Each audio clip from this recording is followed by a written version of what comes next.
In a world apart, a warehouse manager initially planned to retire and embrace a life of leisure at the age of 30, but an unforeseen incident altered her fate. The warehouse erupted in flames, claiming her life in the process. However, she possessed an abundance of supplies intended for her future repose. Upon her demise, she found herself reincarnated into the body of a girl named Su Yihan. Abandoned by her mother, she was left to navigate the complexities of life alongside a charmingly foolish father and a 4-year-old brother. Merely 6 years of age, Su Yihan was burdened with the responsibility of managing their household, facing the trials of famine, earning a livelihood, and evading perilous threats. Fortunately, her otherworldly space awakened when she turned 6, ensuring that starvation would not be her fate. Yet, survival does not equate to safety. As looming dangers approached, one could only observe how Su Yihan would confront her challenges. She often shook her head at the sight of her beautiful yet simple-minded father. "Mother, if you do not return soon, your man may be taken from you," she lamented. Chapter 1. I Have a Foolish Father. In Qingzhou County, there existed a village named Qingzhou, housing over 100 families. The Su surname dominated the village, comprising 90% of its populace, with a smattering of outsiders among them. If one were to inquire which family harbored the most gossip, it would undoubtedly be that of Su Yihan. She was the eldest daughter of Su Qingyu, having just celebrated her 6th birthday. Her father, Su Qingyu, was a simpleton, lacking full mental faculties. At the tender age of 17, he ventured into the mountains to gather firewood and forage for wild vegetables, where he encountered Su Yihan's mother, who took advantage of his naivety. Thus, in an unconventional twist of fate, her foolish father found himself a wife. Rumor has it that her mother had been poisoned in the past and, upon seeing her father's strikingly handsome visage, had coerced him into a union. Su Yihan understood that her mother was no ordinary woman. She must have been evading something, willingly choosing to remain in Qingzhou village to marry and bear children. She harbored no resentment towards her simple-minded spouse. In due course, the family welcomed Su Yihan and her now 4-year-old brother into the world. Su Yihan recalled that after her brother's birth, her mother frequently vanished for extended periods, only to return intermittently. During her absences, a kindly aunt was hired to prepare their meals and tend to their needs, a fact Su Yihan was well aware of. Now, her mother had seemingly departed for good, but not before imparting crucial words to Su Yihan. "Yihan, you are already 5.5. I must leave now, and shall not return. Take this money, guard it well, and keep it from prying eyes. In the past 2 years, I may have been harsh, but I have taught you skills to protect your father and brother. From now on, consider me absent," Shimen Baifeng had said. When Su Yihan witnessed her mother utter these words, there was no sorrow, no reluctance, only a resolute determination. Thanks to her mother, they had indeed enjoyed more than 5 years of a good life. When her mother sought to marry her father, her grandparents had opposed the union, yet her mother had resolutely led her father away from that family, forging a new path without any inheritance. Over the years, her mother's prowess in hunting had earned her a reputation in the village, and the townsfolk soon learned that the simpleton's wife was not to be trifled with. Those who dared to provoke her husband found themselves met with swift retribution. "Did you ever love father?" Su Yihan inquired. "Such matters are beyond your concern," Shimen Baifeng replied. "I understand. You do not love my father. You are merely enamored with his looks, are you not? Yet, I am grateful to you for bringing me and my brother into this world, and for protecting us and father for so long. I know you are not an ordinary person, and that you will leave us eventually. I shall protect father and brother henceforth." Shimen Baifeng regarded her daughter with an expression of understanding. She was not surprised by Su Yihan's words. From a young age, she had nurtured her daughter's intellect, teaching her to read, write, and defend herself, fostering her independence. Su Yihan, having been reborn, possessed an innate comprehension of language and, in this foreign realm, a mysterious space of her own. Yet, it seemed that her spatial abilities had not accompanied her into this new life. 1 month after her mother's departure, with no food left and her father bullied, her brother fell ill, and it was then that her otherworldly space manifested itself. The supplies within were intact. In her previous life, she had been responsible for managing a warehouse, often appropriating items for her own use, particularly those nearing expiration. These goods had conveniently found their way into her space, where they would neither spoil nor expire. Surveying her well-stocked space, Su Yihan felt a sense of relief. "Now my father and brother shall be saved." Witnessing her father's injuries, Su Yihan retrieved a healing ointment from her space and began tending to his wounds. "Daughter, I am fine. I can still jump about," Su Qingyu stammered, his speech disjointed. Suddenly, he sprang to his feet, bouncing around in a frenzy. Father, please lie down. I understand. Allow me to apply the medicine. If you do not behave, I will withhold the delicious pastries I have for you, Su Yihan admonished. Su Qingyu clapped his hands in delight. Wonderful. Pastries. I want pastries. He readily complied with his daughter's wishes, lying down obediently. Su Yihan then administered medicine to her brother, and within days, both her father's injuries and her brother's illness had healed. Thanks to her spatial abilities, Su Yihan did not need to cook. Meals were prepared from the frozen foods stored within her space. She merely needed to heat them before serving. Indeed, her space resembled a vast repository, brimming with resources. Everything within had regenerative properties except for those items that diminished in quantity. After exploring her space, Su Yihan realized that she had no reason for concern. What is a warehouse? A warehouse is a place abundant with goods that in this new realm. Her space mirrored the layout of her former workplace, designed for optimal management and categorization. After a decade of labor, her space had naturally become filled to the brim. Yet, she had never anticipated that an explosion would lead to her rebirth as Su Yihan. Truly, fate can be cruel. At just under 30 years of age, she had intended to retire and enjoy a tranquil existence, only for destiny to intervene with a tragic end. Once her father recovered, he resumed his playful antics, returning home daily in a filthy state. Fool. Big fool. A group of children jeered, pelting him with stones, mud, and even cow dung. Su Qingyu shielded his head, protesting, I am not a fool. I am not. Yes, you are. They taunted, no, my daughter says I am not a fool. You are the real fools. Regardless of his protests, the children continued their barrage. A stone struck his head, causing it to bleed, yet they persisted in their torment. At that moment, Su Yihan arrived and witnessed her father being bullied. She charged forward and kicked one of the children, who happened to be her cousin, the 10-year-old Su Bingwen, the most aggressive of the lot. Stop bullying my father. Stop bullying my father. Stop bullying my father, she cried, delivering a kick to each offender. Su Yihan, how dare you kick me? Do you not recognize who I am? Su Bingwen roared. Who are you? A fool. How dare you call me a fool? Your father is the true fool. Who is the fool scolding whom? The fool dares to insult you. You, do you have the audacity to insult me? With that, he lunged towards Su Yihan, intending to strike her. Su Yihan deftly sidestepped, causing Su Bingwen to tumble to the ground in a most undignified manner. Ha ha ha. Serves you right. Su Yihan laughed heartily. A few children nearby attempted to flee, but she swiftly delivered another kick, sending them tumbling into a pile of cow dung. Soon, the sound of several boys crying echoed as they dashed home to report the incident. Su Bingwen was no exception, scampering away in a flustered hurry. Chapter 2. Seeking trouble. Su Yihan brought her foolish father home and proceeded to prepare hot water, which she actually retrieved from her space. Father, hurry and take a bath. You smell terrible. A daughter cannot abide a stinky father. She coaxed her dim-witted parent into bathing. Although her father was simple-minded, he could manage the basics of bathing and eating on his own. Thankfully, her space had a water heater, providing an ample supply of water. Being a girl, Su Yihan found the well too distant and inconvenient, only occasionally pretending to fetch water. Before long, her father emerged from the bath, dressed and looking remarkably handsome. His skin, nurtured by her mother, was smooth and delicate, and his tall, upright figure exuded an air of elegance. The fine fabrics her mother had provided transformed his appearance entirely, making him stand in stark contrast to the rough men of the village. Indeed, this foolish father had stirred no small amount of resentment. Her younger brother, Su Yihan, approached and asked, Sister, has father been bullied again? Tell me, and I shall go beat them up. Sister has already taught them a lesson, but they will likely come back to settle the score soon. I've heated some buns, come and eat, she replied.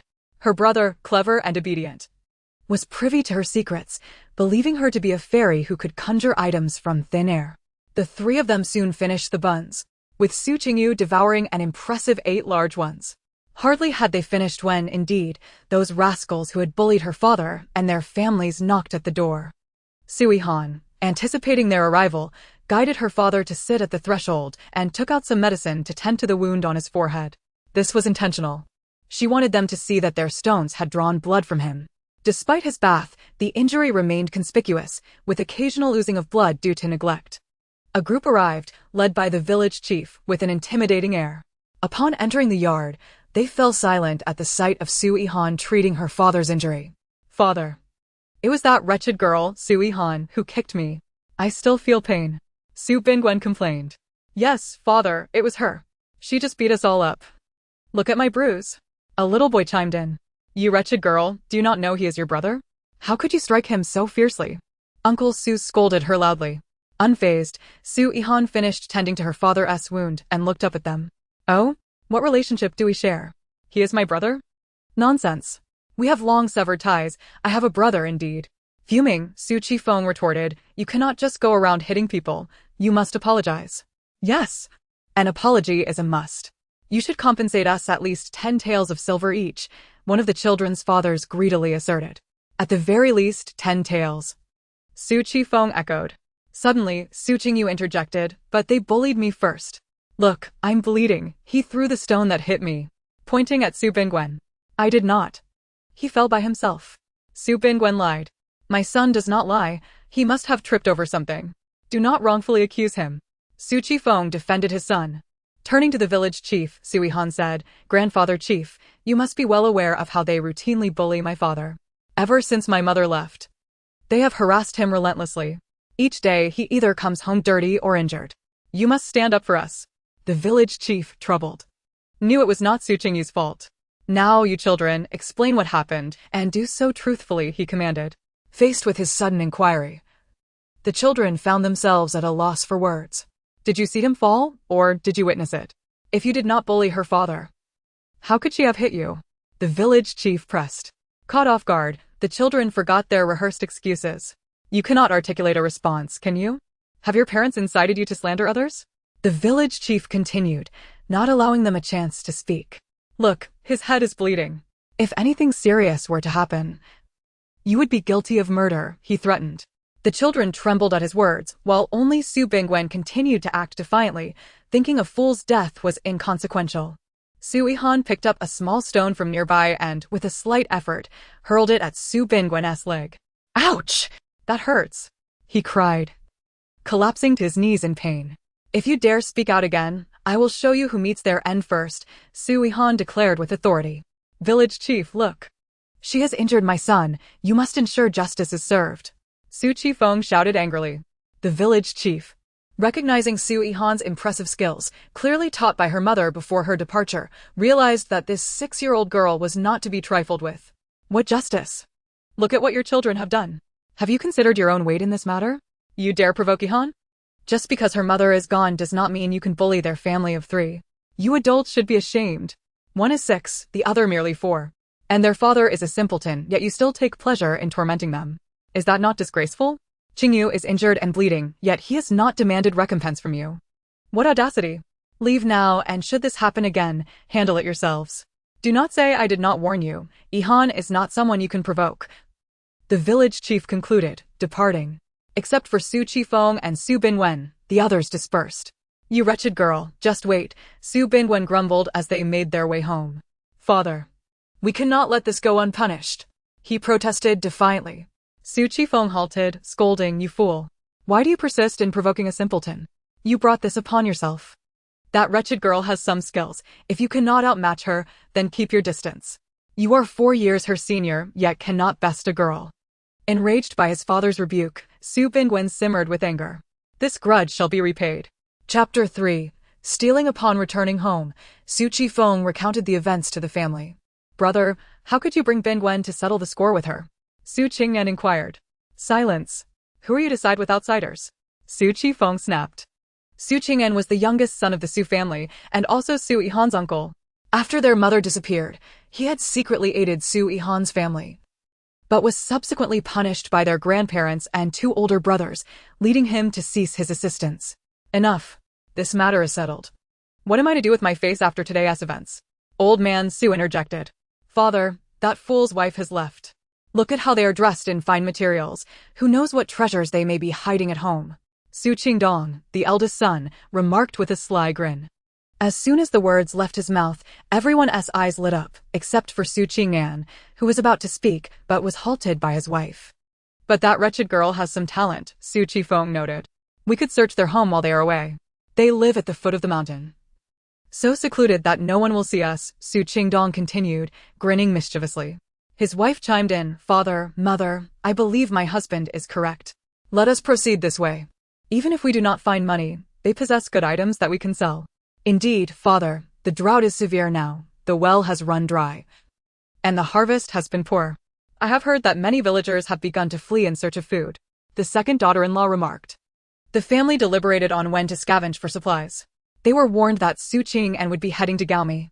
Su Yihan's family of 3 rested at home. Their father was weary and her younger brother needed to take a nap. Only Su Yihan remained awake. She longed to escape this village, for without her mother's protection, everyone seemed intent on bullying them. Every day was a struggle to deal with those people, and she could not constantly stay by her father's side. She recalled the money her mother had left her, quite a sum, consisting of several thousand taels worth of silver notes and some cash. My mother was truly wealthy. Perhaps this money could sever our ties with them? Although she had items in her space that could be sold, they were primarily foodstuffs.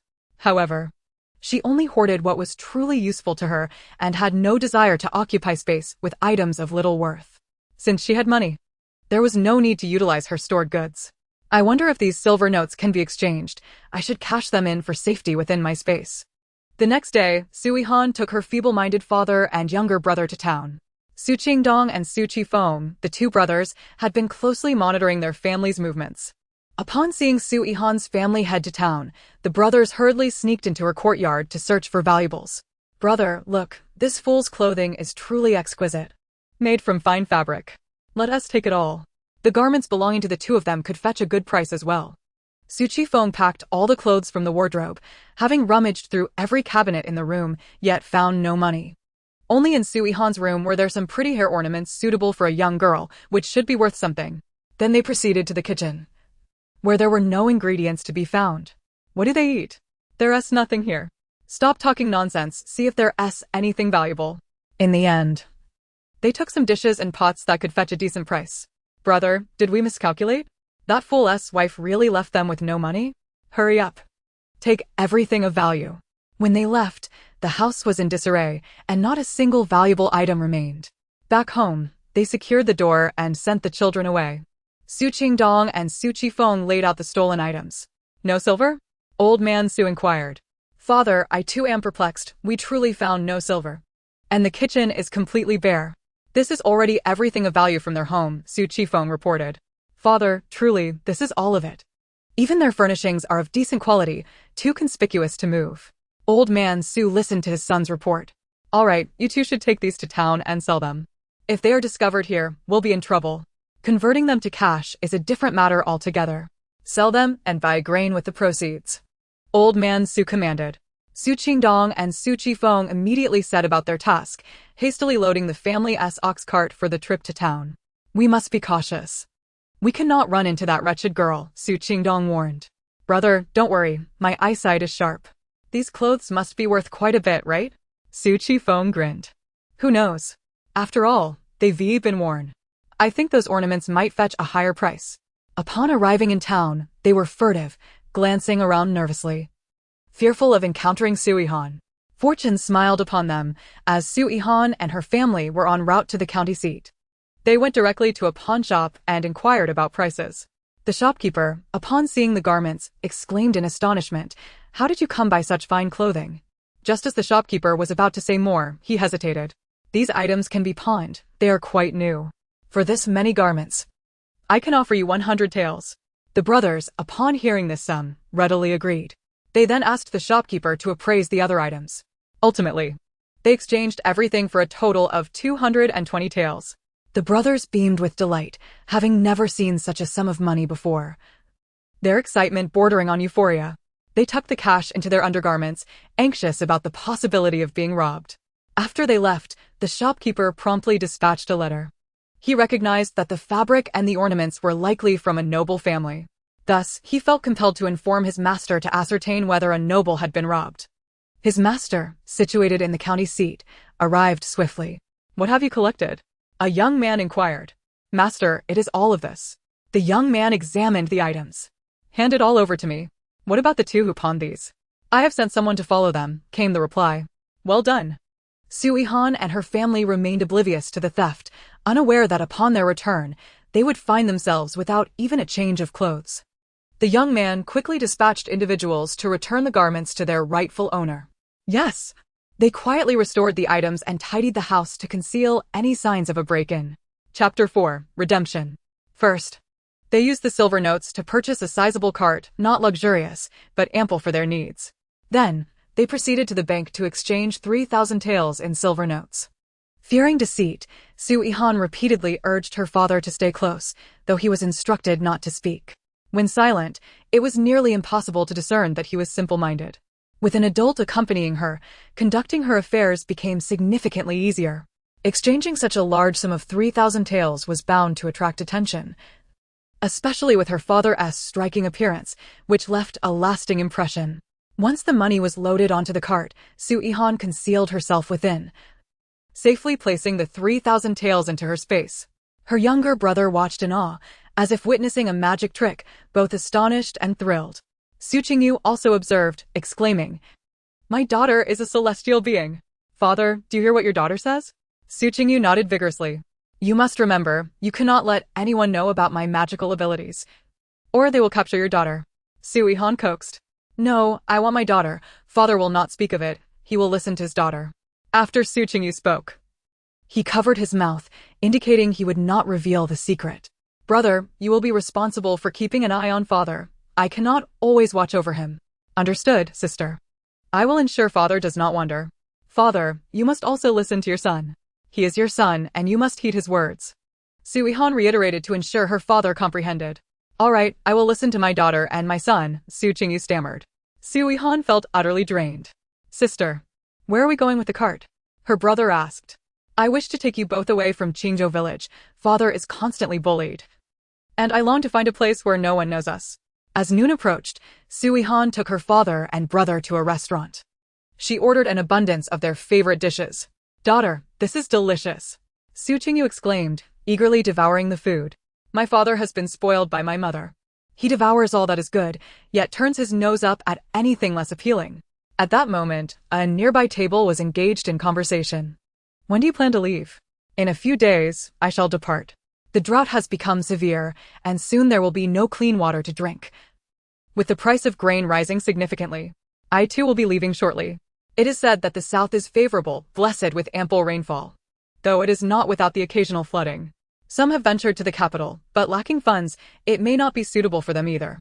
Su Yihan listened intently to their conversation, absorbing a wealth of information. Since her mother's passing, she had not visited the town and had no interactions with the villagers, remaining oblivious to the events unfolding beyond her immediate surroundings. They, too, lacked farmland and thus were unaware of the drought and the crop failures. When her mother was alive, she and her brother were either training in martial arts or studying, free from any burdens or worries. Now, however, the situation has changed. She is physically only 6 years old, yet her soul remains perpetually at the age of 30. It is her duty to uphold the family, to protect her father and brother.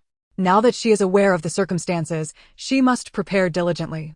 With a carriage at her disposal and money in hand, she must convert all her banknotes into cash. The moneylender informed her that there was no cash available today, and, to continue exchanging, she would have to go to the county. After her meal, Su Yihan made her way directly to the county. Her keen ability to learn made it easy for her to manage the carriage. Meanwhile, the young man returned to the moneylender, who informed him that someone had exchanged 3,000 taels earlier that morning. The moneylender had no more cash left, as it had all been sent to the county for exchange. The young man glanced at the 3,000 tael banknotes and declared, "I shall take these 3 notes." He then hastened to the county. Upon arriving in the county, Su Yihan headed straight for the moneylender and exchanged all her banknotes. Unlike the town, the county's moneylender had ample cash on hand. Just as the proprietor and a few others were counting the cash, the young gentleman arrived at the back courtyard. After inquiring about the situation, he instructed, "Whatever they wish to exchange, grant it to them." "I shall take these notes." "Yes, master." "The drought is worsening. You must leave promptly." "Yes, master." Concealed in the shadows, he observed Su Yihan and her companions. Could these be the individuals the master intends to protect? The proprietor and his associates loaded 2 boxes of cash onto the carriage, and Su Yihan also requested a significant amount of small silver coins. Once they had loaded everything onto the carriage, they departed immediately. Su Yihan quickly stored the 2 boxes of cash in her hidden space. She lacked for nothing within her space. Her home was already equipped with clothing and bedding. She felt no need to make any preparations. As she contemplated this, she remained unaware that their home had been robbed and the items returned. After watching them leave, the young gentleman swiftly sent a message by a carrier pigeon. When Su Yihan returned home with the carriage, it was already evening. Upon entering her home, she noticed nothing amiss, as many items had been returned to their original places. She promptly fetched hot water for her father and brother to bathe. Then, she entered her space to heat some simple food for dinner. If we continue to eat like this, how will my brother and I grow taller? I cannot cook. Perhaps I should buy a servant tomorrow? Su Yihan served buns and dumplings at the dining table, only to suddenly realize that the arrangement of the items in her home had changed since she left that morning. Upon inspecting other items, including those in the cupboard, she was certain that someone had entered her home. Nothing substantial was missing, only the arrangement of certain items had been altered. Su Yihan chose not to dwell on it. Since nothing was missing, she decided to let it be. Daughter, I have finished washing. Sister, I'm done as well. All right, come quickly to eat. Tonight we have meat buns and dumplings. Hearing that dumplings were being served, Su Qingyu was delighted and promptly sat down to eat. Father, be careful, it's hot. Daughter, I am famished. These dumplings are truly delicious, Su Qingyu said with a silly grin. Take your time, there's plenty. She, too, was inexperienced in cooking, having only relied on takeout and simple meals. At just 6 years of age, she was even less inclined to learn. After a long day, everyone was tired. When she saw her father and brother asleep, Su Yihan entered her space for a relaxing hot bath. Afterward, she fell into a deep slumber. That night, the Su family was besieged with cries of distress as thieves stealthily infiltrated their home, breaking Su Qingdong and Su Qingfeng's legs. The remaining silver intended for grain purchases was stolen, but fortunately, the thieves likely deemed the grain too heavy and, having hidden it securely, left it untouched. The following day, the Su household was a cacophony of wails, arguments, and the comings and goings of doctors. Father, who could possibly know we have money? Su Qifeng asked from his bed, unable to move due to the pain. Were you followed when you entered the town yesterday? Su old man inquired. Prompted by this reminder, Su Qingdong recalled, that is right, father. When I left the pawnshop with the silver, I believe someone was tailing us. I have warned you time and again to be cautious. Look what has happened now, you have been targeted. Su old man lamented in despair. Chapter 5. Preparing to flee the famine. Su Yihan awoke from a refreshing sleep, feeling invigorated. She and her brother were already practicing their martial arts in the courtyard. They had not forgotten their mother's expectations. They needed strong bodies and diligent practice.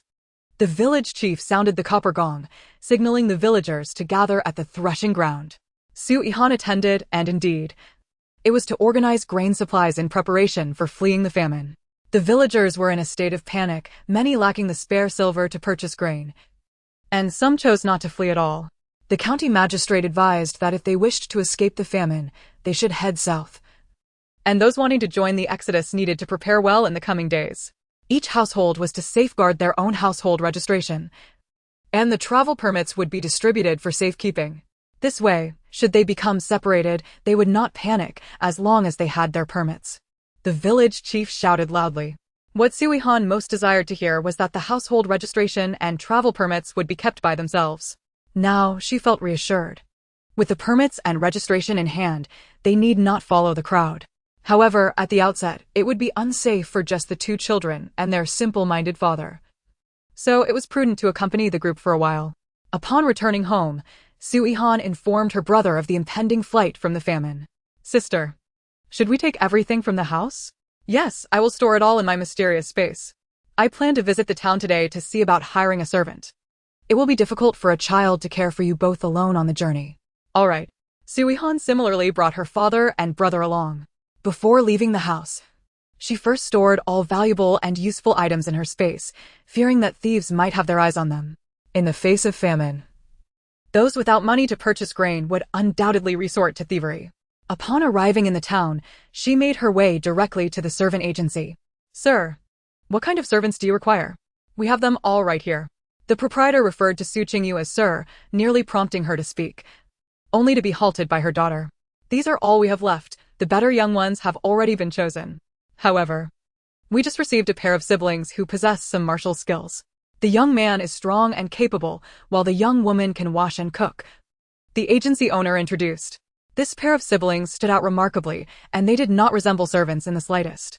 Returning to the master. We were previously responsible for escorting goods, but due to problems with the cargo, the escort chief sold us to settle debts. These two individuals are indeed the most suitable. No one else can compare. The elderly are too old, the young too young, and the unattractive are simply unappealing. Father, we shall have these two, Su Yihan declared.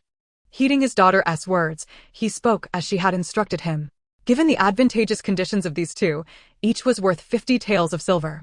Su Yihan promptly settled the payment, completed the necessary paperwork, and took possession of the contracts, ushering them onto the carriage. From now on, you two will sit outside the carriage, taking turns to drive, Su Yihan instructed. Yes, miss, they replied. What are your names? Su Yihan inquired suddenly. Miss. I am Zhou Dashing, 20 years of age, one responded. Miss, I am Zhou Xinchuan, 17 years old, the other added. Are you able to read? Yes, we can. Let us first go to the fabric shop. I wish to purchase you both some clothing, Su Yihan stated. Thank you, Mississippi. Our village is facing a famine, and we shall be leaving the day after tomorrow. If there is anything you need, let us buy it together. Here is the silver. Su Yihan said, handing them money for their purchases, insisting that they not acquire anything too shabby, as she abhorred the thought of her servants donning unattractive attire.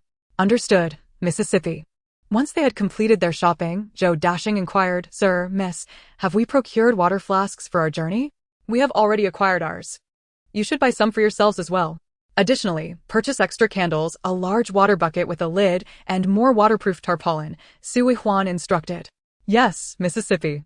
She surmised that a single large water bucket would take up considerable space, and if they were to load more items into the carriage, there would be no room for sleeping at night. That day, many villagers were out buying grain, and prices had surged to double, but necessities must be met. Zhou Dashing continued to gather other essentials before returning to Qingou village.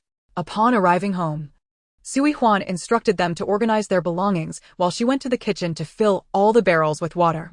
You two should start boiling water. We all need to bathe. This barrel is for drinking, while the others can be used for bathing and washing clothes, she explained, gesturing towards the barrels. Zhou Dashing and Zhou Xinchuan exchanged glances. Miss, why is there so much water at home? Do not question, my family is small and has a mountain as a backdrop. This barrel contains spring water that my father and I collected. It is for drinking. The rest is well water that I filled in abundance when there was water available. Later, I spent some money, and families with wells were willing to deliver water to me. Su Yihan fabricated her explanation, even convincing herself of its plausibility. That evening, everyone took a bath. Su Yihan had previously retrieved meat, vegetables, and a fish from her storage, instructing them to prepare a meal. Having acquired help, she knew the essentials must still be present.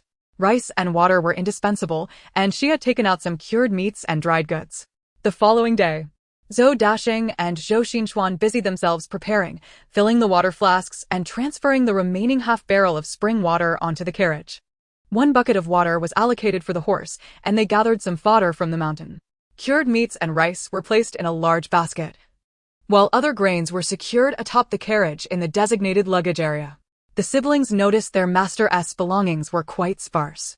Summer quilts were simply laid across the seats, and some clothing was tucked beneath the carriage benches. The most space-consuming items in the carriage were 2 barrels of water and a large basket. Ultimately, unable to tolerate the odor of the cured meat, Su Yihan stowed it away in the lower cabinet. With space now available, the last empty basket was tied to the rear of the carriage by Zhou Dashing. The villagers had gathered, and Su Yihan followed at the back of the procession. Little Yihan, who are these two? The village chief inquired. Grandfather village chief. My brother and I are but children. My father is in such a state, I fear encountering ill-intentioned individuals or packs of wolves on our journey. I bought these 2 servants from the tooth shop the day before yesterday. They possess some martial skills and can assist us with cooking, Su Yihan responded with a smile. In that case, it is wise. You are all too young and indeed require guardianship. Take care of yourselves, the village chief said before moving to the front of the line. And so, the procession of over 100 households and hundreds of individuals commenced slowly. Su Yihan observed the lengthy line, noting many ox carts and mule carts filled to the brim with belongings. The cart belonging to old Su was laden with grain, while Su Qingdong and Su Qifeng occupied a spot atop it. What is this? How dare they take up space on the cart? Su Yihan thought to herself. In front of her was a hunter's family by the surname of Shin, who had recently relocated to their village. Little Yihan, are you unaware? A few days ago, thieves broke into their home, breaking the legs of both brothers and stealing their silver, the hunter Shin remarked. Su Yihan was indeed uninformed, as their dwelling was quite distant from other villagers. She had little interest in gossip, having been preoccupied with preparations for the impending famine. Chapter 6, Is this hairpin not mine? The hunter Shin was skilled in his trade. When his mother was alive, they often purchased meat from him. The Shin family, consisting of 3 members, traveled in a mule cart, enjoying a better quality of life than many other villagers. Their son, Shin Kanwen, loved to read and had already achieved the status of a scholar, possessing features that many village girls found appealing. Uncle Shin, I truly did not know. I rarely inquire about village matters. They must have been targeted due to some ill-gotten gains, Su Yihan commented. It is possible. I heard they returned from the town with a significant amount of grain, likely attracting the attention of the thieves. Purchased a substantial amount of grain? Do they have such funds? Continuing their journey, Su Yihan returned to the carriage. The Zhou siblings remained outside, managing the horses. To deter any potential threats, she instructed them to carry their swords, which she had sent Zhou dashing to procure from the town the previous day. Out in the world, one must not be without means of self-defense. Her foolish father and brother had fallen asleep in the carriage, having set out too early to be fully awake. Eventually, Su Yihan too succumbed to slumber. The carriage space was relatively ample. Aside from her father taking up considerable room, the 2 children occupied little space. The night before, she had instructed Zhou dashing to bring 2 stools onto the carriage, and then she had sought a wooden plank and some cotton mats, finally laying down a beautiful bedsheet. Thus, their sleeping area became more spacious and comfortable. Were it not for the 2 water barrels, they could have had even more space. They slept soundly until midday. The village chief called for a rest to prepare a meal. On the first day, most had brought along ample provisions, including pancakes made that morning. Zhou Xinchuan had also prepared a significant quantity. Su Yihan stepped down from the carriage to stretch her legs. Daughter, I am hungry, Su Qingyu exclaimed as he awoke.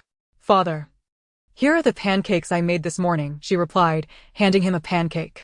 After taking a few bites, he remarked, Daughter, this is not tasty, I want meat buns. Seeing her father's disdain, Su Yihan quickly reassured him, Father, we are currently fleeing from famine. There are not many delicacies available. I will heat up some buns for you tonight. Really? Daughter, you cannot deceive your father. When have I ever deceived you? Her brother chimed in to support her father. I think Sister Xinchuan's pancakes are quite delicious. You should try them again. Aren't they tasty? Su Qingyu understood that he ought to heed the words of his daughter and son, agreeing with whatever they said. Indeed, they are delightful, he said with a silly grin. At noon, everyone consumed dry rations, resulting in a brief respite. They continued their journey. Su Yihan promised her father that they would have meat buns for dinner, so she retrieved some from the refrigerator in her space to thaw, lest it raise suspicions. Before the sun set, the village chief called for a halt. After a day of travel, everyone was exhausted and could hardly continue. The Zhou siblings were busy gathering firewood to prepare dinner. Su Yihan took out 20 meat buns from the cart, suggesting they steam them for dinner. We'll have this tonight, they won't last long. If we don't eat them, they'll spoil by morning. The Zhou siblings' dinner was quite simple as well. The foolish father, upon catching a whiff of the buns, jumped down from the cart, exclaiming, Meat buns. I love meat buns. My daughter hasn't deceived me. His loud shout attracted the attention of nearby villagers who were cooking, and they turned to look at them. It was evident that the foolish daughter-in-law must have left them quite a bit of silver, as they could afford a cart, hire people, and even employ such fine servants. Just look at how they are dressed. I seldom see such attire in town. They hastily prepared their meal, ignoring others' affairs. Didn't they see how that girl had bought 2 capable servants to protect them from potential dangers on their journey? Thus, they should refrain from prying into their matters. We can only speculate. Don't think I'm unaware of your fascination with that fool. He is indeed handsome, but he is merely a fool. What a pity. The fool is not for you. Su Yihan set out some stools and sat beside the cart, enjoying a large meat bun. She gave the Zhou siblings 9 buns, while her father had 7, and the siblings each had 2. Initially, the Zhou siblings hesitated, but upon hearing their young mistress's instructions, they ate contentedly. It was only the first day, and everyone was well fed. After the meal, Su Yihan took her father and brother for a stroll to aid digestion. It was at that moment that Su Qingdong's daughter shyly approached the area where Hunter Shin and the others were cooking. "Uncle Shin, have you finished cooking?" "I can help," Su Deong offered. "Thank you, Deong, but it's just the 3 of us. We can manage," Hunter Shin politely declined. Su Deong then turned to Shin Kongwen, who was nearby gathering firewood. "Brother Shin, I want to gather firewood too. You have plenty here." Shin Kongwen was not inclined to engage with her. Just then, Su Yihan, walking with her father and brother, happened upon their firewood gathering spot. Upon seeing Su Deong, she noticed the hairpin adorning her head. It was hers, which she had been searching for at home, only to discover it had been stolen by Su Deong. "Su Deong, why do you have my hairpin?" Su Yihan questioned assertively. Su Deong panicked. The hairpin had been a gift from her father. She was aware that her father and second uncle had stolen from Su Yihan's family. "Who says it's yours? This was bought for me by my mother." Su Deong adamantly denied. "I wear this hairpin often. How could I not recognize it? What proof do you have that it belongs to you?" "Such hairpins are sold in town," Su Deong retorted cunningly. "When did you sneak into my home?" Su Yihan pressed on. With Shin Kongwen present, Su Deong felt embarrassed and refrained from losing her temper for fear that he might deem her a troublesome girl and take a disliking to her. "When have I ever been to your house? Have you seen me there?" "I can't be bothered to discuss this," she replied curtly. Turning to leave with her gathered firewood, Su Yihan was certain that the hairpin belonged to her, a gift from her mother years ago. "Daughter, I remember." "That is indeed your hairpin," Su Qingyu stammered. "Sister, when do you think she stole it?" her brother Su Yihan inquired. The sister was equally curious. However, since Su Deong denied it and there were no distinguishing marks on the hairpin, it was difficult to prove ownership. "Didn't I hear that her family had bought a significant amount of grain? Do you think they used our money to purchase it?" The brothers speculated. "That seems unlikely. I've secured all the family's wealth and there's nothing left but clothing and trinkets." Su Yihan suddenly recalled that it seemed as if someone had rummaged through their belongings at home, but surprisingly, nothing appeared to be missing. "Sister, do you still want the hairpin back?" "No, I disdain items that have been worn by others, especially those used by her family," Su Yihan replied with a look of distaste. Chapter 7. The Water Dilemma. As Su Qingyu casually strolled, he attracted the attention of several women and young ladies. "Daughter, I feel they might want to devour me," he expressed, a hint of fear in his voice. "That's merely because you are so handsome, father. They're drawn to you," Su Yihan laughed. "Daughter, you don't understand. Your mother looked at me with such eyes, and I was terrified. She even got a bit handsy in bed, forbidding me from shouting. I was utterly frightened. But she claimed that as my wife, she could do so, while others could not." Su Qingyu finally managed to articulate his thoughts, albeit stammering. "Father, that's mother. She has the right to treat you that way, while others do not, understood?" Su Yihan, a 6-year-old child, felt a bit embarrassed as she spoke. Although she possessed the memories of a 30-year-old, she had always been a solitary soul. She retained memories from infancy, having been a transmigrator. As a young child, her mother often had her sleep alongside her. Whenever her mother lay atop her father, she would be the infant lying beside them, while her foolish father remained oblivious, often crying. Reflecting on those moments now made her heart race and her cheeks flush. That night, Su Yihan and her family of 3 slept on the cart, while the Zhou siblings rested against it. Su Yihan possessed a tent within her space, a rather ordinary one, which she preferred not to set up in the heat. As the night was filled with mosquitoes, she lit some incense and sprayed mosquito repellent, providing the Zhou siblings with herbal pouches for protection. The mountain nights could be chilly, so a thin blanket was necessary. She had just emerged from her bath in the space. Unfortunately, only she could enter. Or else she would have allowed her father and brother to wash as well. She certainly did not wish to sleep beside 2 unbathed individuals. She valued cleanliness. Bathing was a dilemma. She needed to devise a plan, or else, throughout this journey, wouldn't everyone else smell terribly? The first 2 days of travel went smoothly. But by the 3rd day, many were out of water and urgently needed to locate a source. The village chief advised everyone to halt their advance, suggesting they rest and send 1 or 2 members from each household to fetch water. "Miss, I'll accompany you to take a look," Zhou Dashing proposed. "Go ahead," Su Yihan retrieved the tent from her space, an unremarkable one. This tent was left to me by my mother. Xian, please set it up. Zhou Xian gazed at the beautiful tent, having never seen one quite like it before. Observing her reaction, Su Yihan remarked, my mother was quite wealthy. She always possessed fine things. I've never seen a tent like this either. Perhaps you can figure it out? Yes, Mississippi's Su Qingyu spent the day in the cart, comfortably aided by the small fan his daughter had given him, making it quite pleasant inside. His son was also in the cart, absorbed in his studies, and the two kept to themselves. Occasionally, the son would even teach him new characters. At 4 years old, his son was already able to read comprehensible texts. Indeed. Do not underestimate him. Over the past few years, he has acquired quite a number of characters. Typically, the carriage is draped with curtains, and the Zhou siblings are unaware of its current state. Soon, the tent was erected. Please boil some hot water using the drinking water from our carriage. It has been several days, and I need father and the others to clean themselves, lest they become foul. Yes, Mississippi. The hot water was quickly prepared, and 2 small bowls were brought into the tent. You may begin cooking now. Once Zhou Xinchuan departed, Su Yihan promptly retrieved a large bathing tub filled with hot water from her space. You two may bathe together, but remember to keep the noise to a minimum. Understood. Daughter, father will be very obedient. Su Yihan stepped outside the tent, standing guard, while Zhou Xinchuan busied herself with cooking. She stewed the preserved meat with some dried mushrooms and earlier had foraged a bit of wild vegetables nearby to add to the pot. Conserve the water used for washing the vegetables. Su Yihan, being particular about cleanliness, instructed Zhou Xinchuan to ensure everything was well cleaned, assuring her that water would not be an issue. The water bag still contained plenty of water for drinking. The father and son took quite a while to wash before calling Su Yihan in. With a grand gesture, Su Yihan stored everything back into her space. Father, now donned in clean clothing, appeared even more handsome and fragrant. Daughter, father is hungry, Su Qingyu remarked, patting his stomach. The person sent to fetch water had finally returned after nearly an hour. Upon seeing the heavy water buckets they carried, everyone understood that they had found water. Zhou Dashing, with his considerable strength and skill, effortlessly brought back a bucket.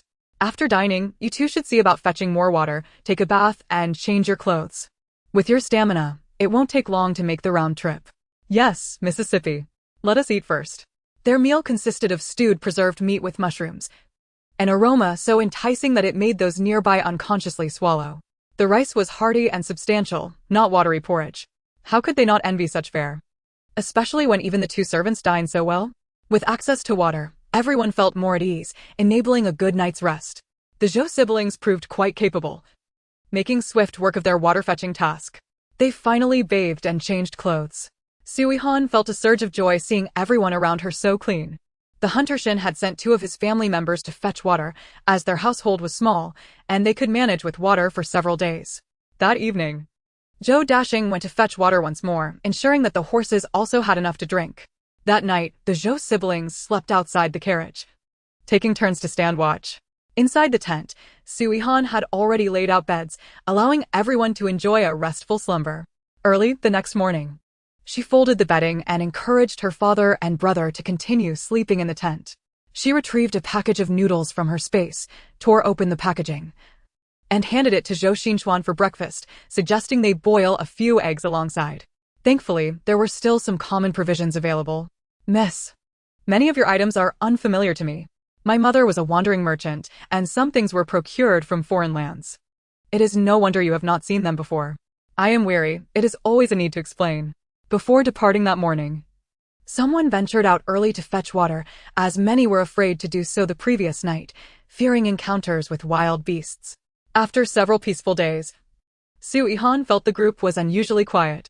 Perhaps we are just lagging behind. We remain unaware of what has transpired ahead, Zhou Dashing remarked. In tales of fleeing, is it not common to encounter a plethora of troubles? Why is it so tranquil in our case?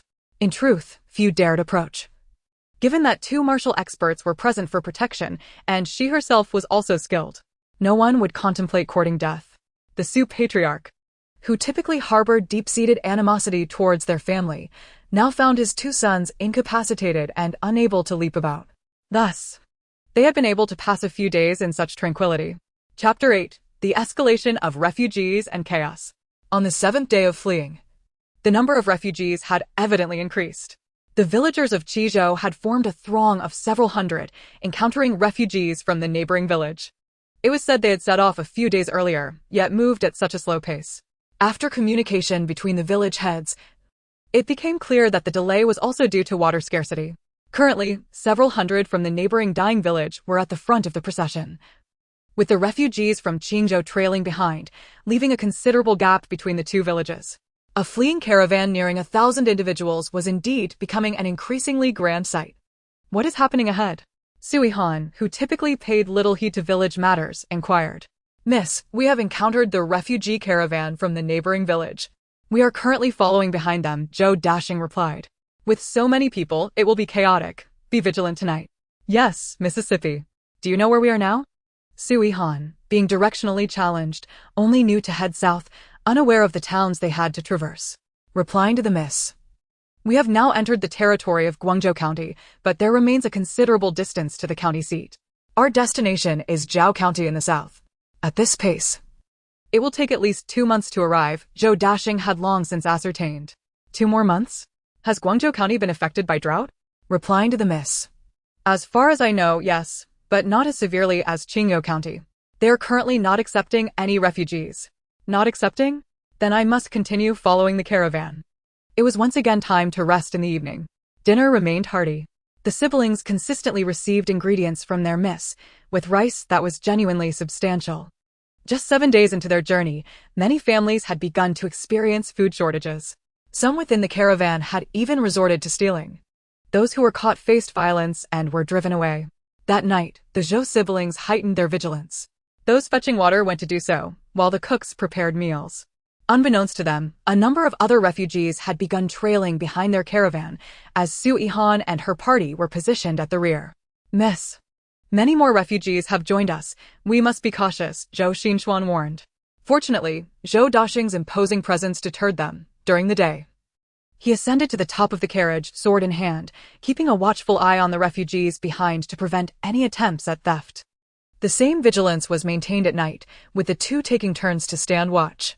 When not bathing, they refrained from setting up the tent, opting instead to sleep directly on the carriage to enable a swift escape should any issues arise. That night, as Zhou Dashing leaned against the carriage with his eyes closed, several refugees mistakenly believed him to be asleep and boldly approached, intending to pilfer the grain from the carriage.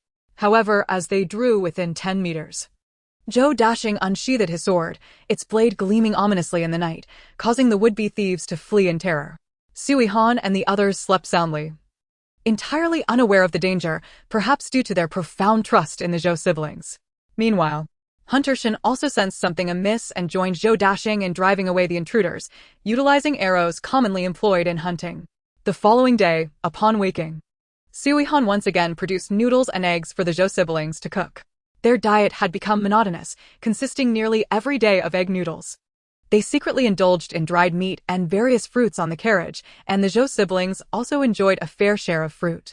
She also gifted a few items to Hunter Shin. It was said that last night, someone from the neighboring village infiltrated our Qingzhou village and dragged a young woman into the woods to violate her, as reported by Xinjiang, Hunter Shin's wife. What? Which family's girl? Su Yihan inquired. It seems to be the daughter of Su Ergu.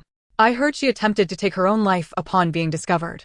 She only knew they were from the neighboring village, but did not know their names. Su Ergu's daughter was merely 15, truly pitiful. It was rumored that Su Ergu wished to keep his daughter, but his parents intended to sell her off, hoping to find a buyer at the next market. Xinjiang lamented. Listening to the plight that befell the fleeing group, Su Yihan, as a woman herself, felt deeply affected. If left unaddressed, such incidents would undoubtedly recur. That evening, she dispatched Zhou Dashing to track down these individuals and bring them before the village chief and Su Ergu's daughter for identification. Should they be confirmed, they would face execution. Zhou Dashing indeed managed to locate them. Upon receiving the news, Su Yihan instructed Zhou Xinchuan to drive the cart forward. When Su Yihan saw Dashing escorting a few disreputable-looking men, kneeling before the crowd, Su Ergu's daughter stood nearby, weeping. Dashing, is it them? Su Yihan asked. Yes, miss. When I went to find them, I happened to see them approaching our group again, seemingly eyeing another girl, and I caught sight of them just in time. The men began to protest. Who saw us? Do not slander us without proof. Su Ergu, upon seeing them, wished he could immediately kill them to avenge his daughter. However, his daughter was in a state of panic, crying until she fainted. Village chief, look, if we do not deal with this, such things will continue to happen. How do you propose we handle it? Su Yihan asked. I must discuss this with the village chief of their village. The village chief hesitated. If the situation is as described, I suggest executing them immediately. Keeping them alive would only bring further harm. We must not be intimidated by them, Su Yihan proposed. At this moment, other villagers gathered around, especially those with unmarried daughters. Kill them! Kill them! Kill them! The villagers shouted in unison. Soon, the village chief from Dying arrived and, after understanding the situation, was at a loss for words. He knew these men were trouble, being a few local bullies, and thus hesitated to voice an opinion. Since you have discovered they committed such despicable acts against your village, the matter is yours to resolve. Hearing the Dying village chief say this, the Qingzhou village chief felt a sense of clarity. Yihan, how do you wish to proceed? The village chief surprisingly turned to Su Yihan for her thoughts. The bullies glared at them with malevolent eyes, as if they intended to devour them. We did nothing. Let us go. They continued to protest. Dashing, catching the meaning in his miss's eyes, acted decisively. With swift precision, he delivered a sword strike to each of them, ending their lives on the spot. The sight of the killing shocked the villagers, and both village chiefs broke into a cold sweat. This was the outcome Su Yihan desired: to instill fear in the villagers, ensuring no one would dare trouble them again. Dispose of their bodies in the mountains to feed the beasts, Su Yihan commanded. Yes, miss. Zhou Dashing replied, immediately springing into action, carrying a corpse away into the depths of the mountains. The skill he displayed was impressive. With such agility, he could escape any situation. Why would one willingly sell themselves into servitude? In truth, it was her first experience witnessing such a scene of violence, and she felt a twinge of fear. Village chief, let everyone return home to rest. I believe the people from their village will think twice before coming to our village to cause trouble again, Su Yihan addressed the village chief. Yihan, you're right. Those who dare to bully our villagers must not be spared. By the next morning, the entire village was aware of the incident. The villagers of Qingzhou learned that there were formidable guardians at the fool's house and that Yihan had stood up for their village. Meanwhile, the villagers of Dying understood they could not provoke the people of Qingzhou, for a girl named Su Yihan had decisively dealt with the bullies. In Chapter 9, they journeyed to the town for supplies. Following the intimidation, the next few days saw everyone behaving more cautiously. Thus, they arrived at a remote little town in Guangzhou County. The village chief instructed that only one person from each household could enter the town to procure supplies. This inconspicuous little town had few demands. They simply required that the refugees remain orderly and compliant, spending money to buy goods within the town. Su Yihan needed to maintain appearances. It was not feasible for a 6-year-old girl to venture into town alone to shop. Therefore, she sent Dashing in her stead. He was to purchase flour, eggs, rice, and a small amount of meat, being cautious not to buy too much due to the warm weather which would spoil it quickly. He was also to fetch some clean drinking water. Su Yihan instructed Dashing to drive the cart into town to procure whatever supplies were available. While waiting outside the town, Su Yihan surveyed the surrounding land. The drought here does not seem as severe, she observed. Strolling around the mountains outside the town with her foolish father, she wondered if there were any wild vegetables to be found. Daughter, are we going to hunt in the mountains? Su Qingyu asked cheerfully. No, we are merely wandering. I cannot hunt. I am only 6 years old, father. This place is so close to town, there won't be any game, but perhaps we can find some wild vegetables. Su Yihan replied to her father. Sister, do you know which wild vegetables are edible? Her brother Su Yifan inquired. This question caught her off guard. She genuinely did not know. Looking back, our mother never did neglect us three. Father is always cheerful, never worrying about food or clothing. My brother and I have never gone hungry since we can remember, and our mother personally taught us to read and practice martial arts. Even though she is gone, she ensured we have some wealth left behind. Mother, are you engaged in something of great importance? Do you fear we may burden you? Su Yihan asked Xinchuan. But she too was unaware. Eventually, it was Xinzheng who came over to inform them which wild vegetables were edible, as many villagers were already digging them up. Xinzheng led them in their foraging, as the others sought food while they merely sought amusement to pass the time. Daughter, look, is this a wild vegetable? Su Qingyu asked, holding up a wild plant, his hands and face dirty. Yes, that is indeed an edible wild vegetable, Xinjiang smiled in response. Daughter, look. Even father can find food now. Seeing her father so delighted in his digging, Su Yihan felt that getting dirty was inconsequential, and she did not stop him. She had been cooped up in the cart for too long and was indeed bored. Her father should get down from the cart more often, stretch his legs. Under Xinjiang's guidance, they managed to unearth quite a few delicious wild vegetables. These wild vegetables are excellent for porridge, Xinjiang added. Mrs. Zhang, what about this one? Her brother Su Yihan asked. Xiaofan, this is also a wild vegetable, but it does not taste good in porridge. Xinchuan, let us make wild vegetable porridge for lunch. All right. Miss. They could only find some wild vegetables, as there was truly nothing else to eat. How do those famine and exile novels portray the heroines finding delicious food so easily? In their journeys, the families never go hungry. Yet here, all we have are these wild vegetables, and sometimes not even those. However, I find myself thoroughly content, for I possess ample space, sustenance, and financial means. The refugees have but 1 hour to procure supplies in the town, and must not linger excessively. As noon approached, the village chief had no choice but to let everyone kindle a fire for their midday meal. Miss, our cooking utensils are on the cart. We currently have nothing to prepare, Zhou Xinchuan remarked. Fear not, I shall send Dashing into town to see if he can procure some buns or similar delights. Additionally, I will ask him to scout for a tavern, so he can bring back a few dishes. Thus, we shall wait and dine on wild vegetables this evening. Given the sweltering heat of midday, it would be prudent not to ignite a fire for cooking. Come, let us find a shaded spot. With that, Su Yihan led her father and younger brother to take refuge beneath a large tree. Seated under the grand tree, they were quite conspicuous. The villagers, drawn by curiosity, would often glance in their direction, as if admiring a captivating scene. I ought to buy father a hat that shields his face, to protect him from the sun and to conceal his handsome visage. I forgot to instruct Dashing earlier. I'll have to check the next town. As they rested, Zhou Xinchuan stood beside them, gripping his long sword, ever vigilant in their protection. Thus, the onlookers merely gazed, for the desire for beauty is a universal sentiment. At long last, the individuals sent to the town for supplies returned. Su Yihan was pleased to see her cart had come back, seemingly laden with numerous items.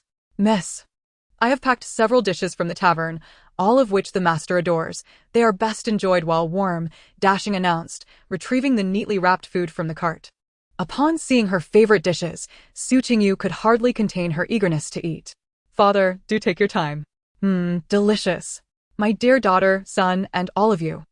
Please partake quickly, lest it cool, Su Qingyu exclaimed while savoring the meal. As Su Yihan and her brother were still children, their appetites were modest.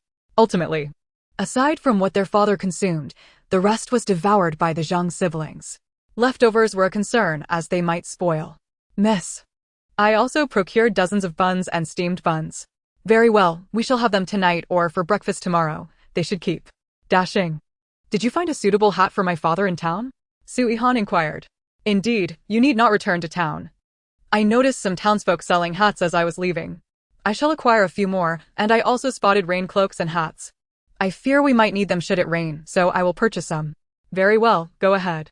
The sun blazed fiercely, and after their meal, they remained in the shade of the tree, observing the Shin hunter's family as they busily prepared their own lunch. They were making pancakes, and it appeared they had prepared an ample supply, likely sufficient to last several meals without the need for daily cooking, which was a challenge given the scarcity of water on the road. Father, it smells divine. I wish to have some, Su Qingyu remarked, having caught the enticing aroma. The Shin hunter, overhearing, called out, Qingyu, come here, there's plenty for you. Su Qingyu eagerly approached to take a few. Thank you, Brother Shin. It's merely a few pancakes, no need for thanks. Their father had shared with everyone, and the hunter added, my dear daughter, son, these are delightful. They taste like your mother's cooking. My mother's taste?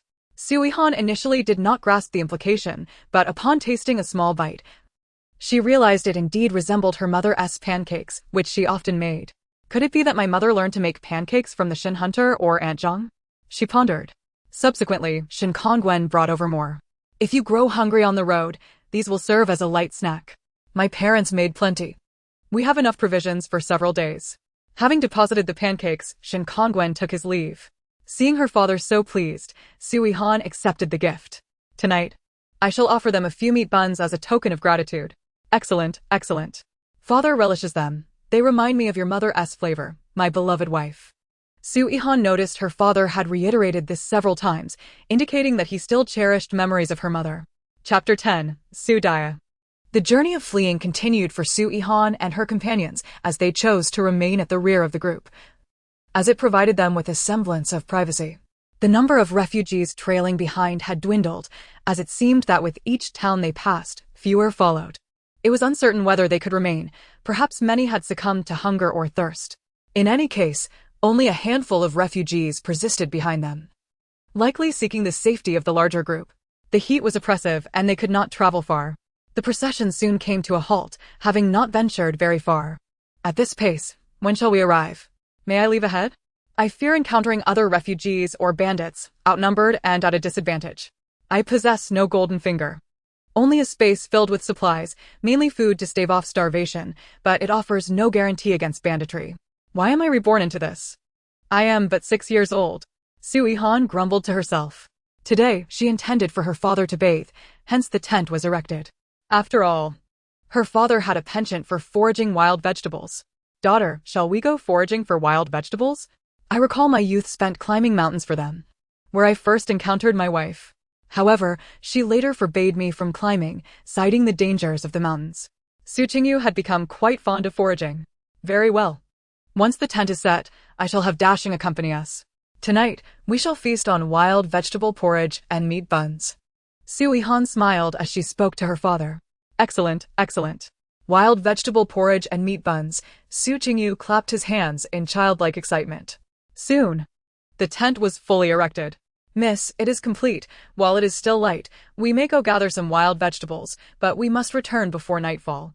For the wilderness is rife with beasts, Xinchuan cautioned. Come, daughter, son, let us depart. Su Qingyu eagerly grabbed a small basket and merrily ventured deeper into the woods. Very well, we are already dirty. We shall ensure father has a thorough wash tonight. There were far too many villagers foraging for wild vegetables, creating quite a crowd. They had to venture further to find a suitable spot. Accompanying them were the Shin Hunter and Shin Kongwen, one gathering wild vegetables while the other sought game. Yet neither strayed too far from Su Yihan. She sensed they were intentionally keeping close for safety. Suddenly, Su Daya reappeared. Su Yihan had seen her before but had not engaged with her. Today, she noticed that Daya was not wearing her usual adornments. Brother Shin, are you also out foraging? I am as well. It is good to have company, as I am but a girl and feel frightened. Su Daya's affected tone was grating to Su Yihan. Pfft. You are merely trying to get close to Brother Shin. You see he is now a scholar and perhaps one day he will become a gentleman. You aspire to be a noble's wife, do you not? Do you not consider if you are worthy? You can hardly recognize a few characters. Su Yihan laughed at her openly. Daya, incensed, retorted, Su Yihan, I am your elder sister by virtue. How can you speak to me so? Sister? I have no sister. Do not falsely claim kinship. I cannot be bothered to argue with you. Brother Shin, let us forage over there. Do not mind her. I have not wronged her. She is simply intent on making trouble. Su Daya directed her comments at Shin Kongwen. There are plenty of wild vegetables here. You should take a look over there. Noticing that Shin Kongwen ignored her, she continued to forage, refusing to leave their vicinity. Brother Shin, I have gathered plenty. Allow me to share some of my wild vegetables with you. As he spoke, the individual intended to pour a portion of his foraged bounty into Shin Xingwen's hands. Yeah, I have more than enough. Our family cannot consume it all. It would be wiser for you to keep it for your own kin, he replied. A soft chuckle escaped Su Yihan's lips. What are you laughing at, Su Daya? She inquired, her eyes narrowing. I laugh because of your shamelessness. Enraged. Su Daya rose from her seat, poised to stride towards Su Yihan. Yet, before she could approach, Dashing intervened. You, make him step aside. Or I shall tear your mouth apart. Oh, I am so frightened. Let us see if you possess such capability. Do you truly think a 15-year-old girl can contend with a mere 6-year-old child? What would others think of you? Dashing continued, and what of your image? Brother Shin is watching. Your reputation is in tatters. Su Yihan harbored an aversion towards her. Brother Shin, I am not usually like this.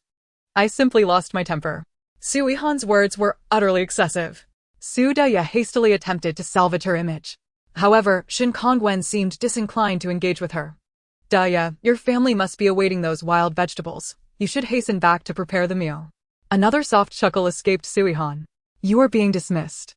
If you do not grasp the hint, do take your leave. Your presence is affecting my mood, she stated bluntly. Su Yihan, begrudgingly simmering with frustration, departed. Brother Shin. Should she trouble you again, I shall assist you in driving her away, Su Yihan asserted, patting her chest confidently. They dare not challenge me.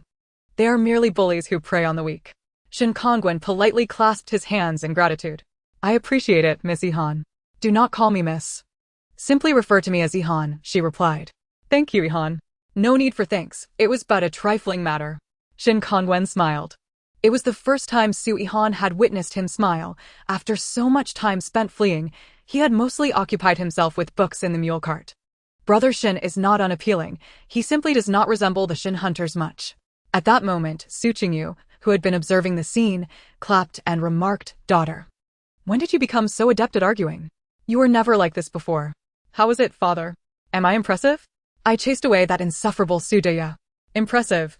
My daughter is the most formidable. At this juncture, Shin Kongwen interjected, Yihan, night is falling, we must make haste back, for the beasts abound after dark. All right. Let us go, father. We have enough wild vegetables, it is time to return. Just look at how dirty your clothing is. Su Qingyu laughed foolishly as he accompanied his daughter home. Upon their return, the wild vegetable and lean meat porridge was ready, as were the steamed buns. She took several meat buns to offer to the Shin hunters, who were already quite full. She initially contemplated distributing the excess to the refugees trailing behind, but ultimately decided against it. In these times of hardship, being too virtuous could prove detrimental. That evening, both her father and brother bathed and donned clean clothes, while she herself washed in her space before sleep. Her garments were all laundered in the space's washing machine. Later that night, Su Yihan strolled through her space once more. Rice, let me check the inventory. Astonishingly, there are over 3,000 bags. In merely a decade, I've amassed such a quantity. Over 1,000 bags of flour. Hundreds of barrels of cooking oil, thousands of boxes of instant noodles, an array of canned pickled vegetables and seasonings, all meticulously stocked, not to mention various dried goods. As for the refrigerator, it was filled to the brim with an endless supply of frozen foods and assorted small packages of meat. Additionally, there were bedding and daily necessities. Su Yihan nodded in satisfaction. My plan is to retire at 30 and simply relax. What a pity. Chapter 11. The Wolf Pack. After another restful night, Su Yihan awoke to the familiar aroma of wild vegetable and lean meat porridge and meat buns wafting through the air. Although this had become the norm on their journey, a flicker of longing for new flavors stirred within her. Daughter, why must we always eat these? Even I am growing weary of them, Su Qingyu, her typically cheerful father, lamented for once. Su Yihan, though feeling somewhat helpless, gently reassured him, Father, we are currently fleeing. Finding these provisions along the way is no small feat. Once we reach a stable place, I promise to prepare you a feast. Really? A glimmer of hope sparkled in Su Qingyu's eyes. Indeed, Su Yihan affirmed with a nod. Su Qingyu, like a child, extended his pinky and grinned, Pinky swear, you mustn't deceive me. Amused yet warmed by her father's somewhat childish gesture, Su Yihan extended her pinky in earnest to seal the promise. After this exchange, Su Qingyu's spirits visibly lifted, and he enjoyed his breakfast with renewed enthusiasm. At that moment, Dashing approached with a grave expression, reporting, Miss, we have likely traveled around 500 miles and are still within the Guangzhou territory. I observe the heavens. It seems rain is imminent, and we must prepare accordingly, for sudden downpours can occur. Upon hearing this, Su Yihan immediately became vigilant. Then please prepare at once. Subsequently, she relayed the news of the impending weather changes to the village chief, urging the villagers to ready themselves as well. While others hesitated and deliberated, Su Yihan's family and the Shin hunters swiftly acted to cover the carts with oilcloth. The carts were laden with grain. If they were to become wet, the consequences would be dire. Yet, as the day wore on, not a single drop of rain fell from the sky. Just as everyone began to suspect that Dashing's judgment might have been flawed, a sudden crisis stealthily approached in the dead of night, the wolf pack. Miss, stay seated in the cart, and do not venture out under any circumstances. Dashing's voice resonated with exceptional steadiness in the night. Su Yihan was unaware of how many wolves lurked outside or how dire the situation truly was. She could only cautiously lift the edge of the curtain to peer outside. Villagers scattered in every direction. Some of the young and strong, undeterred by fear, seized their farm tools and joined the fray against the wolves. Dashing, along with the Shin hunters and Aunt Zhang, charged into the fray. Observing the scene, Su Yihan felt a tumult of anxiety and concern. At that moment, she heard Shin Kongwen's voice. Yihan, are you all right? He stood with his sword in hand, resolutely guarding their cart, embodying the role of protector. Su Yihan's heart stirred. She had previously known of the martial prowess of the Shin hunters and Aunt Zhang, yet witnessing Shin Kongwen, the seemingly frail scholar, wielding a sword with such determination was nothing short of astonishing. Were all members of the Shin family skilled in combat? She found herself surrounded by experts. Just as she was about to observe further, Xi and Xian interrupted. Miss, do not watch. Quickly sit down. With no other choice, Su Yihan lowered the curtain. She had never encountered so many living wolves. She had intended to broaden her horizons, only to be thwarted. Meanwhile, Su Qingyu instinctively drew his children close, enveloping them in a protective embrace upon hearing the commotion outside. This gesture filled Su Yihan's heart with warmth, allowing her to feel the depth of her father's love. After approximately a quarter of an hour, the outside seemed to quiet. Dashing and the Shin hunters returned. Miss, the wolf pack has been dealt with. However, the stench of blood is overwhelming. We must depart swiftly. Dashing urged. Is anyone injured? Su Yihan inquired with concern. Thank you for your concern, miss. We are unscathed. Dashing replied. Then what about Hunter Shin and Aunt Zhang? Su Yihan continued to inquire. They are unharmed, Dashing replied. That's good, Su Yihan sighed with relief. The group traveled for about half an hour into the night before finally halting. By the time Su Yihan and the others awoke, they found that a heavy rain had begun outside. Due to the wolf pack's attack the previous night, everyone had slept late and was unaware of the rain that had fallen in the middle of the night. Su Yihan lifted the curtain to take a look and was pleased to see that the carriage was completely dry. Feeling grateful for the attentiveness of Dashing and the others, she noticed that Dashing and his companions had already donned raincoats and conical hats, wrapped tightly against the rain, ensuring that their clothes remained dry. In contrast, the other villagers were quite different. They longed for the rain. As long as their food supplies were protected, they had little concern for themselves. Many had not bathed since they began fleeing, making this rain a timely blessing. Su Yihan observed numerous buckets placed outside to collect rainwater. Dear daughter, I want to play in the water too, Su Qingyu said with a silly grin. Su Yihan shook her head in exasperation. No, what if you catch a chill? Let's wait until the rain stops. Su Qingyu understood he should heed his sister's words, but he remained sulky and reluctant to converse with her. With the rain pouring, their journey could not continue. The wolf meat from last night had been shared between the two villages. Early in the morning, the village chief had brought them and Hunter Shin's family some prepared wolf meat, distributing the largest portion to them, as they had been responsible for nearly all the kills. Han, I can roast the meat. Shall I prepare your wolf meat as well? Hunter Shin called out. Hearing this, Su Yihan felt a surge of joy. She had long heard of the culinary skills of Hunter Shin's family, and now had the opportunity to savor their cooking. Thank you, Uncle Shin. This arrangement was quite convenient, sparing her the trouble of starting a fire in the rain. Dashing, I wonder how long this rain will last. Perhaps you should set up the tents to shelter from the rain, suggested Su Yihan. Miss, we are fine, Dashing replied with a smile. Fortunately, there was neither thunder nor wind, and they remained clean inside the carriage. Not a drop of water splashed inside. The others outside, aside from their shoes being slightly damp, had their clothes remained dry, as they were seated in a sheltered spot that blocked most of the rain. Very well, let's proceed this way. We shall wait for our meal, Su Yihan mused to herself. At that moment, her younger brother Su Yihan reminded her, Sister, haven't you been neglecting your studies for quite a while? Su Yihan was taken aback and felt a twinge of disappointment. Brother, why bring up such discouraging matters now? Su Yihan chuckled, Sister, I remember we took all our books with us. You should take the time to study. I know. Su Yihan replied with a hint of resignation. Half an hour later, the aroma of roasting meat filled the air. The most enticing scent came from the wolf meat roasted by Hunter Shin's family. Shin Kongwen brought over a large platter, and Su Qingyu eagerly grabbed a piece to eat. Delicious. Just like the flavor of my wife's cooking. Your mother's roast is just like this, Su Qingyu exclaimed. Su Yihan and her brother each took a taste.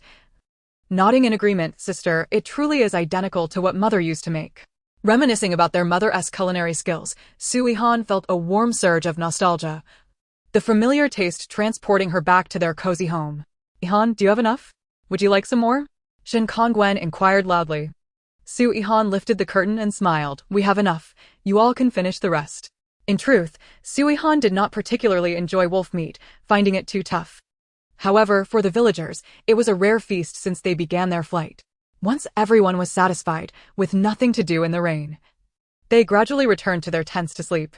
The rain continued until the afternoon before it finally began to abate.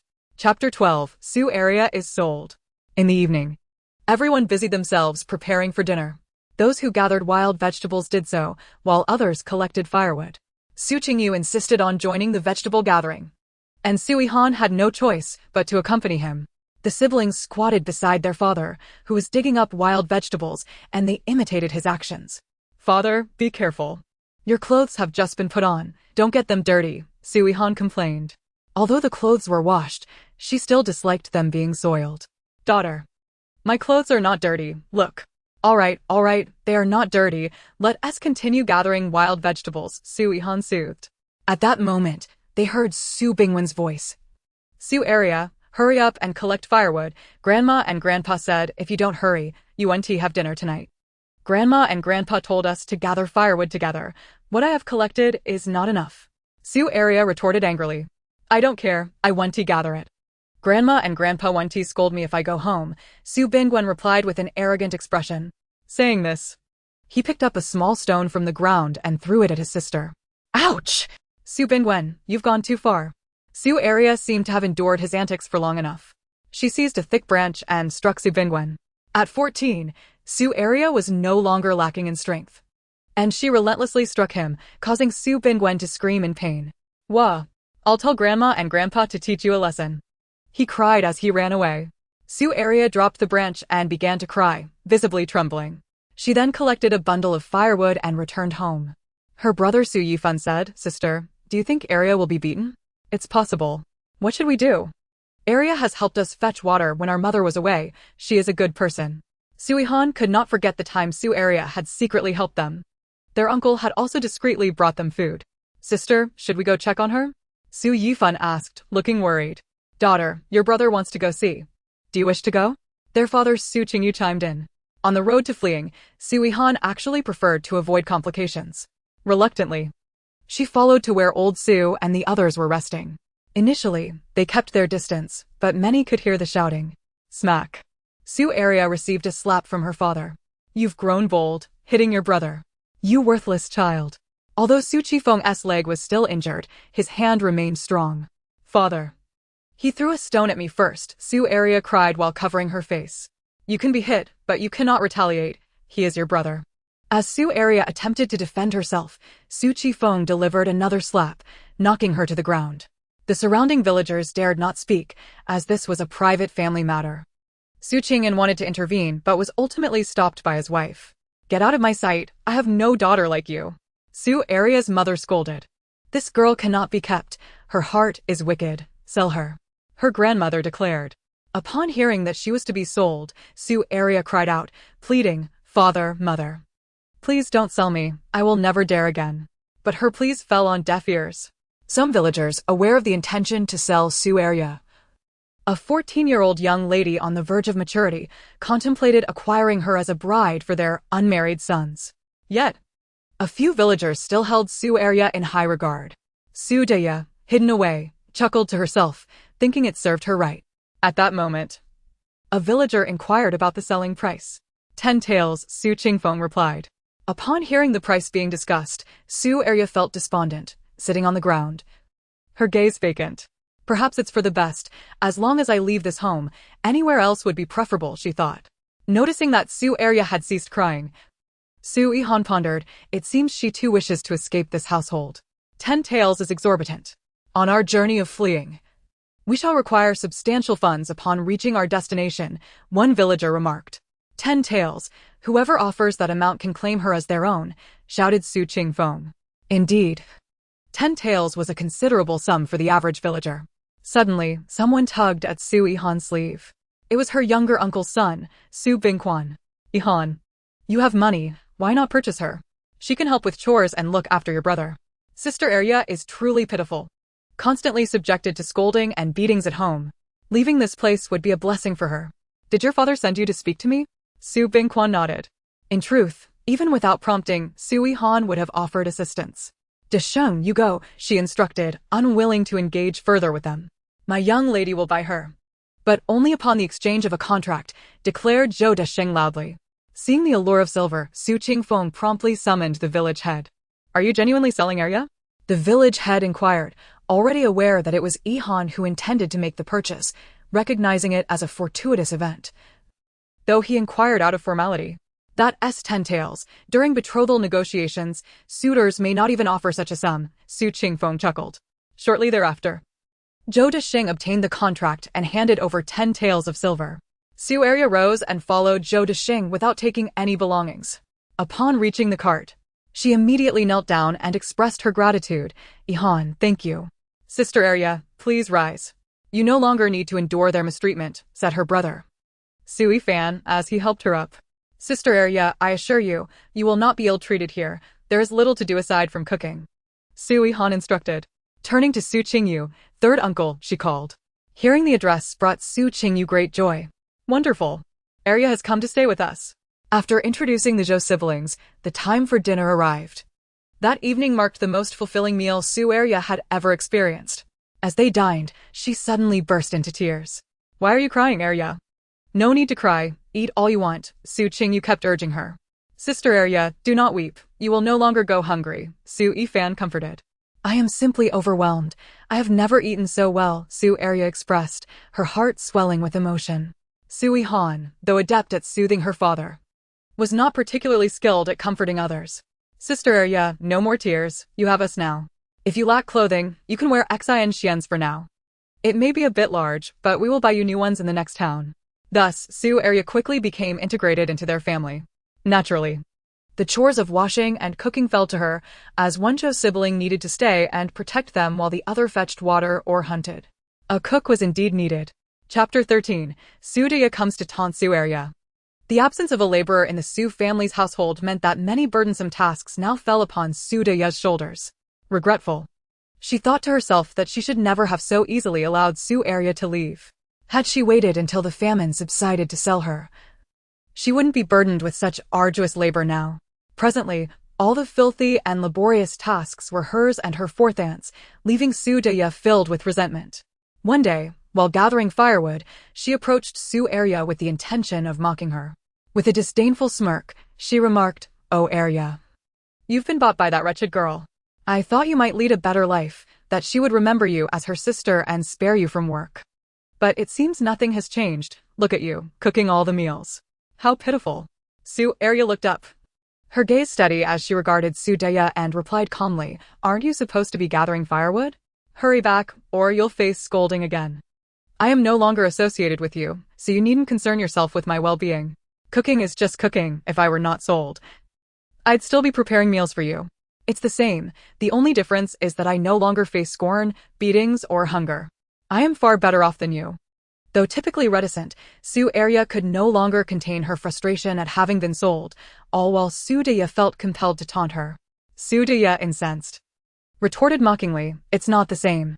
You were sold, a slave with a contract, while I remain a free citizen."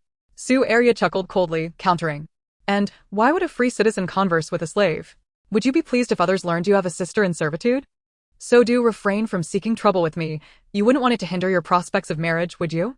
After all, you still dream of marrying a scholar." Su Yihan's heart raced at this remark. In her moment of prideful folly, she nearly forgot that Shen Kongwen and others were cooking nearby. She did not wish for Shen Kongwen to discover she had a sister who was a slave. Therefore, she hastily gathered her firewood and, casting one last disdainful remark, declared, "I have no desire for a sister in servitude. You are no longer connected to our family," before fleeing in embarrassment. Inside the cart, Su Yihan and the others had overheard the entire exchange. Observing Su Arya's dejection, Su Yihan offered consolation. "Sister Arya, pay her no mind." "Sister Arya, when did you become so articulate? You were always so quiet before." Su Arya managed a wry smile and replied, "I was forced into it." Thus, the group continued on their journey for another 2 days. Although it had rained earlier, the weather turned even more oppressive afterward. Many villagers fleeing experienced heat stroke, fortunately. A doctor was present in the village, or there would surely have been fatalities. Before her transmigration, Su Yihan had been an ordinary warehouse worker, lacking any remarkable skills. And knew little of medicine. The scant knowledge she possessed was imparted by her mother. Thus, unlike other transmigrators, she did not possess any extraordinary abilities. Watching the villagers suffer from heat stroke filled her with helplessness. Concerned for the villagers, the village had altered their travel schedule. They departed at dawn and rested in shaded areas during the hottest parts of the day, resuming their journey in the late afternoon. The villagers agreed to this arrangement, as no one wished for their families to suffer from heat stroke. For Su Yihan and her companions, the extended midday rest was of little concern.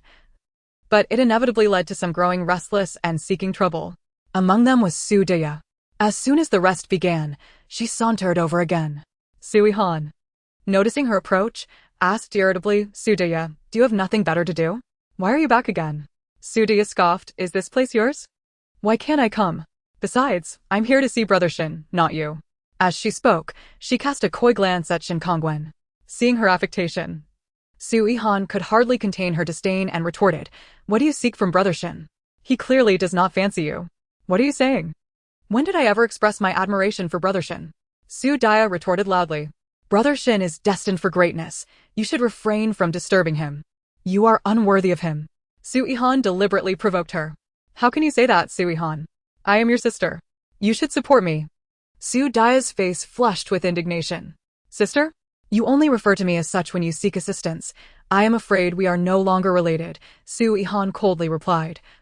Before taking her foolish father and younger brother to sit in the shade beneath a tree, disregarding Su Yihan entirely. Xinchuan stood guard nearby, while Dashing went to gather firewood. And Su Erda was busy preparing lunch. Seeing that no one was paying her any attention, Su Yihan reluctantly picked up some firewood and returned home. Su Qingyu, feeling bored, tugged at Su Yihan's sleeve, saying, Daughter, father wishes to forage for wild vegetables in the mountains. Su Yihan coaxed, Father, it is too hot right now for foraging. No. Daughter, I am so bored. I want to go, Su Qingyu whined like a child. With no other option, Su Yihan relented, allowing Dashing to protect them while Xinchuan and Su Erda stayed behind to cook, as they accompanied their father to forage. As soon as they began foraging, Su Qingyu became as excited as a wild horse. In no time, he exclaimed, Daughter, son, look at all these wild vegetables. Su Yihan and the others rushed over and confirmed his discovery. While many villagers struggled to find any, Su Qingyu always seemed to choose the right spots. Su Yihan pondered. Could it be that father possesses the luck of a koi? She had read about such luck in novels, and her father's situation certainly fit the description. Just as they were engrossed in their foraging, Su Qingyu suddenly shouted, Daughter, son, there's a snake. A snake. Dashing rushed over and swiftly pierced the snake's vital spot, killing it instantly. Su Yihan looked at the lifeless snake and asked, Dashing, is this snake venomous? After a careful inspection, Dashing replied, Miss, it is merely a common snake. Harmless. Su Yihan's eyes brightened as she said, Then let's take it back and make a stew. Brother Shin can help us prepare it. His cooking is delightful. Yes, miss. Dashing replied, leaping away with the snake in hand. He soon returned, handing the snake to Hunter Shin before returning to them. Su Qingyu only agreed to head back once he was tired from foraging, carrying a full basket of wild vegetables that made him beam with joy. Upon returning, they immediately shared half with Hunter Shin's family. As lunch was ready, the snake stew was also completed. The two families gathered together to savor the delicious dish. Su Qingyu praised while eating, delicious. The snake stew prepared by Brother Shin and Sister Shin is truly wonderful. He grinned like a satisfied child. Su Erda, too, received a portion of the stew, looking gratefully at Su Yihan. Chapter 14, The Son of Fourth Uncle, Su Bingwan. As they set off during the hour of Shin, Su Qingyu and his younger brother were fast asleep. Su Yihan entered the space to wash up, enjoy an ice pop, and then exited, finding herself dozing off in the carriage. While others were fleeing from disaster, she felt as though she were on a vacation. It was indeed thanks to the money her mother had left behind before departing. Without that sum, they might have had to travel on foot, enduring the elements, let alone acquiring a carriage or hiring servants, much less securing the resources in her space. As the oldest and most capable child in the family, Coupled with her memories from another world, Su Yihan had long anticipated the challenges they might face before their escape. The throngs of refugees are becoming increasingly chaotic. Many are running low on water and food. If this continues, they will inevitably set their sights on us. This is a matter that cannot be overlooked. How should I respond? Relying on them to find water is both slow and unreliable. Sigh, I have read many novels about fleeing disasters. Yet this is my first real experience. Su Yihan pondered to herself. When Su Qingyu and the others awoke, the refugee procession continued to move slowly forward. The sky had not yet completely darkened, and the village chief decided to press on while visibility permitted, for once night fell, they would dare not proceed further. To avoid the lurking wolves. Soon, the group halted to rest, and preparations for dinner commenced. Aside from the wild vegetables occasionally collected by her mentally challenged father, their only remaining food was rice. Su Yihan retrieved eggs and cured meat from her space, along with the rice and wild vegetables, instructing the preparation of their meal. The repetition of the same menu day after day inevitably led to monotony.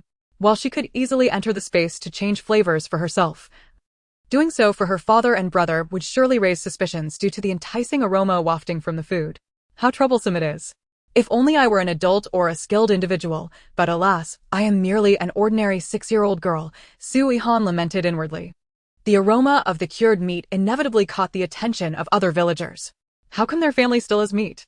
They seem to eat it every day. The villagers whispered among themselves. The most uncomfortable of all was Su Laodao's family. They were unable to partake even a morsel of their own flesh and blood. It was said that Shimin Baifeng had spent a considerable sum to sever ties with the Su family, and a written agreement had been established. As for the exact amount, Su Yihan was unaware, having only heard that it was set at 50 taels of silver by Su Laodao himself. They did not comprehend Shimin Baifeng's strength, believing that 50 taels for a fool was an exorbitant price. Thus, Su Qingyu finally broke free from the meager existence of the Su Laodao family. Previously, Su Qifeng and Su Qingdong had constantly bullied him, often snatching his food. They had assumed that with the departure of the fool's wife, they could once again torment him. But little did they know they would fall victim to a 6-year-old girl instead. The family could only drink a watery porridge made from wild vegetables, their hearts filled with mixed emotions.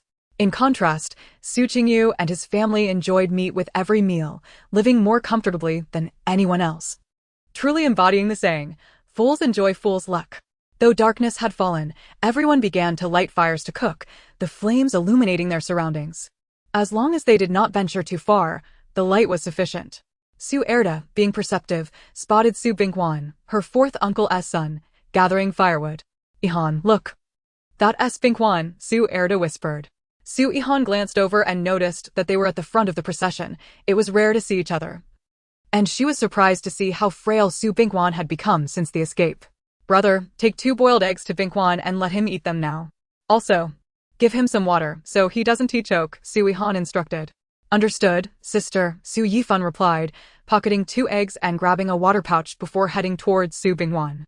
At that moment, Su Bingquan was alone, as no one dared to gather firewood at such an hour. He was likely forced out by his 2 uncles due to a lack of firewood at home. Dashing accompanied Su Yifan as he approached. Brother Bingquan, here, eat this. Sister wants you to eat it now. I have water for you, Su Yifan said, offering the eggs. You shouldn't have gone to such trouble, Su Bingquan replied. Though he was polite and well-mannered, having been educated, despite being just a year older than Su Yihan. Eat up, we have plenty, Su Yifan said. Sister asked me to bring this for you, so don't hesitate to indulge. In the future, whenever you gather firewood, I will ensure to bring you delicious treats. Su Bingquan, overcome by hunger, accepted the egg and devoured it ravenously. Su Yifan handed him a water skin, cautioning him not to choke. Is that enough? If not, I can fetch more, she inquired with concern. That's sufficient, but it's a pity my parents can't have any. If I take it back and they're discovered, they certainly won't get a share, Su Bingquan replied, a look of dejection clouding his face. Brother, we will find another opportunity, Su Yifan comforted him. After she departed, Su Bingquan collected the firewood and returned home. His mother was busy cooking while he tended to the fire. She had been hungry for quite some time and was particularly sensitive to flavors. Upon catching a whiff, she instantly recognized that her son had eaten eggs. To prevent others from noticing, she quickly grabbed a piece of wild greens, instructing him to chew it briefly before spitting it out. primarily to mask the scent of the egg lingering in his mouth. Be more cautious in the future. Don't bring back any telltale scents, his mother admonished. I understand, mother. It was Yifan's younger brother who gave them to me, Su Bingguan replied in a hushed tone. Shoo. Just keep it to yourself and don't speak of it, his mother advised. At that moment, Su Yihan approached, and his wife whispered something in his ear. Understanding the situation, he couldn't help but smile. As parents, they could endure hunger, but their son was only 7, a time when he needed nourishment to grow. That night, the family huddled together, whispering softly for a while. Yihan is quite a good girl, Su Yihan remarked. Indeed, although my third brother is somewhat foolish. He possesses a pure heart without malice, and his children are the same. Otherwise, they wouldn't have rescued Arya. Father and mother. My younger brother has asked me to stay close to them while gathering firewood each day, so it's easier to find opportunities for food, Su Bingguan said quietly. Go ahead, we can't dwell on such matters now. What's important is that you eat your fill. I will repay them in the future, Su Yihan replied. But I want you both to eat as well, Su Bingguan insisted. Son, we do not require anything, just focus on your own nourishment. If we were to partake, it would be easily discovered, his mother comforted him. Listening to this, Su Bingguan felt a pang of sorrow in his heart. But he could only silently accept this helpless reality. Chapter 15. The bandits arrive. They were still within the boundaries of Guangzhou County. As they ventured further south, the impact of the drought diminished and water sources became more accessible. The forest offered an abundance of food. Su Yihan felt somewhat reassured seeing that others were finding sustenance as well. She feared that if everyone struggled to find food, they might turn their attention towards her. The primary concern was still the issue of drinking water. The group halted by a river, and everyone rushed to the riverbank, drinking and filling their containers. Once everyone had gathered enough water, some of the men stripped off their clothes and dove into the river for a bath. They had truly gone a month without washing. And their odor was overwhelming.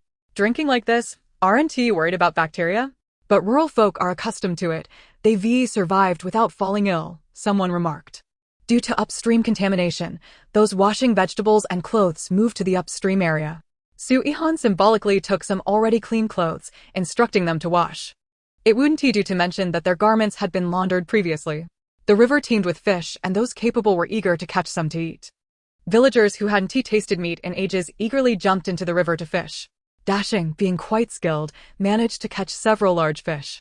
They boiled a pot of fish soup and asked Huntershin to help grill a few. Su Yihan instructed Su Arya to fill a water skin with some fish soup for Su Bingguan.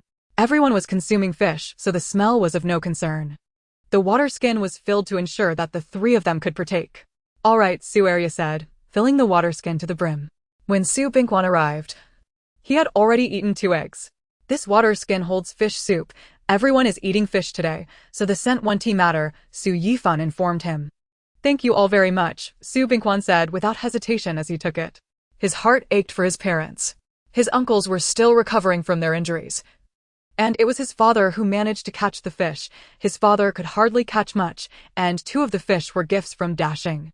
He understood that they had all endured hunger for so long that even if his father had caught the fish, there would be little for them to eat in the end. That evening, the lingering scent of fish still hung in the air. Before sleeping, Su Bingguan provided them with the water skin to drink from. The fish grilled by Huntershin was simply exquisite. Particularly, Su Qingyu remarked, daughter, son. This flavor reminds me of your mother's cooking. Her fish soup tasted just like this, delicious. Huntershin's gaze faltered slightly. And Su Yihan noticed the change in his expression. Such a reaction makes me wonder if my mother's cooking was always prepared by the Shin family. But that isn't the focus. I have no desire to speculate. It serves no purpose. Finally, everyone was able to sleep soundly that night. Previously, they had gone to bed hungry, unable to find rest. As was customary, Xi and Xian kept watch in the first half of the night, while Dashing took over in the latter half. They had set up tents for Su Arya and the others to sleep in. Su Yihan felt it more convenient to sleep in the cart, as it afforded protection against snakes and insects. In the wild, such creatures were plentiful. In the latter half of the night, the vigilant Dashing and Xi and Xian, along with Huntershin's family, awoke. Miss, there are hoofbeats approaching. There are quite a few of them. They could be bandits. We must leave this place swiftly, Dashing warned.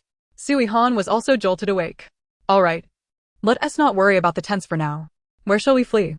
I'll have my sister guide you to the woods, hiding the cart among the trees. If you go far enough, you won't be discovered. I will confront them. Quickly, go inform the village chief, Su Yihan instructed. Yes, miss, Shin Kongwen replied, maneuvering the mule cart to follow Su Yihan into the woods. Su Yihan felt no fear. Her foolish father was blissfully unaware of the impending danger, while her younger brother and Su Yihan were visibly anxious. Shin Kongwen had somehow managed to catch up and, alongside Xi and Xian, held knives to protect the front of the cart. This was not the first time they had witnessed Shin Kongwen shielding them. In the distance, shouts could be heard, along with the sounds of frantic escape and the clattering of pots and pans. Following that were the clashing sounds of swords and other metal instruments. Help! Bandits are here! The sounds of hoofbeats, cries for help, shouting and wailing reached Su Yihan and the others. Su Yihan was already terrified to the point of tears, unaware of the situation outside. Time passed, and gradually the sounds of hooves faded, along with the shouts and cries. It seems they have either retreated or met their demise, Su Yihan mused. After a quarter of an hour, Dashing, Hunter Shin, and Aunt Zhang arrived. Miss, the bandits have left. A few managed to escape. They returned to the original spot where we had set up tents, which is still intact. Because they approached from the front, they hadn't reached the rear before fleeing in disarray. 15 were slain, while the younger ones stole a horse. Su Yihan spotted the horse, and Dashing suggested using it to pull the cart. One horse was a bit strained. Dashing, Uncle Shin, is everything truly all right? Su Yihan asked anxiously. It is all right now. They will not return tonight, and the future remains uncertain. They have not gained any advantages, and there may be lingering resentment. Their lair should not be far away, said Xin Liao. Upon hearing this, Su Yihan felt a wave of anxiety wash over her. How could one possibly sleep at night under such circumstances? In my space, why can't my father and the others enter? It would be much safer for them to hide inside. Su Yihan instructed her father and younger brother to remain in the carriage while she ventured out to check on everyone. Dashing and Xin Liao accompanied her. Some villagers had died, while many others were injured. There were also those who had fled, possibly hiding and too frightened to emerge. Su Yihan observed the village chief counting heads as the local doctor worked to save lives, but alas, their medical supplies were limited, allowing only for rudimentary treatment. It was said that the casualties in Dying Village were severe. Those with grave injuries, if they did not pull through, would meet their end, waiting in despair. As Su Yihan surveyed the devastation and the bloodied battlefield, a shiver ran down her spine. The village chief concluded that 5 had died, with dozens injured, and perhaps 100 had fled amidst the chaos, yet to return. Su Yihan wondered if her uncle was among them. Fortunately, the family of 3 was safe. However, her father and the others were missing. Uncle, are you all right? Su Yihan inquired with concern. We are fine, thanks to Dashing and Xin Liao. Without them, we would have perished here. But why are there only the 3 of you? They ran away without calling us, and we have no idea where they went. They took everything with them, her uncle lamented. Then you should come with me. I have a tent where you can stay. We have food, you will not go hungry. Upon hearing Su Yihan's words, Su Qingnan's eyes brimmed with tears. Uncle and auntie are truly grateful to you. With no other options, Su Qingnan had no choice but to follow Su Yihan, shamelessly accepting her offer. That night, they stayed in the tent with Su Yihan. Chapter 16, The Bandit's Lair. Here I come. Xin Liao conferred with Zhou Dashing and the others about exploring the bandit's stronghold. Su Yihan agreed, provided she was assured of their capability. In truth, she yearned to go herself. With her spatial abilities, she could discreetly gather any valuables they might find. May I accompany you? Su Yihan asked. Miss, you are too young. And your martial skills are lacking, Dashing replied. I have trained diligently. While my skills may not be exceptional, my agility is commendable. My mother used to say, if you cannot win, you can always escape. Thus, I have focused on honing that aspect. Xin Liao was aware of her determination. Yihan, why do you wish to go? It is perilous. If a fight ensues, we fear we cannot protect you. I need to train. One day, I must grow stronger. We should first investigate stealthily.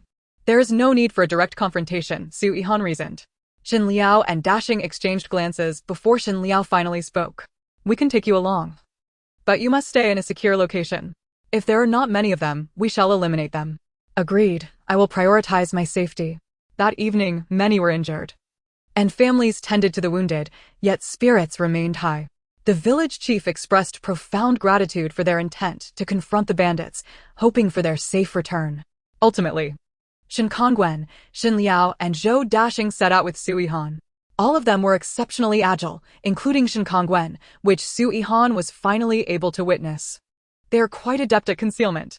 Zhou Dashing took Su Yihan along as they soared through the night air. Wow, exhilarating and thrilling. When will I be as formidable as they are? I once thought my agility was commendable, but now it pales in comparison. My skills are akin to child's play. In less than a quarter of an hour, they arrived at a brightly lit area in the mountains. It was unmistakably the bandits' lair. Their lightness of foot rendered them nearly undetectable. There appear to be about 20 of them, Xin Liao noted. After a failed robbery, many of the bandits had perished, and they were currently plotting revenge for the next day. Xin Liao and Zhou Dashing deliberated on how to annihilate them in one fell swoop, while Su Yihan was more concerned with locating their stash of wealth. This was her true motivation for coming along. She scanned her surroundings, catching Shen Xingwen's attention. Yihan, what are you searching for? I am trying to find out where they keep their valuables, Su Yihan candidly replied. Is that the reason you wanted to come? Shen Kongwen questioned, perplexed. Su Yihan nodded affirmatively. Shen Kongwen chuckled. What is so amusing? I need to provide for my father and younger brother, as well as Dashang, Xinchuan, Arya, and now my uncle and his family. They all require financial support, Su Yihan explained with a smile. Xin Liao and Zhou Dashing were oblivious to the conversation's nuances. They had agreed that Xin Liao and Zhou Dashing would confront the bandits, as they were rather mediocre fighters and could be easily dealt with. Shen Kongwen would remain to protect Su Yihan.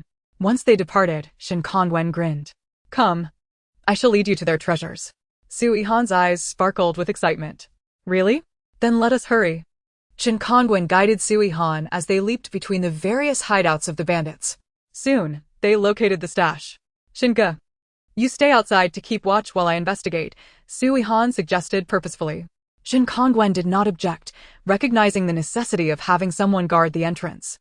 Upon entering, Su Yihan discovered very little wealth. These bandits were impoverished, possessing only a chest of silver and a chest of gold. Unsure of the total amount, she selected a portion and stored the rest in her space. There was also a significant amount of grain.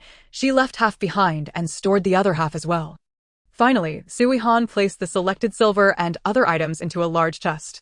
She then quietly called for Shen Kongwen. Shinge, come in for a moment. Upon hearing her, Shen Kongwen entered. They truly are destitute. I have placed the valuables in this chest, but it is too heavy for me to move. As for the grain, let us have the village chief distribute it.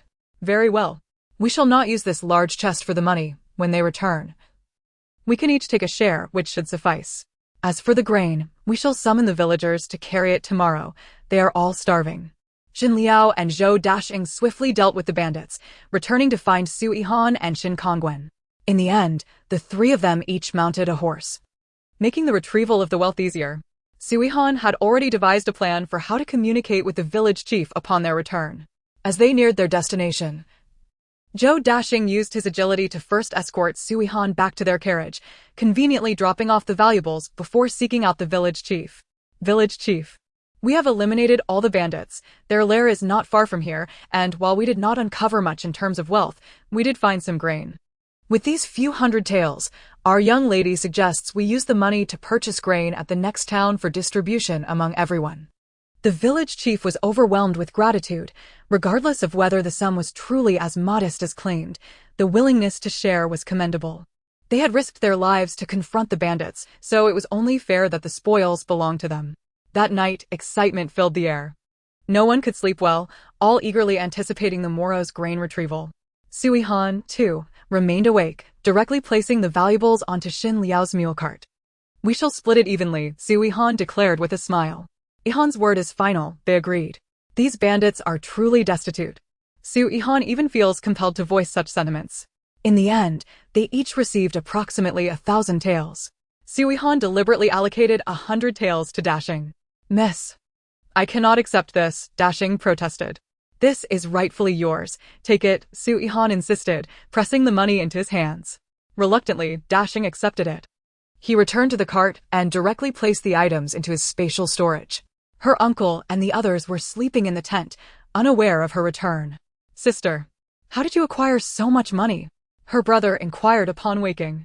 Oh, I took it from the bandit's lair, Su Yihan responded. Daughter, you're back. Were you hurt? Su Qingyu asked, now awake. Father, please go back to sleep, I'm fine.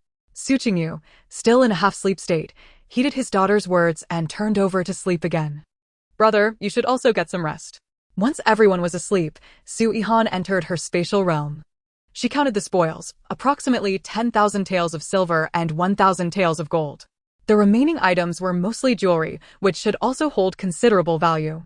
She had taken only half of the rice, amounting to 30 bags, along with the horses. Hunter Shin had claimed 2 horses, and another was ridden back by Dashing. Hunter Shin had exchanged a mule for a horse. Therefore, the mule was temporarily borrowed by Su Yihan. The bandit lair was now devoid of horses.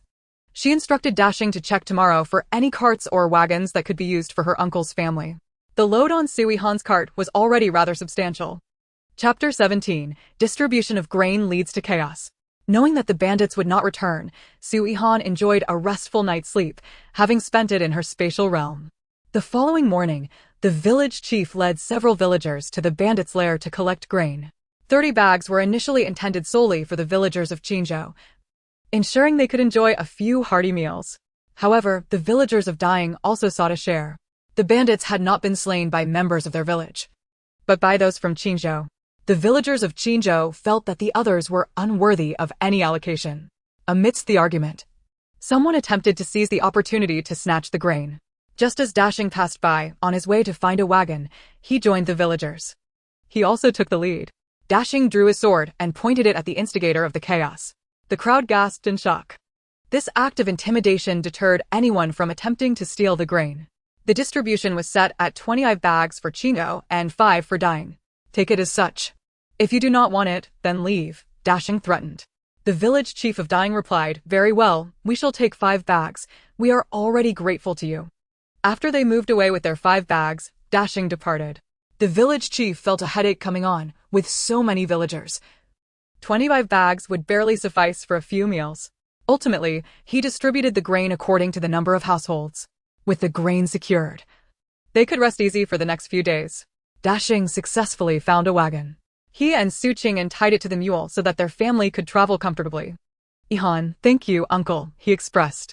No need for formalities. If gratitude is to be given, it should be to Uncle Shin, as the mule belongs to him. Came the reply. Thanks to Brother Shin, they echoed. No need to be polite, there was a surplus. Take it for your use. It will spare you the arduous journey on foot. Xiao Auntie and Arya had just returned with their share of grain. The village chief had allocated a little extra to Su Yihan and Hunter Shin's family. It was soon time for lunch. The weather was pleasant, and they planned to set off immediately after their meal. Those who had left the previous night had yet to return. They might have gone directly to Zhao County, where everyone would regroup. Ahead lay the last town in Guangzhou County, beyond which lay the territory of Nano County. After a day of travel, they finally arrived outside the town. The village chief communicated, and, as before, those wishing to enter for supplies were allowed in. This time, Su Yihan insisted on entering, otherwise it would be challenging to procure certain items later. The village chief led several strong men into town to buy grain, using the few hundred taels of silver. On this occasion, Su Yihan spent a little money to accompany them into town. They promptly headed to a restaurant and subsequently scattered to purchase supplies. Su Yihan directly handed her uncle 20 taels of silver, instructing them to buy whatever they lacked. Uncle, you should buy a couple of new outfits. You need water pouches. Remember to get those, as well as raincoats and waterproof tarps, Su Yihan advised. How could I possibly accept your money? Su Qingyu hesitated. Uncle, we are family. I remember all the kindness you showed my father, she reassured him. Su Qingnan's eyes glistened with emotion.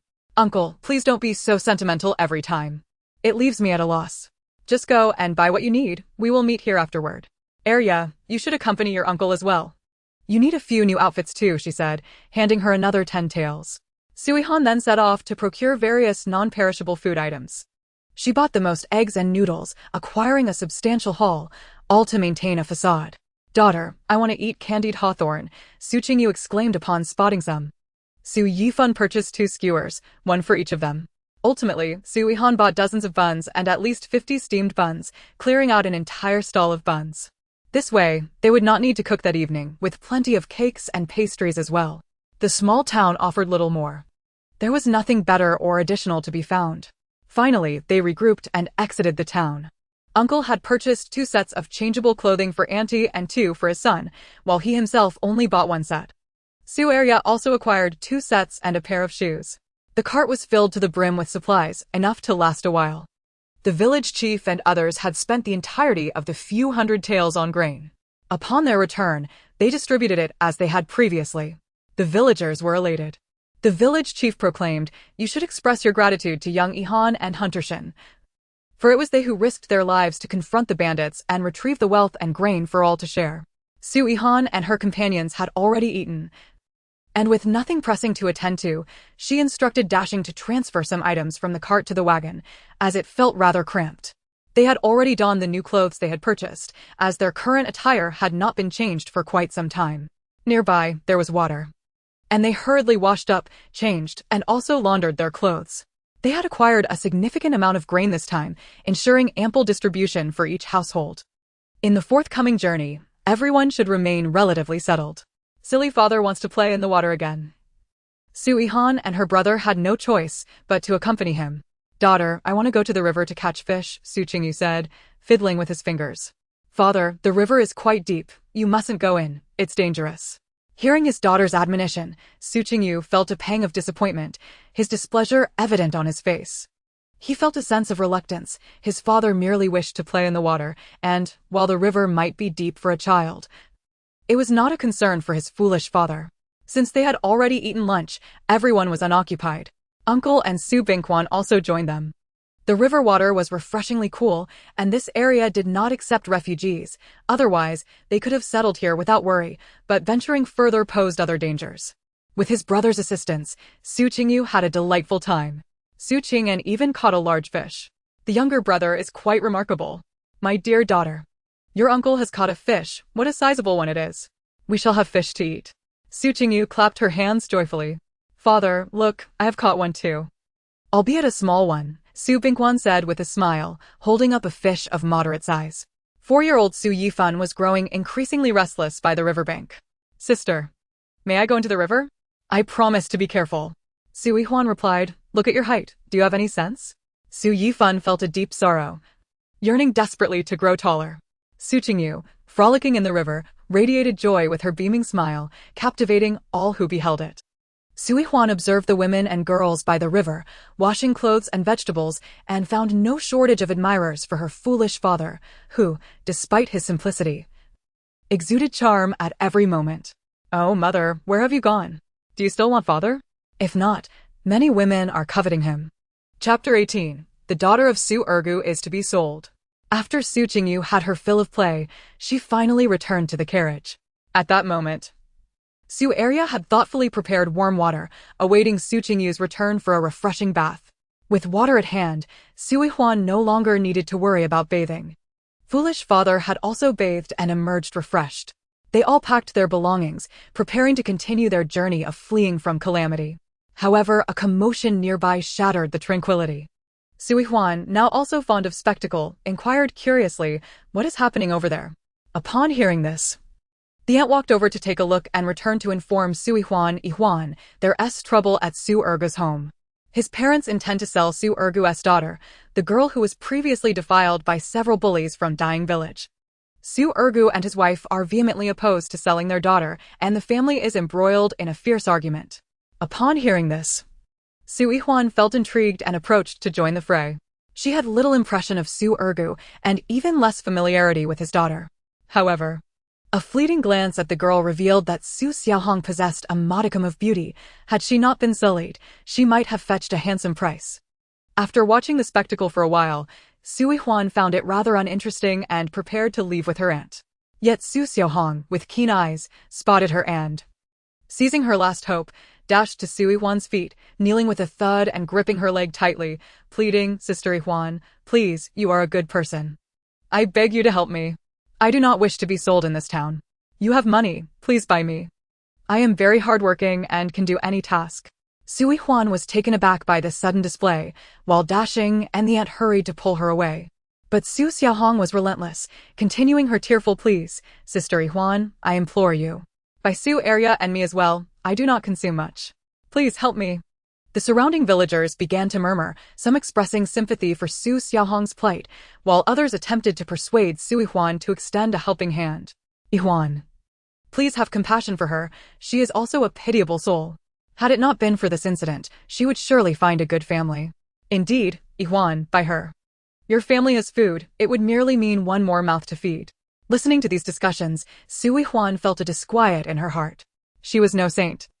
If she agreed this time, would the villagers not start selling their daughters to her in the future? Would that not lead to an endless cycle? Calmly, she addressed Su Xiaohong and her family. You are different from Arya. Her parents no longer want her, while yours still do. It is your grandparents who wish to sell you. You must understand, Su Arya has a contract of servitude. To buy her is to claim her as a slave. You are still a free citizen. Why go down this path? Upon hearing this, Su Ergu and his wife displayed displeasure, while Su Xiaohong hesitated, uncertain of her next move. Su Yihan continued, if this family truly cannot accommodate a daughter, then perhaps it is best to part ways. You can live separately. And then you can decide your daughter's fate yourselves. This was merely a suggestion from Su Yihan, but she believed it to be a sound solution. Her own father had done the same. One should not be shackled by the title of filial child. Su Ergu fell into contemplative silence. Feeling she had seen enough of the spectacle, Su Yihan returned to the carriage with her aunt. Yihan, why do you not wish to help Su Xiaohong? She is quite pitiable, the aunt could not help but ask. Su Yihan sighed, saying, Aunt, one cannot always play the role of the Good Samaritan. Moreover, Arya is different. She shares blood ties, while Xiaohong does not. She is no longer pure. As one matures, some may inevitably harbor ambitions. Look at my father, so handsome. My mother has passed, and though we now possess some wealth, even if my father is foolish, do you not think others might harbor ulterior motives towards him? Do they dream of becoming my stepmother? This was the genuine thought of Su Yihan. She had to consider her family's future. And my mother does not abandon us. She is pursuing her own endeavors, Su Yihan added. The aunt, listening to her words, felt a jolt of surprise. She could hardly believe that a 6-year-old child could possess such profound insight. No wonder she was able to protect her foolish father and younger brother so diligently on their arduous journey. The aunt tenderly stroked Su Yihan's head, saying, It is a burden for you, my dear child, to bear so much. Su Yihan mustered a brave smile, replying, Aunt, there is no choice. Look at our situation. My brother and I are still young, and with my father as he is, we must spend money to procure a carriage and hire capable individuals. Otherwise, do you think my brother and I, along with my father, could safely navigate this journey? She was also grateful that her mother had left behind some wealth for them. Upon hearing her words, the aunt's eyes brimmed with tears. She embraced Su Yihan tightly, saying, Yihan, you and your brother are truly strong. I believe you will protect your father and brother well. Returning to the carriage, they found that the caravan had already set off. The contents of the carriage had diminished significantly, rendering it rather empty. Su Yihan found it much more comfortable reading amidst the space.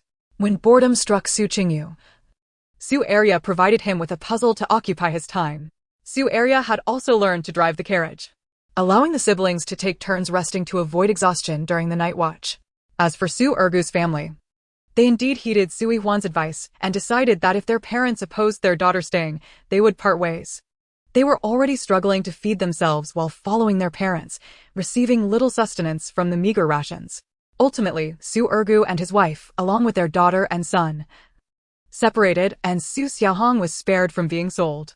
In times of poverty, one encounters all sorts of characters, some willing to share in hardship, while others wish only to feast alone. Observing all this, Su Yihan felt a swell of emotion. She became even more resolute in her conviction to safeguard her family, ensuring their safety throughout this arduous journey. Chapter 19. Encountering exiled prisoners. As they journeyed, time slipped away quietly, and 2 more days passed.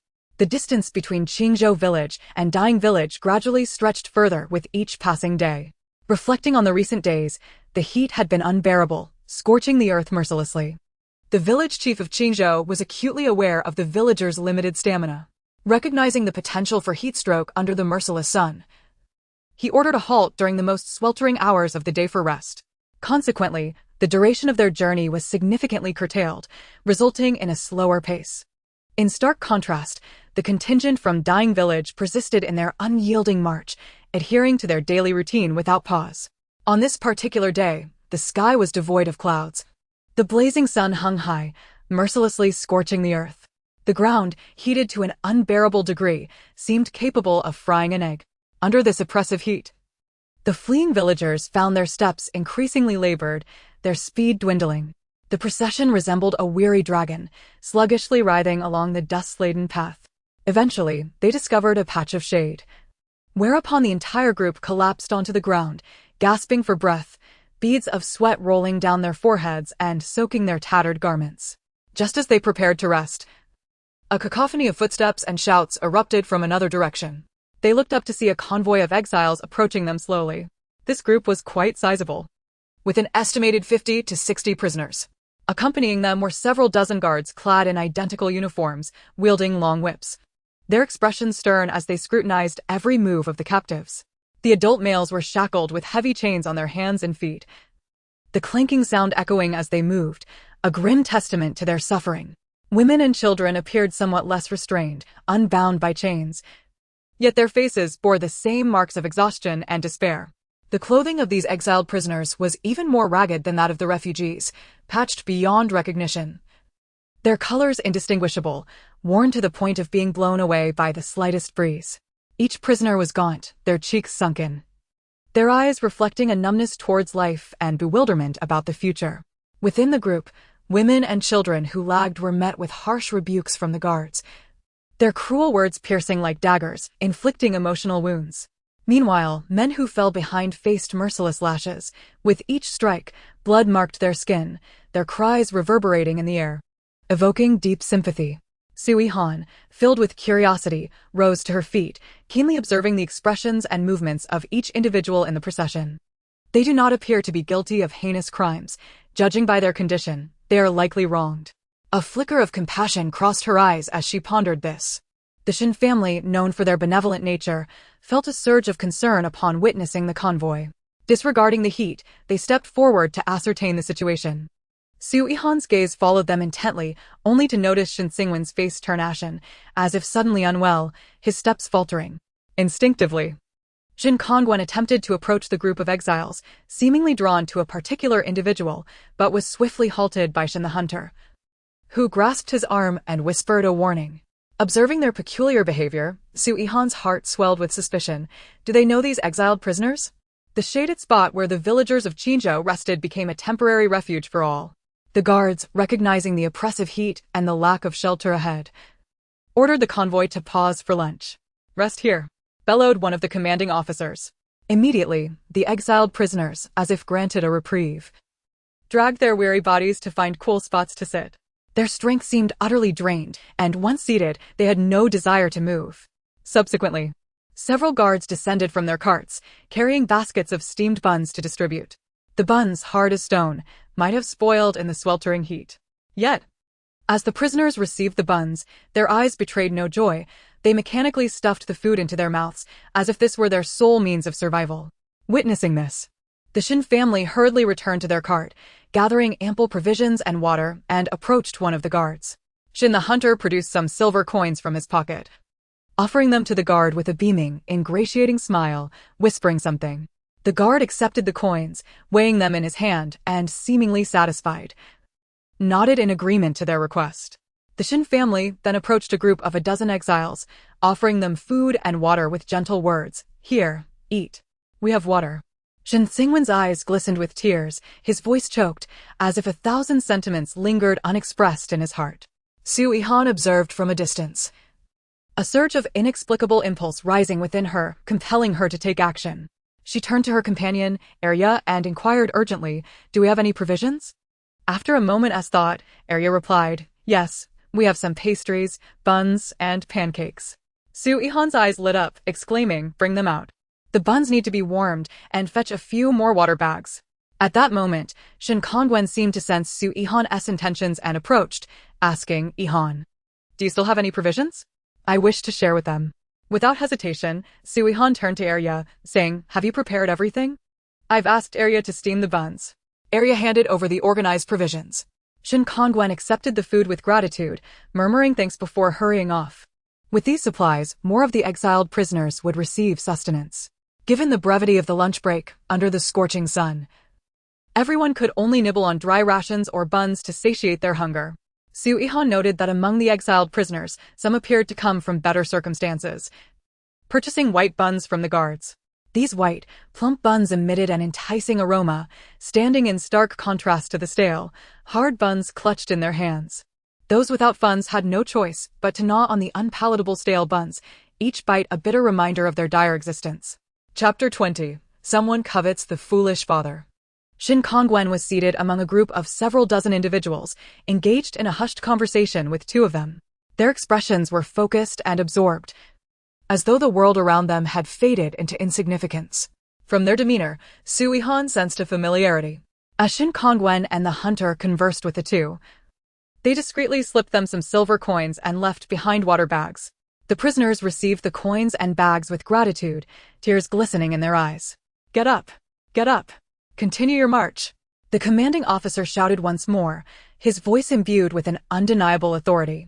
Only then did the hunter family slowly rise and return to the ranks. Unable to suppress her curiosity, Su Yihan approached and asked, "Do you know them?" The hunter nodded, sorrow etched across his face as he replied slowly. They were officials in the capital, good officials, yet they were falsely accused of corruption and sentenced to exile. Their destination, like ours, was Zhao County, where a mine awaited. A common sight for the exiled prisoners dispatched to the southern lands. How did you come to know each other? Su Yihan continued her inquiries. The individual who had just conversed with us was the Minister of Rights. I once served as a guard in his household. They had been subjected to harsh treatment along the way, enduring poor nourishment, inadequate clothing, and frequent beatings from the officials. We intended to accompany them for mutual support. A little bribe to the guards would ensure our safety as long as we did not cause trouble. Shan Liu's voice trembled with emotion. His eyes filled with indignation and helplessness. Very well, we shall follow them as well. The pace of the fleeing group should align with theirs, allowing us to keep each other company. Su Yihan readily agreed. Do you require assistance with cooking during mealtimes? Shan Liu's eyes sparkled with gratitude as he replied, Yihan, are you truly willing to help them? That would be wonderful, for with just our single pot, we can hardly prepare enough food. Your assistance would ensure they have a warm meal. At that moment, Shan Kongwen approached, his expression equally appreciative. Thank you, Yihan. Please prepare extra porridge tonight. They have not eaten well on this journey, and a warm bowl will soothe their stomachs. Certainly, Su Yihan affirmed with determination. The exiled prisoners moved ahead, their procession slow and burdened. The fleeing group followed closely behind, maintaining a respectful distance, neither too near nor too far, for the officials had warned against close proximity, fearing that a prisoner might slip away amidst the chaos. Shan Liu and Su Yihan's cart reached the forefront of the fleeing assembly. Su Yihan, perceptive as ever, sensed that their relationship was far more complex than it appeared. Daughter, why must we move to the front? I dislike it, they're all staring at me. And I feel frightened, Su Qingyu murmured discontentedly. Fear not, my father possesses an admirable appearance, Su Yihan reassured with a smile. Do not worry, I am here. As evening fell, Shan Liu and Su Yihan prepared a large pot of porridge. Su Yihan had also instructed Su Area to boil numerous eggs, and aside from their own provisions, they generously distributed the remainder to the exiled prisoners. Many of them expressed heartfelt gratitude. Shan Kongwen also procured a substantial amount of medicinal supplies from Su Yihan for treating injuries. How did he know I possessed such an abundance of medicine? Shan Kongwen was notably proactive, offering food, drink, and clothing, likely depleting his cart of nearly all items suitable for wearing. Sister, father says he is bored and wishes to forage for wild vegetables, Su Yihan announced. Then let him go. As Su Qingyu dismounted, several exiled prisoners took notice. Amidst the throng of fleeing villagers, the appearance of such a handsome, well-dressed young man was bound to attract attention. A pair of eyes fixated intently upon him, belonging to one of the Li family's young ladies. It was evident her gaze was fixed upon her foolish father.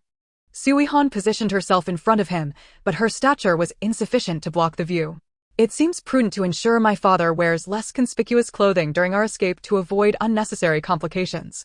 Come, father, allow your daughter and brother to guide you. Upon reaching a location rich in wild vegetables, the young lady from the Li family seized the opportunity to approach Su Yihan and her group under the pretense of needing to relieve herself. Greetings, I am Li Lele. I have heard that our destinations are the same. We shall likely see each other often, she said coyly. We shall not meet. You are an exiled prisoner. Return to your group before you incur reprimands or punishment, Su Yihan urged her away. That will not happen. My family has paid, and they will not trouble us. Noting that she still lingered, her gaze remained fixated on Su Yihan's father. Su Yihan declared, "Do not covet my father. He is a fool, mentally impaired."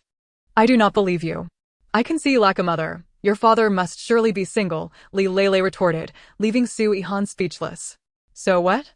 "My mother has gone on errands and will return." Su Qingyu expressed her disdain. "Sister, we ought to keep father away from her.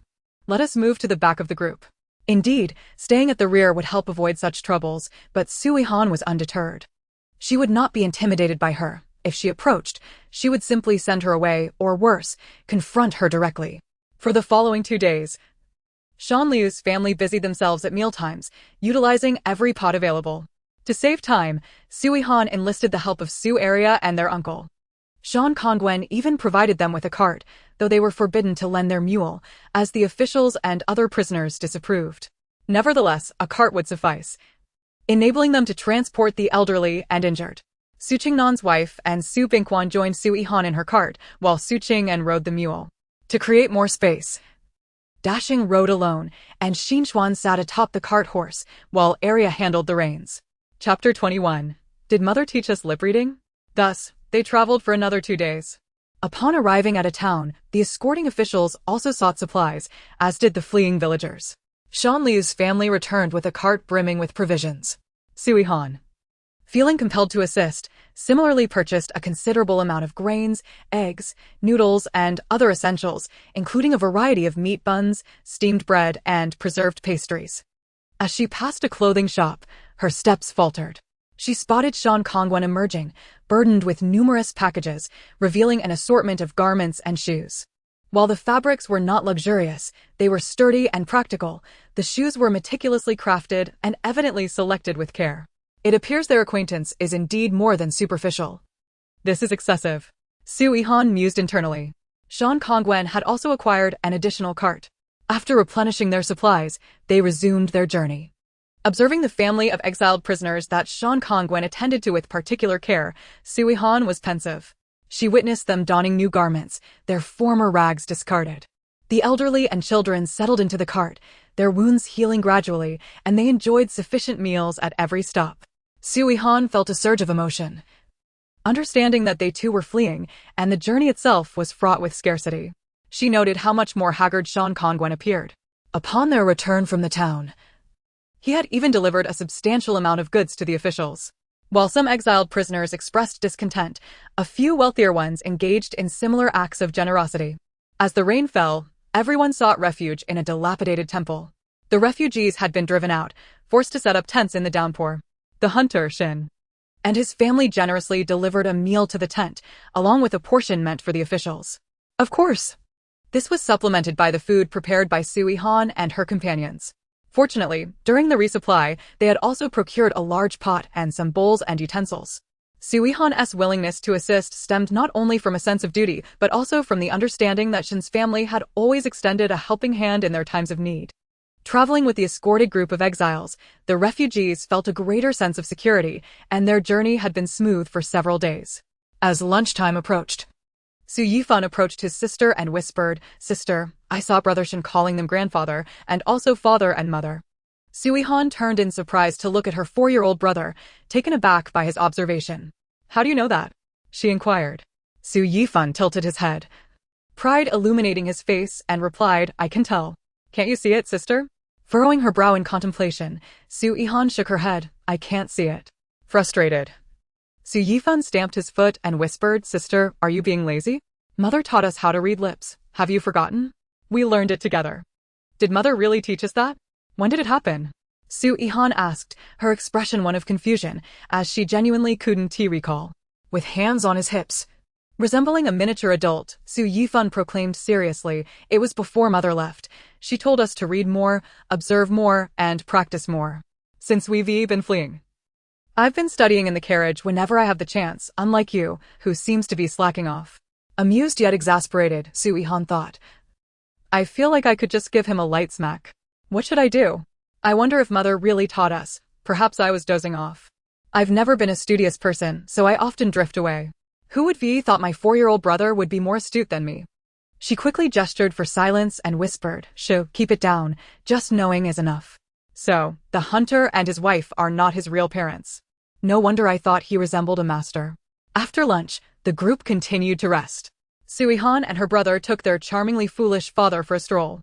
This time, there were no wild vegetables to forage, so they merely wandered about, unable to stray too far lest the group suddenly depart.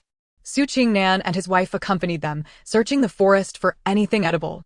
"Yihan, will we be helping to cook continuously?" Su Qingnan inquired.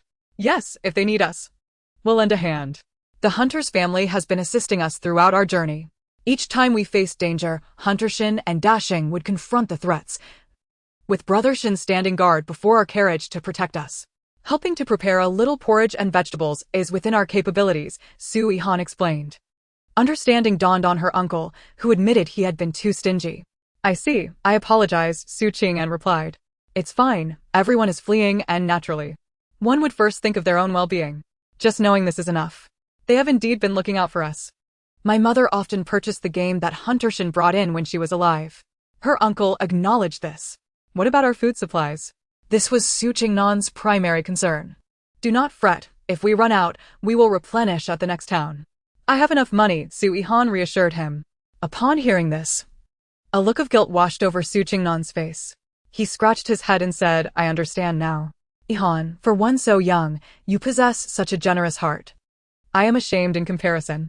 Gazing into the distance, Su Yihan stated resolutely, "In chaotic times, one must mature. Building a good rapport with Hunter Shin's family is undoubtedly wise." Just then, Su Qingyu joyfully exclaimed, "Brother, come see what I've found. I discovered something peculiar." "Third brother, I'm coming to take a look." Su Qing'an approached to investigate, his expression one of astonishment, which Su Yihan noticed and hurried to see for herself. To her delight, it was a ginseng root. "This must be untouched in the forest," she noted, instructing her uncle to carefully dig it out, as it appeared quite sizable and of considerable age. "It seems my foolish father's good fortune is no mere myth." Su Yihan tucked the ginseng into her clothing. "You mustn't tell anyone, otherwise we might attract unwanted attention." "Indeed," replied her father. "Has your father stumbled upon something valuable? What reward shall I receive?" Su Qingyu, like a child, eagerly asked for a reward. "What does father desire?" Su Yihan teased. "I want dried meat, lots of dried meat and big meat buns, along with delicious fruit juice." Su Qingyu listed enthusiastically. These were all items Su Yihan had previously procured from her space, unknown to others. "All right, father, when we reach the next town, I will buy them for you." Upon returning to the carriage, the group resumed their journey. Inside, Su Yihan entered her space once more, carefully preserving the ginseng before searching for dried meat to give to her father. To avoid suspicion, she also took some for Arya, Su Bingwan, and her aunt, saying, "This is what I bought last time in town, you all should have some." Su Qingyu was particularly delighted, exclaiming, "My daughter is wonderful, we have dried meat to eat. I love dried meat the most. Next time let Dashing hunt for us and we can make our own dried meat." He cheered. "How exhausting. How could I forget to buy a carriage in town last time? That way, my uncle's family could ride in a mule cart. No. I must remember to purchase one at the next town, otherwise, with so many secrets, I fear being suspected." Su Yihan looked at her foolish father and thought, "Father, you are truly fortunate, you have nothing to worry about. Look at your 6-year-old daughter, I'm already taking charge." Chapter 22, Helping My Foolish Father to Drive Away That Woman. Upon reaching the next town, Su Yihan indeed did not forget to acquire the carriage. The family not only replenished several daily necessities, but also secured a new mule cart for Su Qing and S family. This allowed Su Bingwan to comfortably read in the cart. At this point, they had ventured into the southern regions, remaining within the boundaries of Nano County. However, this area had not suffered from drought, the rain was abundant, and the land was fertile. Along the way, tender wild vegetables could be found in the fields and forests, and those fortunate enough might even catch wild chickens or rabbits. Thus, even with their food supplies dwindling, they would not go hungry. "Dashing at this pace, how long until we reach Zhao County?" Su Yihan asked, her face alight with anticipation. "Miss, it will take approximately another month," Dashing replied respectfully. "What? We've already reached Nano County, and Zhao County is just next door. How can it take so long?" Su Yihan exclaimed, her eyes widening in disbelief, her heart filled with exasperation. Miss, you may not know that the territories of Nanzhou and Zhao County are quite expansive, which naturally extends the journey, Dashing patiently explained. Heavens! In ancient times, traveling to a place could take such a long time? Autumn is fast approaching, while the southern autumn is not as frigid. The temperature difference between day and night can still be significant. Su Yihan inwardly lamented. If the mist does not wish to follow the fleeing group, we could set out ahead. With our carriage, we would certainly travel faster, Dashing proposed, noticing Su Yihan's anxiety. Never mind, we will stick with the fleeing group. It is safer to look out for one another, Su Yihan contemplated for a moment before shaking her head. Her inquiry only deepened the turmoil within her heart. My dear daughter, what troubles you? You wear a countenance so clouded with discontent, Su Qingyu observed, concern etched upon his face as he noticed his daughter's frown. It's nothing, father. I'm merely feeling a bit fatigued, Su Yihan replied weakly, turning away from her father's gaze. As mealtime approached, the atmosphere within the refugee camp was lively, with families bustling about, kindling fires to prepare their meals.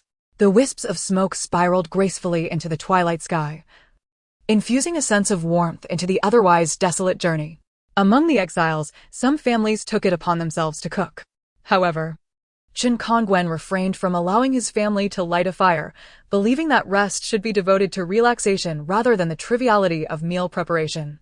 Noticing her daughter's lingering gloom, Su Qingyu took her hand, guiding her towards the nearby woods, thoughtfully carrying a large basket on his back.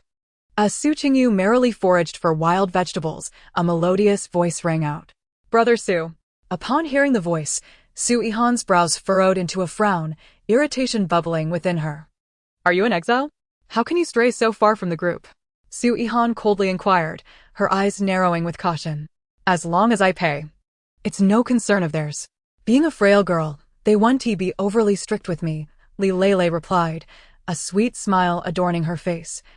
As if this were all perfectly natural. I have come to bring delicacies for your father. With that, she produced a box of exquisite pastries. Brother Su, these are truly delightful, a gift for you.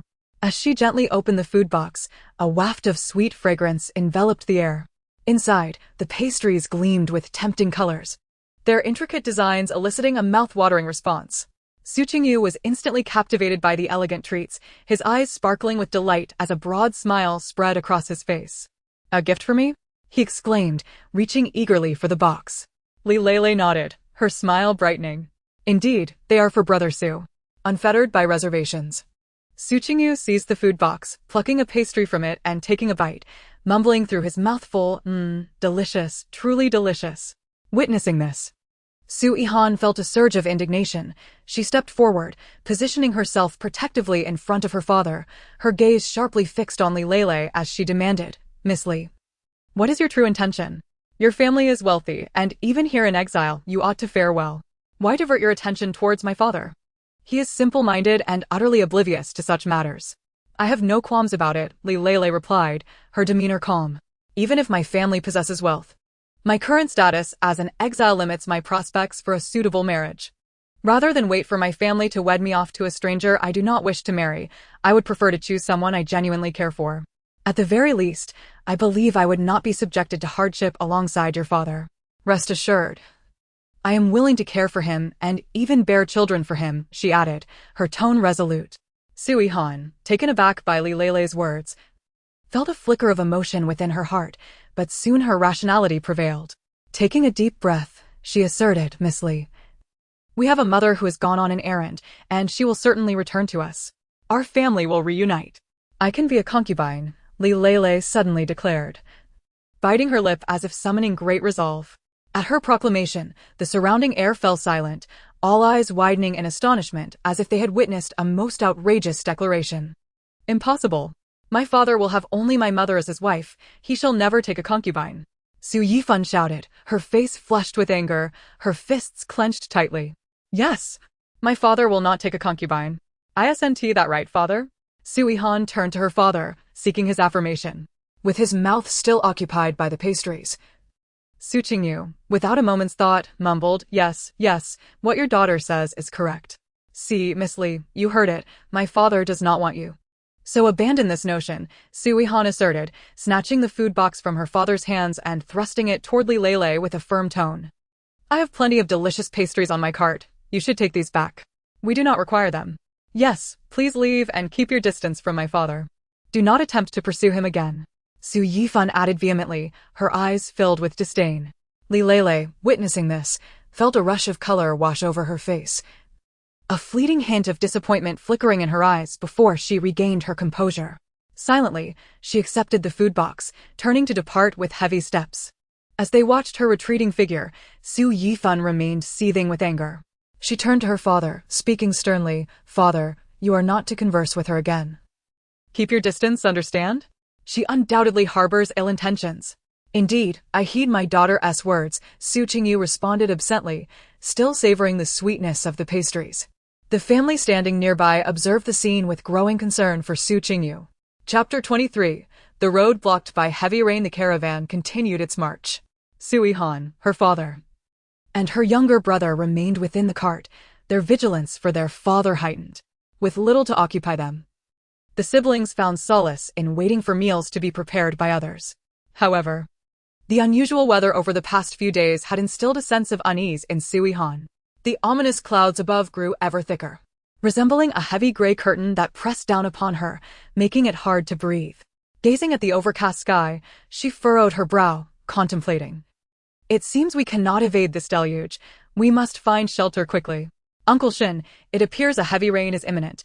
We must prepare in advance," Su Yihan called, lifting the curtain of the cart. Hearing her words, Shin Kongwen poked his head out from the cart, squinting at the sky with keen observation. The once dim sky had darkened further, resembling a canvas ready to be drenched in ink, creating an oppressive atmosphere that left one feeling unsettled. "Yihan, are you certain?" Shin Kongwen inquired, turning to her with a questioning gaze. Su Yihan nodded emphatically. Yet, a dilemma arose, while they could speak to the village chief about the impending rain. Addressing the guards escorting the prisoners was another matter entirely. Those guards were notoriously unyielding, adhering strictly to orders, and would undoubtedly continue their march, only halting when the rain poured down. After a moment of contemplation, Shin Kongwen approached the guards, his demeanor cheerful as he produced some coins from his pocket, discreetly placing them in the guard's hand before lowering his voice to converse briefly. Moments later, Shin Kongwen hurried back to the cart. "What did they say?" Su Yihan asked her younger brother, Su Qingnan, her eyes sparkling with anticipation. She recalled that her 4-year-old brother possessed an extraordinary talent for reading lips. With a blink of his eyes, Su Yihan chimed in with a childish lilt. They instructed the guards to halt and set up tents, otherwise, if it rains heavily, we want to have time to prepare. The officers seemed to have agreed, saying they would stop after another half an hour. Su Yihan secretly calculated in her heart. With half an hour remaining, judging by the weather, it is likely that a torrential downpour will arrive before that time. Not daring to delay, Su Yihan hurriedly sought out the village chief to inform him about the impending rain. Upon hearing this, the village chief's expression changed, and he immediately instructed the villagers to hasten their pace in preparation for the forthcoming downpour. However, before they had even traveled for an hour, fine raindrops began to fall from the sky. Fortunately, the fleeing group had endured many storms in recent days and had accumulated substantial experience. The villagers sprang into action, working together as a family, and soon enough, tents began to spring up like mushrooms after the rain. Some nimble villagers took advantage of the increasing rainfall to rush to the edge of the woods and gather a considerable amount of firewood for future needs. With so many hands at work, they collected firewood at a swift pace. After erecting the tents, they lit fires within to prepare their meals. However, the limited space of the tents meant that the flames could not be too high, lest they inadvertently ignite the tents, which would lead to trouble. The Shin family, having given their tent to the relatives among the exiles, managed to use a simple oilcloth to create a makeshift shelter, providing a place to cook. Naturally, Su Yihan's family would not stand idly by. Once the food was ready, they took the pot and delivered it to the families of the exiles. Su Yihan, seated in the cart, peered through the window at the sky, observing the rolling dark clouds, the flashes of lightning, and the rumbling thunder, silently contemplating. This rain will not be light, and it is likely to last for a considerable time.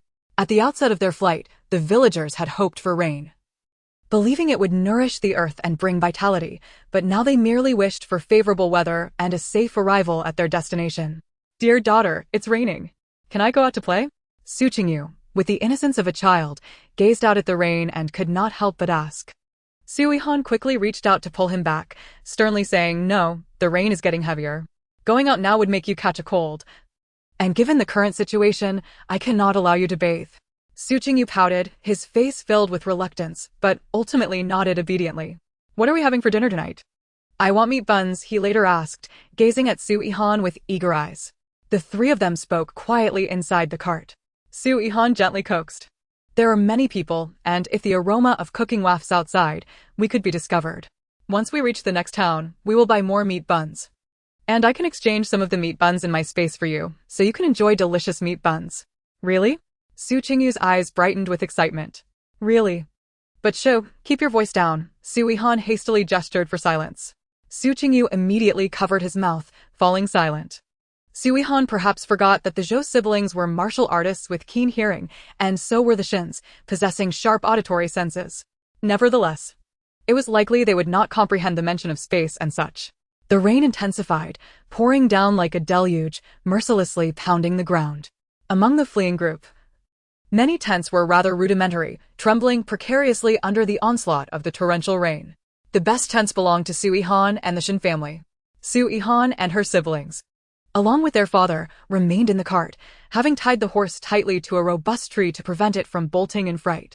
That night, the sound of the rain was a constant, as if an unending symphony played in the background. Since they rested in the cart, Su Yihan and her family managed to sleep relatively soundly, completely unaffected by the rain. The following morning, Su Yihan drowsily opened her eyes and lifted the cart's curtain to gaze outside, only to find that the low-lying areas had transformed into a vast expanse of water, with the flood nearly reaching their ankles. Many people had been unable to sleep well the previous night. Their tents were severely leaking, making everything damp and uncomfortable. Those residing in the lower regions were particularly busy throughout the night, constantly relocating in an attempt to find a slightly drier spot. Rainy weather is such a hassle, especially regarding the issue of using the toilet. I can resolve it in my space, but if I am absent all day, people will definitely become suspicious. Su Yihan mused anxiously. The rain continued to fall, showing no signs of abating. Shin Lihua volunteered to scout ahead. After a considerable time, he returned, his feet soaked in mud. "The path ahead is blocked, filled with boulders, and we cannot pass. Someone must be found to move the boulders, otherwise, we cannot continue forward," Shin Lihua exclaimed, panting heavily. Upon hearing this, Shin Kongwen furrowed his brows tightly and immediately rode over to the officer to explain the situation in detail. Yet those officers appeared impatient, glancing at the multitude of fleeing individuals and, with a roll of their eyes, excused themselves, claiming they could not divert personnel from guarding the prisoners. Shin Kongwen returned, frustrated and anxious, but helpless, and could only discuss the matter with the village chief. Once the rain ceased, the village chief promptly gathered the villagers to prepare a team to clear the road. Naturally, Su Yihan's family could not remain uninvolved and sent Su Qingnan to assist. Shin Lihua took it upon himself to lead his family. Each household was required to send at least one male member to help. Watching the officers lounging nearby, Su Yihan felt a surge of anger. These officers, who typically reveled in their authority, now sought to shirk responsibility in the face of difficulty, which was truly infuriating. The villagers knew all too well that clearing the blocked path would be no easy task and might take 2 days. However, this would also allow the sun to dry the road, otherwise, the carts would be unable to pass. "Dear daughter, I want to help move the stones too," Su Qingyu declared, inspired by the busy villagers. "No, you lack the strength," Su Yihan replied with a helpless glance at him, secretly amused. Dashing had remained silently by their side, ensuring everyone's safety without joining the labor. Most of the villagers were born and raised in the countryside and possessed considerable strength. They formed several small groups, some binding the boulders with ropes, others using sticks to pry them loose, while some simply lifted them by hand. With the strength of numbers, the villagers cleared the road in just a day and a half. Chapter 24. Falling ill. The road was now clear, and the group continued their journey. Of course, the exiled group led the way, while the fleeing group followed at a safe distance. This unpredictable weather, alternating between sudden rain and extreme heat, easily led to colds. Thus, Su Qingyu fell ill. His once rosy cheeks had turned pale as paper, his lips devoid of color, cracked and parched. He leaned weakly against the cart, his eyes filled with pain and weakness. Dear daughter, I feel unwell. Everything hurts. Su Qingyu's voice was faint, as if a gentle breeze could whisk it away. His brows were knitted tightly, beads of sweat dotted his forehead, and his hands hung limply at his sides, occasionally interrupted by deep, painful coughs that seemed to emanate from his chest, filled with endless suffering. Observing her father's condition, Su Yihan felt a mix of heartache and anger. Unable to restrain herself from reproaching him, "Father, you must have kicked off the blanket at night and caught a chill. And playing in the rain made your clothes wet. Will you do it again in the future?" Su Qingyu resembled a child caught in wrongdoing, hastily waving his hands and speaking in a tone laced with ingratiation. "I won't dare again. I won't dare." Su Yihan let out a helpless sigh and retrieved some cold medicine from her spatial pouch. With practiced ease, she prepared the concoction and brought it before her father, softly saying, "Father, please take this medicine first. It will make you feel better." With a furrowed brow, Su Qingyu regarded the dark, unpalatable liquid with a flicker of resistance in his eyes. However, upon seeing the concerned gaze of his daughter, he gritted his teeth, accepted the bowl, and tilted his head back, swallowing the bitter potion in one go. The acrid taste spread rapidly through his mouth, prompting him to grimace. Yet he refrained from spitting it out, determined to recover swiftly. Su Yihan had initially believed this was merely a common cold that could be remedied with a bit of medication. Yet, as night fell, the situation took a distressing turn. Su Qingyu began to run a fever, his body scorching like a piece of red-hot coal, tossing and turning within the confines of the carriage, intermittently emitting groans of agony. "Father, father, how are you?" Su Yihan called out anxiously, her hand gently brushing against his forehead, the searing heat causing her heart to clench. She hurriedly fetched some fever-reducing medicine from her spatial pouch and administered it to her father as per the instructions. Throughout the night, Su Yihan remained vigilantly by his side, unable to close her eyes for even a moment. She tirelessly wiped his forehead, palms, and soles with a damp cloth, striving to bring down his temperature. Her eyes were filled with worry and exhaustion. Each time she witnessed her father's suffering, it felt as though a knife was piercing her heart. As time ticked by, Su Yihan steadfastly kept watch over her father through the entire night. When the first rays of sunlight streamed into the carriage the following morning, Su Yihan appeared weary, her eyes rimmed with bloodshot veins and her countenance haggard. In contrast, Su Qingyu seemed considerably rejuvenated, slowly opening his eyes and feeling a pang of guilt upon seeing his daughter's exhausted state. "My dear, I'm fine now. See, I'm not in pain anymore," he said with a smile, his voice still somewhat frail, yet markedly improved from the previous night. "Father, don't move around too much. Just lie down for a while longer," Su Yihan replied softly, her voice carrying a hint of hoarseness, a testament to her sleepless night caring for him. Observing her father's improved condition, the tension that had gripped Su Yihan's heart began to ease slightly. However, having gone without sleep for an entire night, she now struggled to keep her eyelids from drooping. Her younger brother, Su Yihan, looked at his sister with concern and said, "Sister, you should continue to sleep. I will watch over father." "Father, we must be quiet in the carriage so as not to disturb sister's rest, understood?" Su Qingyu nodded with a smile. "I understand. My dear daughter needs her rest." With that, he obediently lay still, not daring to utter another word for fear of disrupting her much-needed slumber. The caravan had already set off, and they had not even had breakfast. Along the way, the group traveled in silence, the only sounds breaking the stillness being the creaking of the wheels and the footsteps on the ground. It was Su Arya who brought them some warm boiled eggs. Su Yihan took out some milk from her spatial pouch and ate it alongside the eggs. She handed an egg to her father, followed by a bottle of milk. However, Su Yihan frowned at the milk with evident reluctance. "Sister, I don't like this." Su Yihan shot him a stern glance and replied, "You must finish it. It will help you grow. Just look at you, so small and frail. How will you protect father and me in the future?" Though reluctant, Su Yihan pouted and accepted the milk, drinking it in one go, as if completing a daunting task. During their midday break, Su Yihan, utterly fatigued, fell asleep in the carriage. Su Yihan took their father down from the carriage to assist in gathering firewood. Despite his tender age, he worked diligently, his small figure darting through the woods as he earnestly searched for twigs.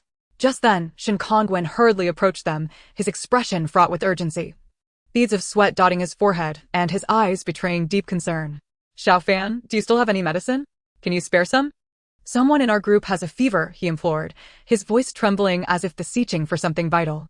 Su Yihan hesitated for a moment before responding, "My sister is asleep. You must ask her." He scrutinized Shen Kongwen, sensing that he might know something more, stirring a sense of curiosity within him. "All right," Shen Kongwen nodded. His eyes filled with hope. At lunchtime, Su Yihan finally awoke. Shen Kongwen promptly pulled her aside to a secluded spot where no one could overhear them. His eyes brimming with urgency and earnestness. "Yihan, I know you have fever-reducing medicine. Could you spare some? Old Master Shen is ill and has been running a fever without respite. He is now delirious. If this continues, it could be life-threatening." Su Yihan regarded Shen Kongwen with uncertainty. She understood how precious medicine was in this ancient world, and her supply was limited. Once given away, it would diminish her family's security. Yet, witnessing Shen Xingwen's anxious demeanor tugged at her heartstrings. "I will, but the fewer people who know, the better. My medicine is scarce and cannot be requested by everyone," she ultimately relented, biting her lip. "Understood." Shen Kongwen nodded eagerly, gratitude evident in his gaze. Su Yihan returned to the carriage, carefully retrieving 2 fever-reducing pills from her spatial pouch. She meticulously handed the pills to Shen Kongwen, earnestly instructing, "These are the pills, take one first. If the fever persists after a few hours, take the second. You must follow this method." "Thank you, Yihan," Shen Kongwen expressed as he accepted the pills, bowing slightly, then swiftly turning to leave. Watching him depart, Su Yihan felt a wave of concern wash over her. The fever-reducing medicine she possessed was highly effective, and she had stockpiled quite a bit, knowing that it would not expire in her spatial pouch. Moreover, she had amassed various medicines, fully aware that in this ancient world, they could be a matter of life and death. Yet, she also understood that having a surplus did not mean it would last indefinitely. Each use diminished her supply, and she had to prioritize her family's safety. During dinner that evening, Shen Kongwen returned to express his gratitude once more. His face was alight with joy, his eyes sparkling. "Yihan, the medicine worked wonders. Old Master Shen's fever has subsided. I cannot thank you enough." "No need for thanks, just keep it a secret," she replied. Su Qingyu had seemed well during the day. Yet by nightfall, he was once again afflicted by fever, oscillating back and forth between low-grade fevers. Su Yihan refrained from administering any fever-reducing medicine to her father. Chapter 25. The Frightening Night on the Fleeing Road. Su Qingyu's health finally improved remarkably, as though he had been infused with boundless vitality, returning to his former lively self. Observing her father's disheveled appearance, Su Yihan felt a mix of exasperation and concern, unable to restrain herself as she exclaimed, "Father, could you not be a bit more obedient? We are on the road fleeing from disaster, where dangers lurk at every turn. Cannot you remain more composed?" Seeing his daughter's irritation, Su Qingyu promptly shed his carefree demeanor, approaching her like a docile lamb, tugging at her sleeve with a pitiful expression. "Dear daughter, please do not be angry. I promise to behave this time," he pleaded.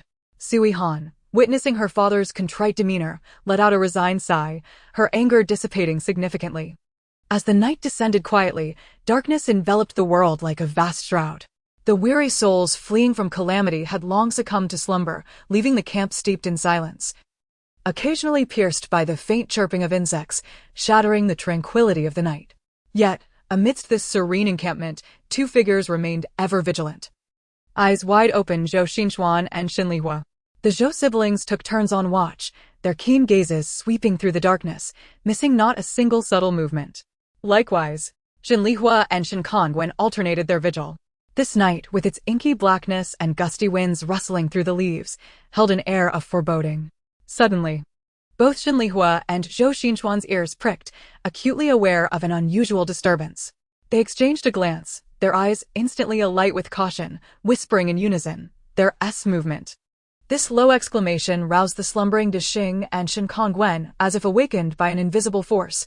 They sprang to attention, their eyes filled with alertness. In stark contrast, Su Yihan, caught in the embrace of sweet dreams, remained oblivious to the lurking danger concealed in the shadows. At that moment, a dozen black-clad assassins, like phantoms, stealthily approached from all directions. Their steps were light and swift, akin to specters gliding through the night, silently closing in on Su Yihan's carriage.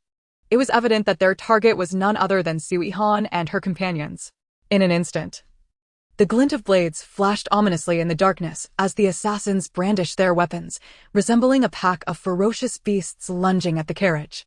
The sharp edges of their blades shimmered coldly in the moonlight, as if poised to devour the occupants within. A terrified scream erupted from an unknown source, igniting the crisis like a fuse. The sounds of combat roared like thunder, shattering the stillness of the night. The previously peaceful refugees, jolted awake by the cacophony, sat up in alarm, their eyes wide with fear as they beheld the chaotic and terrifying scene before them, their faces paling and legs trembling. The faint-hearted screamed and scurried away, as if pursued by some dreadful specter. Before long, the area around Su Yihan was deserted, leaving only her small group and the tenacious assassins. The rest of the exiles stood at a distance, their expressions a mix of indifference and terror, watching the fray unfold. Yet none dared to intervene, viewing the conflict as inconsequential to their own fates, unwilling to invite disaster upon themselves. Shinlihua bellowed like an enraged lion, brandishing his great sword as he charged at the assassins. His strikes were fierce and powerful, each swing accompanied by a whistling wind, as if intending to cleave the attackers in two. Shin Kongwen, equally resolute, moved with the grace of a swift leopard, weaving through the assassins with agility, his sword striking like lightning at their vital points. Zhou Xinchuan and De Xing mirrored their prowess, their coordinated efforts, one on the offense, the other on defense, thwarting each assault from the assassins. Su Yihan, paralyzed by the sudden turn of events, stood transfixed, her heart pounding as she bore witness to the heart-stopping duel. Struggling against her fear, she took a deep breath, striving to compose herself. Turning to her father and younger brother inside the carriage, she urged, "Father, little brother, stay inside the carriage and do not come out. I will check what is happening outside." Hearing her words, Su Qingyu felt a pang of anxiety and quickly replied, "Daughter, do not go out. It is too dangerous with them out there." Su Yihan, warmed by her father's concern, firmly declared, "Father, rest assured, I will just take a quick look. I will be fine." With resolve, she clenched her teeth and, gathering her courage, cautiously peered out from the carriage. She beheld the scene where the assassins, under the onslaught of Shinlihua and his companions, were beginning to falter. Some were struck by Shinlihua's mighty blade, blood splattering as they fell to the ground with cries of agony. Others met their end at the tip of Shin Sungwen's sword, collapsing lifelessly. A flash of cold steel caught Su Yihan's eye, and her heart raced with terror. She wished to evade, yet found her legs immobilized, as if nailed to the spot. "Is this it? Am I to perish here today? Father, little brother, I cannot bear to leave you." Despairing, she closed her eyes. At that critical moment, Shin Kongwen, quick of wit and swift of foot, dashed forward, his sword like a streak of lightning, intercepting the assassin's attack. With a resounding clang, the assassin's blade was deflected, and Shin Kongwen seized the opportunity, delivering a powerful kick to the assassin's chest, sending him hurtling backward to crash onto the ground. Slowly, Su Yihan opened her eyes to witness this act of heroism, her heart swelling with a mix of astonishment and relief. She cast a grateful glance towards Shin Kongwen, whispering, "Thank you, Brother Shin." With a reassuring smile, Shin Kongwen replied, "Do not fear, Yihan. We are here, and we shall ensure your safety soon." Under the fierce efforts of Shinlihua and his allies, the assassins either perished or fled, restoring calm to the camp. Yet, a heavy stench of blood lingered in the air, inducing nausea. As Su Yihan surveyed the scene, her mind raced with questions. Were these assassins truly targeting us? Have we offended someone? But how could that be? Even if we had, such formidable foes would not arise from mere grievances. She furrowed her brow in contemplation, then turned to De Xing, asking, "Were these assassins indeed after us?" De Xing nodded gravely, affirming, "Yes, miss. They came directly for our carriage. Their intentions were clear." Increasingly perplexed, Su Yihan scrutinized the Shin family, sensing they harbored unspoken knowledge. "Who could wish us harm? We have no such enemies. The only thought that crosses my mind is my mother. Could it be that her adversaries discovered us and sought revenge?" At this juncture, Shinlihua deliberately redirected the narrative, suggesting, "Perhaps they perceived you as the wealthiest among the fleeing group and sought to steal some coin." Su Yihan, half convinced, inquired, "They aimed for money? Is that truly the case?" Shinlihua nodded, asserting, "I believe so. Otherwise, after our prolonged flight with no enemies, why would assassins target you?" Shin Kongwen promptly added, "Yihan, Do not dwell on it too much. Should such a situation arise again, do not venture outside. If danger lurks, we will protect you. On this arduous journey, bandits and rogues are plentiful. We must remain vigilant. That night, a night of terror. For the first time, Su Yihan truly sensed the specter of danger looming. Chapter 26. Another who has eyes for my father. Although the group remained shaken, having experienced the harrowing encounter with the bandits, they had honed the ability to swiftly regain their composure. Su Yihan, however, was not so easily reassured. Throughout the journey, her thoughts remained ensnared by the abrupt assassination attempt. Could it really be mere miscreants seeking wealth who would attack us? Surely Shin and his family must know something, concealing matters from me. Her brow knitted in concern. She was engulfed by a whirlwind of doubts and unease. As the weather grew increasingly chilly, a subtle chill began to creep in. It was time to acquire some additional garments. Fortunately, they had adequately prepared before their departure, bringing a complete wardrobe suitable for all seasons, thus alleviating the need for further purchases. After all, the clothing selected with care by her mother, both in style and fabric, was indeed rare to find in this quaint little town. However, for Arya, Su Yihan, and the Zhou siblings, such thorough preparations were not made. For this provisioning stop, Su Yihan intended to make ample purchases. Soon, the group arrived at the next town. To save time during this resupply, they decided to split up. Auntie, with a smile, remarked, I have plenty of leisure now. I shall buy fewer ready-made clothes and instead craft some myself. My skills are quite commendable, and the garments I create will surely fit well and offer comfort. Su Yihan readily agreed, fully aware of Auntie's expertise and thus felt assured. Moreover, thick quilts were also indispensable. In this increasingly cold season, having warm bedding was essential for a restful night. Naturally, provisions were paramount. Without sufficient food, their forthcoming journey would become untenable. Father, what else do you wish to purchase? Let us go buy it now, Su Yihan gently inquired, turning to her father. Su Qingyu's eyes lit up with excitement as he exclaimed, I want to eat big meat buns, and also some jerky, oh, and sweet pastries too. Su Yihan smiled and nodded in agreement. To her surprise, they discovered that jerky was indeed on sale in this small town, a delightful find. At lunchtime, as per their usual practice, Su Yihan led everyone to a restaurant for a meal. As the group settled in, they attracted numerous glances. Specifically, it was Su Yihan and her rather foolish father who became the center of attention. From his exquisite attire to his striking appearance and unique demeanor, he captured the admiration of all present. Su Yihan, acutely aware of the surrounding gazes, internally heightened her vigilance. Had I known, I would have requested a private room. Being in the main hall is simply too conspicuous, she lamented inwardly. Meanwhile, Su Qingyu remained blissfully unaware, merrily gazing around and even standing up to peer out the window. Daughter, look. They're selling candied hawthorns down there, and I want to eat some.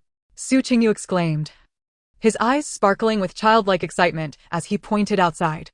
Su Yihan quickly grasped his arm, gently saying, Father, let us eat first. Once we finish, I shall take you to buy some.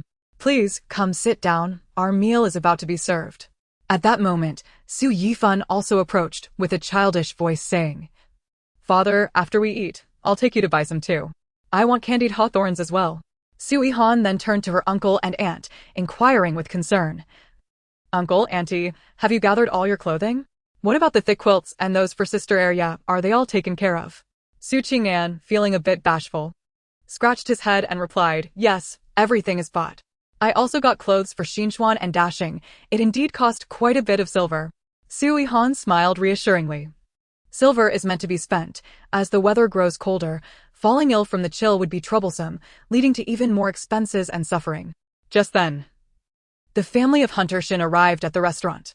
Uncle Shin, Aunt Zhang, Brother Shin, come here and sit with us. Let us dine together, Su Yihan warmly invited. Shin Kongwen made himself comfortable without hesitation. He took out a pouch of coins from his bosom and handed it to Su Yihan, sincerely saying, Yihan, this is for you. Thank you for all your help along the way, whether it was buying provisions or cooking. You've worked hard. Su Yihan quickly declined, Brother Shin. It was merely a small effort. With so many of us, it is only right to assist one another. Moreover, you helped us fend off the assailants. Had it not been for your aid, I truly wouldn't know how we would have managed. Hunter Shin smiled. When we are all fleeing from disaster, we must help one another. After some pleasantries, they began to enjoy their meal. Su Yihan, recalling a question that had been lingering in her mind, Couldn't he help but ask, Brother Shin, are you planning to escort us to our destination indefinitely? Shin Kangwen nodded but seemed hesitant to elaborate, as if there was something he found difficult to express. At that moment, another table caught Su Yihan's attention, particularly a flamboyantly dressed young lady whose gaze was fixed intently on her father, her eyes filled with infatuation. Su Yihan's heart raced, and she promptly said to Dashing, Dashing, please switch seats with my father. Dashing, ever obedient, immediately rose to swap places with Su Qingyu. However, Su Qingyu appeared bewildered, mumbling, Daughter, I want to sit next to you. Father, please, just switch seats. You've forgotten, when we are out, you must listen to your daughter, Su Yihan patiently coaxed. Although Su Qingyu was somewhat reluctant, he complied and changed seats. At the nearby table, the young lady's maid leaned in and whispered, Miss, are you smitten with that gentleman? But he seems to be married with 2 children already. Look, those 2 children are quite grown. The young lady sighed, lamenting. I only find him handsome, but alas, he is already wed and has children. With his keen hearing, Shin Kangwen overheard their conversation clearly. He chuckled and said to Su Yihan, when you go out, consider dressing your father in simpler attire to avoid drawing too much attention. This will save you a great deal of trouble. Su Yihan smiled helplessly, responding, It is all my mother's doing. She dresses my father impeccably. There is hardly anything unattractive about the clothes she has chosen. My mother enjoys seeing him like this, believing it makes him look dashing and spirited. I'll buy him something more ordinary shortly. Upon hearing this, Su Qingyu immediately grew displeased, waving his hands and saying, No, daughter, these are all bought by your mother. She likes me dressed this way. She said if I looked too shabby, she wouldn't want me anymore. Su Qingyu remembered his wife's words well, his expression earnest. Su Yihan, feeling exasperated, turned to Shin Kangwen and said, You see, it's not that I don't want to. It's just that my father is adamantly holding on to my mother's words and refuses to change. Otherwise, I would have suggested this much earlier. Throughout their journey, numerous women had eyed her father with interest. Each time such situations arose, Su Yihan had to expend considerable effort to navigate them. Shin Kangwen, seeing this, chose not to dwell further on the matter. After finishing their meal, the group prepared to depart. The young lady and her maid continued to gaze longingly at Su Qingyu, their eyes filled with lingering desire. Observing this, Su Yihan quickly positioned herself in front of her father, though her petite frame could hardly offer substantial protection. Summoning her courage, she boldly declared to the pair, Do not covet my father. He is already married. Su Yihan, seeing his sister's boldness, mimicked her in a childish voice. Don't covet my father. He is already married, and I am his son. Their loud exclamations caused the young lady and her maid to blush deeply. Awkwardly lowering their heads, too embarrassed to glance in their direction again. Nearby, Shin Kangwen couldn't help but chuckle at the scene. Chapter 27, Encountering the Rain Again. The caravan continued its journey. Fresh from their resupply at the town, they opted for the simplest of fare. Su Qingyu's beloved large meat buns were all procured by Su Yihan from her spatial realm. Naturally, she was unaware that they were exchanged for those from her own space.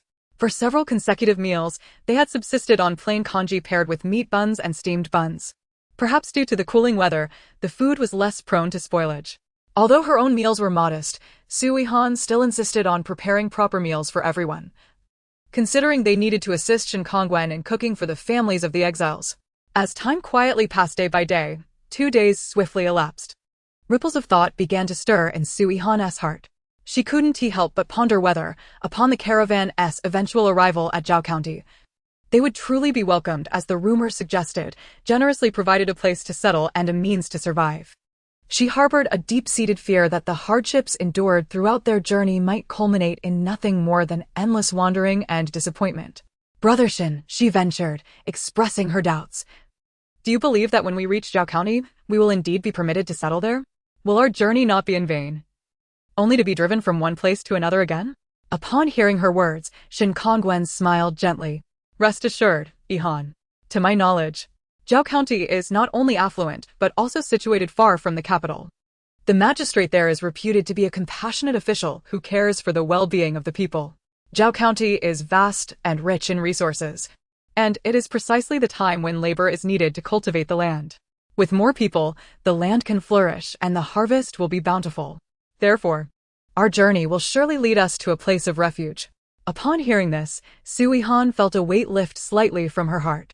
Nevertheless, as the weather grew increasingly chilly, a new worry crept into her mind. Would they be able to reach Zhao County before the onset of winter? In just a few days, we will depart from Nano County and soon enter Zhao County. However, considering Zhao County's vast expanse, even at our pace, it would take at least half a month to reach the county town. Moreover, the smaller towns lack the authority to grant a settlement. Jin Kongwen's words carried a hint of resignation, yet they also reflected a sober recognition of reality. Su Yihan nodded in acknowledgement. During lunchtime, while others busied themselves preparing the meal, Su Yihan and her brother took their father into the woods, embarking on a treasure hunt for wild vegetables. The southern winter appeared to possess a gentle charm. Even in this season, the surroundings remained vibrantly green. Su Qingyu darted through the woods like a joyous fawn. Hee, dear daughter, I merely stumbled upon them. Look, I've unearthed so many wild vegetables, along with some unknown flowers that are absolutely stunning. I shall present them to you, my lovely daughter. Su Qingyu proudly offered the wildflowers in his hand to Su Yihan. As Su Yihan accepted the flowers, she realized it was an orchid, elegant and ethereal, seemingly imbued with an otherworldly aura. Moved, she resolved to transplant it into her space and tend to it with care. Brother Shin, look at this weather, it seems it might rain soon. Su Yihan glanced up at the sky, which was thick with dark clouds, heralding an impending downpour. Shin Kongwen looked skyward as well, his brow slightly furrowed. Indeed, we must inform the village chief and the officials promptly, so everyone can prepare. The grain should be covered with oilcloth to prevent it from becoming soaked. Jin Kongwen acted swiftly, relaying the message to the village chief and the officials. True to the warning, half an hour later, the sky seemed to tear open as torrential rain began to pour. Fortunately, they were prepared, allowing everyone to take refuge in the tents. The Shin family had prudently purchased an extra tent in town, which now proved invaluable. Su Yihan's family also abandoned the idea of cooking in their own tent and opted to join the Shin family's tent instead. Su Qingyu and his father huddled in the cart, listening to the rain patter against the canopy, their faces glowing with contentment. Meanwhile, Su Yihan seized the opportunity to retreat into her space, placing the flowers her father had given her into a delicate vase.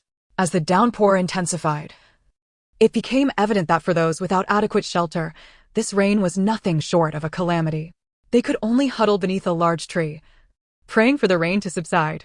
Fortunately, this rain was not accompanied by thunder, otherwise, the consequences would have been dire. Cooking in such weather was undoubtedly a formidable challenge. The arrival of night only compounded their difficulties, rendering sleep elusive. This heavy rain undoubtedly added a layer of uncertainty to their journey, likely delaying their arrival at Zhao County. The following morning, the rain began to taper off, but the puddles in the low-lying areas presented a new dilemma. A worried Aunt Zhang approached, bringing with her a heart-wrenching piece of news. I heard that among the exiled prisoners, 2 people died last night because they had no shelter and were soaked under the trees all night, ultimately succumbing to illness. Alas, they were merely insignificant members of their families, such as illegitimate sons and daughters or servants. How pitiful. Upon hearing this, Su Yihan felt a whirlwind of emotions within her. She gazed toward the direction of the exiled caravan, where silence reigned, as if the very air had solidified. She knew that those 2 lost lives would go unacknowledged, their families perhaps lacking even the inclination to dig a grave for them. This is the cruelty of ancient society, Su Yihan sighed inwardly. She recalled her own experiences in a different world, where she too had been alone, without family or support. After the explosion, she must have been reduced to ashes, with no relatives to attend to her affairs. Only when compensation was involved would anyone likely show up. The rain continued for a day and a night, until the following morning when the sun shyly peeked out. However, the muddy roads made progress exceedingly difficult. The fleeing caravan had no choice but to postpone their departure by a day, and the exiled prisoners group, through Shin Kongwen's efforts, managed to secure the same extension. Dear daughter, I'm bored. May I get off the cart to play? Su Qingyu blinked his eyes, looking expectantly at Su Yihan. It's muddy outside, and it would be easy to soil your clothes. After such heavy rain yesterday, wouldn't you feel uncomfortable without a bath? Su Yihan attempted to reason with her father. However, Su Qingyu was like a stubborn child, shaking his head vigorously. I've changed into clean clothes, so I don't feel uncomfortable at all. With a resigned pat on her forehead, Su Yihan knew that if she did not acquiesce to her father's wishes, he would likely fuss all day long. Very well. You may get off the cart, let us go play together. She had heard that there were many mushrooms on the mountain and was contemplating ways to enhance their meals. They ventured farther, as the nearby areas had already been thoroughly searched by others. Miss, it becomes increasingly dangerous if we go further, Dexing warned with concern. It is daytime and it rained recently. Surely the wild beasts want to be out? Though a sense of trepidation lingered in her heart, Su Yihan pressed on. After a moment of hesitation, Dexing finally nodded in agreement. Su Qingyu's eyes sparkled with joy, and he quickened his pace. Before long, they arrived at a grove of withered trees, where mushrooms grew in abundance, as if nature had prepared a gift for them. Dear daughter, come quickly. Su Qingyu exclaimed excitedly. Su Yihan hurried over, gazing at the tender mushrooms, her heart brimming with admiration. Father, do you possess the ability to summon whatever you desire? How do you know? Su Qingyu replied, I was just thinking about mushrooms, and then I found them. Well, it seems he is indeed blessed with luck. Chapter 28. Father has been captured. After the rain, the air was imbued with the refreshing scent of mingled earth and grass. At this moment, we had already entered the latter half of the year, a time when the rainy season should be drawing to a close. Yet, in this land of abundant rainfall, a torrential downpour had unexpectedly arrived. Su Yihan and her companions had been wandering in search of refuge for nearly 3 months. This lengthy journey, though wild vegetables were plentiful in the hills, had seen food supplies dwindle to alarming levels, leaving many on the brink of starvation, relying solely on the scant wild greens they could forage from the mountains. If fortune favored them with a river, the fish therein became a rare delicacy, prompting the group to rush forth and catch a few to enhance their meager meals. Each refugee was consumed by anxiety, longing day and night to reach their destination and escape their days of hunger and turmoil. As dinner time approached and darkness began to envelop the sky, the campfire cast flickering shadows upon the weary yet hopeful faces of the group. Shin Kongwen approached in haste. Lowering his voice to impart a warning, he had just spoken with a constable who mentioned that this stretch of road was perilous due to the presence of mountain bandits. Furthermore, these bandits were exceptionally formidable, having evaded capture despite numerous attempts by the authorities.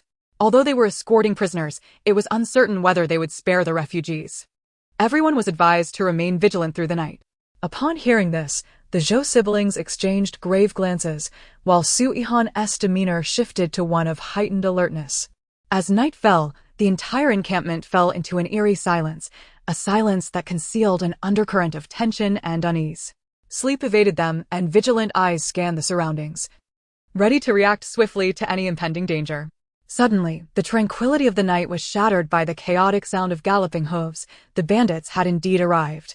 Perhaps due to the refugees' prior preparations, the bandits appeared intent on theft rather than bloodshed. A group of bandits, mounted on imposing steeds, emerged, their faces illuminated by the flickering torches, revealing their fearsome visages. Leading them was a female chieftain, her athletic form and piercing gaze reminiscent of a hawk, scanning the crowd as if in search of a prized catch. Her gaze soon settled upon the carts belonging to Su Yihan and Xin Liu, which stood out conspicuously among the fleeing throng. A cruel smile curved her lips, and a glint of avarice flickered in her eyes. These two must be wealthy. With her command, dozens of bandits pounced upon the 2 carts like wolves upon prey. Chaos erupted in the camp, shouts and the sound of hooves intertwining in a cacophony. In the midst of the frenzy, Su Qingyu dismounted from his cart. Zhou Xinchuan, witnessing this, hastily prepared to lead them out of this perilous place. However, at that moment, the chieftain's gaze inadvertently landed on Su Qingyu. In the flickering light of the torches, his striking features became even more pronounced, his sharp brows and bright eyes a high nose. And despite the disarray of their escape, his elegance remained undeniable. The chieftain felt a surge of intense possessiveness, commanding loudly, I want him. Bring him back to our stronghold. Be careful with him. He must not be harmed. Her declaration was heard not just by Su Yihan but by many others nearby. Though Su Yihan and her companions possessed martial skills, the bandits were formidable, ruthless in their methods yet sparing lives, solely focused on plundering. In that moment, Xin Liu and the others found themselves unable to escape, and Zhou Xinchuan struggled to fend off the overwhelming assault of the bandits. Thus, before the eyes of all, Su Qingyu was seized by the bandits. There's nothing of value here. Let us go, the chieftain announced, mounted on her horse, before leading her men away. Leaving the camp in turmoil, faces etched with worry, anger, and helplessness. "Sister, what do we do now?" Su Yihan asked, his eyes brimming with tears, his voice trembling. Su Yihan, though fraught with anxiety, forced herself to remain composed, offering reassurance, "Do not panic, I will find a way." "I'm so sorry. I couldn't protect the Lord," Zhou Xinchuan lamented, her face a mask of guilt and regret. "We must raid the stronghold immediately and rescue the Lord," Zhou Dashing declared loudly. "No, not yet," Su Yihan quickly interjected, taking a deep breath to steady herself.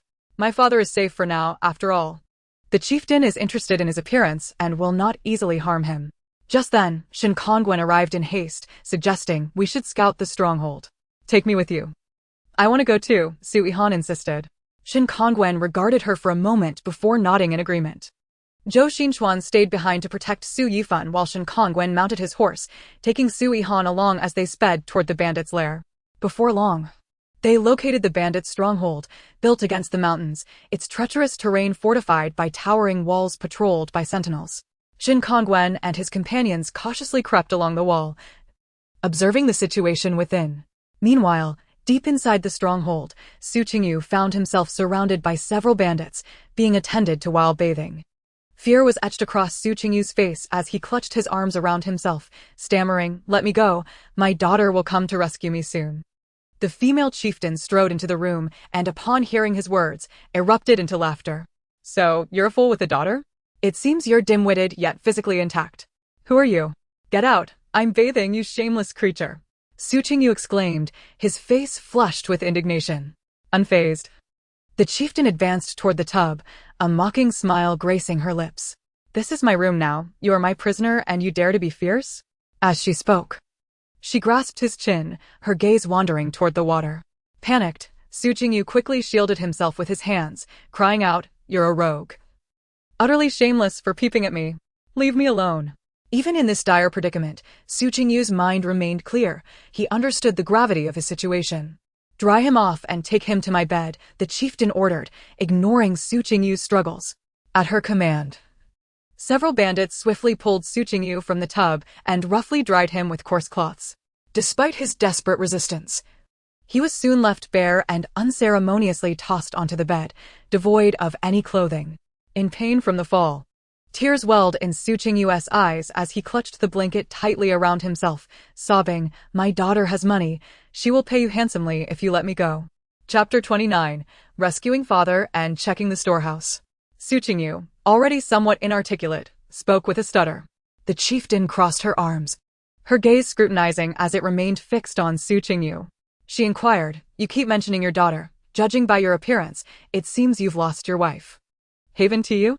At this, Su Qingyu grew flustered, his face reddening as he hurriedly defended, "I have a wife. She treats me so well. She's gentle and understanding. And she even bore me such a clever daughter." She gazed upon the pitiable figure of Su Qingyu lying on the bed, struck by the delicate beauty of this individual whose features were striking and whose skin gleamed as white as jade, exuding an alluring charm that was simply captivating. Unable to restrain her inner impulses any longer, she hastily tore off her own garments with a fervor that was both rough and urgent. Her eyes sparkled with a lustrous springtime glow, and a wickedly enchanting smile graced her lips as she slowly approached the bedside, each step resonating with the pulsating rhythm of desire. Su Qingyu's eyes widened in terror, the redness around them from crying now transformed into saucer-like orbs. He desperately recoiled, flailing his arms wildly, and cried out, "This cannot be. My wife has told me that such matters can only be shared with her, not with anyone else. Please, let me go." His voice trembled with a weeping tone, echoing hauntingly in the stillness of the room. Just as she was about to pounce onto the bed, a sharp glint sliced through the air like lightning, and a dagger flew in with astonishing speed, aimed directly at her. The female leader, seasoned by countless battles, displayed remarkable agility. Reacting swiftly, she evaded the deadly strike by a hair's breadth, her body moving with the grace of a nimble cat. The dagger embedded itself with a soft thud into the wooden pillar behind her, leaving only its handle quivering. The leader's expression shifted dramatically, a flicker of wariness and fury flashing in her eyes. She quickly turned, seizing a weapon nearby, a long knife she was accustomed to wielding. its blade glinting ominously in the faint light. Gripping the hilt tightly, she scanned her surroundings warily and shouted, "How did you get in here?" At that moment, a clear yet authoritative voice rang out, "Those outside have been drugged. Release my father." Hearing his daughter's voice, Su Yihan abruptly threw off the covers that had shrouded his head and sat up, exclaiming, "Daughter, is that you?" As he turned towards the source of the sound and truly beheld his daughter standing before him, tears streamed down his face anew. Weeping, he pointed at the female leader and cried, "Daughter, she is a villain. She intends to do shameful things to me. You must help me teach her a lesson." "Father, is it truly appropriate to say such things in front of your 6-year-old daughter?" Su Yihan felt a wave of helplessness wash over her. But there was no time for such thoughts now. Despite her commendable skills, she was outnumbered and ultimately at a disadvantage. Zhou, dashing, quick to act, rushed forward to help Su Yihan don his clothing. Before leaving, Su Yihan, still simmering with anger, turned back and delivered a forceful kick to the female leader. Su Yihan followed suit, her face flushed with indignation, adding another kick while muttering, "How dare you bully my father? How dare you?" The female leader found herself tightly bound, her mouth stuffed with rags, leaving her only to emit muffled sounds of protest. Su Yihan turned to Shen Kongwen and said, "Brother Shen, let us locate their storeroom." Dashing, "Uncle Shen, you take my father back, we will return shortly."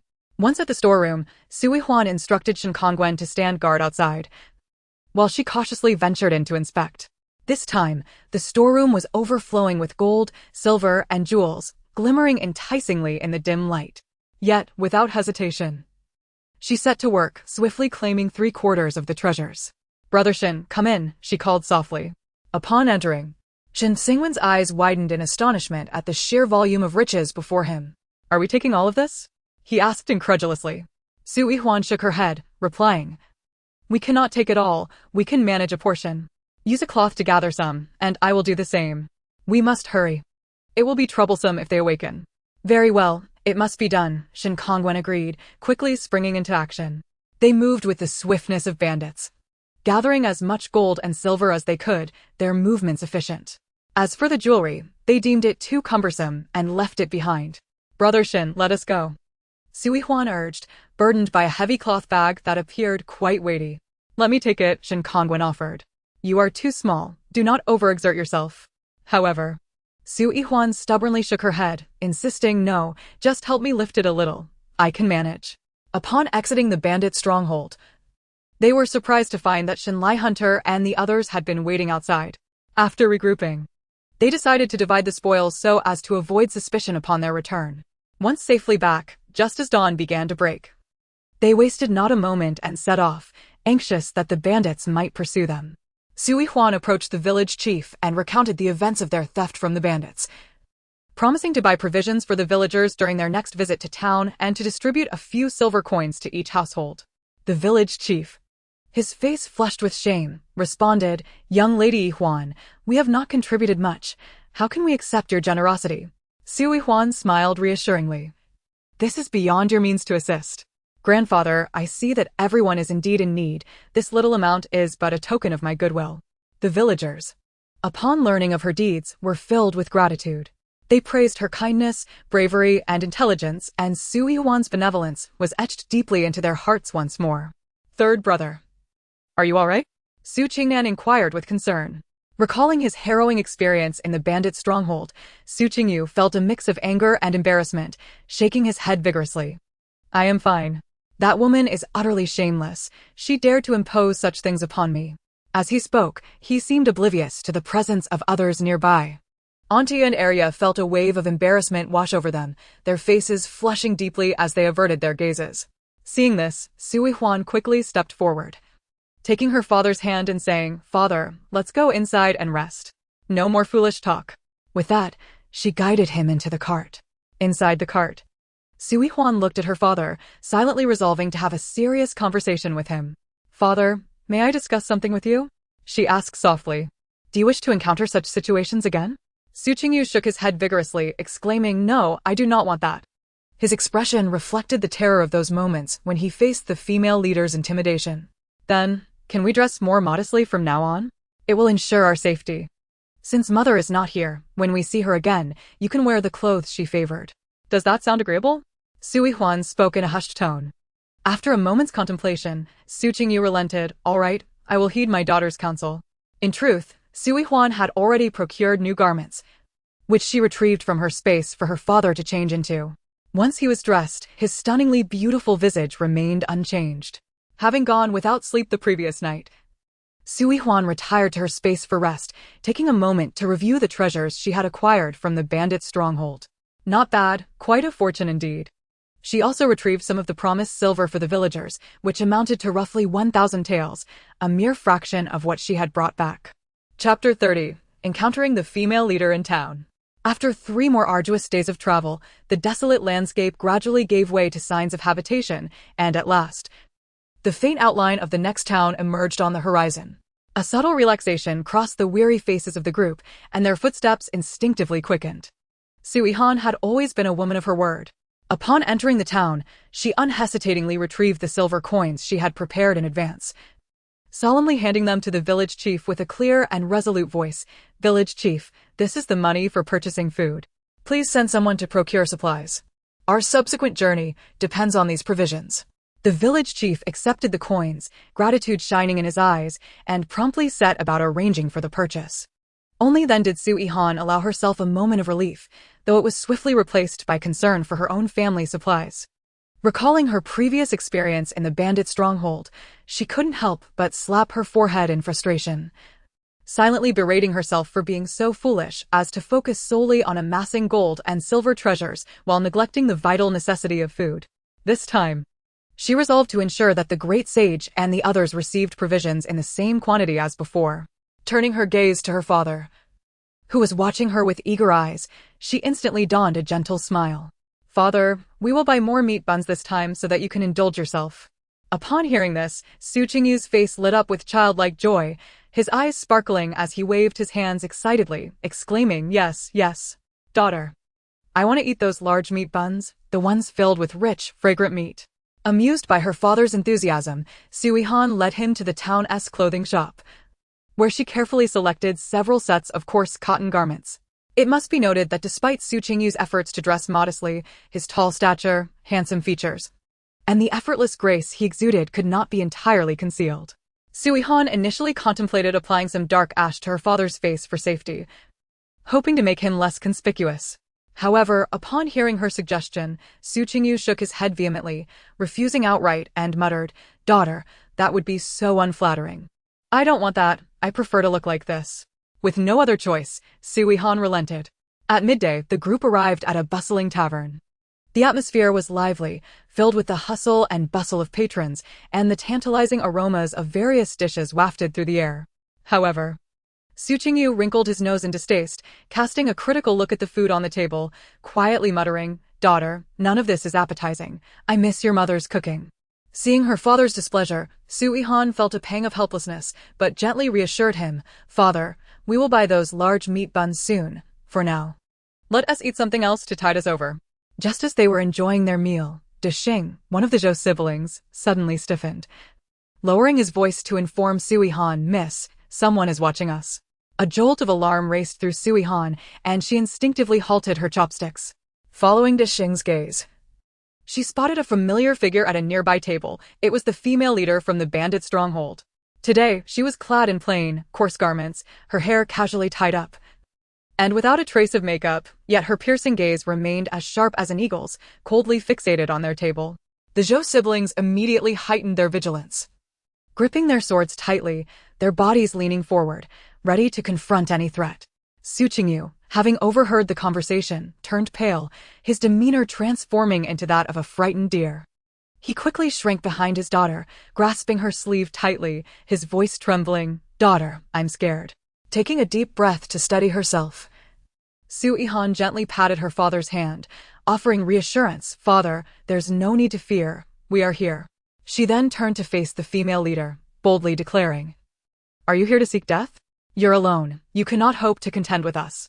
The corners of the female leader's mouth curled into a mocking smile as she slowly rose, arms crossed over her chest, languidly responding, I'm merely here to observe today. I won T-Strike. However, mark my words, I will one day seek vengeance and ensure you pay for what transpired that day. Her voice, though soft, carried an unsettling chill. With that, the female leader turned to depart. Although Su Yihan felt a twinge of confusion, she dared not let her guard down. Fixating on the leader's retreating figure, loudly inquiring, "What is your true intent? Just you alone cannot stir up any trouble." The female leader paused but did not look back, coldly retorting, "Do not celebrate too early, I have my own plans." With that, she vanished into the throng of the tavern patrons. As the female leader disappeared, the group collectively exhaled a sigh of relief, though the tension still lingered in the air. Desheng furrowed his brow, speculating, "Miss, she must have stumbled upon us by chance. She likely has other matters in town, being alone without her subordinates. If she truly intended to attack, she would not be so reckless." Su Yihan found merit in Desheng's reasoning, yet her concerns remained unresolved. She surveyed the still bustling tavern, stating, "It is unwise to linger here. Although the leader refrains from attacking today, we cannot be certain she won't change her mind. We must return quickly, in numbers. She would be less inclined to act against us." The group nodded in agreement, hastily settling their bill before departing the tavern. True to her nature, the female leader trailed them at a distance, like a serpent hidden in the shadows, poised to strike. Su Qingyu clutched Su Yihan's hand tightly, his body trembling with fear. His eyes wide with terror as he frequently glanced back, muttering, "Daughter, she is still behind us. What if she charges at us?" While soothing her father, Su Yihan remained vigilant, scanning their surroundings. She whispered to the Zhou siblings, "Keep an eye on her. Should she make a move, act immediately." The siblings nodded, their grips on their swords tightening, eyes locked on the leader's every movement, wary of any lapse in vigilance. At last, they arrived at a bustling marketplace filled with throngs of people. Su Yihan felt reassured by the crowd, believing the female leader would hesitate to act amidst so many witnesses. With renewed confidence, she began to purchase supplies, first acquiring an abundance of large meat buns, their plump, fragrant forms making Su Qingyu's eyes widen with delight. He eagerly seized one, taking a hearty bite and beaming with satisfaction. Next, they procured a substantial amount of jerky, perfect for sustaining them on their journey. Local delicacies were also swept up in their shopping spree, with Su Qingyu sampling each one like a child, enthusiastically praising their deliciousness. Once their arms were laden with a bounty of goods, Su Qingyu nodded contentedly, declaring, "Daughter, we can go now." The group hurriedly left the marketplace. Su Yihan recounted their encounter with the female leader in detail to Shen Kongwen and the others. Upon hearing her account, concern etched itself onto their faces. Shen Kongwen furrowed his brow, pondering for a moment before stating, "Yihan, we must exercise caution moving forward. I fear she may indeed seek to retaliate against us." Su Yihan nodded earnestly, affirming, "Understood, we will remain vigilant." Throughout this arduous journey, we have been beset by dangers, and now, with an additional threat looming, it is imperative that everyone remain vigilant and alert. Chapter 31. The Grain Theft. As the weather gradually turned cooler, the pace of our fleeing contingent quickened significantly. Originally traveling alongside Dying Village, we had unwittingly drifted apart, not having journeyed together for nearly a month. On this day, with the autumn sky high and clear, an azure expanse devoid of clouds, the sun cast its gentle rays upon the earth. The members of Su Yihan's party no longer confined themselves to the confines of the carriage, emerging into the pleasant autumn air to savor its delightful essence. A gentle breeze wafted through, carrying with it a refreshing coolness that alleviated the weariness and heat of travel. Su Qingyu stood beside the carriage, gazing ahead at the long winding road, a myriad of uncertainties swirling in his mind. He turned to Su Yihan and inquired, "My dear daughter, how much longer until we arrive? Shouldn't we have reached Jiao County by now?" Su Yihan, with a hint of resignation, shook her head and replied softly, "Father, I cannot say exactly how much longer it will be. I have never paid heed to such matters before." At that moment, Shen Kongwen rode closer, smiling as he said, "At our current pace, we shall likely arrive in about 7 days. Do not fret, Yihan, it will come swiftly. Moreover, given this splendid weather, we may even reach our destination a few days ahead of schedule." "Splendid. We shall arrive soon." Upon hearing this, Su Qingyu's face brightened with joy, his excitement akin to that of a child, his hands clapping together in glee. In truth, he was not alone. Joy radiated from every member of the party. After months of hardship, sleeping under the stars and enduring endless trials, the light of hope now shone before them, and the anticipation of reaching their destination was palpable on every face. 2 days passed in travel, and on a sunlit afternoon, the figures of dying villages' residents emerged faintly ahead. Their steps were sluggish and labored, clearly hindered by fatigue. As they drew closer, astonishment gripped the party. The villagers from dying appeared emaciated, their skin stretched taut over bones. Their once meager garments now hung loosely, as if a mere gust of wind could topple them. Su Yihan's contingent now found themselves at the forefront of the fleeing masses, and the hungry gazes of dying villagers pierced through her, igniting a flicker of fear within her heart. The sheer number of dying villagers, several hundred gathered together, was indeed a formidable sight, yet it exuded an unsettling aura. Su Yihan pondered silently, uncertain if the officers among the exiled could quell their hunger-driven desperation, praying fervently for a peaceful resolution. As night descended, the starry sky blanketed the earth in darkness. Exhaustion enveloped the group, and they succumbed to slumber early. Understanding the precariousness of their situation, Su Yihan instructed Dashing and the other guards to remain vigilant against unforeseen threats. However, as the group slept, danger crept silently closer. The younger, more robust men from dying, seizing the cover of night, stealthily approached the resting place of Qingzhou village. Their movements were ghostly, advancing with the utmost caution, eyes fixated on a singular goal, to pilfer grain. Just as they neared their target and prepared to strike, a terrified shout shattered the stillness of the night. Grain thieves! Everyone, wake up! This cry reverberated through the camp, akin to a thunderclap, igniting chaos among the slumbering crowd. Groggy and bewildered, the once dreaming villagers scrambled to their feet, some hastily donning clothes while others frantically sought weapons. The grain thieves, realizing their cover was blown, abandoned all pretense and charged towards Su Yihan and Shenlihua's carriages. They were acutely aware that these 2 wagons held a bounty of food, a means to prolong their survival by a few more days. Like ravenous wolves, they lunged at the carriages. Little did they know, Dashing and Shenlihua were already prepared for such an assault. Dashing moved with the swiftness of lightning, darting forward, his sword brandished with ferocity. With a series of sharp sounds, the foremost men fell, howling in agony as they hit the ground. Shenlihua, equally formidable, seized one man attempting to approach the carriage and, with a powerful heave, sent him flying, crashing to the ground far away, unable to rise for quite some time. The other guards joined the fray, working in concert to repel the grain thieves, pushing them back relentlessly. Yet, upon witnessing this confrontation, the other villagers from dying, driven by desperation, disregarded all notions of morality and surged towards the grain storage of their fellow villagers, engaging in brazen theft. A cacophony of cries, curses, and scuffles erupted, transforming the resting area into utter disarray. Grain was scattered everywhere, with some villagers desperately defending their provisions, only to be overpowered by a group of burly men, watching in despair as their food was seized. Just as the situation teetered on the brink of chaos, Dashing and Shenlihua swiftly recalibrated their strategy, fending off the thieves while urging the crowd to regain their composure. After an intense struggle, their exceptional skills and unwavering determination ultimately subdued the grain thieves. 2 village leaders arrived on the scene, and upon witnessing the tumultuous chaos, their hearts sank with sorrow. The elder of dying village, tears streaming down his face, gazed at the crowd and trembled as he spoke.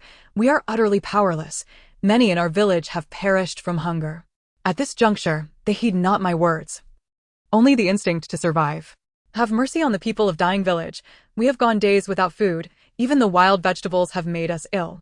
If this continues, our entire village shall perish." Listening to the village leader's lament and witnessing the despair etched upon the faces of dying villagers, Su Yihan felt an overwhelming sense of compassion. In this critical moment, grain equated to life. Should the situation be mishandled, it could ignite an even greater uprising, resulting in countless lives lost.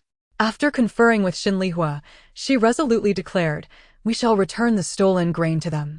Our families will provide you with additional provisions. And should we encounter a town along the way, we are willing to purchase grain for you. We hope you can endure until we reach Zhao County." Upon hearing her words, the villagers of dying were momentarily taken aback, then collectively fell to their knees, tears of gratitude streaming down their faces as they repeatedly bowed in thanks. Su Yihan's decision stemmed from both compassion, unwilling to bear witness to so many starving to death, and a pragmatic desire to avert further chaos. In her view, as long as everyone had enough to eat, the likelihood of disorder would diminish. Among the exiled, many observed the scene, filled with admiration and respect for Su Yihan and Xinlihua. In the midst of this challenging journey, maintaining such kindness was indeed a rare and commendable trait. After all, within the ranks of the exiled, at least half had been wronged innocents. Having endured their own injustices and suffering, they could truly appreciate the warmth and preciousness of humanity. Many of the exiles had received assistance from Shinkongwen, while some were influenced by Su Qingyu's kind-hearted and pure nature. Soon, the villagers of Dying Village regained some of their strength and resumed their journey alongside Su Yihan and her companions. With the sustenance of food, the villagers were invigorated, their steps becoming lighter. As for the group of villagers from Qing'o who had strayed away, it remained uncertain whether they had reached Zhao County. Chapter 32, Typhoon. The weather in the south is notoriously capricious, akin to the face of a child, changing at a whim. Su Yihan gazed at the ever-shifting sky. A flicker of doubt stirred within her. Could the climate here mirror that of the other world I had traversed, equally as fickle? Calculating the days, she realized that in 3 days they should arrive at Zhao County. Yet fate seemed to delight in teasing, for at this critical juncture, the heavens abruptly altered their countenance. Initially, a gentle breeze caressed the landscape, and leaves rustled softly in the wind, as if nature were playing its prelude. In the distance, branches swayed delicately, seemingly engaged in a graceful dance. But in an instant, this gentle breeze transformed into a wild stallion, growing fiercer as a howling gale swept in, scattering leaves like frantic butterflies across the sky. Looking up, the once sapphire-blue heavens darkened with alarming speed. Dark clouds surged like an overwhelming tide, rapidly converging from all directions, swiftly cloaking the sky in a heavy shroud, akin to a massive black curtain pressing down upon the hearts of the people. The temperature plummeted sharply. The air that had once held a hint of warmth now turned biting and cold. Tiny raindrops mingled with the wind, striking their faces like icy needles, stinging their skin. By afternoon, the winds howled with increasing ferocity, resembling an enraged beast rampaging across the earth. The tempest whipped up dust and fallen leaves, forming swirling vortexes, leaving chaos in its wake. Branches swung violently, creaking ominously, as if on the verge of snapping. A sense of unease gripped Su Yihan, an ominous premonition swelling within her. She understood well that a typhoon was imminent. In this ancient time, devoid of modern advanced warning systems and sturdy shelters, the consequences of a typhoon's arrival could be dire. The sky began to drizzle lightly, the initial drops merely a whisper, akin to fine threads of silk. Shinkongwen, his face grave, hurried to Su Yihan's side and exclaimed loudly, "Yihan, it seems a fierce wind is about to strike. We must swiftly seek a safe place to take refuge." Su Yihan, anxious and frantic, called back, "Where can we find such a place nearby?" "I just inquired with the officials. They often traverse this route and mentioned a dilapidated house ahead. Quite spacious, though it leaks. But it's better than being out here." As she spoke, Shinkongwen gestured toward the direction. "Then let us hurry and inform the village chief. We may not have much time." Su Yihan's heart raced, acutely aware of the urgency. Every second wasted increased their peril. The rain intensified, the wind grew more menacing, as if it sought to engulf the entire world. The exiled group had already set out in advance, relying on the officials' familiarity with the route, racing ahead. The fleeing villagers could only closely follow behind, their steps hurried, resembling a herd of driven sheep. The gale howled past their ears with a piercing shriek, akin to the roar of a demon. The torrential rain pelted down, striking their bodies painfully, nearly suffocating them. They struggled onward through the tempest, each step fraught with hardship. Indeed, within half an hour, the dilapidated house appeared before them. The structure was large, but in a state of disrepair, its walls mottled and the roof tiles broken. The officials would surely choose a relatively intact area, where rain would not seep through. The villagers, resigned, sought alternative shelter, with the inhabitants of Dying Village and Qingzhou Village streaming into the house. The dying villagers naturally congregated on the eastern side, while those from Qingzhou gathered on the west. Dashing had cleverly wrapped the cart with an oilcloth, ensuring it would remain dry inside. The horses, tethered nearby, neighed nervously, trembling in the fierce wind. In the past, everyone maintained a degree of distance, avoiding interference with one another. Yet now, within this cramped, dilapidated shelter, there were too many people, making it nearly impossible to find even a place to stand. A foul odor permeated the air, the accumulated sweat and body odor from months of neglect. Although Su Yihan appeared much more modestly attired, his handsome visage remained undeniable. As soon as he entered, he drew many gazes, particularly from the women, their eyes fixated on him as if bewitched. Su Yihan felt a surge of displeasure and quickly urged her father to stand behind Dashing and Su Qingnan, shielding him from the burning stairs with her own body, muttering, "Stop staring at my father." The siblings, along with Su Qingyu, caught a whiff of the overwhelming stench wafting from the crowd, causing their stomachs to churn violently, nearly making them retch. The odor was reminiscent of rotting garbage mixed with moldy clothing, utterly unbearable. Ultimately, Shin Kongwen, resourceful as ever, discovered a relatively less crowded spot inside the house, albeit somewhat leaky. The group, out of options, hastily erected a tent to shield themselves from the rain. The tent swayed precariously in the wind, producing a cacophony of sounds, as if it might be whisked away at any moment. Yet it provided a semblance of distance, and thus a modicum of security. "Brother Shin is truly considerate," Su Yihan remarked with a wry smile, her heart filled with gratitude. "I still need to prepare food for them, and we need some space." Shin Kongwen shook his head helplessly, exhaustion etched on his face. Indeed, on this journey of fleeing, there are not many niceties to consider. They might endure, but I must prepare food for everyone, and without adequate space, that is impossible. With no ample provisions, they could only manage to prepare a simple porridge, barely enough to fill their stomachs. Soon, 2 tents were set up. The crowd huddled inside, listening to the fury of the storm outside, hearts heavy with dread. The interior was no better. Raindrops trickled through the gaps in the roof, landing on the tent and creating a rhythmic patter. Typhoons generally pass swiftly, but the rain following the tempest still demanded vigilance. Everyone anxiously awaited the storm's cessation within the tent. As night fell, the typhoon grew increasingly ferocious, akin to an enraged beast intent on obliterating the fragile shelter. The wind howled, producing a deafening roar, as if the world itself were being torn apart. The roof, under the onslaught of the storm, emitted a mournful creaking, threatening to be torn away at any moment. Suddenly, with a resounding crash, a significant portion of the roof was mercilessly ripped away by the typhoon. The fierce wind swept in, accompanied by torrential rain, flooding the interior as people screamed in panic, scrambling for cover. The already cramped space became even more congested. Everyone pressed tight together, as if only in such closeness could they find warmth and safety. Throughout the night, hardly anyone managed to sleep. In the darkness, they listened to the howling winds and torrential rain, hearts filled with helplessness and despair. Perhaps only Su Qingyu truly slept, seemingly unfazed by the harsh conditions, still resting soundly. Su Yihan felt an amalgamation of frustration and urgency within her. She longed to retreat to her space for a restful slumber. Yet the glaring eyes of the crowd rendered it utterly impossible. Consequently, she endured an entire night without sleep, her eyes bloodshot and weary. The following day, the typhoon gradually receded. Fortunately, it did not rip off the entire roof. Otherwise, those sheltering within would have faced grave peril. With the winds having calmed, the rain continued to fall, but it did not hinder the others from taking a moment's respite. Su Yihan, accompanied by her father and younger brother, eagerly climbed into the carriage. Although the interior was somewhat damp, it was a veritable sanctuary compared to the outside elements.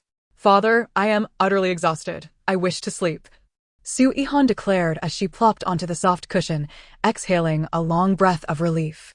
"I am quite tired as well," her brother, Su Yihan, yawned, his eyes barely able to stay open, before collapsing onto the cushion and soon emitting soft snores.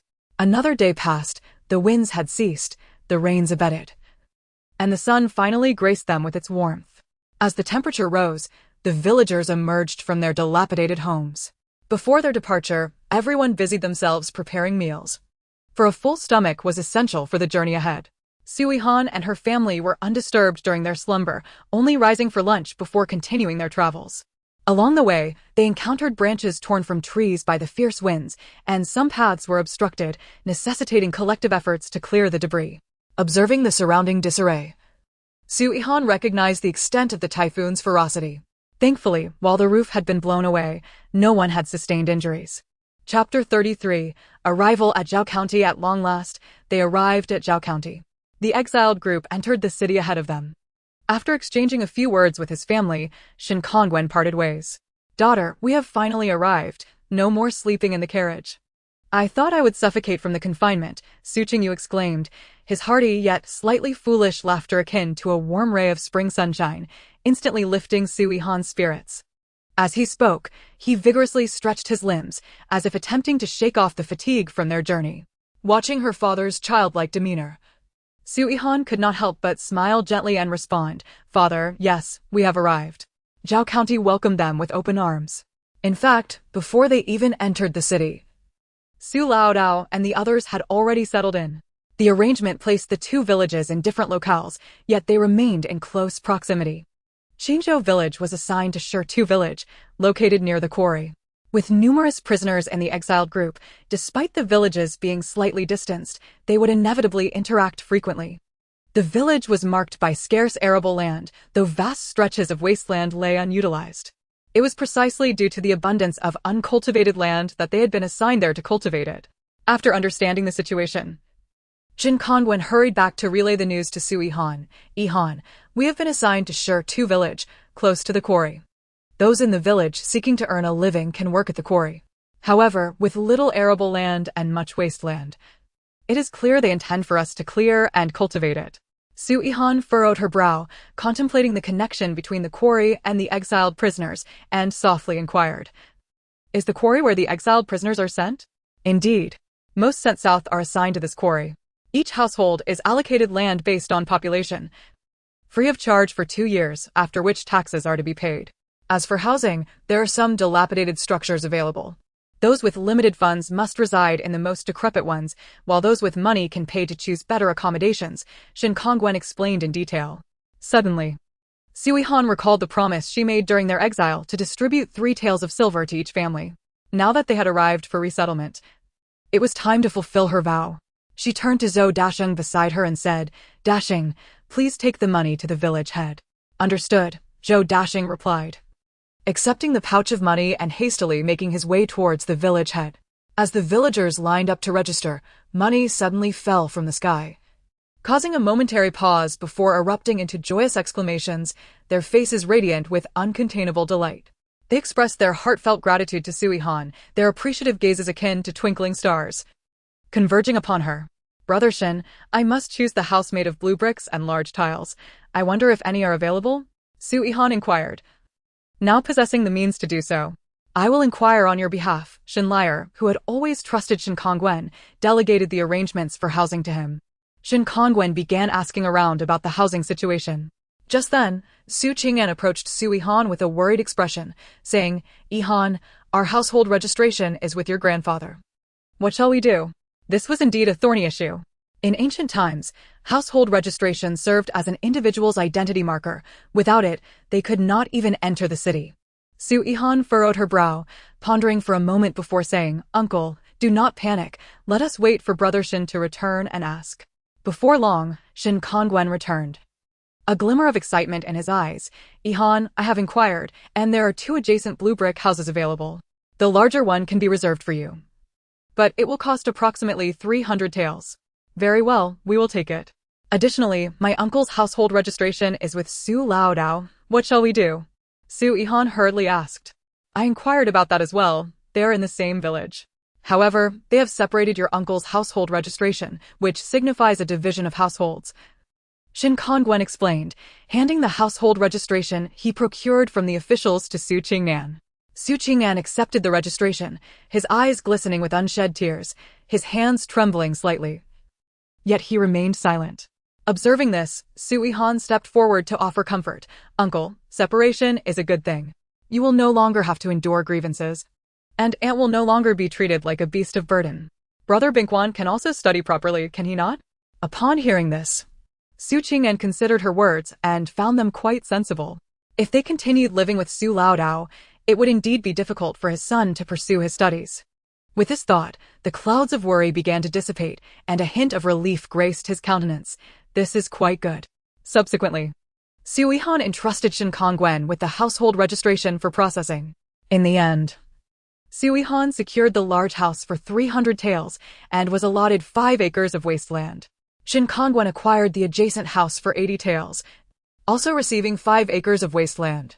Su Qing'an chose a small house not far from Su Yihan's, paying 2 taels and similarly receiving 5 acres of wasteland. With their residences in close proximity, their lands naturally aligned, facilitating mutual support in the future. Each household received a month's worth of rations based on their numbers. Yihan. Everything is arranged. We can enter the city now. Shall we head to the village first? Shin Kongwen detailed the situation. After entering the city, we must exit through the south gate and then walk 10 more miles to reach Shirtu town, followed by another 5 miles to Shirtu village. Must we travel so far?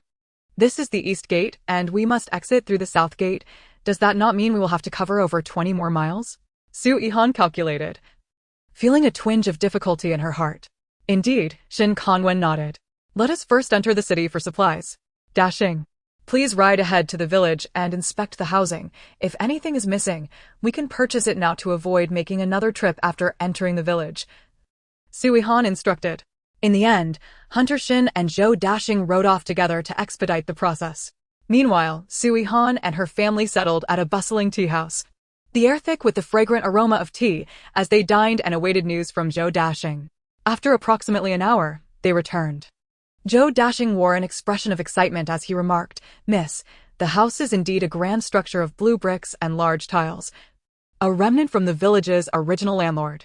The furniture is relatively intact, though there are no quilts or similar items, and the kitchenware is rather dilapidated. Very well. Let us first procure some daily necessities. And what of my Uncle S' house?" Su Yihan inquired, her mind calculating the items to be purchased. In response, Miss. The interior of the house is quite bare, containing only some basic furniture. We can initially acquire some essential items today and return later to identify any further needs. Zhou Dashing detailed. As for the hunters, they were aware of their own requirements and did not necessitate excessive concern. An additional hour passed as they procured a substantial array of daily goods at the market in the city. From large items like bedding and cookware to smaller essentials such as needles, thread, and candles, each was chosen with great care. Su Qing'an also utilized the 20 taels given by Su Yihan to procure a considerable number of items. By evening, they finally arrived at Shirtu village. The village was indeed desolate, not in the sense of being strewn with stones, but rather in its sparsity of inhabitants and profound silence. A few mountains undulated in the distance. And while there was ample land, it lay barren, overgrown with weeds, a testament to neglect. However, the soil was fertile and water was plentiful. It was merely the lack of people to cultivate it that was sorely felt. Upon returning home, Su Yihan's carriage halted before their house. "Wow, sister, is this our home? The main gate looks incredibly grand," Su Yihan exclaimed, clapping his hands in excitement. "All right, let us go inside and take a look," Su Yihan replied with a smile, taking her brother's hand as they entered what would soon become their new abode. Inside, the house appeared somewhat desolate, with weeds rampant and dust swirling in the air. Although the furniture was of good quality, it appeared somewhat dilapidated amidst the disorder. Nevertheless, there was a well of vital assurance for sustenance. Several courtyards were arranged in a pleasing manner, seemingly whispering tales of past prosperity. It was evident that the former owner had been quite affluent, Su Yihan mused inwardly. Before commencing the allocation of living quarters for everyone, she instructed the others to begin tidying up, and they readily responded, seizing brooms and cloths to embark on their tasks. After a thorough cleaning, the furniture gleamed, and the once chaotic rooms transformed into orderly spaces. The prospect of a normal night's sleep brought a hint of contentment to their weary faces. As for the rest, it could wait until the morrow. Chapter 34. Hiring help. The next morning, gentle sunlight filtered through the mottled window panes, casting a warm glow in the otherwise chilly room, infusing it with a touch of comfort. Everyone had enjoyed a restful night, seemingly shedding the fatigue and unease of the preceding days along with their dreams. Su Yihan was acutely aware of her father, Su Qingyu's frail health, and the toll of their arduous journey. She knew he must have slept fitfully.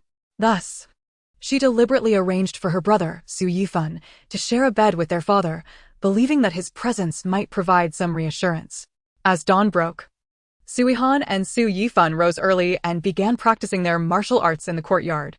The months spent fleeing had rendered their training nearly abandoned, like a solitary boat tossed amidst a storm. Now that they had arrived in the relatively stable Shirtu village, it was imperative to swiftly regain their lost skills. Su Yihan had naturally become the backbone of this household, the head of the family. Though the house was spacious, it was inhabited by but a few. Su area was responsible for household chores and meals, yet in such a vast estate, the multitude of tasks became overwhelming for her alone. Meanwhile, the Zhou siblings primarily focused on ensuring their safety. After much contemplation, Su Yihan concluded that additional help was necessary and thus sought counsel from Shin Kongwen. Brother Shin, our house is large, and while Dashing and Xian are always on guard, the burden of household chores falls solely on Arya. She is truly overwhelmed. I am considering either hiring some servants or engaging laborers. Shin Kongwen pondered briefly, a spark of inspiration crossing his eyes as he replied, in that case, my parents live right next door. I shall have them come over to assist.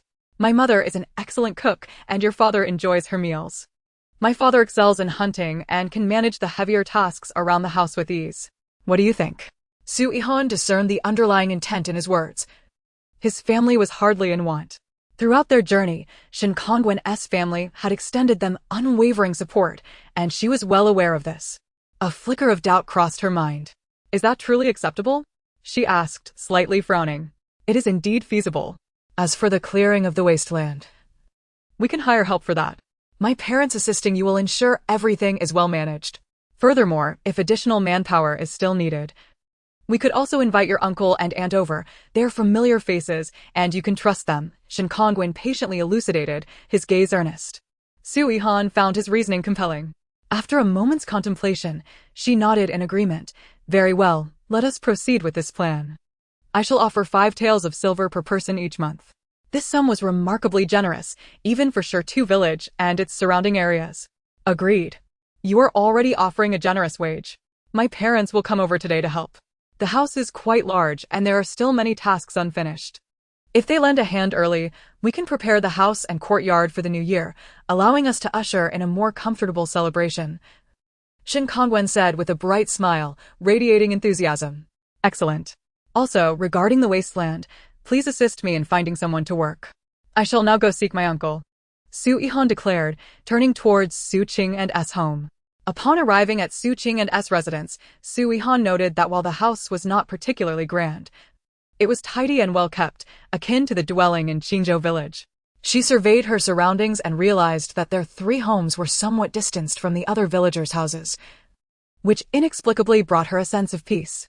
She had never relished the idea of having villagers constantly passing by her door, disrupting the tranquility. Han girl, you've come. Su Qing's family, busy within the house, paused their activities upon seeing her and greeted her with warm smiles. I plan to head to the town today to procure more daily necessities, Su Qing'an mentioned. Do you have enough money? I can give you some more. Su Yihan inquired with concern. Han girl, you previously provided us with 20 taels, and we still have 10 left. It is sufficient. Su Qing'an quickly waved his hand in dismissal. Su Yihan, not wishing to beat around the bush, proceeded directly to the matter at hand. Uncle, aunt, as you are aware, my house is large and Arya cannot manage the workload on her own. Dashing and Xian must always be on guard, and the household is in need of more hands. Su Qing'an and his wife were taken aback by this sudden proposition, exchanging glances, momentarily at a loss for words. After a moment's hesitation, Su Qing'an said, Yihan girl, we still have 5 acres to clear. We simply do not have the time. His concerns were not unfounded. Cultivating the land was paramount, directly affecting their family's livelihood. I will ask Brother Shin to hire some help, then we can all clear the land together. And you will be able to assist me, Su Yihan replied with a playful smile. Each of you will earn 5 taels of silver.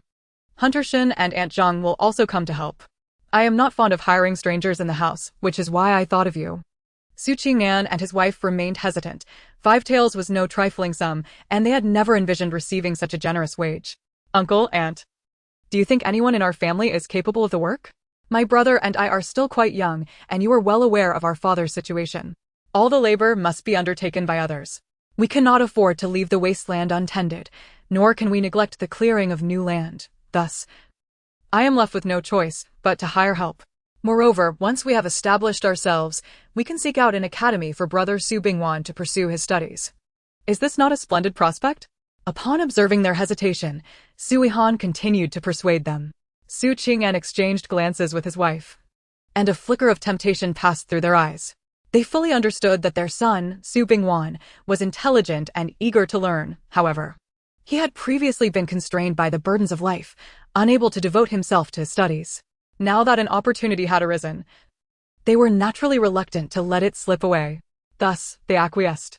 Very well, uncle, aunt, please let me know if there is anything else you require. I must make a trip to the town today, as it seems we are still lacking several necessities at home. Upon receiving their agreement, Su Yihan's face blossomed into a radiant smile. Indeed, we wish to procure the items promptly so that we may return the mule cart to Huntershan, Su Qing replied. Subsequently, Zhou Xinchuan was entrusted with driving the carriage to town, and since Shirtu village was not far from the town, they arrived in the blink of an eye. However, in comparison to the county seat, the town still fell short in many aspects, although it could be considered bustling. With numerous shops lining the streets and a constant flow of people, the variety and quality of goods were ultimately lacking. Grains in the southern region were remarkably inexpensive due to the fertile lands and favorable climate, yielding bountiful harvests year after year. Su Yihan, of course, would not miss this excellent opportunity to stockpile provisions, as she navigated through the various grain shops, meticulously selecting an array of grains. Before long, half of the cart was filled to the brim with foodstuffs. In addition to grains, she also purchased several kitchen essentials, such as pristine pots and pans, exquisite spice containers, and some durable dried goods. Miss, the weather is growing increasingly cold. Though it seldom snows in the south, the temperatures can still be quite low. Should we buy some charcoal to bring back? Zhou Xinchuan, glancing at the pile of goods in the cart, suddenly recalled this important matter. Yes, we shall procure that tomorrow. There is no more room on the cart, Su Yihan replied with a smile. On this outing, Su Yihan merely intended to select items that required her personal touch, leaving the remainder to others. She was still preoccupied with the grains and vegetable seeds, contemplating accumulating provisions for future needs. While selecting vegetable seeds, Su Yihan suddenly remembered that she had some seeds stored in her space, but after traversing to this world, she had been too busy to recall what they were. In her previous life, she had often dreamed of one day renting a small courtyard to cultivate flowers and vegetables, yearning to experience pastoral life. Little did she expect that her aspirations would find relevance in this ancient setting. However, winter was not an ideal season for planting. Even if the land were cleared, sowing would have to wait until spring. In her mind, Su Yihan silently calculated the days. The new year was less than a month away. Gazing at the expansive courtyard, she gradually began to formulate plans. She intended to create a designated area for cultivating vegetables in the yard and raise some chickens, ensuring that her family would have access to fresh vegetables and eggs in the future. After procuring the necessary items, Su Yihan and Zhou Xinchuan returned to Shirtu village in their cart. Chapter 35. Trouble from the old man Su. After several days of relentless toil, the grand estate had finally been rejuvenated. The once overgrown courtyard was now immaculately cleared, with all traces of weeds vanished. The well, having undergone repairs and cleaning, had regained its former clarity, providing water fit for consumption. The vegetable garden was securely enclosed by a sturdy fence, and the chicken coop had been constructed with care, its wooden framework solid and durable. The household firewood was piled high, resembling a small mountain, ample enough to sustain the family through the harsh winter. Charcoal was neatly stacked in a corner, exuding a faint woodsy aroma, serving as a reliable source of warmth and comfort. Winter clothing had also been completely procured. Brand new cotton coats, thick cotton trousers, and soft cotton shoes were neatly folded in the wardrobe. At long last, Su Yihan found the opportunity to share the delectable treasures from her space with her simple-minded father, Su Qingyu, and her brother, Su Yifan. Each night, she would seize the quiet hours to stealthily enter her space, meticulously preparing the delightful and nourishing dishes, either heating them or steaming them, before carefully presenting them before them. Sister, is the aroma too overpowering? Her brother, Su Yifan, inquired, eyeing the mouth-watering feast with a mix of anticipation and concern, fearing that the rich scent might attract unwanted attention. Fear not, I allowed it to cool slightly before bringing it out. No one will intrude. The room is spacious, and the scent outside is not so strong. Su Yihan reassured him, her own delight evident as she savored the meal with a satisfied smile. Sister, do we truly have the means to hire workers with such high wages? Are we a wealthy family? Su Yifan pondered the matter of labor costs, feeling a twinge of unease, for in this era, substantial wages were no trivial sum. Do not worry, sister has money. The last time we visited the mountain stronghold, I received some from the space. Su Yihan briefly explained the situation regarding her space, further deepening her brother's admiration for her. However, they could not simply continue to consume without producing. They had to engage in some form of labor to earn a living, for they could not perpetually deplete their resources. The new year is approaching. After the festivities, I shall contemplate what business ventures would be prudent, Su Yihan mused as she relished her meal, contemplating future prospects. As evening descended, the setting sun cast a golden glow over the courtyard, enveloping the estate in a warm, radiant veil. After finishing their meal, Su Yihan and his wife returned to the neighboring house. It was then that the old man Su's family stormed in with an air of hostility. Su Yihan, you unfilial son, come out. The old man Su's thunderous voice, laced with fury, shattered the tranquility of the courtyard like a boulder cast into a serene lake, instantly disrupting the peace.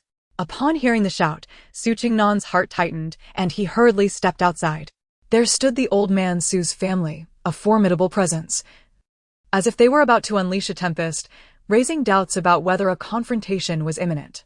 The old man Su stood in the center of the courtyard, hands on his hips, his face flushed with anger, eyes bulging like copper bells, seemingly ready to unleash fire. Beside him, Su old lady gestured animatedly, her lips moving incessantly, her countenance a mask of rage and dissatisfaction. Su Yihan's two brothers lingered behind their parents, their expressions tinged with disdain and provocation, as though they were eager to witness Su Yihan's humiliation. Their wives stood nearby, whispering in agreement, their faces betraying a calculating demeanor. "Father, what brings you here?" Su Yihan addressed him politely, though a sense of displeasure simmered within him. He wished to avoid escalating tensions with his parents. "What brings me here? You have been here for several days, yet you have not come to see your father. I had no choice but to come find you." The old man Su retorted angrily, his voice dripping with resentment. "We have been preoccupied. I was unaware of your whereabouts. Upon our arrival, we needed to attend to matters at home first," Su Yihan hastily explained, feeling a pang of grievance as he recalled the tireless effort he had devoted to their new home, while his parents showed no understanding. "Regardless, you are my son. Now that you are settled, you ought to return and assist with the work," the old man Su asserted stubbornly, his gaze revealing an undeniable authority. "Indeed, you must return home to help with the labor," his brothers chimed in, their voices rising in a chorus of support for the old man Su. At this moment, Su Yihan had already observed that both of his elder brother's legs had remarkably healed. A cold smile crept into his heart as he recalled the indifference and neglect his parents had shown him during their injuries. Now that they had recovered, they expected him to assist in their labors, such shrewd calculations they made. "Father, we have already divided our family. Have you forgotten? Or did you not consult me and simply proceed with the division?" "We discovered this only when we registered at the county gate," Su Yihan stated candidly, his eyes reflecting a mix of helplessness and anger. "And what of it? I know not whether you live or die, but we must enter the city. How else would you get in?" Su old father retorted, a flicker of guilt flashing in his eyes. Su Yihan found himself at a loss for words, his disappointment in his parents deepening. "Father, mother, what is it that you wish to achieve? Speak plainly of your intentions," he declared, wishing to cut through the pretense. Su Yihan, aware of their purpose, soon emerged from the house. Upon seeing Su old father's family gathered noisily in uncle's courtyard, the scene resembled a farcical performance. "Goodness. The entire family has mobilized," Su Yihan thought to herself, her eyes betraying a sense of disdain and vigilance. Su old father continued, "You remain my son, and you must share the burdens of the household. Furthermore, you owe us a monthly tribute of 1 or 2 taels of silver." "Father, are you jesting? What if I refuse?" Su Yihan's expression darkened. "Then I shall consult the village chief and reveal to all that you are an unfilial son. Your son aspires to take the imperial examination. Do you wish to tarnish his reputation?" Su old father threatened, a triumphant expression crossing his face as though he had grasped Su Yihan's Achilles heel. In that moment, Su Yihan realized that his parents intended to use this matter as a means of coercion. A wave of desolation washed over him as he recalled all he had sacrificed for this family, only to be met with such treatment. "Father, mother, I seek to know, am I truly your biological son? Is it only Bingquan who is worthy of an education? Is he the sole hope for changing our family's fate?" Su Yihan's questions flowed forth, imbued with incredulity and fury. "I know not what words your 2 brothers have spoken to sway you, But do you truly believe you can rely on them? Or on their son? Can our family's destiny be altered in such a manner? Have you lost your senses? My son Bingwan is the one who can bring honor to our lineage. Are you willing to sacrifice our family for those without prospects? Su Yihan's words struck like daggers, piercing the hearts of Su old father and Su old mother. Chapter 36, Assassination. Su old father and Su old mother were left speechless by Su Yihan's barrage of inquiries, their faces alternating between embarrassment and panic, as if confronted with the most unspeakable secrets of their hearts. Thus, I must question your behavior today. Am I truly your flesh and blood? Su Yihan's voice was laced with resolve and sorrow, his eyes shimmering with profound disappointment, reflecting the shattered truth of their family. Fourth son, what nonsense are you spouting? Su old brother's voice was tinged with impatience and discontent. Indeed, fourth brother, you exhibit a shocking lack of respect for our parents, Su old second echoed. Su Yihan retorted with indignation. Respect? Have you shown me any? Have you ever genuinely cared for me? Have I ever been regarded as a true member of this family? The two brothers fell silent, their faces betraying a sense of shame, as if stripped of their final veil of dignity. Father, mother. I shall ask you once more, am I truly your son? And what of third brother? Is he your biological son as well? Su Yihan's gaze bore into his parents' eyes. You are our son, that is an undeniable truth. When have I ever claimed otherwise? Su old father replied, though a flicker of evasion crossed his eyes, as if fearful of revealing the secrets of his heart. Su Yihan listened quietly, a cold smile forming within her. At that moment, she was more certain than ever that her father, Su Qingyu, was indeed not the biological son of Su old father and Su old mother. Then why do you treat us thus? Knowing we have also divided 5 acres of barren land and are preoccupied with cultivation, how could you expect us to return to assist you? Do you understand the consequences if we fail to cultivate that land before spring? And do you expect us to wait for my wife and me to till your wasteland? Su Yihan grew increasingly agitated, his voice laden with anger and helplessness, as if he sought to unleash all his grievances and frustrations. How dare you speak to your mother in such a manner? Su old mother could no longer restrain herself, her voice filled with indignation and grievance, as though she had suffered a grave injustice. Are you truly my mother? You have always favored others. Do you not realize who has labored to provide for your comfort? You still claim I am your flesh and blood? If you continue to trouble me, I shall not hesitate to sever ties with you, much like third brother. Su Yihan asserted with unwavering determination, without a hint of hesitation. What? You wish to sever ties? Su old father and Su old mother were taken aback, as if they could scarcely believe their ears. Indeed, Su Yihan affirmed resolutely. Father, we cannot sever ties. If we do, who will tend to the family's work? His 2 brothers and sister-in-law complained, as though the prospect of cutting ties meant losing their free labor. Do you see? Father, mother, my brothers merely seek to evade responsibility. Surely, you have enough wasteland of your own? Are you certain you want us to assist with the cultivation? Do you truly believe we can finish before spring? Are you not afraid of missing the planting season? Do you still require grain? What of the taxes to come? My elder brother and second brother have ample laborers who can work. I, however, have only my wife and myself. Should you not consider this? Su Yihan's relentless inquiries left Su old father and Su old mother at a loss for words.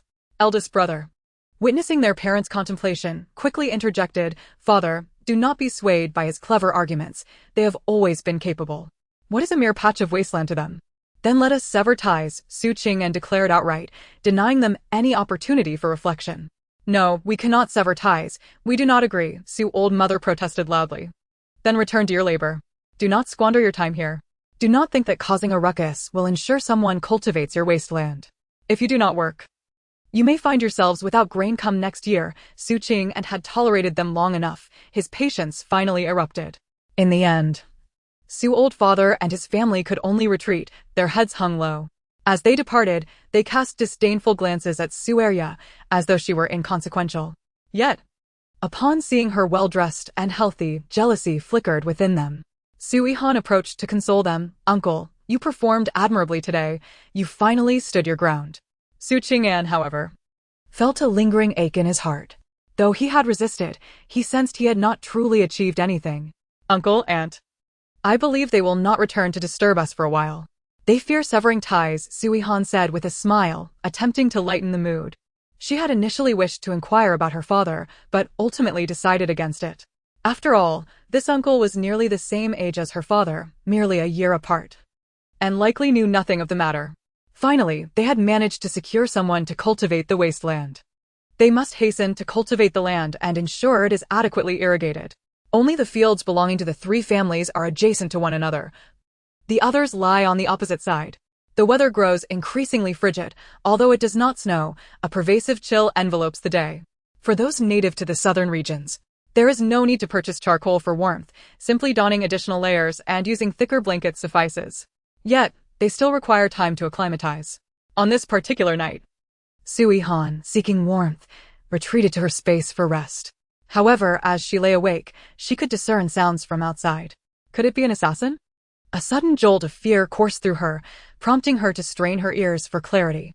Her father and younger brother still slumbered together, guarded in turns by Dashing and Xinchuan, yet Su Yihan remained uneasy. No, I must find something in the space to use as a weapon. Alas, her space yielded no such items, containing only everyday necessities and seeds. Hastily, she exited the space and cautiously made her way to the courtyard. At that moment, a dozen figures clad in black stealthily approached, each possessing remarkable agility, their movements akin to specters in the night. A wave of anxiety washed over Su Yihan. She knew she must not interfere, armed only with a dagger for self-defense. She contemplated seeking aid from Brother Shin next door, but as she moved, a powerful hand grasped her shoulder. Han, hide well and do not emerge. We will ensure your father and brother remain unharmed, came Shin Singwen's reassuring voice. Looking up, Su Yihan saw Shin Kongwen and Aunt Zheng standing beside her, their gazes infused with vigilance and resolve. A warmth spread through her heart. They were prepared. Soon, the five of them engaged in fierce combat with the black-clad assailants. Amidst the glint of blades, the attackers fell one by one. Yet their formidable skills posed significant challenges for Shin Kongwen and his companions. Su Yihan concealed herself in the shadows, anxiously observing the fray, praying for her father and brother's safety. Ultimately, through their collective efforts, the five vanquished the intruders. However, a dilemma soon arose: how to dispose of the bodies. Though this locale was somewhat remote, the potential for discovery remained high. Do not worry, I have a solution, Shin Kongwen declared, producing a small vial. He sprinkled its contents over each corpse, causing them to dissolve rapidly. Is this corpse dissolving liquid? Su Yihan inquired, astonished. Indeed, it is. I came across it by chance, Shin Kongwen replied tersely. Su Yihan refrained from further questioning, understanding that everyone harbors their own secrets. Once the matter was resolved, she returned to the room to find her father and brother. Her brother, Su Yihan, sat on the bed, his expression one of sheer terror as he gazed at her. Meanwhile, her father remained in a deep slumber, as though the preceding events had never transpired. Sister, father has no idea there were assassins. He sleeps so soundly, Su Yihan remarked, a flicker of dread crossing his eyes. Su Yihan observed her father on the bed, her heart filled with mixed emotions. Very well, ignorance can be bliss. Sleep now, little brother, everything is fine. Another day filled with peril had passed without incident. Returning to her chamber, Su Yihan found herself unable to sleep, her mind awash with doubts and unease. They had no enemies of such nature, yet could they possibly be foes of their mother? Surely they must desire her brother's life more than her own. As dawn approached, she finally succumbed to a fitful sleep. Chapter 37. The Desire for Profit Since Hiring Help. Su Yihan's life had undoubtedly become more manageable. Each day, aside from practicing martial arts and studying with her brother, she devoted herself entirely to her somewhat simple-minded father. Ever since settling in Shirtu village, the family's energy had been consumed by the renovation of their home and the cultivation of barren land, leaving Su Yihan little time to contemplate the pursuit of wealth. She was acutely aware that they could not simply consume their resources. Even though the space was replete with supplies, items within the warehouse diminished with each use, save for those in the freezer, which could be replicated. The freezer housed an array of frozen buns, steamed bread, dumplings, wontons, and various meats, including beef, lamb, and pork, along with milk, hot dogs, fresh vegetables, fruits, and assorted beverages, all meticulously preserved. Su Yihan often shared milk and fruit with her father and brother. What exactly should I sell? As a child, how can I even manage to sell these goods? It truly vexes me. Furrowing her brow, she was engulfed in frustration. For lasting stability, a comprehensive strategy was essential. They must not reveal any signs of their situation. A premonition lingered within her that their stay in Shirtu village would not be prolonged.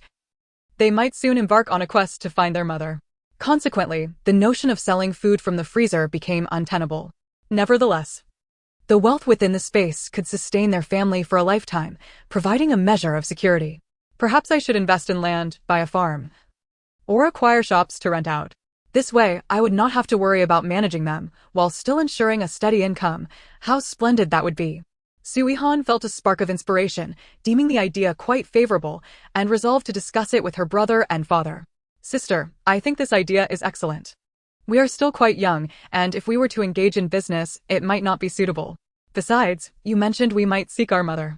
If we invest in these, we wouldn't need to spend time managing them, and we could still earn income. What could be better? Though only 4 years old, Su Yihan was well-read and astute beyond his years. During their studies and training sessions, his diligence contrasted sharply with his sister's occasional lapses. Su Qingyu, having listened intently, suddenly interjected with childlike enthusiasm, "My daughter, are we truly going to find your mother? When will we go? I want to see her soon." Seeing her father's eagerness, Su Yihan quickly reassured him, "Father, we have only just settled in, and both my brother and I are still young. But rest assured, we will indeed search for mother. Just not at this moment."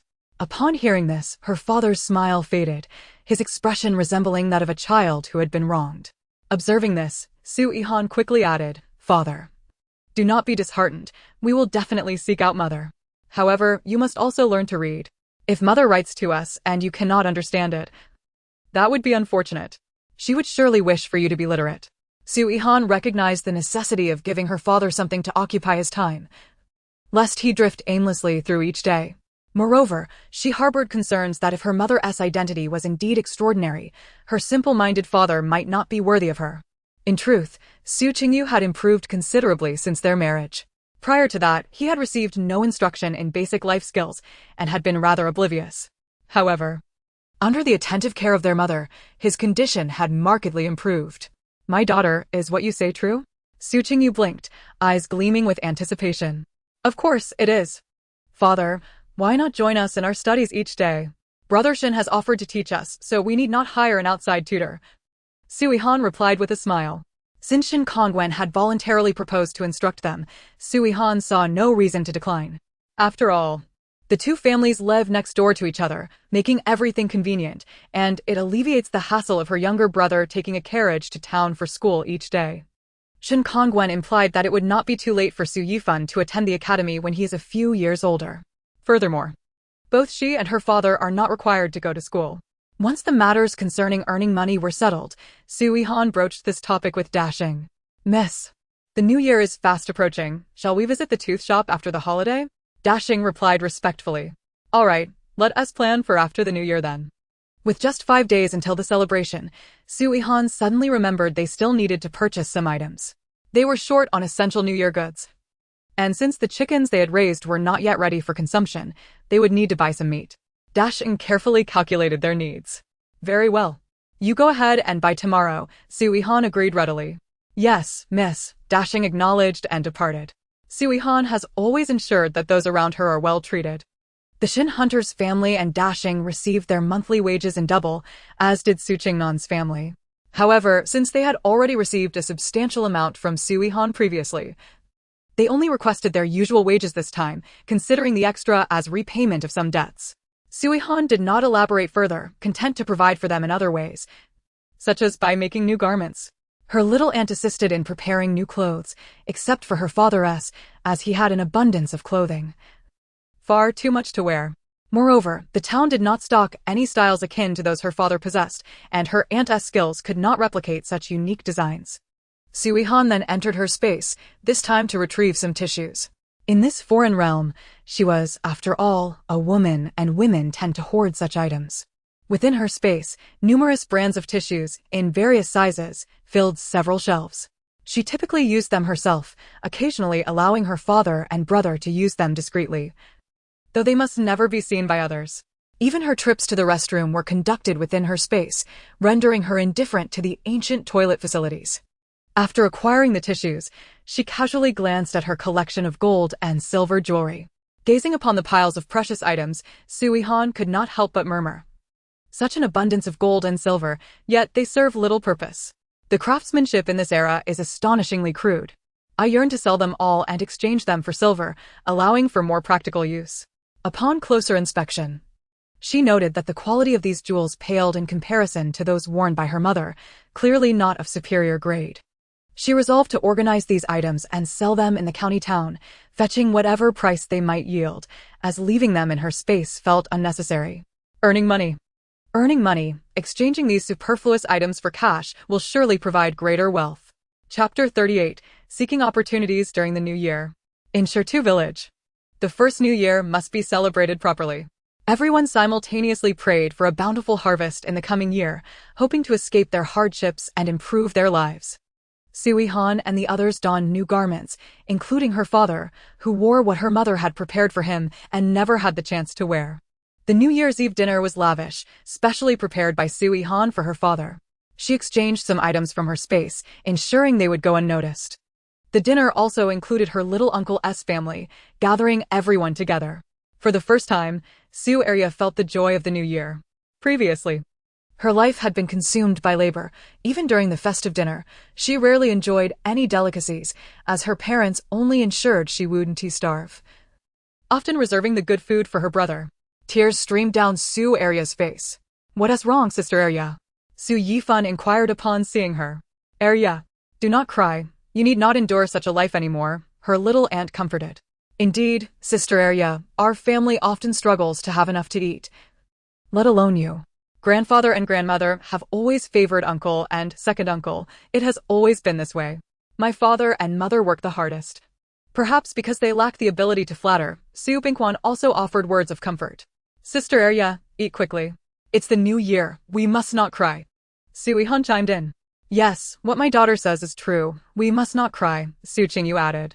The Zhou siblings also sat together for the meal, with no distinctions of rank. Since selling herself to Su Yihan, Su Yihan had not experienced hunger, cold, or scolding. Her brother had not burdened her with all the arduous tasks. They took turns helping one another. "Sister Yihan, do not worry. When you reach marrying age, I will change your household registration status. Changing it now would be unwise. I fear your parents may cause you trouble. This way, they would be too afraid to act against you," Su Yihan assured her. "Thank you, Sister Yihan. Previously, when I was in such dire straits, I would still find time to help fetch water, while my little uncle would secretly bring food and chop wood. Otherwise, my father, brother, and I would have starved, even lacking clean water to drink." Recalling their past assistance, Su Yihan remembered that had the Su elders discovered it, they would undoubtedly have punished her severely, making it even more difficult for her little uncle's family. "Child Yihan, let us not dwell on the past. He is my third brother. And I could not stand by idly," her little uncle Su Qing'an interjected. "Everyone, please continue eating." Laughter and conversation filled the air, creating a warm atmosphere. Particularly Su Qingyu, who enjoyed sharing amusing anecdotes while eating, brought smiles to everyone's faces. After dinner, there was no need to keep vigil. Su Yihan had already distributed the New Year's money in advance. To prevent her little uncle from harboring any ulterior motives, she distributed the red envelopes under Su Qingyu's name. Aside from her little uncle and aunt, everyone else received a substantial envelope. They all retired for the night. The next day, early in the morning, Su Bingquan came seeking out Su Yihan. "Sister Yihan, are you awake? Something has happened to Sister Yihan." Upon hearing this, Su Yihan quickly got dressed and rushed outside. Not far from the grand residence, she witnessed Su Yihan being pinned to the ground and beaten by her parents and brother. "You ungrateful wretch, you worthless child. How can you not honor your parents during the new year? Hurry and hand over the money." The fiercest of the assailants was Su Yihan's own mother. "Father, mother. Beat her. Make her give it up. Beat her until she complies." Her younger brother Su Bingwen shouted, showing no restraint in his aggression, treating her as if she were a sworn enemy. As Su Yihan approached with the group, she happened to see the scene unfold. Quickly picking up several small stones and throwing them with force, striking them and causing them to wince, thus halting their assault. "Stop it. How dare you harm my people?" Su Yihan admonished. "Your people? She is my daughter." Her aunt shouted. "Is that so? Then return the money to me. I purchased her. Do you intend to redeem her?" "Redemption is possible, but for 50 taels, not a single tael less." "What? Such a cheap item requires 50 taels? Indeed, it is quite costly here." While it may seem cheap to you, it is not so in my eyes. Furthermore, if you do not buy her back, you will also be responsible for her medical expenses. What medical expenses? Impossible. Do you not remember? She is no longer your concern. I offer you a choice. First, pay for her. Second, buy her back. Or third, I will break your legs. Choose wisely. What? This is a dream. Husband, let us leave. Do not mind her. She wouldn't dare act against us. With that, the three turned to flee. Su Yihan allowed them to run for a moment before they unexpectedly tripped and fell, resulting in the son breaking his leg. Father, mother, my leg, my leg. Is it you? Don't wrongfully accuse anyone. Just look at how far you've run. You brought this upon yourselves, running so fast only to fall. Truly, you deserve it. Su Qing'an feigned a desire to confront Su Yihan. However, Su Yihan loudly interjected. Quickly return and summon a doctor. It would be regrettable if it leads to a permanent limp. Her laughter was jarring to their ears.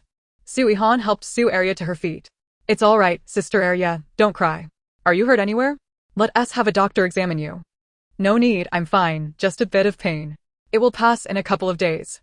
Sister Arya, you need not fear them anymore. We are here for you. Just then, Uncle arrived and learned of the incident.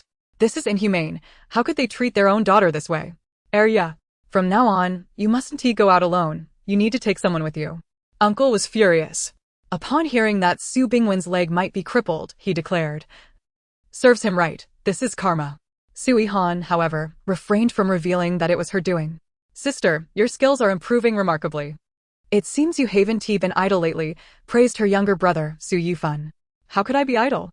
After the new year, I will be 7. I'm growing up.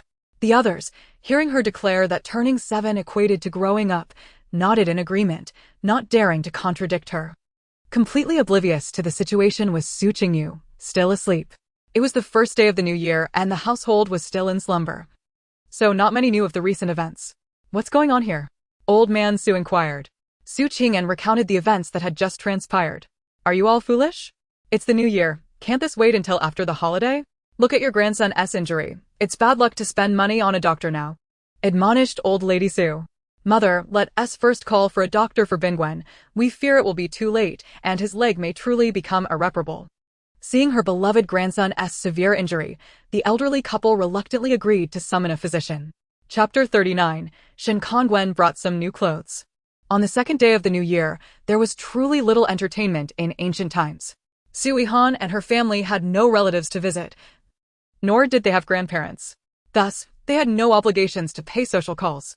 Yet, she did not anticipate the Hunter Shen's family would come to offer New Year greetings. Happy New Year. Wishing you good health and all the best. Shen Kongwen greeted with a bow. Happy New Year. Brother Shen, where have you been these past few days? We haven't seen you, Su Yihan inquired. The Hunter Shen first produced 2 red envelopes from his garments and presented them to Su Yihan and Su Yifan. These are for you, Miss Yihan and Master Yifan. Please accept them as a small token of our respect as elders, he said, being quite courteous, fearing Su Yihan would refuse. Though Su Yihan was reluctant to accept, she sensed the envelopes were thin and likely contained a modest sum, so she complied. Thank you, Uncle Shen, Aunt Zhang. The group settled in the main hall while Su Arya and the others went to prepare lunch, with Shen and Aunt Zhang assisting. At that moment, Shen Kongwen brought over a box, which appeared light. I saw these clothes in the county. I heard that Uncle Qingyu did not acquire new garments this year. And since there was nothing appealing in town, I bought him several sets. Upon opening the box, the quality of the clothes dazzled her. They were indeed akin to those her mother had purchased. Moreover, they were styles and fabrics unavailable in town. Su Yihan, not lacking in perception, vaguely sensed these were gifts from her mother to her father. She instantly recognized the size as that of her foolish father, and they were indeed to her taste. Are these truly for me? Daughter, your father loves them. They are as beautiful as what your mother buys, Su Qingyu exclaimed, already eager to try them on. Brother Shen, how much do they cost? I shall pay you, Su Yihan offered. No need, they weren't expensive. Su Yihan gazed into Shen Kongwen's eyes. Noticing he averted his gaze. Could it truly be a gift from my mother? Only she would remember my father in such a way.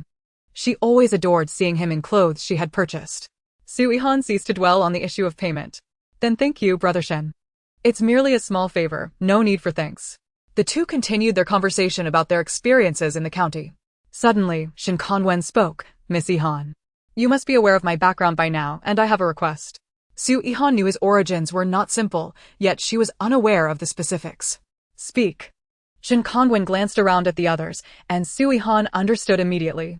Brother Shin, let us converse in the study. The study had been established for her father and currently served as their family's learning space. All right, it's justice now, you may speak. I am the youngest grandson of the Minister of Rights. Years ago, my grandfather and father inexplicably sent me away. The hunter Shin was my family guard and was instructed to take me away. Thereafter, I lived with him and Aunt Zheng. I called them father and mother, while they privately referred to me as young master. At that time, I was only 6 years old, and I still remember it all. Su Yihan understood that Shin Kongwen was merely 16, having passed the Scholar S examination but not participating in further imperial examinations. He was well-educated and skillful. Until your birth. I lived with the guard Shin and his family, eventually settling in Qingzhou village as a hunter. You are aware of the events that followed. For all these years, we have exchanged letters, but neither my grandfather nor father has informed me of our family's circumstances. Had I not encountered them while fleeing famine, I would have remained oblivious to their plight. Seeing the guilt on his face, Su Yihan encouraged, take your time. For all these years, we have only corresponded in letters and have not sent them my portrait, fearing exposure. Yet, I recognize them at first glance. Thus, I am grateful for your assistance. Miss Yihan, without your help, every meal would not have been so readily prepared. Just a small effort. I know you're astute, you should have guessed it by now. It wasn't my deduction, it was my younger brother who reads lips and figured it out. Is that so? Young Master Yifan is indeed clever. Su Yihan felt a twinge of displeasure. Did she not possess intelligence? She merely allowed herself to be a tad lazy. No. To the crux of the matter, my grandfather is quite elderly, as are my mother and several aunts, along with the young lady. They are unsuitable for work in the quarry, as the labor is excessively strenuous. I have spent money to arrange for my grandfather to feign illness, allowing him to rest at home. The other menfolk have remained at the quarry, and the few womenfolk do not concern themselves as long as they do not flee. Thus, I wish for you to employ them. If we were to hire them directly, it would easily raise suspicion. So, you wish to use this as a pretext to liberate them from their suffering? They are exiles. Is that permissible? There's nothing wrong with it. Wealthy individuals do this all the time. Many families purchase land, build homes, and become ordinary villagers. As long as they have meant to work and do not run away, it is acceptable. A bit of payment, and no one will say otherwise. After all, most people do the same. Su Yihan felt compelled to assist. It was unjust for an entire family of good officials to be wrongfully accused of corruption. Just avoid associating with the royal family or officials. I detest them as well. Very well. How many individuals are we discussing? I will arrange for them. Let them work in the fields. Does that seem plausible? Su Yihan suggested. Yes. That's excellent. We can also take care of them. My grandfather, my mother, 3 aunts for young ladies, and several maidservants. Altogether, we number 13. Is that not rather excessive?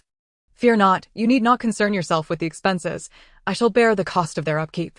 Shin Kongwen was apprehensive that Su Yihan might refuse to assist me. Why would I require you to spend? I will have them tidy the quarters. As for the arrangements, you may place them all in a single courtyard. A few maidservants may share a room. Splendid. I dread attracting suspicion. Very well, you shall oversee the arrangements. Choose an appropriate courtyard and manage it as you see fit.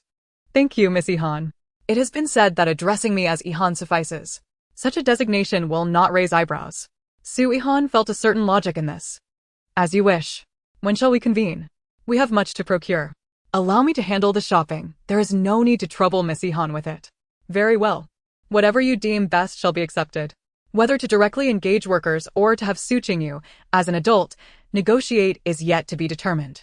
Merely a formality. For it is indeed Su Yihan who will be doing the negotiating. As Su Yihan observed the residence of Shin Xingwen's family, the prospect of accommodating so many people unsettled her. Chapter 40. Welcoming the Shin family. Su Yihan's gaze gradually swept over the gathered assembly. Apart from Shin Kongwen, there stood 8 able-bodied men. In this tumultuous backdrop of fleeing from disaster, each man represented a measure of strength, a flicker of hope for survival in these harsh times. Shin Xingwen's father, Shin Qianfan, as the eldest, not only bore the weight of the family's responsibilities, but also secured a modest position in the court, thus providing a semblance of stability for their lineage. Shin Kongwen had an elder brother, Shin Songjing, and an elder sister, Shin Xingjiao. The sister, at the tender age of 18, had been cast aside by her in-laws due to the sudden upheaval in their lives, and, consequently, she embarked on the path of exile alongside her family. Elder brother Shin Songjing had already established his own family, marrying a woman of the Zhang clan. And they had a son and a daughter. Their son, Shin Yihan, was a mere 6 years old, while the little girl was only 4. Blissfully unaware of the world's hardships, growing up in this chaotic environment. Shin Xingwen's second uncle, Shin Qianjin, had a son and a daughter, both yet to marry. The eldest son, Shin Xinghao, and the youngest daughter, Shin Songwan, likely once had bright prospects, but the family's misfortune had dashed those hopes, leaving their future shrouded in uncertainty and gloom. The third uncle, Shin Qiangui, had a daughter, Shin Somei, aged 14, and a son, Shin Kongyi, 10 years old. Their lives, too, had undergone a radical transformation due to the recent calamities. Grandfather, father, this is Miss Yihan, as I mentioned, and this is her father, Lord Su. Shin Xingwen's voice shattered the brief silence, drawing everyone back to reality. Upon hearing her father addressed as Lord, Su Yihan couldn't help but find it amusing, privately musing. Father is still quite young, calling him Lord makes him sound aged. Lord Su was indeed rather youthful and quite distinguished in appearance. Shin Laoyi spoke with utmost respect. His eyes filled with reverence. I concur. My wife often praises me similarly. Su Qingyu, oblivious to the occasion, interjected with a charmingly foolish demeanor. Just as Su Yihan was about to speak, Shin Kongwen hastily interjected, Miss Yihan, I have already apprised my grandfather of your father's situation. They shall harbor no ill thoughts towards him. Observing the sincere and unpretentious expressions of Shin's family, Su Yihan formed a favorable impression of them, feeling quite at ease in their presence. Elder brother has conveyed everything to me. I am in agreement. On the road of exile, you are surely aware of our plight. She spoke softly. Seeing this, Shin Laoyi led the family in kneeling down, prompting the others to follow suit. I, the elder, express our profound gratitude to Miss Yihan on behalf of my family. Kongwen has shared how much we owe to your assistance along the way. Su Yihan was taken aback by the show of deference, quickly stepping forward to help Shin Laoyi rise, urgently stating, Grandfather Shin, please rise. We cannot accept such honor. Elder brother and the others have cared for us well, helping us fend off assassins. In comparison, a mere meal is but a trifling matter. Grandfather, father, second uncle, third uncle, please rise. Miss Yihan is a wonderful young lady. There is no need for such formality, Shin Kongwen urged. Su Qingyu chimed in, indeed. My daughter is the finest. Father, I know I am wonderful. Must you speak so? Su Yihan thought helplessly. Yet she refrained from voicing it in front of the crowd. Elder brother has already informed me. I am merely here to facilitate the necessary arrangements, so the officials at the quarry are aware of your whereabouts. Everything else should have been conveyed by elder brother, Su Yihan articulated with composure. Once all was settled, Su Yihan and the womenfolk departed with grandfather Shin, while Shin Kongwen made sure to unload their belongings from the carriage before leaving. These items were intended to furnish their new dwelling, including provisions and some clothing and bedding. Father, uncles, elder brother, little brother, I will visit you often, Shin Kongwen said at the door, feeling a twinge of reluctance. Very well, remember not to call me father, lest we raise suspicions. We are not closely acquainted. We have no such relationship, Shin Qianfen replied with a wry smile, his eyes betraying a mixture of helplessness and concern. The child understands. I will take good care of you. Please rest assured, father and uncles. Soon, they arrived home. The courtyard had been meticulously arranged by Shin Kongwen and the others. Grandfather Shin occupied one room, while Shin Kongwen's mother and 2 aunts shared another. The young ladies were grouped together, and several maidservants occupied a separate room. The small courtyard was soon filled to capacity, though somewhat cramped. In these chaotic times, having such a refuge from the elements was indeed a stroke of fortune. Elder brother, you need not endure such tight quarters. There are many rooms available, Su Yihan remarked with concern as she surveyed the somewhat congested courtyard. Miss Yihan, let us keep it this way for now, to avoid drawing attention. We must not arouse suspicion, Shin Kongwen explained. Su Yihan, upon hearing this, found it quite reasonable and ceased to press the matter. As it was still the festive season, there was no immediate work to be done. So Su Yihan thought to allow them some time to rest. Shin Kongwen sought out a physician to examine grandfather Shin, for after their arduous journey, everyone's health required careful attention. Shin Kongwen thoughtfully arranged for a small kitchen to be set up in their courtyard, allowing them to prepare meals without disturbing Su Yihan and her party. Gathered in the courtyard, Shin Kongwen addressed the family, mother, aunts, sisters. I have purchased some new garments for you. Do try them on. I dare not procure anything too lavish. They are merely coarse cotton clothes. The finer fabrics I have entrusted to Aunt Zhang to craft into undergarments, which will remain discreet. As he spoke, he distributed the clothing among them. They surveyed the residence, filled with myriad emotions. It had been ages since they had resided in such a pleasant place. Their former home may have vanished, yet at this moment, this modest courtyard offered them a glimmer of warmth and hope. Uncle, when shall we commence our labors? Inquired Shin Xingjing's youngest daughter, her innocent voice brimming with anticipation for the future. Shin Kongwen knelt down, embracing her with tenderness. Not just yet. The new year has not yet concluded, so there is no need for haste. Also, remember to address me as Shin Fuji or simply Fuji. Here, I serve as a teacher. Do you understand? The family nodded in unison, as if accepting a significant mission. Brother, Miss Yihan, this is Sister Shin Xingjiao. She paused momentarily, seemingly pondering her choice of words. Sister. This household is primarily governed by Miss Yihan. As for old Master Su, as you can see, he is somewhat simple-minded. However, he is also a figure to be respected within the family. He is quite handsome, and I hope you do not harbor any inappropriate thoughts about him. Shin Kongwen stated with a grave expression.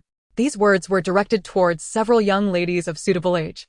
He felt it necessary to take precautions in advance to avert unnecessary troubles. Brother, fear not, we would never, Sister Shin Xingjiao hurriedly replied. We cannot provoke his wife. I cannot elaborate too much, but suffice it to say, we cannot afford to cross her. Miss Yihan is not short of wealth, if you treat her sincerely. She will reciprocate with kindness, Shin Kongwen continued to admonish. We understand, several young ladies chorused in unison. Very well, this young master is just 5 years old. Around your age, you should be able to play together in the future. Every day I, along with Guardshin and Aunt Zhang, will come to work. I will be teaching while they assist with chores. Outside, I must still refer to them as parents. Shin Kongwen patiently arranged everything. Mother understands. She does not wish for your identity to be exposed, as that would bring danger, Shin Xingwen's mother gently remarked. After some pleasantries, Shin Kongwen settled them all comfortably. Unless there is any matter at hand, we shall remain in this courtyard, Shin Kongwen reiterated, and everyone indicated their understanding.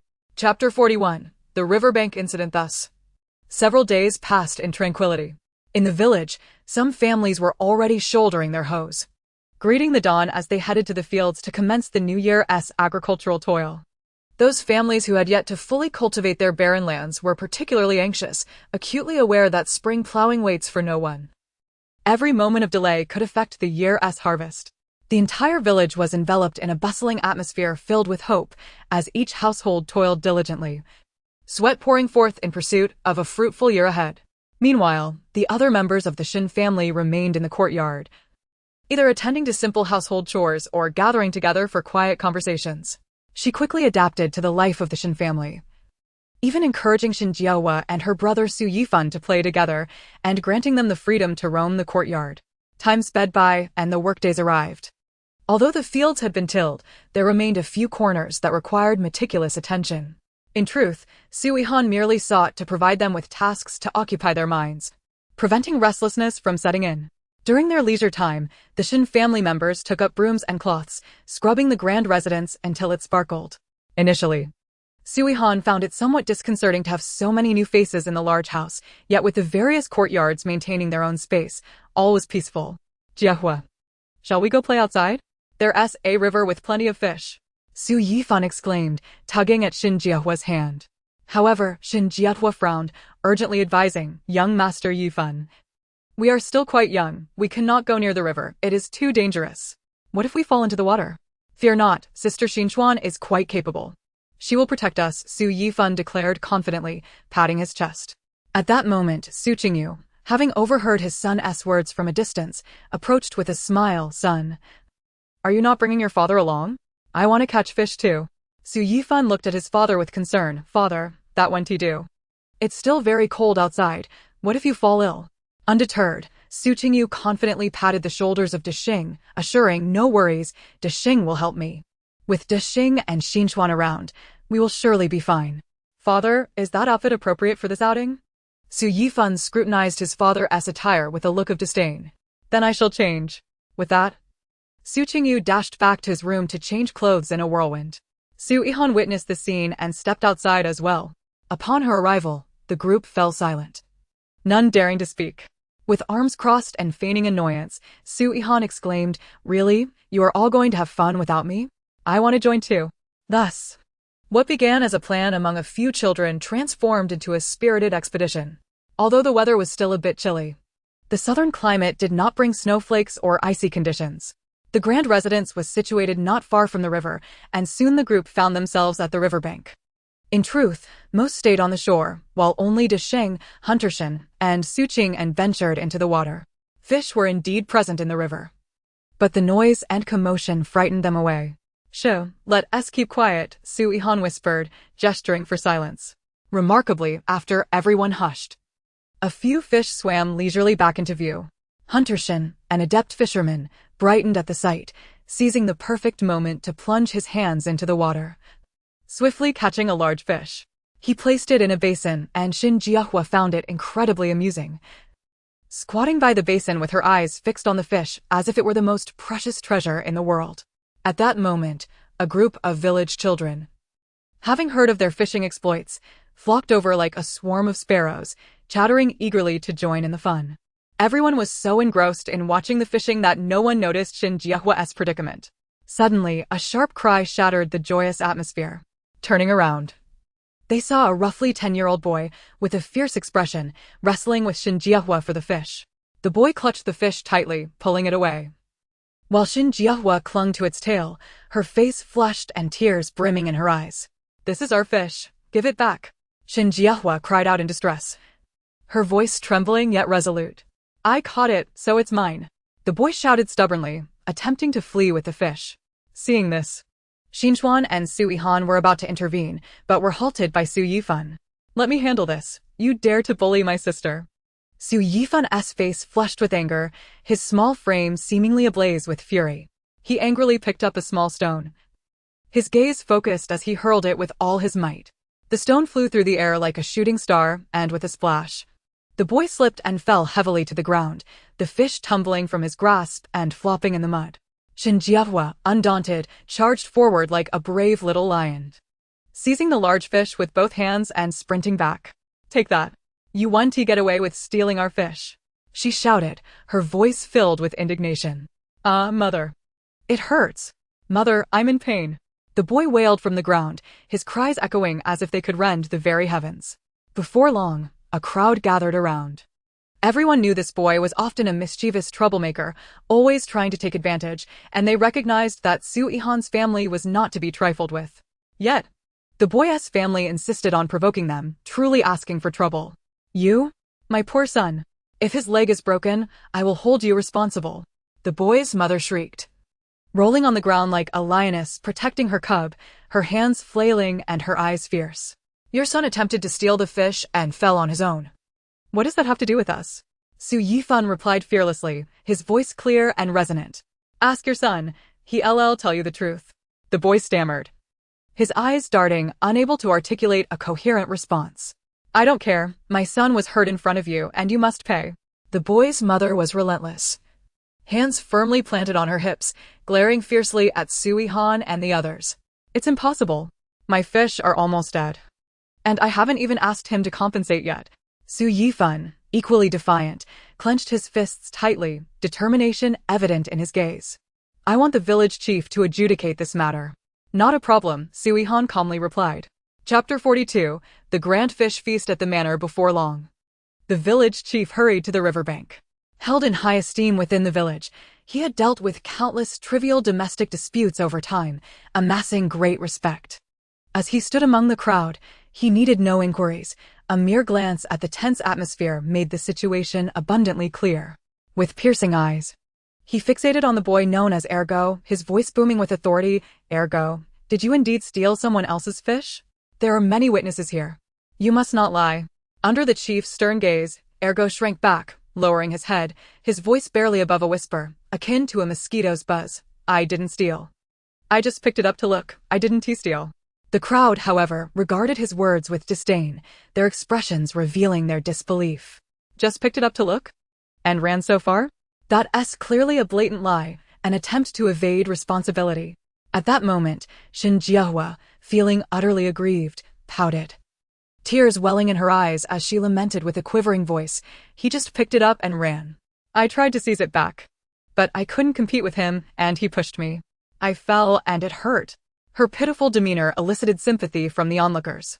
Impressive for one so young to stand up like this. Indeed, a child worthy of guidance, Su Yihan mused silently, admiring Shin Jiahua's unexpected cleverness in a crucial moment. The Shin family was equally astonished. They had never anticipated that their youngest and seemingly meek Shin Jiahua possessed such tenacity. She truly had remarkable potential and might achieve great things in the future. Yet, the boy's mother continued her tirade, wildly gesticulating as if attempting to grasp all the reasoning in the air, loudly proclaiming, "That doesn't justify hitting my son. He fell, and you must compensate."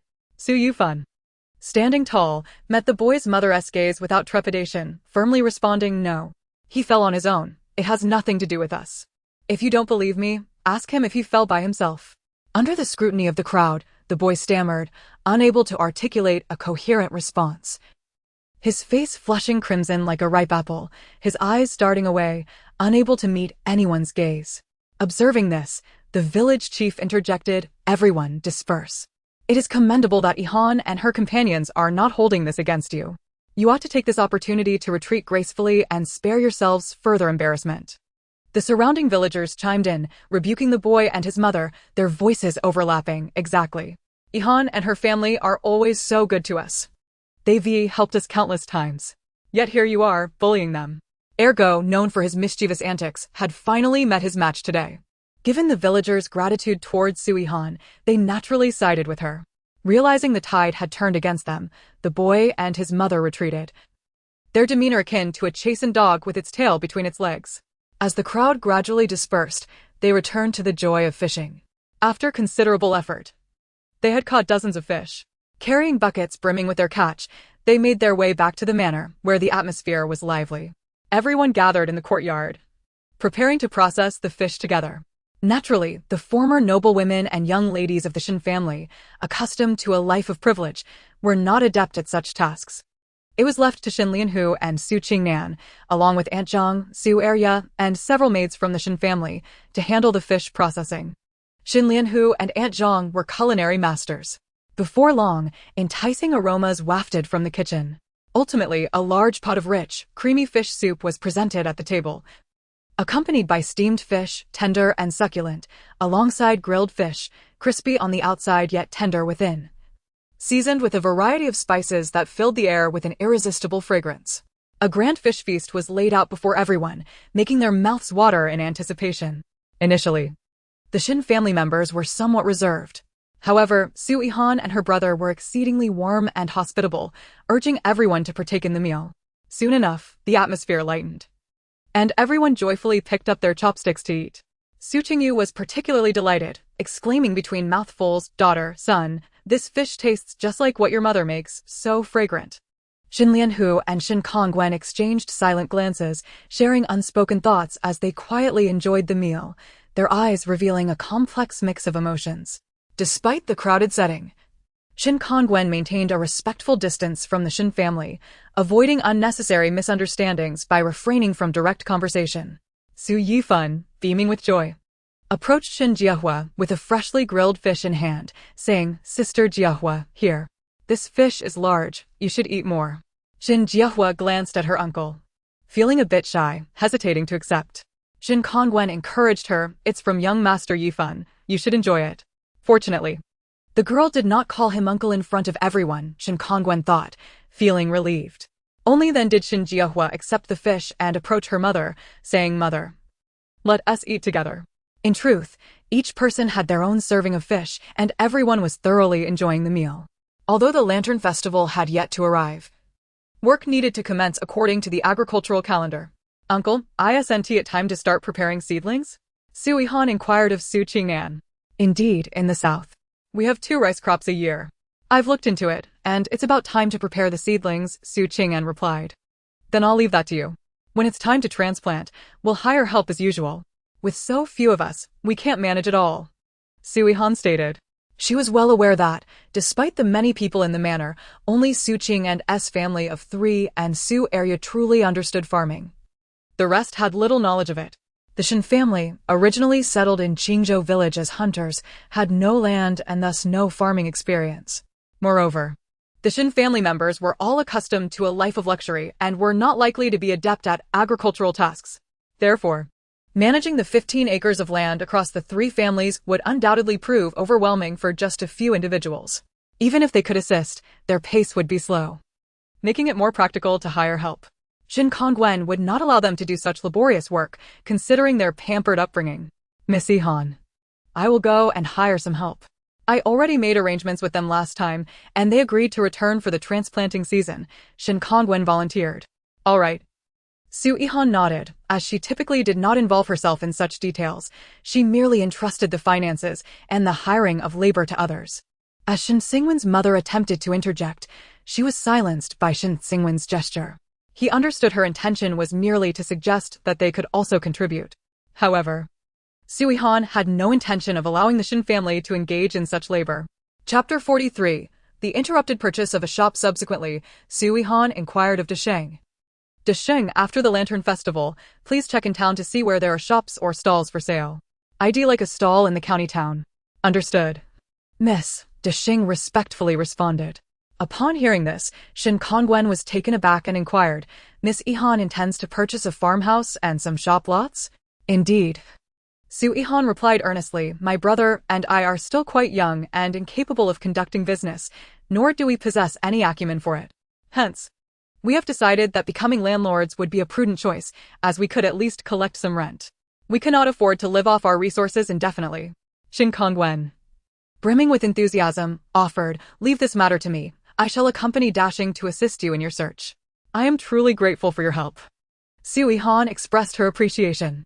After exchanging pleasantries, the gathering resumed their cheerful consumption of fish. The atmosphere remained lively. While Su Qingyu had already succumbed to slumber on a lounge chair, emitting soft snores.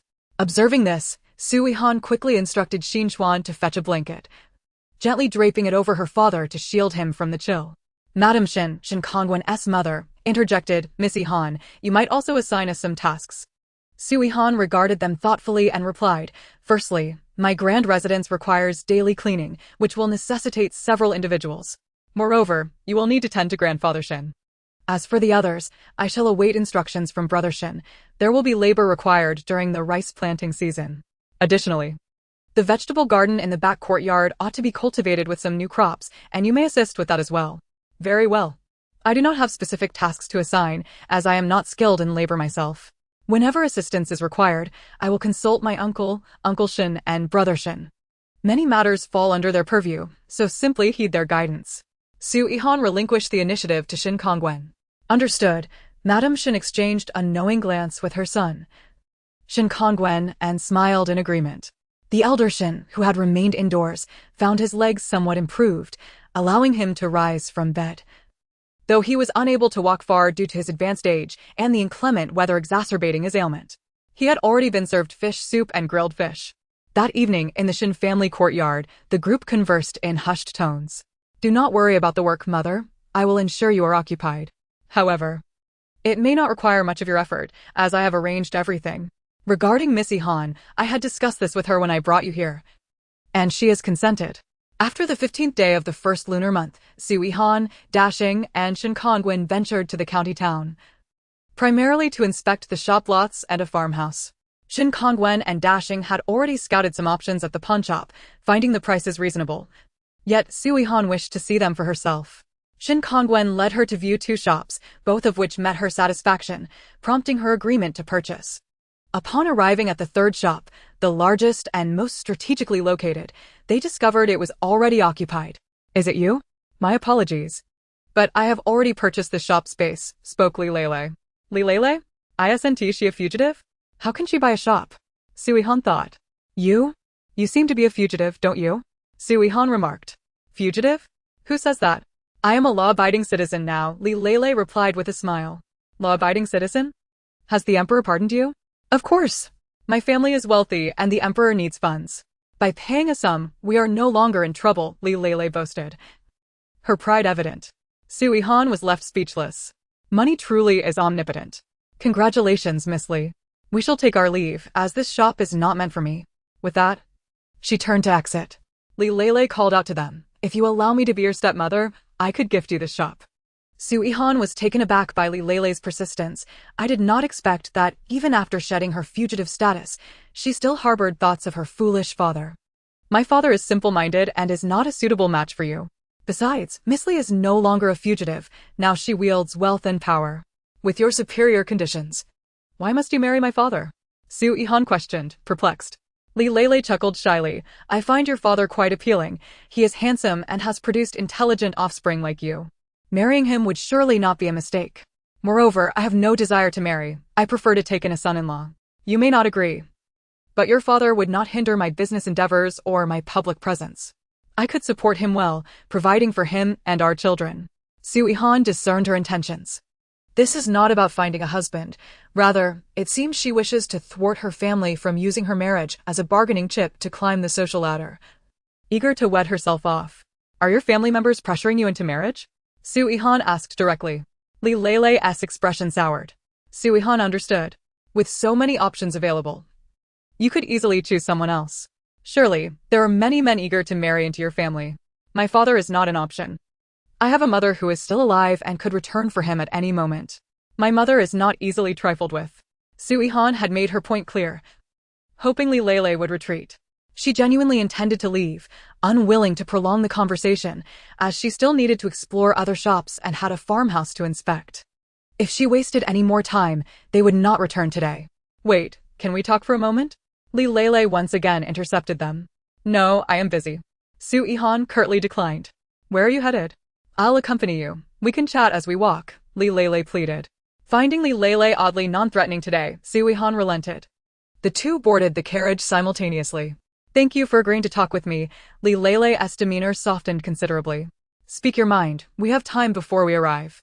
Although I am the daughter of the Li family and now that the emperor has pardoned us, my father will undoubtedly seek to leverage us daughters to curry favor with the powerful.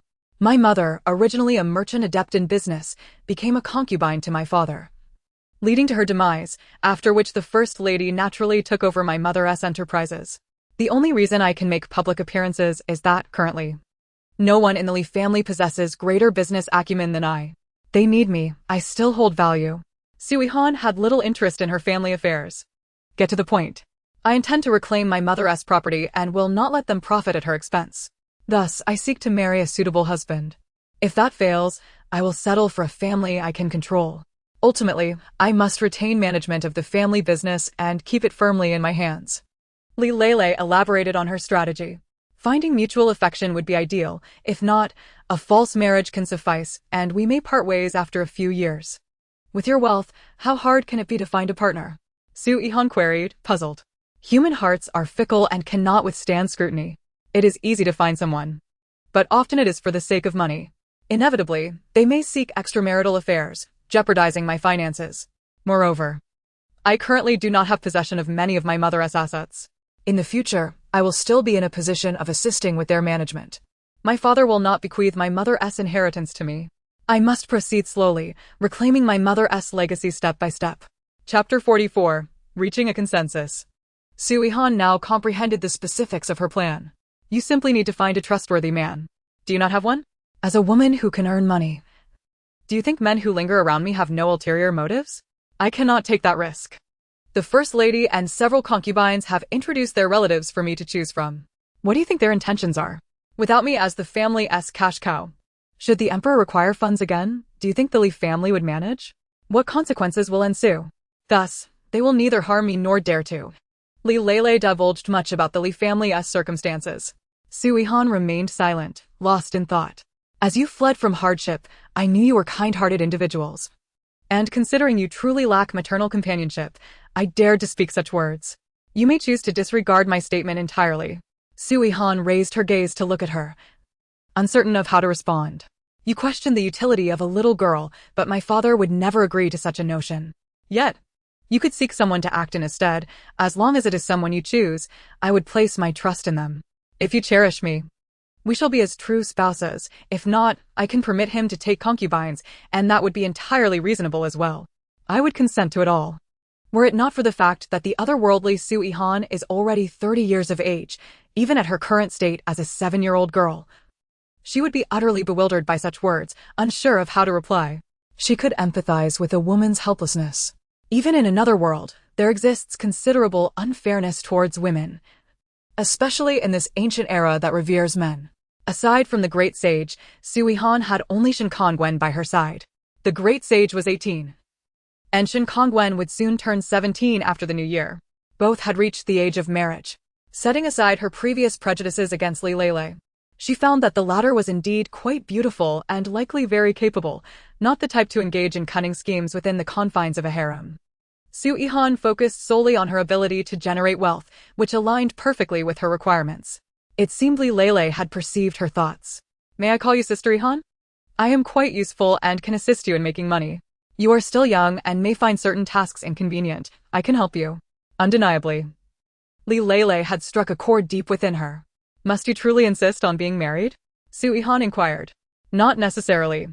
But the method of marriage would be the most advantageous. Su Yihan glanced at the great sage and Shen Kongwen. They both appeared taken aback, suddenly flustered. They had already grasped her intentions. Miss, I must protect you at all times, the great sage hastily asserted. Su Yihan looked again at Shen Kongwen. Miss Yihan, please do not regard me in such a manner. I am not suitable, Shen Kongwen rejected as well. Li Lele seemed quite pleased with Shen Kongwen, for he appeared refined, handsome, and skilled in martial arts. Su Yihan continued to gaze at Shen Kongwen, causing him to feel uneasy. Miss Yihan, you cannot do this. I cannot agree. Shen Kongwen stammered. Su Yihan laughed. Brother Shen, I merely propose that you feign marriage. You need not become a true couple. What harm could a man like you suffer? Li Lele vigorously nodded in agreement from the side. The great sage chuckled. Su Yihan's mischievous smile was not lost on Shen Kongwen.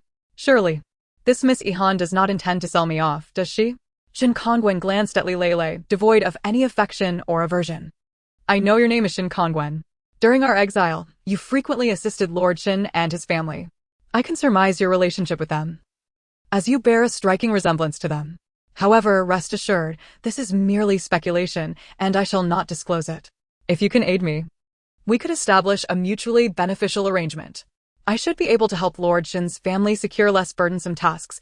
Li Lele extended her olive branch. Shen Kongwen suddenly lifted his head, appearing quite intrigued. Can you truly assist them? Indeed, I possess wealth and am quite adept at forging connections.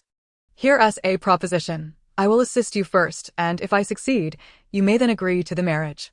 Su Yihan found Li Lele to be remarkably astute, able to sway Shen Xingwen's resolve with just a few words. The temptation was indeed substantial. Su Yihan had already glimpsed hope in Shen Xingwen's eyes. Then it is settled. Miss Li, you shall first assist Lord Shen's family, determining where they might work to avoid the quarry. She then turned to Shen Kongwen. Brother Shen, would this arrangement be acceptable to you? By the time they arrived at the estate, they had finally reached a consensus. Li Lele let out a sigh of relief. Her desire was to accompany Su Yihan, for with her years of discerning character, she knew that aligning with Su Yihan would yield no missteps. She understood that in times of peril, they would undoubtedly come to her rescue. Sister Yihan, do you intend to purchase this estate? Li Lele inquired. Yes. I am not skilled in business. I can only buy estates and shops. Sister Yihan, if you trust me and have no one to rely on, I can assist you with the farming and hiring for the estate, ensuring everything is organized. I can also help you secure a favorable rental for the shop. Should any promising business opportunities arise, I would be willing to collaborate with Miss Yihan, wherein you would only need to provide your share of the funds. I shall cover my portion and manage everything for you, sparing you any concerns. Undeniably, Li Lele had once again persuaded Su Yihan. At this moment, Shen Kongwen felt a twinge of guilt. If only he possessed the capability to manage these estates and shops, perhaps Miss Yihan would not need to rely on others. He suddenly perceived himself as lacking. After years of residing in Qingzhou village, spending his leisure time reading and practicing martial arts without pursuing an official career, he realized he had squandered so much time. On the return journey, Li Lele mentioned that she would transfer the shop they had just discussed to Su Yihan as a small token of her goodwill. With such an opportunity presented to her, She had no reason to refuse. I shall not take it for free, I will pay. Li Lele acquiesced to her. Su Yihan returned to Shirtu village after finalizing the contracts for several shops and 2 estates in the county town. Throughout the journey, Shin Kongwen remained quite irate. Brother Shin, are you upset? No. You are, indeed. I believe Li Lele is quite decent. You ought to consider marriage. She can also assist in resolving your father's issues. She is wealthy, powerful, and beautiful. Why would you hesitate? Affection can be cultivated, and since you currently have no favored maiden, you may as well spend time with her. She would not obstruct you from marrying someone you truly love. She merely seeks a pillar of support. Shin Kongwen found this reasoning compelling. This marriage could be mutually beneficial. He was also eager to assist his father and uncles in escaping their hardships. Chapter 45. Miss Li, how did you accomplish this? Over a month had passed since that event. Su Yihan and Shin Kongwen had nearly forgotten about it. Suddenly, the Shin family from the quarry received an imperial decree of amnesty from the emperor. Their official titles would certainly not be restored. They had been demoted to commoners. Thus, the Shin family was free. Shin Kongwen was filled with shock and gratitude, never having imagined that Li Lele possessed such extraordinary capabilities to sway the emperor's decision. Brother Shin, how do you find it? This favor is no small matter. You must offer yourself in return, or else you shall have no means of repaying her. He. Su Yihan placed her hands on her hips, a mischievous smile gracing her face, her eyes sparkling with playful mischief, resembling a cunning little fox. Shin Xingwen's face instantly flushed crimson, like a ripe apple, even the roots of his ears turning rosy. He stammered, Miss Yihan, how can you, at such a tender age, speak so boldly without a hint of blush or shame? As he spoke, his gaze darted nervously, unable to meet Su Yihan's eyes. His hands unconsciously tugging at the hem of his garment, as though this could conceal his inner turmoil. Su Yihan's laughter grew even more jubilant, her eyes narrowing into slits. Her smile becoming increasingly pronounced as she pointed at Shin Xingwen's face, teasing, Brother Shin, your face has turned red, haha. Perhaps due to Li Lele's immense kindness. Shin Xingwen's attitude towards her had subtly shifted, though slight, it bore a semblance of sincerity and gratitude. Miss Yihan, I intend to welcome them to reside with me. My mother may also relocate next door. Su Yihan tilted her head, her eyes brimming with curiosity, and inquired, Is your home that spacious? Can it accommodate so many people? Shin Kongwen scratched his head, a touch of embarrassment creeping upon him as he replied, I plan to expand it, that should suffice. Su Yihan nodded, a smile gracing her lips as she said, That sounds reasonable, you may arrange it as you see fit. But what about Li Lele's situation? Have you yet informed your family? Shin Kongwen's face flushed anew, his gaze lowered, his voice scarcely above a whisper, After I bring my grandparents home today, I shall discuss this matter with them. The following day, Li Lele arrived at Shirtu village. To avoid any inconvenience at the Shin household, she first visited Su Yihan. The two reunited in the coolness of the courtyard pavilion. Su Yihan blinked her large, inquisitive eyes and asked, Miss Li, how did you manage it? Li Lele smiled softly, her gaze radiating confidence and composure as she slowly replied, Money, power, connections. I utilized financial means to forge alliances while gathering evidence advantageous to Lord Shin, thus simplifying matters considerably. However, the emperor will never admit his mistakes. He has erred by believing slander, and he shall not alter his course. Currently, being relegated to commoner status is the best outcome we could hope for. Su Yihan wrinkled her nose, boldly opining, From what you say, this emperor is rather inadequate, his capabilities rather mediocre. Li Lele quickly gestured for silence and lowered her voice to caution, Hush. How dare you speak of his majesty? Be wary, walls have ears. Su Yihan stuck out her tongue playfully and retorted, I merely speak the truth. Nevertheless, you have handled the Shin family matters exceptionally well. Li Lele's lips curled into a knowing smile as she queried, And regarding the marriage? Su Yihan's eyes sparkled, I am in agreement. Brother Shin should adhere to his promise, though I am uncertain about the Shin family's stance. As she spoke, she couldn't help but feel a surge of pride within herself, thinking, How astute am I? The adjacent Shin residence, while not small in scale, appeared somewhat diminished when compared to Su Yihan's grand estate. Grandfather, father, mother, you are finally free. Shin Kongwen exclaimed, tears of joy welling in his eyes, his voice trembling with emotion. Child, you have worked hard. How did you manage this? His father, Shin Qianfan, asked with concern. At that moment, Only a few elders and his elder brother, Shin Songying, were present. The children and young ladies of the family were absent. Shin Kongwen took a deep breath, unreservedly stating, "It was Miss Li who assisted us, the one from the Li family who was exiled alongside you, Li Lele." "The Li family? Li Lele?" Elder Shin furrowed his brow slightly, pondering for a moment before saying, "Is it she?" "The Li family was exiled due to bribery. They're a family of merchants. The one truly capable of generating income there is this Li Lele. Do not be deceived by her youth. This young lady is remarkably clever. In both government and business circles, her connections are exceptional. Even the current emperor grants her some regard, for she contributes financially to the national treasury. The emperor requires merchants of her caliber to serve the court. How did you forge a connection with her?" Shin Kongwen's face turned crimson. Reaching up to his neck as he stammered, "It was, I promised to assist her." "Has she threatened you?" His elder brother Shin Songjing inquired anxiously. Concern etched across his features. Shin Kongwen hastily waved his hand, explaining, "The Li family's current assets are from her mother's legacy, as well as what she has earned through her own efforts. However, the Li family still wishes to exploit her, coercing her to marry someone she does not favor, all to continue profiting from her." Shin Songjing expressed impatience. "Just get to the point."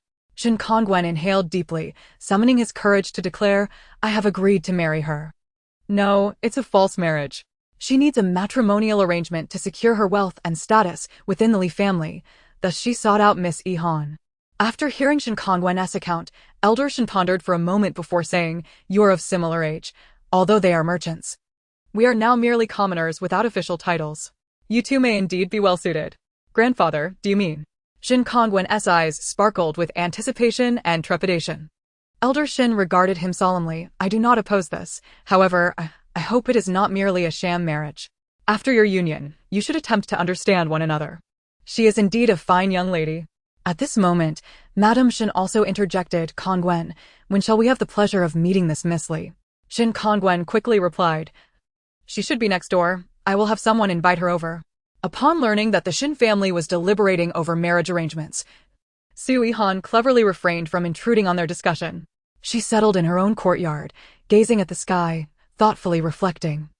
Li Lele and Shin Kongwen do seem increasingly well matched.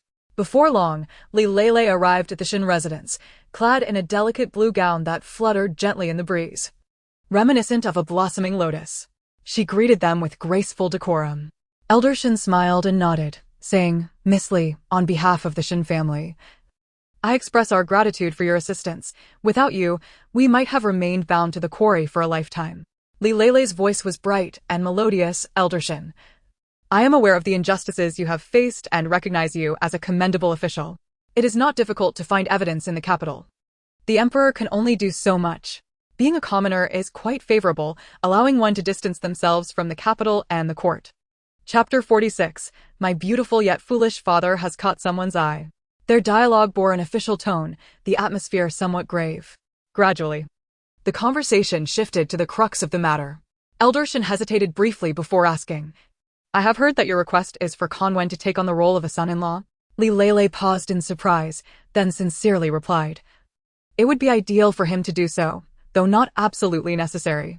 It is all in pursuit of securing time to acquire property. If he becomes a son-in-law, I can manage the family business with legitimacy, and they shall have no objections. In truth, all of this belongs to my mother." Elder Shin felt reassured. Clarifying that this arrangement would be temporary, young Master Shin could take concubines in a few years, and once her affairs were settled, they could part ways. "I will not impede young Master Shin's true match," he stated. Those within the room listened to her words, perceiving her sincerity and increasingly recognizing her compatibility with Shin Kongwen. Elder Shin promptly consented to the arrangement, and no one was particularly surprised. After all, a daughter-in-law so astute, capable, and genuine was indeed a rare find. Shin Kongwen, however, protested indignantly, "Grandfather, father, you all agree? Are you collectively selling me off?" His mother quickly reassured him, "How can you say that it is selling? I hold great fondness for Miss Li, and we would be delighted by your union. We also hope that Miss Li will take the time to understand my son Kongwen. He is a fine boy, and you will surely come to like him." In that moment, Shin Kongwen felt as though the atmosphere had shifted entirely. He was now the outsider, while Li Lele had seamlessly integrated into the Shin family. Remarkably, within just an afternoon, Li Lele had endeared herself to every member of the household. Aware that they had just returned from the quarry and might be somewhat fatigued, she had thoughtfully brought along a generous supply of fine remedies. As Shin Kongwen observed the attentive and considerate Li Lele, a ripple of warmth surged within him. Laughter echoed throughout the Shin household. Being still a young man, Shin Kongwen felt a tinge of shyness as the elders began discussing wedding matters. Li Lele graciously articulated her requirements to the Shin elders while also inviting them to express their expectations. Shin Kongwen, feeling too bashful to remain, slipped away. Shin Songjing approached his younger brother. Brother, what is your stance? You must provide the elders with a clear understanding so that we may negotiate with Miss Li. I find myself at a loss for thoughts. As a man, I recognize that in such matters, it is inherently women who bear the brunt of misfortune. Even if I were to marry, a man can take concubines, and should I choose to divorce, I could still seek out suitable women for marriage. However, it is indeed the women who are at a disadvantage. Miss Li has rendered our Shin family an immense service. How could I not extend my assistance to her? Besides, it appears that I stand to gain nothing from this arrangement, but rather it is Miss Li who may bear the cost. Shin Kongwen speaks from the depths of his heart. Well then, let us endeavor to cultivate a relationship with Miss Li, given time. I believe you shall develop genuine feelings for one another. My brother is not lacking in merit, Shin Songjing remarked with a smile.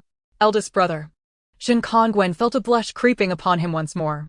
Very well, our Shin family's sons have always been steadfast and true, with no history of taking concubines or engaging in divorce. Look at our grandfather, father, and uncles. Has any one of them taken a concubine? Has anyone divorced? Thus, I am concerned for you, for your marriage is under such circumstances. Therefore, I hope you have thought this through. If you can accept Miss Li and she can accept you, I would wholeheartedly support this union. However, if your feelings are not genuine and you merely wish to repay a debt of gratitude, then I must respectfully decline. She is perfectly capable of seeking companionship elsewhere. It is not a matter of necessity for her to choose you. Shin Xingjing's words struck Shin Kongwen with a jolt. Indeed, it is not as if he is her only option. Eldest brother, I shall give this careful consideration and will speak with Miss Li earnestly. When Shin Kongwen accompanied Miss Li home, they engaged in a lengthy conversation. In the end, it was Li Lele who proposed an engagement, suggesting they could wait 6 months before the wedding. There was no immediate rush to marry, and Shin Kongwen acquiesced. On that day, Su Yihan arrived in the county town with her stunningly beautiful yet simple-minded father and younger brother. Daughter, I wish to have that and that and that, Su Qingyu exclaimed, excitedly gesturing towards various street snacks. Her father, with his striking appearance, attracted many admiring glances from women as they strolled through the streets. Su Yihan often overheard them discussing her father, and it was clear that none perceived his simplicity, otherwise such compliments would not have been bestowed upon him. While dining at an inn, a woman suddenly approached and inquired, Good sir, do you have plans for marriage? Before Su Qingyu could respond, Su Yihan interjected, I am her daughter, already 7 years old, and I have a younger brother. My father is married and has a wife, my mother. The woman's face fell, visibly disappointed. What a pity it was that such a handsome and youthful man was already a father of 2. My apologies for the intrusion, she said, gracefully departing with her maid. Many eyes in the inn remained fixed upon them, as though they were a spectacle to be observed. Father, you must wear a hood when you go out in the future, or else you will surely attract too much attention. Mother would not be pleased, Su Yihan remarked, knowing that invoking her mother would prompt compliance from her father. I shall heed your advice, my dear, he replied, looking rather pitiful. Father, I see candied hawthorn. Let us buy some, Su Yihan exclaimed, tugging at his father's arm and rushing ahead. Father, slow down, be careful not to fall. Su Yihan sighed, feeling overwhelmed. Without a hood, they continued down the street, encountering numerous purses, handkerchiefs, and women who intentionally bumped into them. Alas! All the shops in the county town had been rented out by Li Lele. The farming on the estate had been entrusted to tenant farmers. It was then that Li Lele asked Su Yihan if she would be interested in opening an inn. After some discussion, Su Yihan readily provided several thousand taels as her share of the investment. The remainder of the arrangements would be managed by Li Lele, freeing Su Yihan from further involvement. She had a strong desire to inform Li Lele about the exquisite meats in her space and the many delectable dishes she could offer. Ultimately, she refrained from doing so, thinking, it is best not to complicate matters. I am not in a hurry to earn a living. At that moment, Dashing quietly said, Miss Someone is following us, one person. She had not yet noticed anything amiss and lacked the capability to discern the situation. Miss, should we return to Shirtu village? Dashing inquired. Yes. Let us see if he continues to follow us, she replied. With that, they proceeded, aware of the Zhou siblings being present during the daylight, which alleviated Su Yihan's concerns. Her primary interest lay in discovering the intentions of their pursuer, for perhaps he was drawn to her simple-minded father. Chapter 47. The beggar becomes a guardian. Su Yihan and her companions sense the presence of a shadowy figure trailing them, akin to a wraith, ever close behind. A tinge of regret began to stir within Su Yihan. If they pressed on homeward, the follower would undoubtedly ascertain their exact location, placing her family in greater peril. Miss, shall we continue on our path? Or should I lead him into the woods and deal with him? Dasheng suggested, his voice low, eyes gleaming with resolve. His grip tightening on the reins. Su Yihan frowned slightly, lost in contemplation. Her lively eyes were now filled with seriousness, scanning the surroundings. This area, thick with trees, emanated an aura of mystery, concealing countless unknown dangers.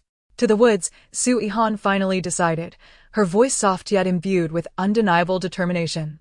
Following her command, Dasheng flicked the reins, and the carriage sped towards the forest like an arrow loosed from a bow. The wheels rumbled over the uneven ground, kicking up a cloud of dust. Inside the carriage, Su Yihan swayed with its motion, yet her gaze remained resolute. Her thoughts focused solely on uncovering the identity of their follower. The woods were a completely unfamiliar territory for them, and they had no knowledge of the fierce beasts that might lurk within. However, they had no choice but to press on, their resolve unyielding. Miss, we cannot proceed any further. Let us remain here, Dasheng said, pulling the reins to halt the carriage. He scanned the area cautiously, his long knife partially drawn, prepared to confront any potential threat. Very well, Su Yihan responded, her tone steady and calm. You three stay in the carriage and do not emerge. With that, Dasheng and Xinchuan leapt from the carriage, moving silently towards the direction of the follower like two stealthy leopards. Their steps were light and swift, making almost no sound as they navigated through the forest. Soon, they spotted the one who had been trailing them, a ragged man, his hair disheveled and obscuring his face. His countenance filthy and unmistakably that of a beggar. Dasheng and Xinchuan exchanged glances, then pounced upon him with the ferocity of a tiger descending from the mountain, swiftly subduing the man to the ground. He made no attempt to struggle or resist. Please, do not harm me. I am not a bad person. I merely thought you were good people, and having nowhere else to turn, I wished to follow you. I hope you will take me in, the beggar pleaded, his speech clear and coherent. Hearing the commotion, Su Yihan understood that the danger had passed and slowly descended from the carriage. With measured steps, she approached the man, her gaze appraising. Though she was merely 7 years of age, she exuded a gravitas that was uncommon among children her age. This beggar, having encountered countless individuals, discerned at a glance that the seemingly youthful girl before him was indeed the one in command. Why should I place my trust in you? We are not benevolent souls. It is not enough that you wish for me to take you in, Su Yihan retorted, arms crossed, her gaze penetrating as it fixed upon the beggar. The beggar lifted his head, his eyes brimming with desperation. I was not always a beggar. I fled for my life, seeking refuge among the destitute to remain inconspicuous.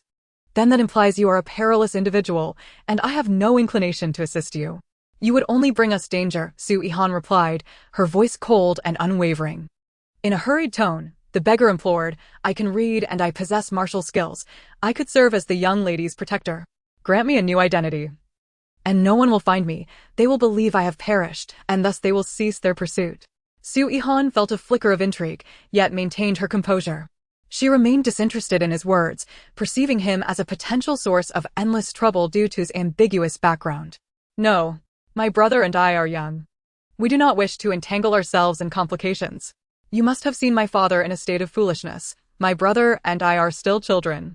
You must have assessed our situation and deemed that I require someone of your ilk, she surmised, her eyes reflecting an astute awareness. The beggar looked up, surprise flashing across his features. He had not anticipated that this child possessed such keen intellect.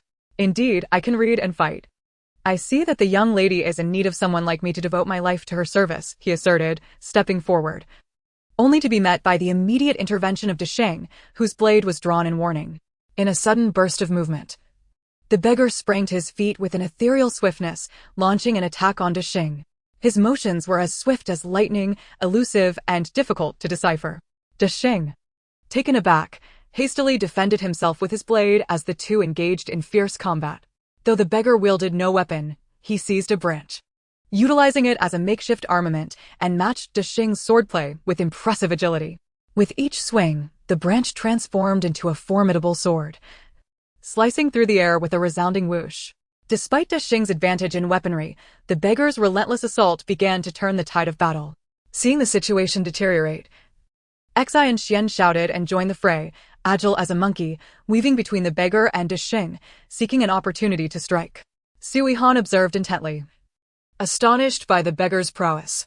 This beggar's skills are indeed remarkable, surpassing even those of Brother Shin and Dashing, she mused inwardly, contemplating the true nature of this beggar who had fallen into such dire straits. Despite being outnumbered, the beggar navigated the onslaught with remarkable ease. His strikes, while fierce, were calculated, never delivering a fatal blow. Su Yihan, witnessing this, felt a pang of confusion. Stop, she suddenly commanded, her voice ringing clear and resonant through the woods. Dashing and Xian, responding to her order, retreated to her side, their vigilance directed at the beggar. The beggar ceased his movements, once again kneeling before Su Yihan, his forehead pressed firmly to the ground. Miss, you have witnessed my martial prowess. I beseech you to take me in, his voice laced with sincerity. You claim to possess such remarkable skills. How then did you find yourself in pursuit? Su Yihan inquired skeptically. The beggar raised his head, pain and helplessness flickering in his eyes. Because I am outmatched, for every foe I eliminate, another arises. It is an unending cycle. Only by assuming a new identity, convincing them I am dead, can I find respite. Su Yihan's confusion deepened. Anyone capable of inciting such relentless pursuit must possess an intricate background. She had endured far too much turmoil and did not wish to embroil her family in further danger. Your identity must be complex. Do you not comprehend the peril you pose to us? She regarded the beggar, concern etched in her gaze. Yet, she could not deny her admiration for his abilities. With constant threats of assassination, their protection relied solely on Dashing and Xian, which proved insufficient. Shin and his kin were not always present, necessitating additional guardians for her family. Without Dashing accompanying them, only Xian remained. Should danger arise, the consequences would be dire. Noticing Su Yihan's hesitation, the beggar quickly interjected, Miss, I can reveal my background, but only to you. None other must know. After a moment's contemplation, she nodded. Very well. Miss, Dashing called out, his eyes filled with concern. Fear not. With his capabilities, he poses no threat to us, Su Yihan assured, her confidence unwavering. Subsequently, she and the beggar withdrew to the side, engaging in hushed conversation. Approximately a quarter of an hour later, they returned, their expressions revealing a complex understanding forged between them. Dashing, from now on, he shall be known as Su Donghua, like you, to safeguard us. Please enroll him in our household registry, Su Yihan instructed. Enroll him? As one of us? A servant? Dashing exclaimed in surprise. Indeed. Let it be so for now, we shall discuss the rest later. Should you wish to depart in the future, I will amend your status, Su Yihan affirmed. Understood. Miss, can we truly trust him? Dashing still harbored reservations. Miss. Xian chimed in, eager to voice his concerns. Simply adhere to my wishes, Su Yihan smiled reassuringly. Thus, the beggar acquired a new name, Su Donghua, and became their protector. Chapter 48. With the assistance of the Shin family, business endeavors can flourish. It must be said, once the beggar donned appropriate attire, he transformed into quite an appealing figure. Clothes make the man, as the saying goes. Seeing the new protector, Shin Kongwen promptly inquired, Miss Yihan, do you truly know him? Are you so casual in making him your guardian? Shin Singwen's concern was genuine. Su Yihan could not fathom the source of his apprehension. Rest assured, he is trustworthy. And his martial skills are commendable. He has even promised to teach my brother and me. We are mere novices without a skilled mentor to guide us. Our progress would be stunted without his assistance, Su Yihan replied with a smile. Shin Kongwen felt a twinge of awkwardness, while he possessed martial skills. They paled in comparison to Dashing's, rendering him unable to instruct Su Yihan and her brother. Is he truly dependable? Indeed. Miss Yihan, you must remain vigilant. Shin Kongwen cautioned. I am aware. How goes your betrothal feast? Su Yihan deftly shifted the topic. Shin Kongwen suddenly appeared bashful. Preparations are underway. I met with Miss Li's family yesterday, and, unsurprisingly, none of them are of good character, he lamented, recalling his frustrations from the previous day. They're easy to deal with. Miss Li need not resort to such tactics, he added. What is involved in a betrothal? As a child, I am unfamiliar with such matters. Do you require funds? How much is necessary for a betrothal? Su Yihan speculated, assuming he might be in need. Actually, a betrothal does not demand much in terms of money, especially since I am to be the one joining their family. However, Miss Li discreetly provided me with silver to prevent her family from taking advantage of me later. I still have some of the spoils we acquired together, Shin Kongwen admitted, feeling somewhat embarrassed. Su Yihan found herself devoid of silver notes, possessing only hard cash, which she preferred. At that moment, Dashing and Donghua had already transported a chest of silver, amounting to 5,000 taels, intended for her. How can I not address you as elder brother, given that you teach in my home? I consider you family. Please, take this for your use. As for Miss Li's share, return it to her. If it's insufficient, I can provide more. Even if I become a son-in-law, we must not appear destitute. You can count on me regarding financial matters. Su Yihan exuded grace and generosity. Shin Kongwen looked at her, profoundly moved. Miss Yihan, this may not be appropriate, he ventured. What is inappropriate about it? The willingness to marry into a family stems from affection, not merely from their wealth. We must not allow them to perceive us as inferior. Otherwise, they may take advantage of you. Shin Kongwen was well aware of this, yet he possessed martial skills that could deter most threats. You have a large family to support. It is prudent to save your money. What plans do your elders have for the future? What will sustain your family? Are they all officials, lacking in practical skills? With such a large household, one cannot afford to live off past glories. Shin Kongwen understood well that expanding their residence and maintaining the health of the family required substantial funds. Do you think anyone in your family is willing to work at my home? They could help with cleaning the courtyard, weeding, or tending to the chickens. But those are not laborious tasks. Su Yihan offered them an opportunity. Shin Kongwen recognized her intentions to assist him. Very well, I shall return and consult with them. When Dashing and Donghua carried the chest of silver to the neighboring Shin residence, the elders were taken aback. Dismiss the others. Only those preparing for the engagement may remain. Shin Qianfan, his father, inquired, what is the meaning of this? It is from Miss Yihan, Shin Kongwen replied. She insisted that, although I am marrying in, we must not appear diminished in the eyes of the Li family. He also informed the elders that Su Yihan regarded him as an elder brother. She instructed me to return the money given to me by Miss Li, stating that if I need funds, I should seek her assistance. Old Master Shin found himself in a dilemma. Shin Lihua interjected, Master, young master, do not hesitate to accept it. Miss Yihan is not a stingy person. She is quite prosperous. She genuinely considers the young master as her elder brother. Thus, they accepted the silver. After discussing among themselves, it was ultimately Shin Xingwen's mother, along with 2 aunts and his sister, who went next door to lend a hand. The work was not arduous. It was evident that Su Yihan wished to assist them. Several children in the family had reached marriageable age, and the elders had to consider their futures. Shin Qiangui, who held no official title, had learned to do business, having previously engaged in cloth trading in the capital. Su Yihan was aware of this. Brother Shin, did your uncle not engage in the cloth trade? How about I open a fabric shop and let him manage it? Shin Kongwen replied respectfully, indeed, my uncle has experience in cloth trading. But I wonder, does Miss Yihan genuinely wish to start this venture, or is she merely trying to aid us? If she truly desires to open it, our family would be willing to support her. However, if it is solely for our benefit, we cannot accept such generosity. I truly wish to open it. Does your family engage in any other businesses? My second uncle has no official title either. He runs a grain shop. My father once held a position. A grain shop? Excellent, let us establish one. Su Yihan shared her plans with Shin Kongwen. She had always aspired to enter business, and aside from her collaboration with Li Lele, she wished to pursue other ventures, hindered only by the lack of suitable personnel. Now, with the Shin family at her disposal, she felt empowered. When Shin Kongwen returned home, he conveyed Su Yihan's ideas to the elders. Grandfather, what do you think?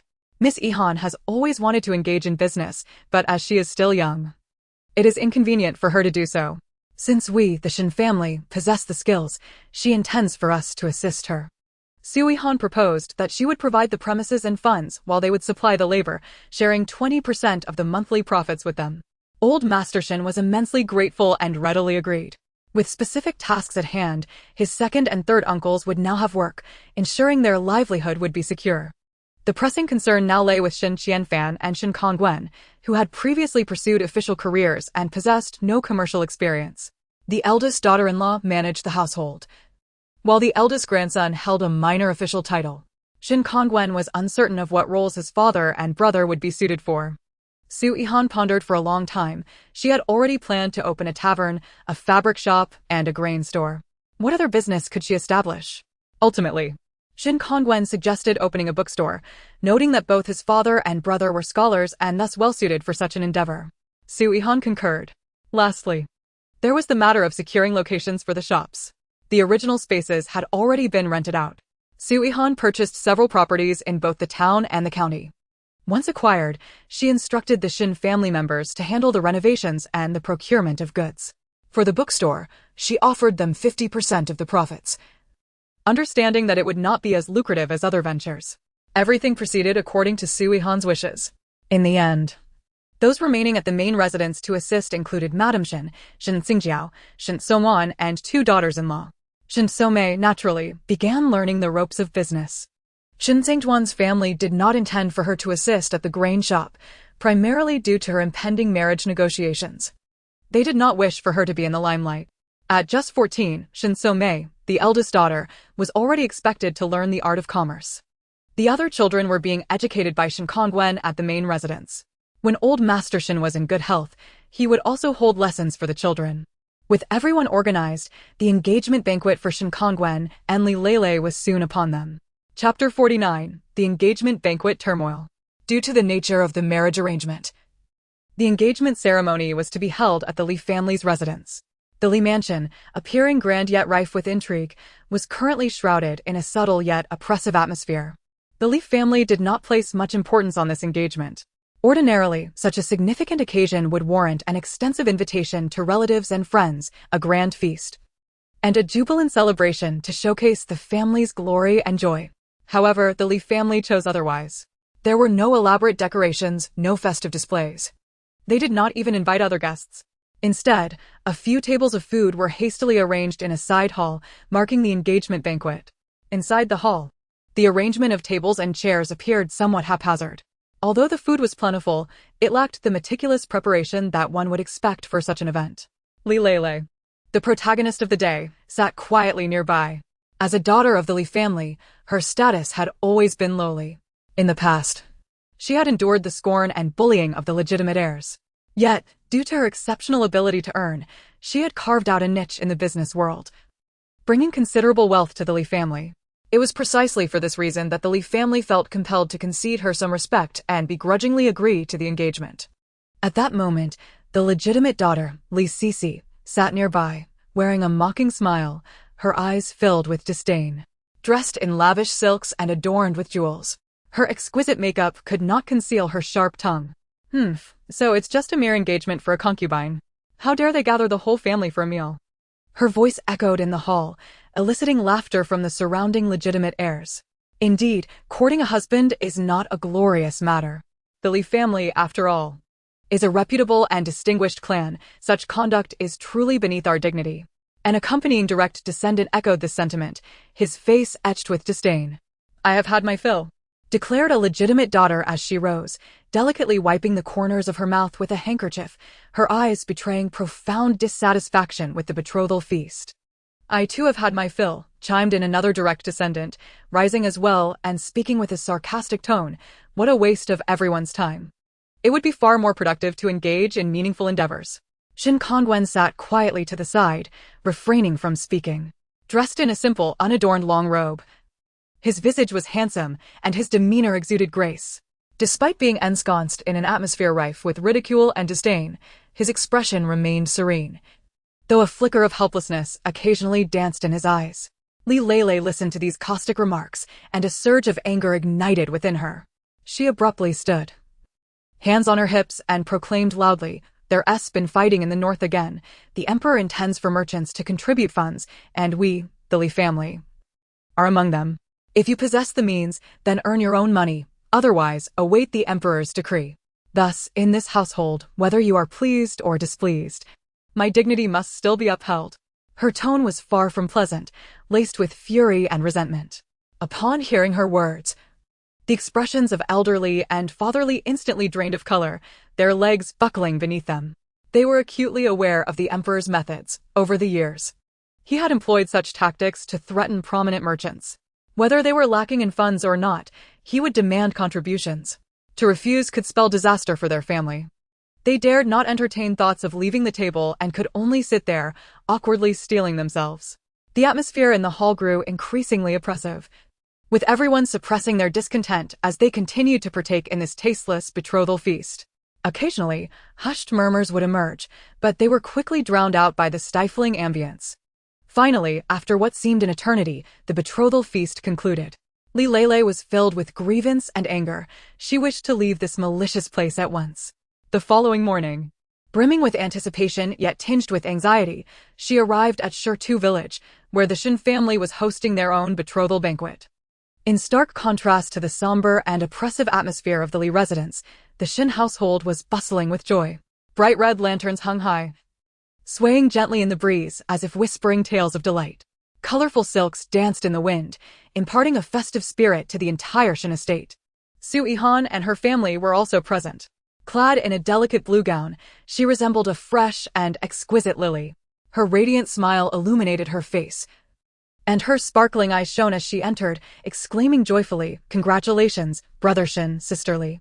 Su Yihan followed closely behind, bowing with a smile, "Congratulations, Brother Shin, sisterly." Villagers began to gather, and soon laughter and cheerful chatter resonated throughout the Shin residence. The Shin family members beamed with genuine happiness, their congratulations heartfelt. They warmly welcomed their guests, serving tea and water with great enthusiasm. Amidst this lively ambience, Li Lele felt a surge of warmth within her. She recognized that this marriage was a mere facade from the outset. Nevertheless, she found solace in the joyful atmosphere and relished the sensation of being sincerely wished well by others. "Brother Shin and sisterly, you are truly a perfect match," remarked Su Yihan, causing Shin Kongwen to blush instantly, the color spreading from his cheeks to the nape of his neck, reminiscent of a sunset. Li Lele also felt a tinge of shyness, lowering her head slightly, her lips curving into an involuntary smile. "Have you heard? It seems this young Master Shin is to be adopted into the family. They say this Miss Li is quite wealthy," someone murmured from the crowd. "Are they selling their son?" Another voice chimed in, laced with mockery. "I don't think so. Look at how happy the Shin family and that Miss Li appear. They seem quite well suited for each other," a villager countered, his gaze revealing blessings for the newlyweds. The villagers' chatter rose and fell like waves, while Shin Kongwen smiled at Li Lele, gently reassuring her, "It's nothing, they're merely gossiping." Li Lele felt a pang of guilt. She looked at Shin Kongwen earnestly, saying, "I'm sorry, with your qualifications, you shouldn't need to be adopted. I have brought this upon you." Shin Kongwen, feeling bashful, lowered his head, his hands unconsciously fidgeting with the hem of his garment as he softly replied, "I am willing. My family wishes for us to get to know one another, not to engage in a mere pretense of marriage. You can also take the time to understand me and accept me." Li Lele was certain her ears were not deceiving her. A wave of exhilaration coursed through her, akin to a fawn leaping within her heart. She could scarcely believe her ears and asked again, "What did you say?" Shin Kongwen, too shy to repeat himself, flushed and murmured, "If you didn't hear, it's fine." Li Lele had indeed heard him. She simply sought to confirm once more. Now certain she had not misheard, she raised her head and softly said, "All right. Let us try to understand one another." A simple phrase, yet it made both their faces turn a deeper shade of red. They exchanged glances, their eyes now filled with bashfulness and anticipation. The elders of the Shin family observed this exchange, sharing knowing smiles, their hearts swelling with pride. They understood that these two young souls had already developed mutual affection. Chapter 50. The secret of the space was almost discovered. As the lively commotion of the betrothal banquet gradually subsided, the Shin family returned to their usual rhythm, each person engrossed in their daily lives and pursuits.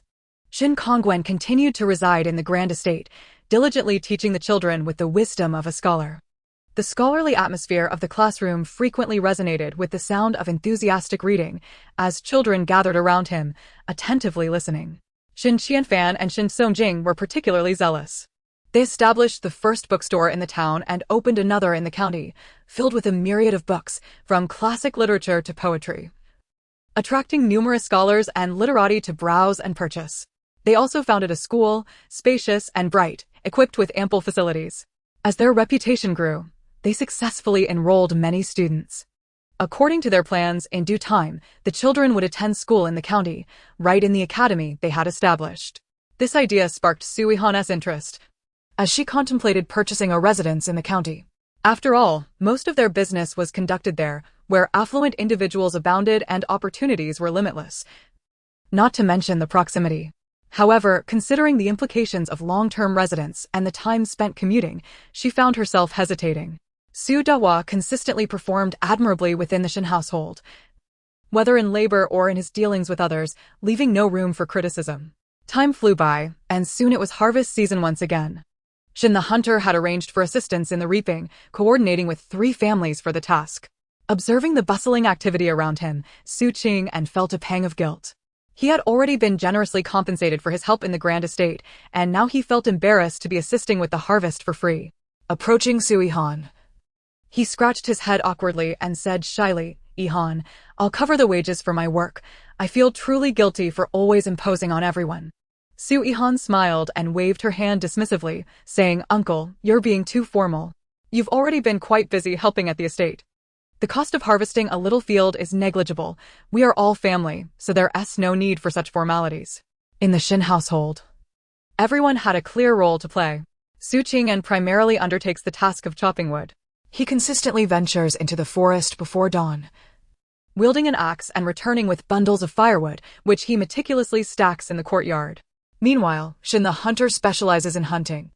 His agility and intimate knowledge of the terrain enable him to return from each expedition laden with game. In addition to hunting, he also takes on the responsibility of preparing meals, his culinary skills earning him endless praise from the family.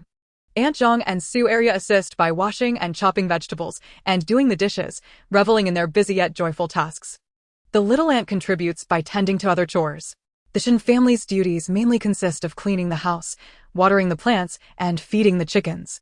The residence is vast, with dust settling daily and fallen leaves scattered everywhere, presenting an unending array of tasks. Yet, none feel weary. Instead, they find joy in their labor. Lady Shin, particularly skilled with her hands, has cultivated flowers of various hues, reds, pinks, and purples, that bloom vibrantly, transforming the courtyards into a veritable paradise. De Xing, Xi and Xian, and donghua take turns ensuring everyone's safety. That evening, after a day of toil, Su Yihan entered her personal space. To her, this realm resembled an exclusive secret garden, an exquisite sanctuary for relaxation. She indulges in bathing there daily, the warm water soothing her fatigue. Whatever her father and brother desire to eat, she meticulously prepares in the space and discreetly serves them when no one is watching. After bathing, Su Yihan lingers, luxuriating on the plush bed, relishing the comforting sensation as if all her worries had been cast into the ether.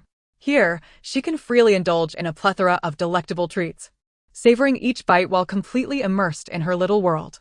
However, the vigilant donghua sensed something amiss. He distinctly recalled filling the tub with water for Su Yihan, knowing she was bathing. Yet, a considerable time had passed since she had closed the door, and the room now exuded an eerie silence. Straining to listen, he discovered the absence of any presence within. Could something have happened to the young lady? It seems no one is inside. Or perhaps she has fallen asleep and drowned. A wave of fear surged within donghua. He dreaded the possibility of Su Yihan being in peril. His palms began to sweat, and his legs trembled involuntarily. Yet he set aside his trepidation and pounded on the door. Miss, are you done? Are you inside? Miss, please respond." Donghua's voice trembled with urgency. Immersed in the wonders of her space, Su Yihan was jolted back to reality by Donghua's anxious calls, prompting her to hastily exit the realm. "There is a presence now. What could it mean? I can sense the young lady is unharmed. All is well." Donghua keenly detected the shift in the room's atmosphere, alleviating some of his anxiety, though he remained vigilant. When Su Yihan opened the door and beheld Donghua worried expression, she chastised him. "Donghua, why are you shouting so loudly?" Seeing the young lady standing before him unscathed, Donghua felt a tremendous weight lift from his heart.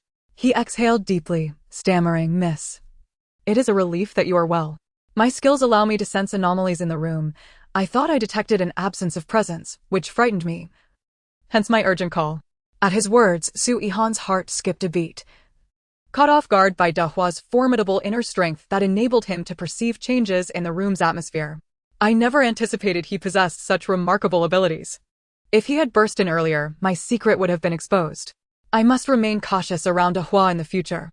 Contemplating this, her expression darkened, and she admonished, "As a young lady, you must not linger so close to my room when I am bathing or sleeping."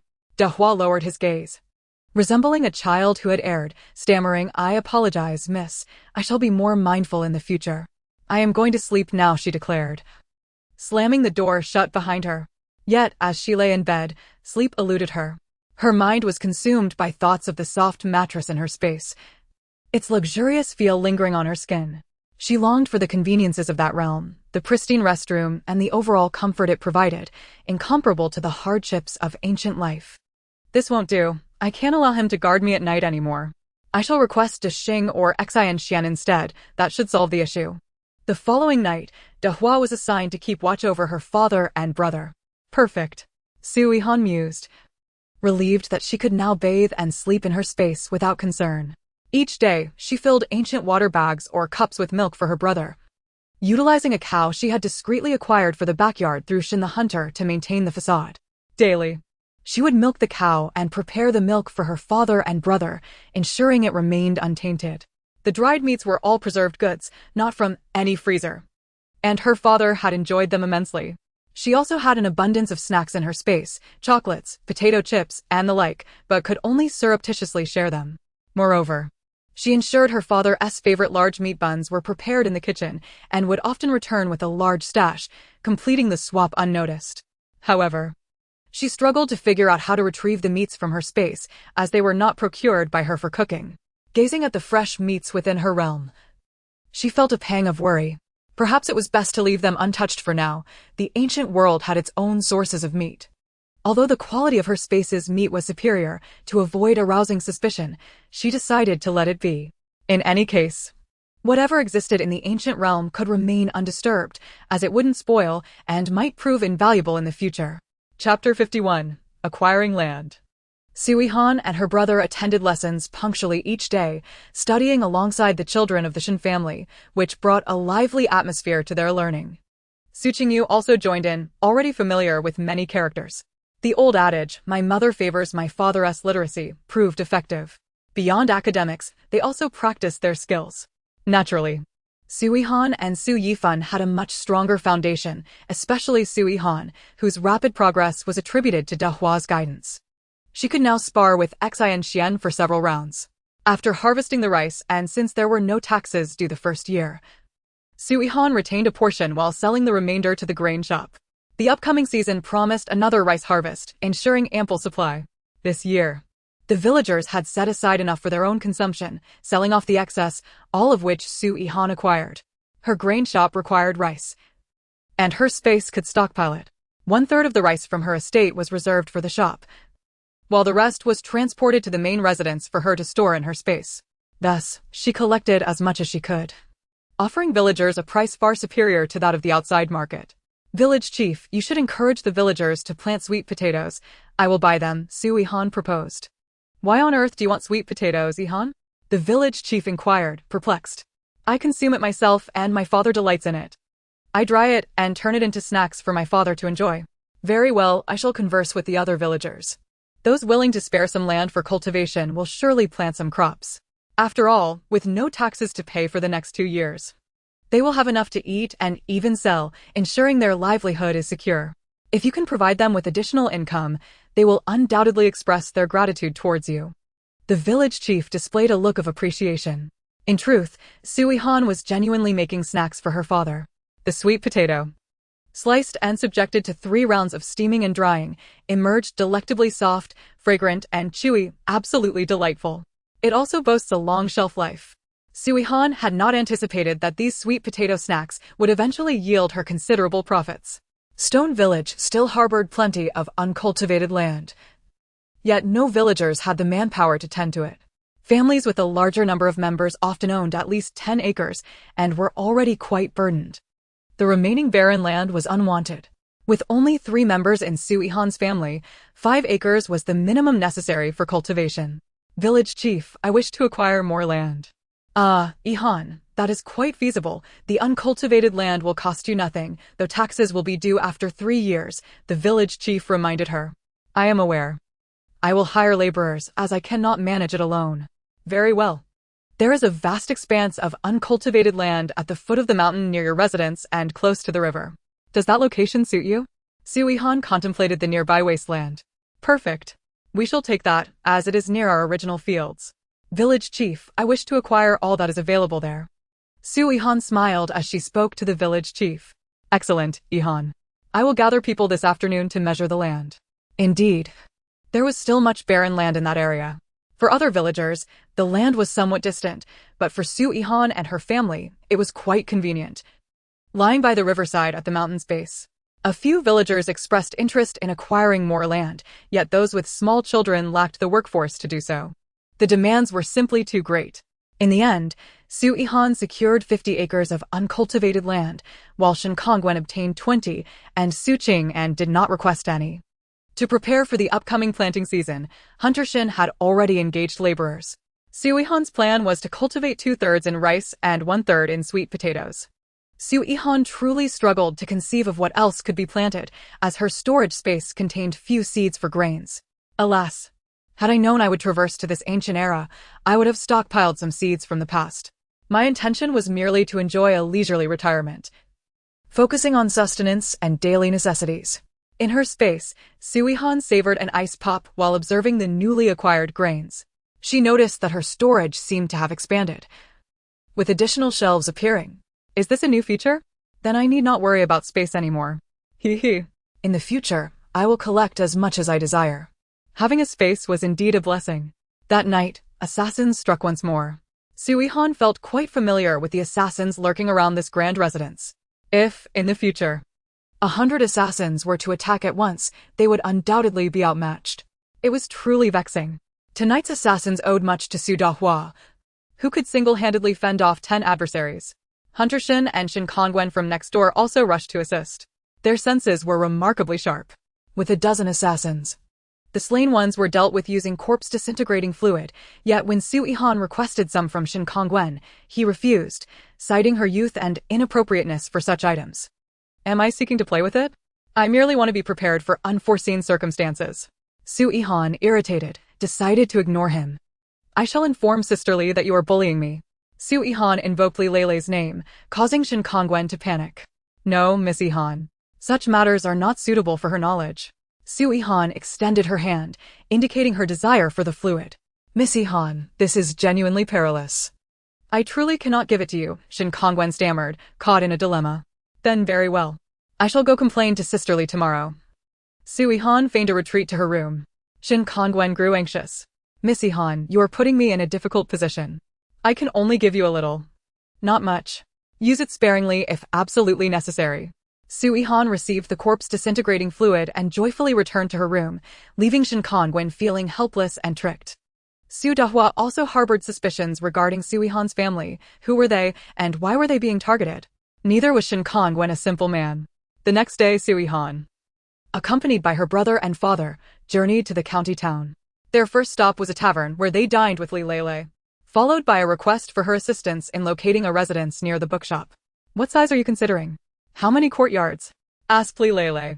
Well-versed in the county's affairs regarding real estate, commercial opportunities, and affluent individuals' preferences.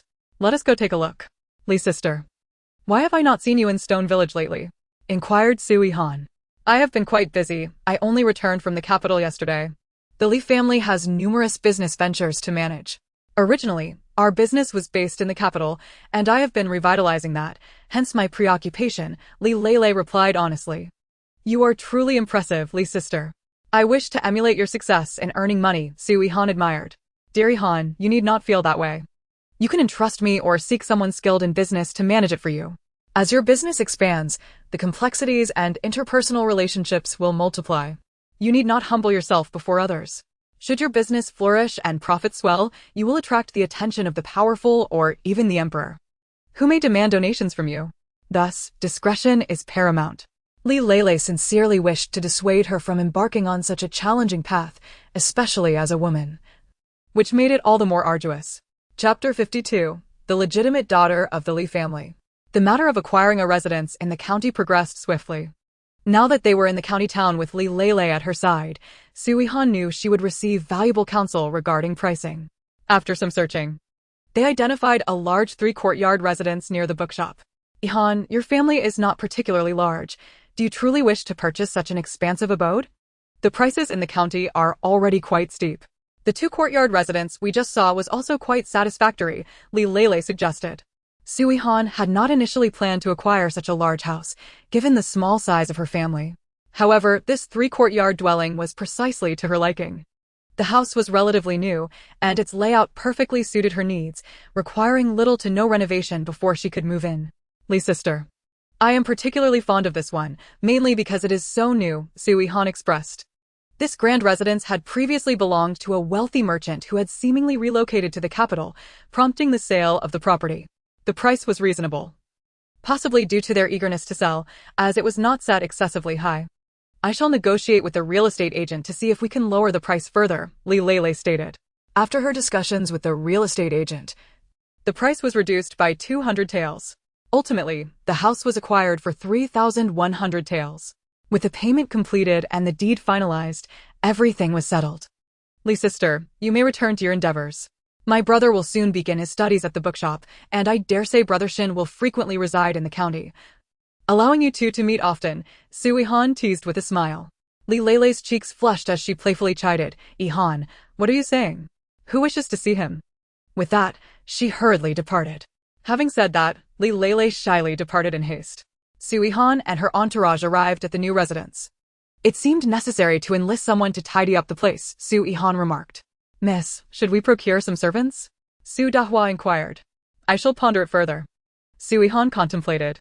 Initially, she considered asking the villagers from Shirtu village to assist with the cleaning, yet she felt that hiring servants directly might prove to be more prudent. Miss, the estate in Shirtu village also requires caretakers, and this place similarly needs manpower.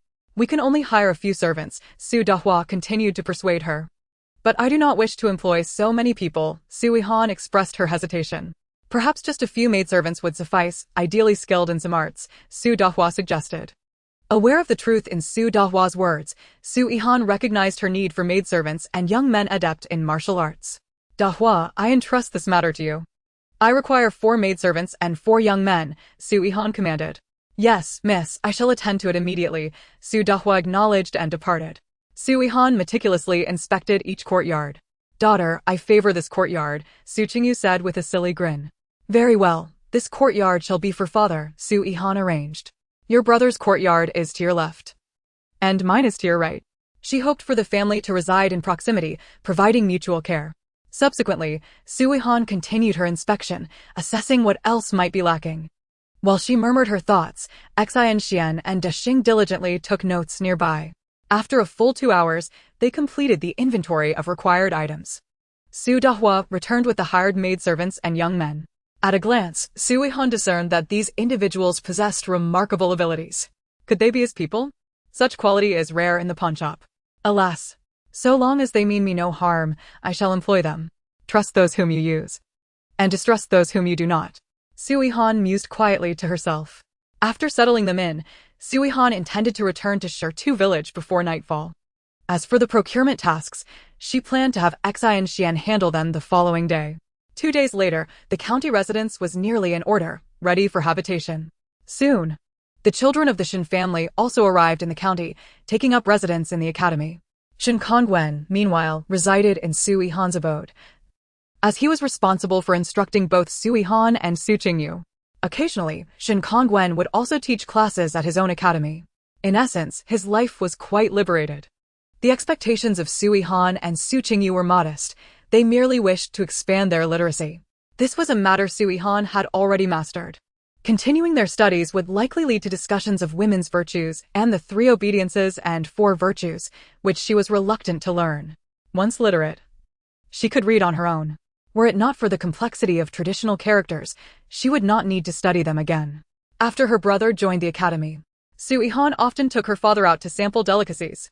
"Daughter, I wish to try this, and that looks delicious too," Su Qingyu would exclaim with childlike enthusiasm, often returning home without having eaten.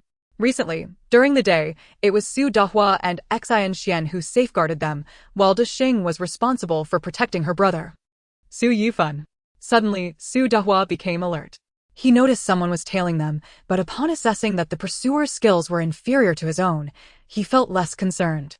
He approached Su Yihan and whispered, "Miss, we are being followed by a woman whose abilities are beneath mine." Upon hearing that it was a woman and that her skills were not on par with Su Donghwa's, Su Yihan felt reassured. "A woman? Surely.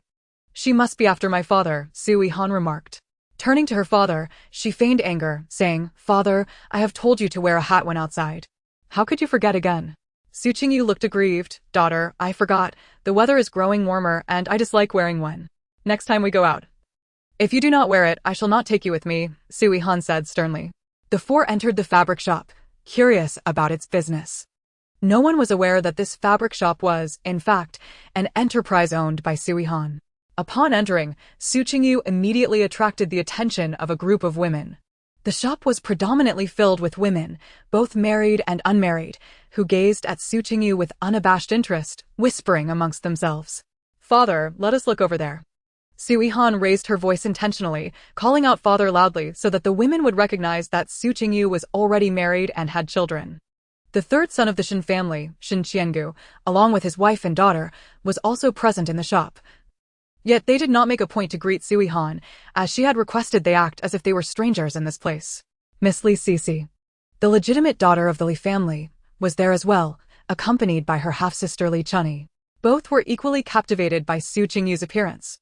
"Sister, this young man is truly handsome, even more so than my second sister's fiancé," Li Chunyi whispered dreamily. The second sister she referred to as Li Lele. And the fiancé in question was none other than Shin Kongwen. They were not yet wed, merely betrothed, yet she already referred to him as her fiancé? How could Li Lele's fiancé compare? What a pity that their daughter was already so grown, otherwise, I would have considered him as a prospective son-in-law. Li Sisi gazed at Su Qingyu with a look of regret. The Li family, being merchants, found it somewhat challenging to marry into an official family. Even if they did, it would likely be as a concubine. Thus, they preferred not to seek high marriages. However, marrying into a merchant family was hardly better, as it also involved the phenomenon of multiple wives. Therefore, if the maternal family was willing, selecting a son-in-law was the best course of action. Perhaps the trend of selecting sons-in-law was initiated by Li Lele. Li Sisi thought if a half-daughter could select a son-in-law, then as a legitimate daughter, she could certainly do the same. For alliances, let the other half-daughters take care of it. The Li family had no shortage of daughters. Xiao Chui.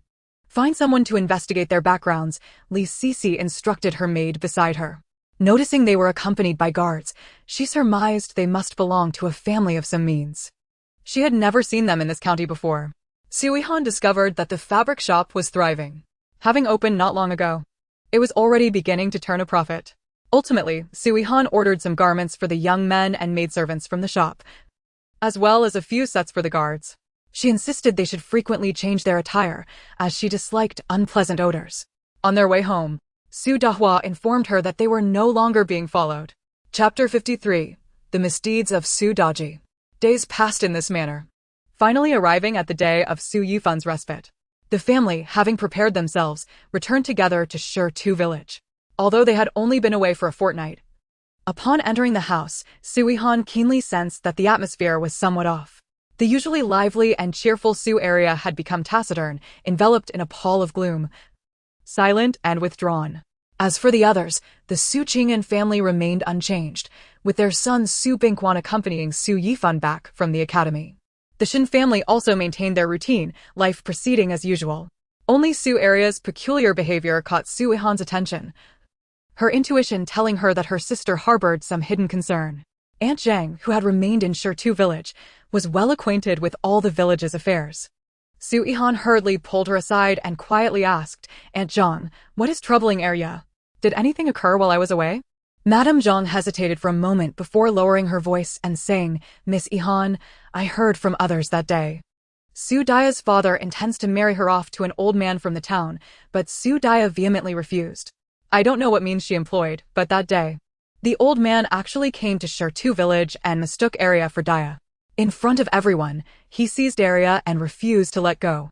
Upon comparison, the old man seemed to prefer Arya even more, leading to a quarrel with old man Su, insisting that he would marry Arya instead of Daya. Upon hearing this, Su Yihan's face flushed with anger, her fists clenched tightly. Madame Zhang continued, eventually, the village chief intervened and informed the old man about Arya's situation, which led him to withdraw from the marriage proposal concerning old man Su's family and cease any mention of marrying Su Daya. However, since Arya was publicly embraced by the old man, many witnessed it, leaving a stain on her reputation. It was then that Su Yihan grasped the full context of the situation. She contemplated that, at worst, she could take Arya to the county town. Perhaps a change of environment would help her recover gradually. Yet, the more she thought about it, the more suspicious she became. Feeling that Su Daya had intentionally misled the old man into mistaking identities. Madame Zhang, do you think there's something peculiar about this matter? Su Yihan inquired, her brow furrowed. Madame Zhang pondered for a moment before responding, Miss Yihan, I believe the issue certainly lies with Su Daya. She does not wish to marry that old man and must feel quite resentful. Moreover, Arya and Daya bear a striking resemblance. It is possible that someone deliberately hinted to the old man, prompting him to confuse Arya for Daya. Su Yihan nodded in agreement, finding her suspicions in alignment with Madame Zhang's insights. She then asked, Madame Zhang, with whom does Su Daya maintain a close relationship in the village? Madame Zhang thought for a moment and replied, she has a good rapport with Li Sanshue from the village. However, Li Sanshue is not originally from our village. He has always lived in Shirtu village. Their relationship appears quite ambiguous, though Li Sanshue is already married and possesses a rather decent appearance. Having formulated a plan in her mind, Su Yihan decided to investigate through Li Sanshue to uncover the truth behind this affair. That evening, she called Arya to her side and gently reassured her, Sister Arya, I am aware of your situation. In a few days, come with me to the county town. I know you wish to leave here. Clearly, this matter is a scheme orchestrated by Su Daya to frame you, and I will ensure that you receive justice. Arya, overwhelmed with emotion, could not hold back her tears and choked out, Sister Yihan, how will I ever show my face in public again? The villagers are already gossiping behind my back. Su Yihan gently patted Arya's shoulder, speaking softly, Sister Arya, do not worry, I am here for you. I am eager to punish Su Daya and make her accountable for her actions.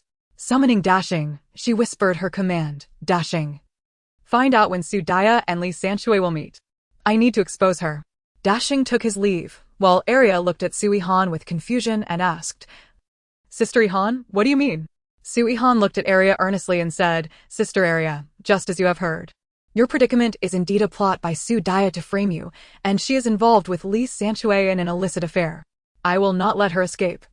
If we do not resolve this now, she will surely scheme against you again.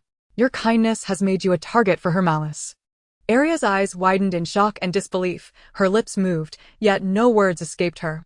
Su Yihan continued, Sister Arya, I will handle the remaining matters. Just wait and watch the drama unfold. The following day, Dashing reported that Su Daya and Li Sanshue were to meet in a secluded area on the back mountain. A faint smile crept across Su Yihan's lips, and she thought to herself, now, we shall witness a splendid spectacle. She immediately instructed Dashing to inform Li Sanshue's wife, old man Su's family, and, of course, the village chief. The more people who learned of this affair, the better. Su Daya and Li Sanshue must face the consequences of their disgraceful actions. In a hidden corner of the back mountain, surrounded by dense underbrush, Su Daya and Li Sanshue were entangled in each other's embrace, their eyes filled with desire. Li Sanshue held Su Daya tightly, whispering, Daya, I have missed you dearly these past few days. Su Daya playfully pushed him away, saying, well, here I am.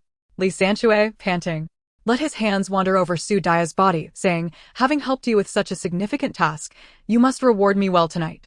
With a flirtatious glance, Su Daya teased, how annoying, be gentle. The two were lost in their revelry, entirely oblivious to the impending danger. Li Sanshui's wife, upon hearing the news, was consumed by rage and, without a second thought, seized a hefty wooden stick and dashed towards the back mountain. With hurried steps, she was filled with fury and humiliation. As her footsteps grew closer, the sounds of their intimate encounter became increasingly clear. As the light began to brighten, Arya and the others arrived nearby. Li Sanshui's wife finally reached the edge of the thicket, and the sight before her made her blood boil. There, she found her husband and Su Yihan nearly naked, locked in an embrace, engaged in an egregious act. With a furious roar, she shouted, "You shameless pair! How dare you betray me in this manner? I will end you both." With that, she swung the wooden stick down upon Li Sanshui. Li Sanshui cried out in pain, attempting to evade, but was ensnared by Su Yihan's grasp. The wife swung again, striking Su Yihan directly. Su Yihan screamed, "Ah, help!" At this moment, others arriving also witnessed the scene. Old man Su's family, upon seeing their daughter nearly undraped with Li Sanshui, turned pale with anger and joined in the fray. Chaos erupted, with Li Sanshui rolling on the ground to escape the blows, while Su Yihan's hair was disheveled, her face marred with bruises. In the end, Su Yihan was dragged home by old man Su's family, while Li Sanshui, limping and battered, was escorted back by his enraged wife. Once behind closed doors, he certainly would not escape the consequences of her wrath. Upon returning home, Su Yihan faced a brutal beating from her parents, leaving her near death. Within days, rumors spread that old man Su's family had sold her to a brothel, and thus, Su Yihan ceased to exist in Shirtu village. As for Li Sanshui, his leg was broken by his wife, and he would be bedridden for some time. Chapter 54, The Downfall of Old Man Su and Su Yihan. Upon concluding their holiday, Su Yihan and Su Bingquan hurried back to the county town, while Su Yihan and her father, Su Qingyu, remained in Shirtu village. Arya accompanied Su Yihan to the county town, where she would diligently attend to his daily needs, no longer needing to return to Shirtu village to avoid the villagers' judgment. "Daughter, why don't we go to the county town? There are so many delightful things to eat there," Su Qingyu lamented. Su Yihan, secretly calculating her next move, soothed her father. "Father, let us wait a few days. Shirtu village is quite lovely, and our home here is comfortable. Besides, the busy farming season is approaching, and I must make some arrangements."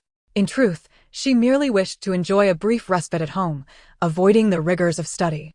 With Shin Kongwen currently in the county town and not in Shirtu village, she could relish a few more days of leisure. Regarding martial arts training, Su Donghua went to protect her younger brother, Su Yihan, while she continued her practice in Shirtu village as per the original requirements. However, she did not slack off in her training, fully aware of the significance of possessing exceptional martial skills. At that moment, Aunt Zhang rushed in, breathless, exclaiming, "Miss Yihan, the master, Su old man has passed away." As the son, Su Qingyu, and the granddaughter, Su Yihan, it would be expected for them to feel sorrow upon hearing such news. Yet, there was no trace of grief on their faces, rather, they were taken aback, even harboring a hint of relief. Upon learning this news, Su Qingnan's expression turned grave. Although he had separated from Su old man's household, their ties had not been completely severed. Su Yihan promptly sent someone to the county to fetch Su Bingwan back. "Aunt Zhang, do you know how he died?" Su Yihan inquired, her brow furrowed. She found it hard to believe that someone without any ailments could suddenly pass away. Aunt Zhang lowered her voice, speaking mysteriously. "I heard that Su Yihan killed her grandfather. She also injured her father and then fled. It seems she returned seeking revenge, resentful of being sold to a brothel." Su Yihan pondered silently, considering the plausibility of this claim. Such a place as a brothel would undoubtedly be intolerable for Su Yihan, hence her return for vengeance. Indeed, Su Yihan is quite audacious. Had her heart not been so malevolent, I might have held her in higher regard.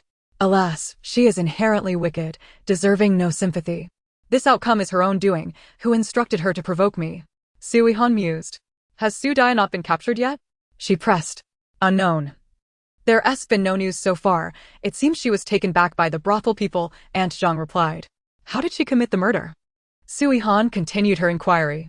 I heard she just hacked away with a knife indiscriminately. Her father was also severely injured. They wished to keep it under wraps. But with such a significant event, how could they conceal it?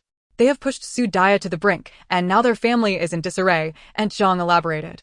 With nothing else to occupy her time, Su Yihan decided to take her foolish father to witness the unfolding spectacle. However, their intention was not to pay respects to Su Old Man, but purely to observe the commotion. In their hearts, they felt completely detached from Su Old Man's family. Su Yihan had long suspected that her father was not Su Old Man's biological son. Within Su Old Man's household, he had always been the patriarch, the family's cornerstone. Now that he had passed, the family seemed to lack direction, thrown into chaos. It was no wonder that Su Daya resorted to violence against her grandfather and father. It must have been their insistence on selling her to a brothel that drove her to desperation. "Daughter, should we go pay our respects?" Su Qingyu asked cautiously. "No need. We have severed ties. We no longer belong to the same family." "They never regarded you as their son," Su Yihan replied decisively. "Oh, I'll heed your words," Su Qingyu said with a simple smile, as he had never felt much affection for Su Old Man's family. He merely asked out of curiosity. Since Su Qingyu had returned and contributed some funds, much responsibility had fallen upon him. Nevertheless, he did not hold it against them. After all, a life had been lost, and he still regarded him as his biological father. Eventually, Su Daya was apprehended and imprisoned. Su Yihan made a point to visit her. "Sister Daya, how did you end up like this?" "It's truly pitiable," she said, standing outside the cell, her face reflecting a sense of schadenfreude. "Get lost. You are all villains. Wishing me ill. I will kill you all." Su Daya screamed frantically from within her cell, her hair disheveled, her eyes filled with hatred and madness. "I cannot discern if your madness is genuine or feigned, but your father still lives, and your grandmother as well. Do you not feel any pity?" Su Yihan deliberately provoked her, a smirk playing at the corners of her lips. "He is not dead, that heartless father of mine. I should have killed him. How is he still alive?" Su Daya raged, jumping around the cell, her hands pounding against the bars, her eyes brimming with despair and resentment. Observing Su Daya's behavior, Su Yihan realized that there was no hope left for her. She was likely nearing the end, already inclined towards self-destruction. After Su Old Man's burial, Su Qingnan's family initially believed their lives would return to normal. However, to their dismay, Su Old Lady refused to let them go, demanding that Su Qingnan continue contributing to the family, insisting that any earnings be surrendered. "Mother, I have already separated and have my own life to lead. I have done enough for this family over the years," Su Qingnan explained patiently, his brow furrowed. "What does separation matter?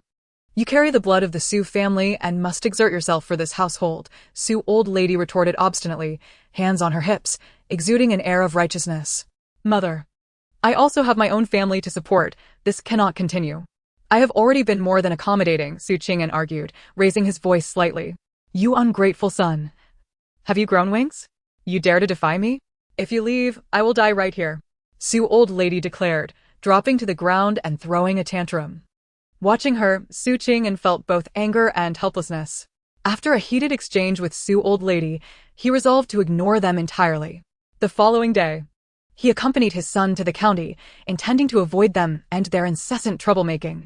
As a result, the grand residence in Shirtu village grew even more desolate, leaving only the Shin family behind.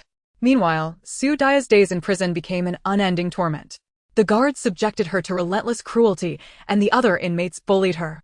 Already in a fragile mental state, she succumbed to complete breakdown in such a harsh environment. One night, taking advantage of the guards' inattention, Su Daya fiercely cut her wrist with a sharp stone. Blood flowed profusely, staining her prison garb crimson. With vacant eyes, she gazed at the ceiling of her cell, murmuring, "I will have my revenge. You will all pay." The next day, when the guards discovered her, she was on the brink of death. Thus, Su Daya's tragic life came to an end, perishing in the dark and damp confines of her cell. Following this series of upheavals, Su Old Man's family was irrevocably shattered. Su Old Lady, mourning Su Daya's fate, wept endlessly, her health deteriorating. The two elder sons of Su Old Lady quarreled incessantly over the division of the family. Chapter 55. A Meeting at the Bridge. In the serene and unpretentious Shirtu village, the absence of those two vexatious figures rendered the place even more tranquil and delightful. Su Yihan increasingly felt that Shirtu village resembled a paradise, imbued with a refreshing and uplifting aura. Subsequently, Su Yihan traversed frequently between the county and Shirtu village, sometimes pausing amidst the bustling clamor of the county, other times retreating into the tranquil solace of Shirtu village to steal moments of leisure. Of course.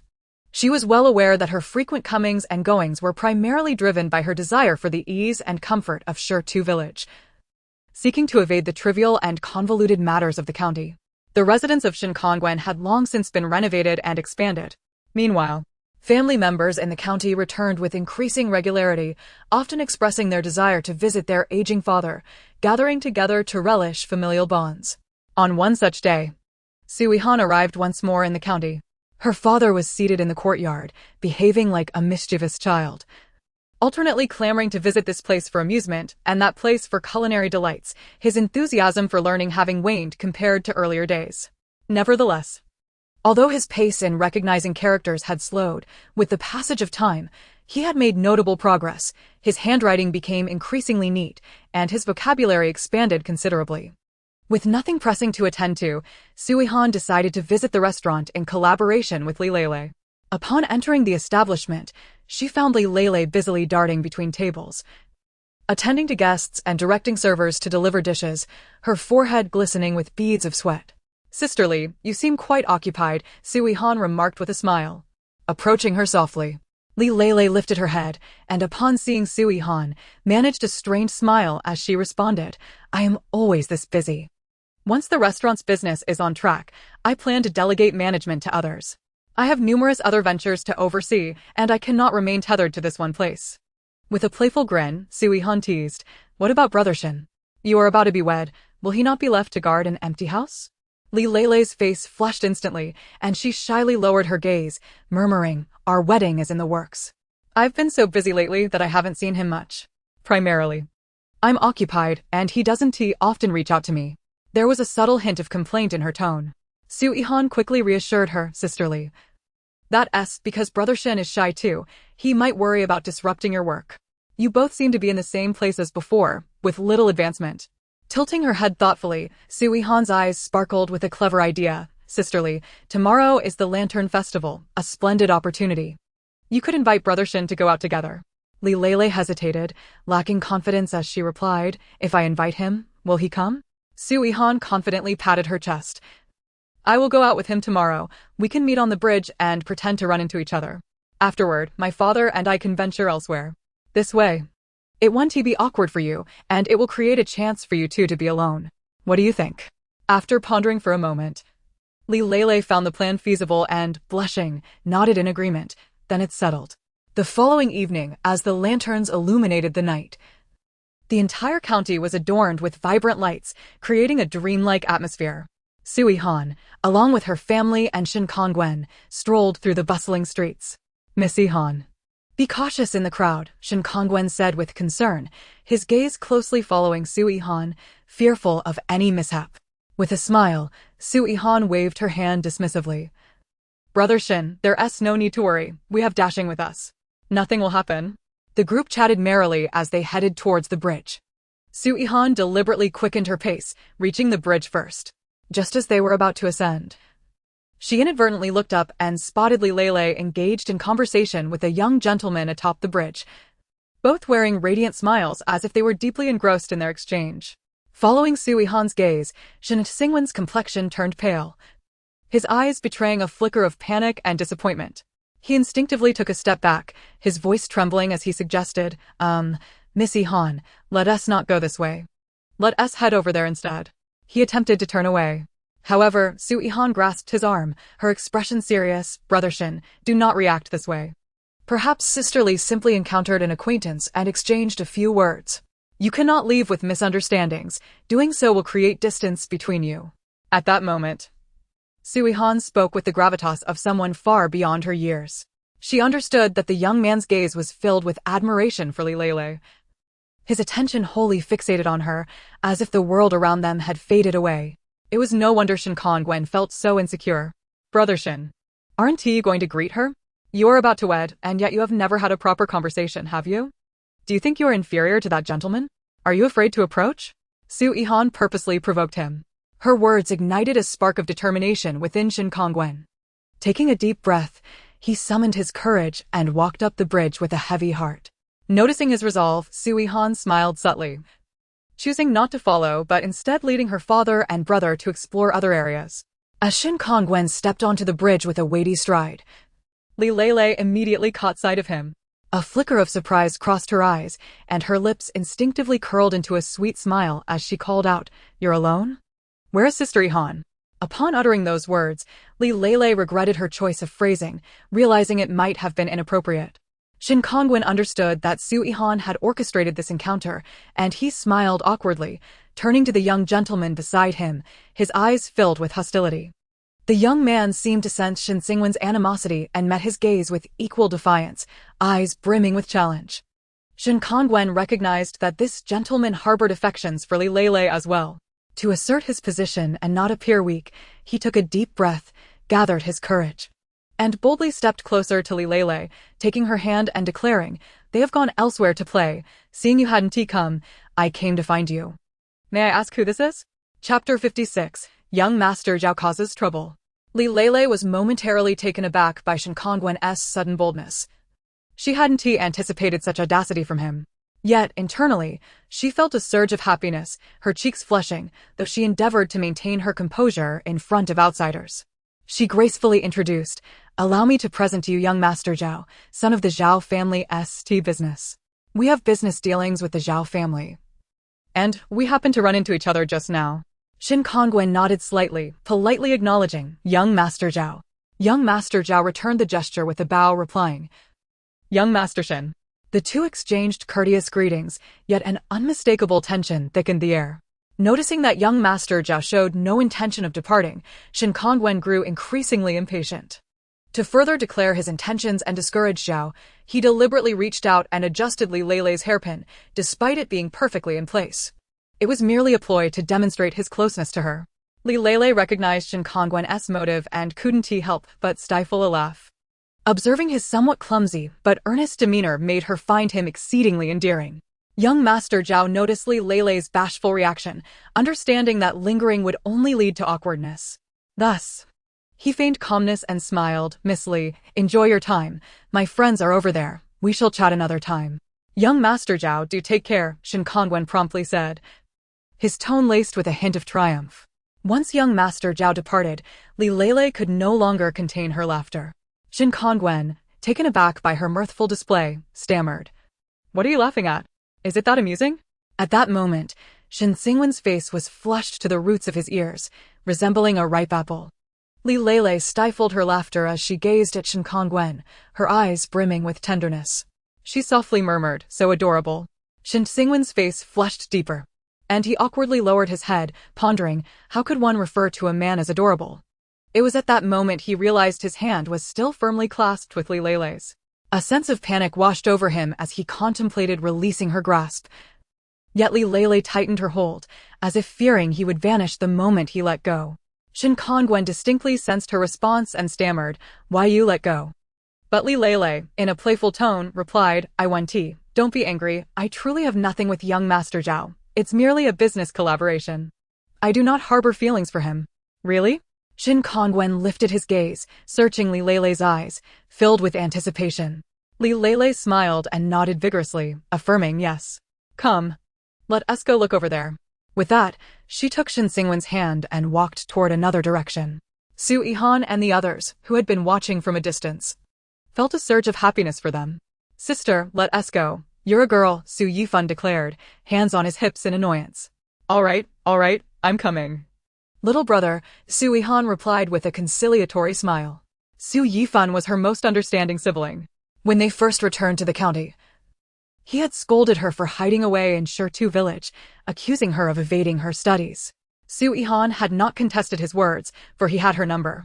During the Lantern Festival, the three of them enjoyed themselves immensely.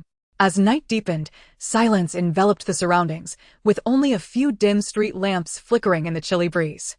After safely escorting Li Lei to her doorstep, Shin Kongwen turned to venture into the vast night, embarking on his solitary journey home. This evening, it felt as though an invisible veil had been gently lifted between him and Li Lei, their hearts quietly drawing nearer, marking a subtle yet profound shift in their relationship. Although Shin Kongwen did not pride himself on martial prowess, his years of training had endowed him with remarkable skills. While he may not rival the top masters of the martial world, he was certainly capable of self-defense. As he walked, He reflected on every little moment shared with Li Lele, a smile unconsciously gracing his lips. However, this tranquility was soon shattered by the discordant sounds of approaching footsteps. He keenly sensed that he was being followed. In a secluded alley, several figures converged from all directions, encircling Shin Kongwen. Moonlight filtered through the sparse clouds, illuminating their menacing faces. Robbery. Hand over everything of value. One burly man barked threateningly, the club in his grip glinting ominously in the moonlight.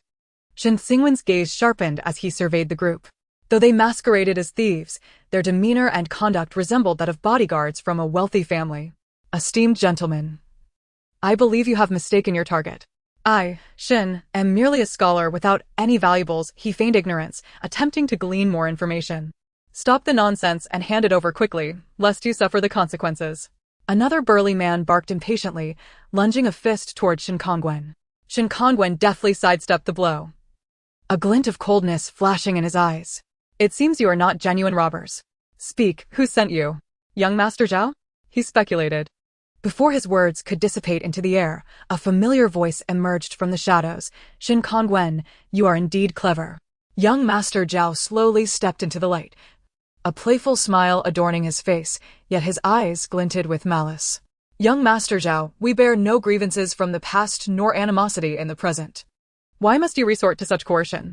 Shin Kongwen inquired, already suspecting the answer. Miss Li is the object of my affection. You, a mere schoolteacher, possess neither the virtue nor the capability to be worthy of her. Once you are out of the picture, my union with her will naturally come to fruition. Zhao's words dripped with jealousy and resentment. Young Master Zhao, matters of the heart cannot be forcibly imposed. Enough chatter. Attack him. Let him learn the fate of crossing me. With a wave of his hand, the burly men charged once more. Shin Kongwen no longer retreated. His form was as swift as lightning, fists howling through the air, swiftly bringing the assailants to the ground, their cries echoing in pain. Young Master Zhao's complexion paled at the sight. He never anticipated that this seemingly frail scholar would possess such formidable skills. Who are you truly? Zhao stammered, his voice trembling. Shin Kongwen had no intention of letting Zhao off easily. He delivered a minor punishment, dislocating one of Zhao's arms. It hurts. Zhao lay on the ground, pain and humiliation intertwining, filled with resentment and fury. Upon returning home, Zhao summoned a physician, writhing in agony on his bed. As he pondered the situation, his anger only intensified. Bring me detailed information on this Shin Kongwen. The more thorough, the better. Yes. Chapter 57, Li Cc's Flirtations. Just as Shin Kongwen returned to his residence, Su Yihan and the others had just arrived as well. Brother Shin, why are you so late? Su Yihan teased. I took father out for a delightful meal. What about you and Miss Li? Shin Kongwen replied, slightly embarrassed. Oh, Brother Shin, spare me the embarrassment. After escorting Miss Li home, I encountered some trouble on the way. He recounted the evening's events in detail to Su Yihan. Su Yihan had already taken their father back to the courtyard. Brother Shin, what is the background of this young Master Zhao? How audacious of him. I know little of him. He claimed to love Miss Li, stating that without me, he could be with her, Shin Kongwen explained. Su Yihan, aware of Shin's encounter with Zhao, commended him. You see, Brother Shin, you must keep a close watch on Miss Li. Otherwise, if another young master takes an interest, you will have yet another rival. Therefore, you should be more proactive. With that, Su Yihan discreetly returned to her own courtyard. Meanwhile, at the Li residence. In Li Cc's chamber, Miss, we have uncovered information, the maid reported eagerly. Quickly, tell me, Li Cc replied impatiently. Miss, the man is named Su Qingyu. He is married, but somewhat simple-minded. His wife has been absent for a long time. They fled from a disaster and settled in Shirtu village, later purchasing a residence in the county to facilitate their son's studies at the academy. Their daughter, Su Yihan, is 7, while their son, Su Yihan, is 5. The second Mrs. Betrothed is the tutor from their household, who currently resides with them. You say he is somewhat simple-minded? Li Cc inquired, astonished. Yes, Mississippi. He is a fool. However, his children are quite intelligent, and it is said he is not inherently simple-minded. It seems his wife left them abruptly, and now they are a family of 3. Nevertheless, they appear to be quite affluent, with 3 skilled protectors and ample servants. Li Cc listened attentively, deep in thought. Miss, perhaps it's best to let it be. He is a fool. A fool, and so what?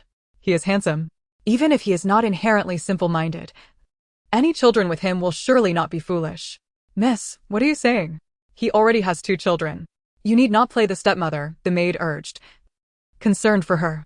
Li Sisi understood that though she was the legitimate daughter of the Li family, protected by her mother, she remained a woman. In a merchant's household, the pursuit of profit reigns supreme. She is certainly destined to be arranged in marriage to someone she does not cherish. It would be far better to wed a person she actually loves. What of foolishness? What of being a stepmother? It is surely preferable to being given in marriage by my parents to a government official as a concubine, remarked Li Sisi. That is indeed true. The maidservant concurred with her sentiments. However, those children of hers seem rather difficult to deal with. Mississippi. The maid was about to say something, but Li Sisi interrupted her, declaring her intention to retire for the night and instructing her to leave. Li Sisi spent the entire night contemplating Su Qingyu. If I can prepare a meal for my husband, he shall have no grounds for denial.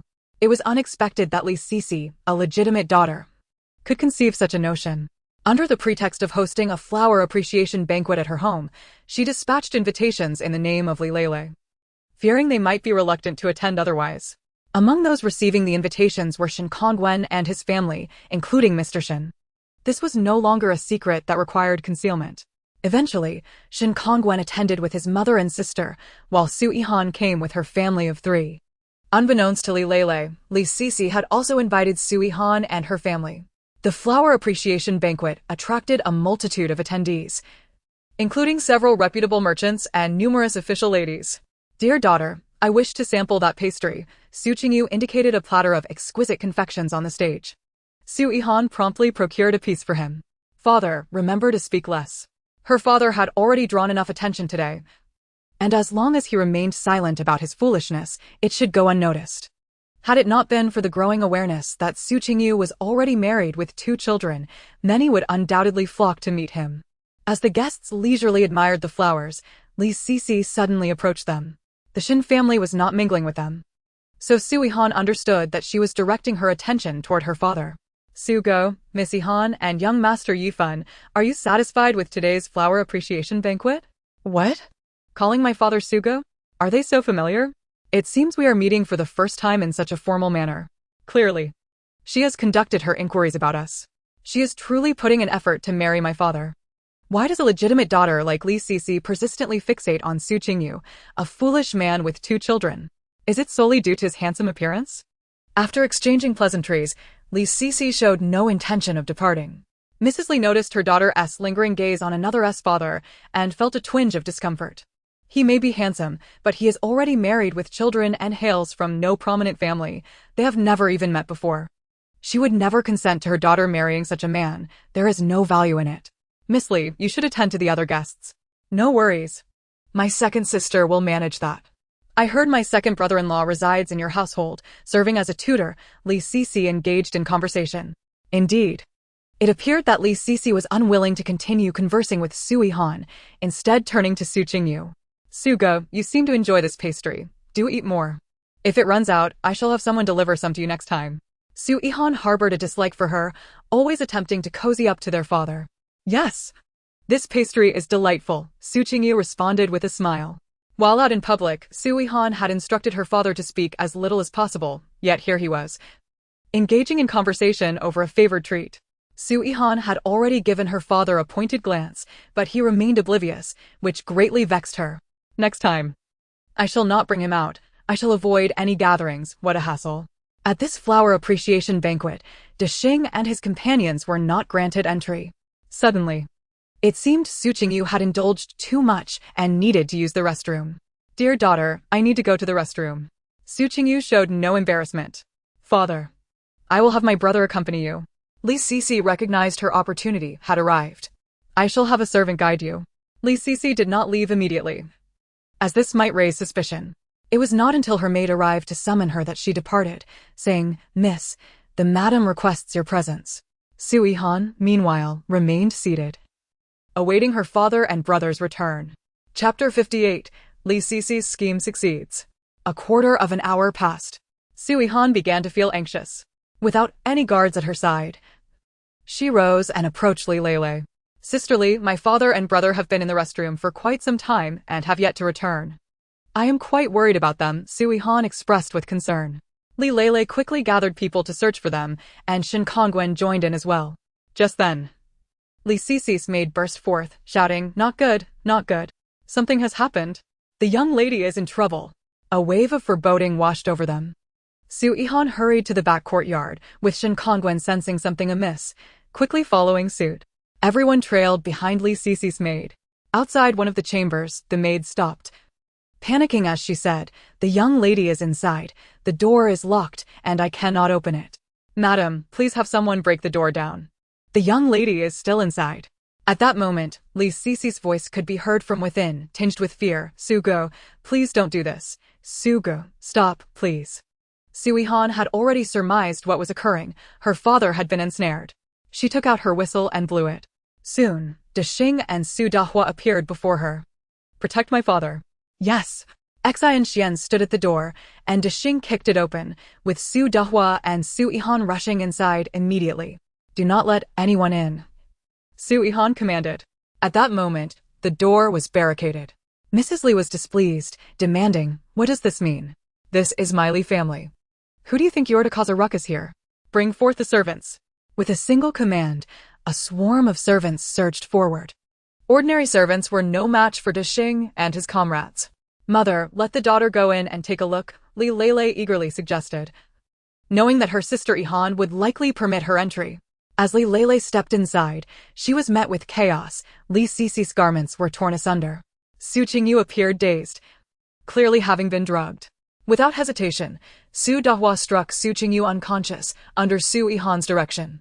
As Su Donghua lifted Su Qingyu to leave, Li Sisi obstructed them. "You cannot simply leave. What about me?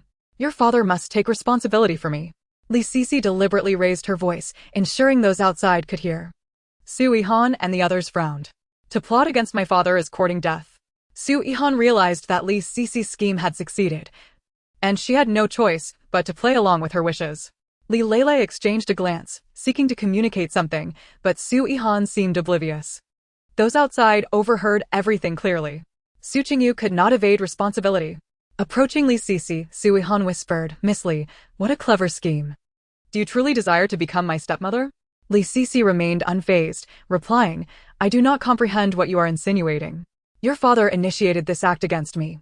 With so many people outside, if he does not take responsibility, how shall I face anyone in the future?" At this moment, Li Lele found herself at a loss for better alternatives and glanced at Su Yihan. "Sister Yihan, what shall we do now?" Li Lele inquired with concern. "Leave it to me. I shall handle it," Su Yihan replied, her eyes gleaming with mischief. Upon seeing this, Shin Kongwen felt reassured, recognizing that she had a plan. Li Lele exited the room to usher the guests away. Finally, Madame Li entered the chamber and was met with the sight of her beloved daughter. Realizing that it was her daughter's scheme, she was filled with indignation. How could a well-raised legitimate daughter be so easily ruined, rendered utterly worthless? Madame Li contemplated leaving immediately, but Li Sisi clung to her mother's leg, pleading, "Mother, you must advocate for me. I cannot face anyone now." "You still have the gall to speak of shame? My daughter, how could you be so foolish?" Madame Li coldly retorted. "What do you wish for me to do on your behalf?" Li Sisi smirked. "Well, since it has come to this, he must marry me." You! Madame Li was incensed. "Send my father back and look for my brother," Su Yihan commanded. In the Li family hall, Su Yihan stood, arms crossed. "What do you wish to discuss?" "In my household, I am the one who calls the shots." "You, how old are you to speak so boldly? Summon your elder." Madame Li thundered. "My elder is my father, a daft man, as your precious daughter is well aware," Su Yihan pointedly informed Madame Li. "What?" She gasped in astonishment, then glared fiercely at her daughter. "Sisi, how could you be so reckless?" Madame Li lamented, striking her chest in despair. "Mother, I cannot bear this disgrace. He must marry me, or I shall take my life." With that declaration, Li Sisi made a move to throw herself against the wall, but her maid swiftly intervened to prevent her. Li Lele exchanged a glance with Shin Kongwen, who responded with a reassuring look. Thus, she chose to remain silent, content to observe the unfolding drama. She knows that Su Yihan's family is not to be trifled with. Let Li Sisi await her retribution. Su Yihan longed to return home to check on her father, as her brother had also been afflicted with persistent diarrhea. "I agree, since you wish to be my stepmother. I consent. Just let me know when you wish to be carried through the door, she quipped, quite literally referring to being carried inside. Li Lele looked at Su Yihan, recognizing her formidable nature. This Sister Yihan is not one to be trifled with. No way. I want to be married with great fanfare. Li Sisi protested. Su Yihan chuckled. Miss Li, you know my father is a simpleton. My brother and I are still young, and our mother left us with only a meager sum. We cannot afford to grant you the grand wedding you desire. Li Lele nearly suppressed a laugh at the absurdity of it all. In public. You can claim to be my stepmother, but my mother is very much alive. You are, in fact, merely my father's concubine. Su Yihan continued to drive her point home. What? Your mother is not dead? Madame Li was nearly rendered faint by this revelation. Indeed, your daughter is quite aware of this fact. Madame Li felt a growing disappointment in her child. I must return home to check on my father. If anything happens to him, Miss Li, this marriage need not proceed. With that, she exited the Li residence, followed closely by Shin Kongwen. Once they departed, slap. Madame Li dealt a stinging blow to Li Cc's face. Mother. I am your daughter. Why strike me? Li Cici cried, covering her throbbing cheek. How did I end up with such a foolish daughter? Once the room was clear, Li Lele finally spoke. You will regret your actions today. Why did you have to pursue Sister Yihan's father? Li Cici retorted angrily. What business is it of yours? I like him. Otherwise, should I have my parents send me off to some official as a concubine? Unlike you, I cannot conduct business and attract suitors. Li Lele turned away, unwilling to engage further, letting her face the consequences of her choices. Chapter 59. The Foolish Father and the Concubine. On the way back, Shin Kongwen could not contain his curiosity. Miss Yihan, have you truly agreed? Is your father on board?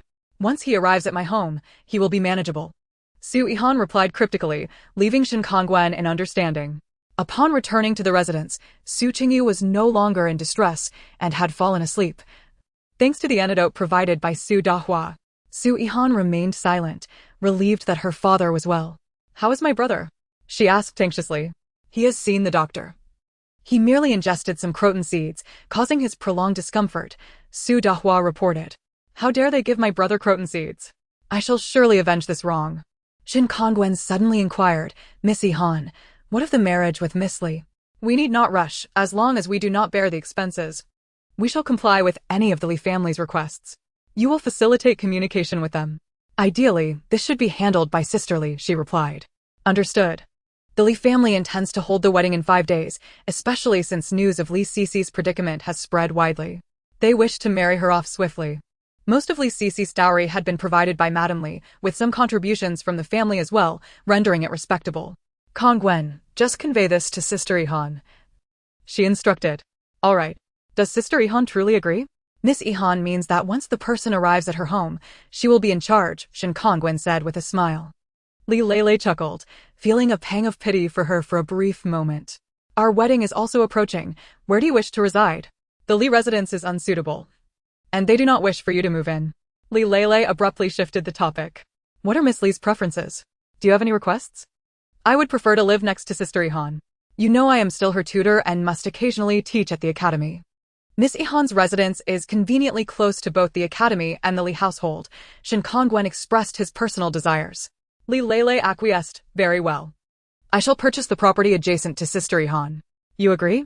Shin Kongwen asked, astonished. Yes, she affirmed. Shin Kongwen gazed at her with adoration, but quickly felt embarrassed and turned red. I must take my leave now. At the Su residence in the county town, Su Qingyu was in a rage. Daughter, what did you say? You want me to take a concubine? I refuse. Should your mother learn of this, she would be furious. I shall not.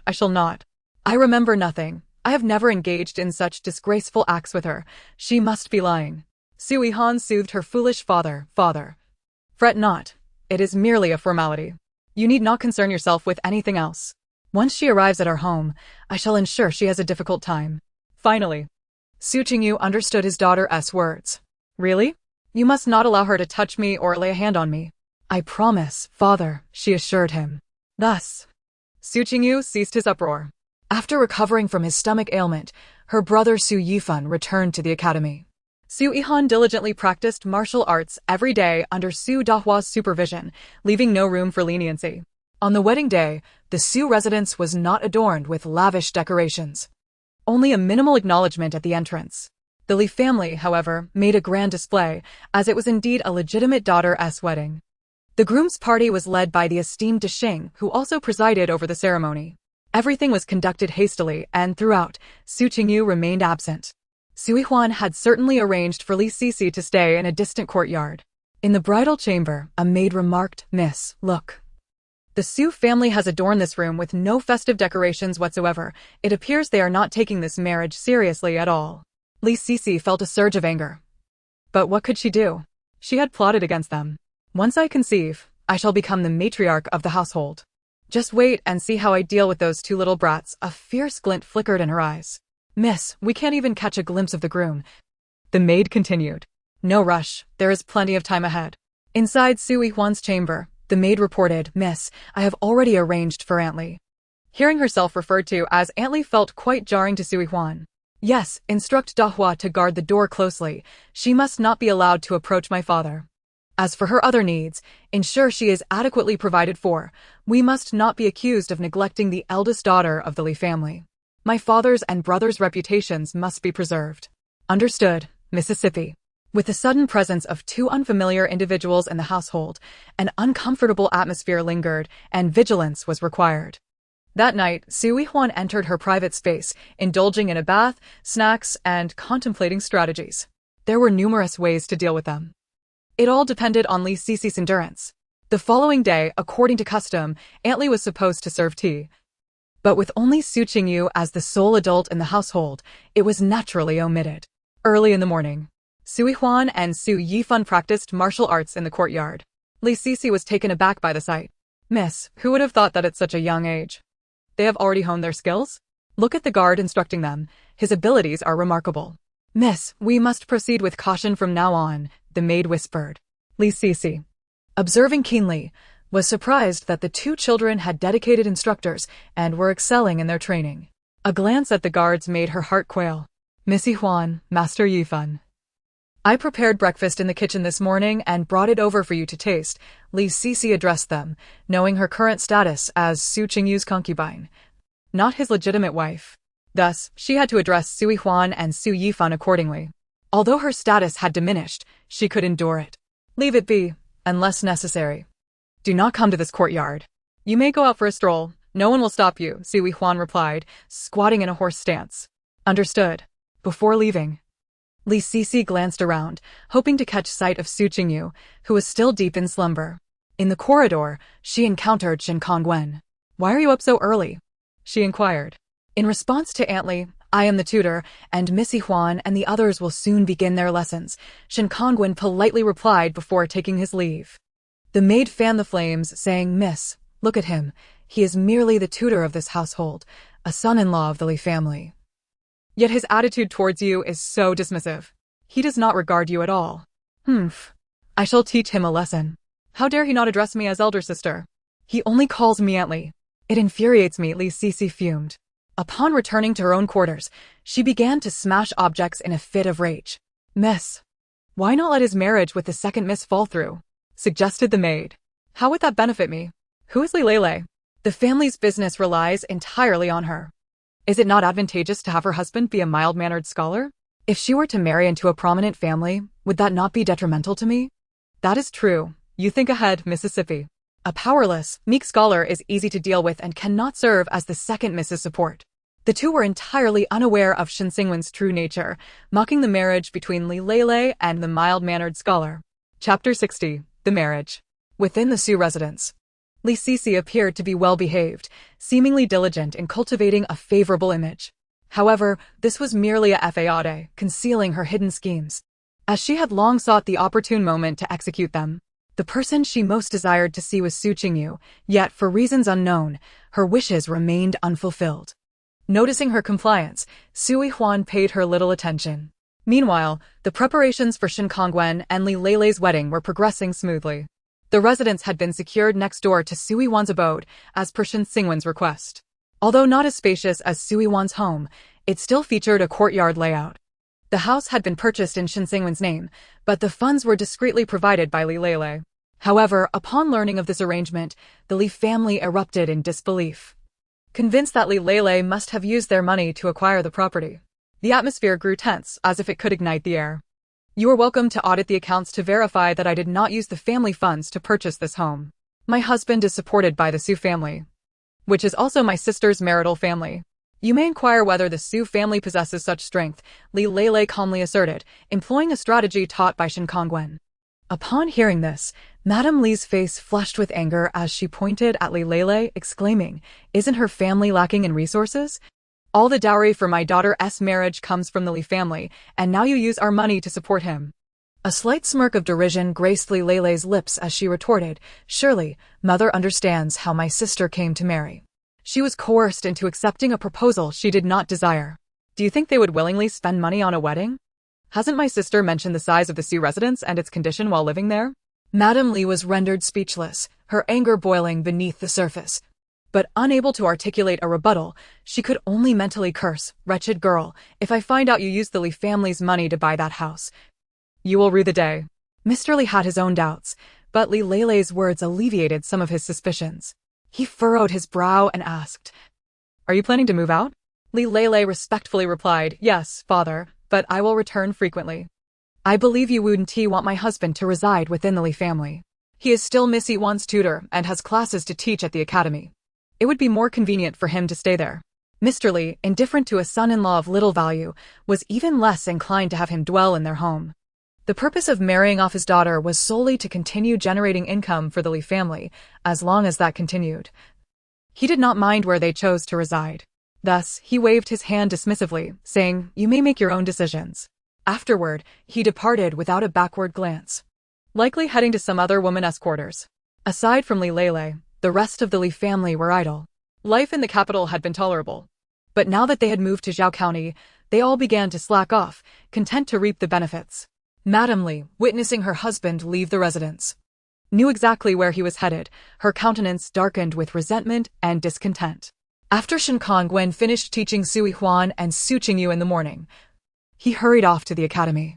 Li family scions, Li Wenjing and Li Wenhua, were also students there, both quite young, one 12 and the other 11.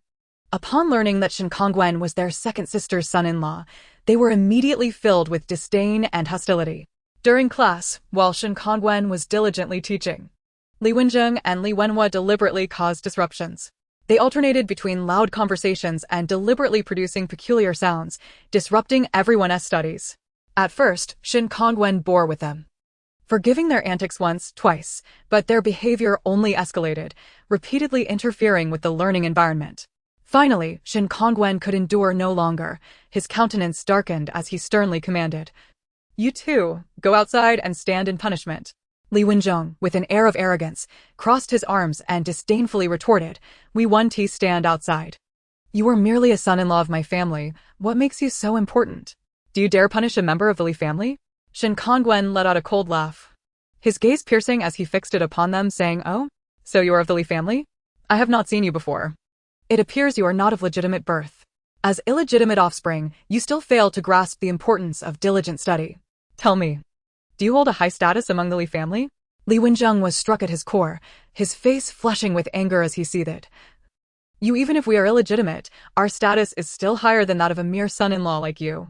Shen Kongwen replied unhurriedly, "Are you certain?" Li Wenjing and Li Wenhua were abruptly rendered speechless. Shen Kongwen continued, "I advise you to focus on your studies. If you persist in your lackadaisical approach, remaining as illegitimate children without any merits, you will inevitably be discarded by the Li family. With so many offspring in the Li family, they won't miss the two of you, will they?"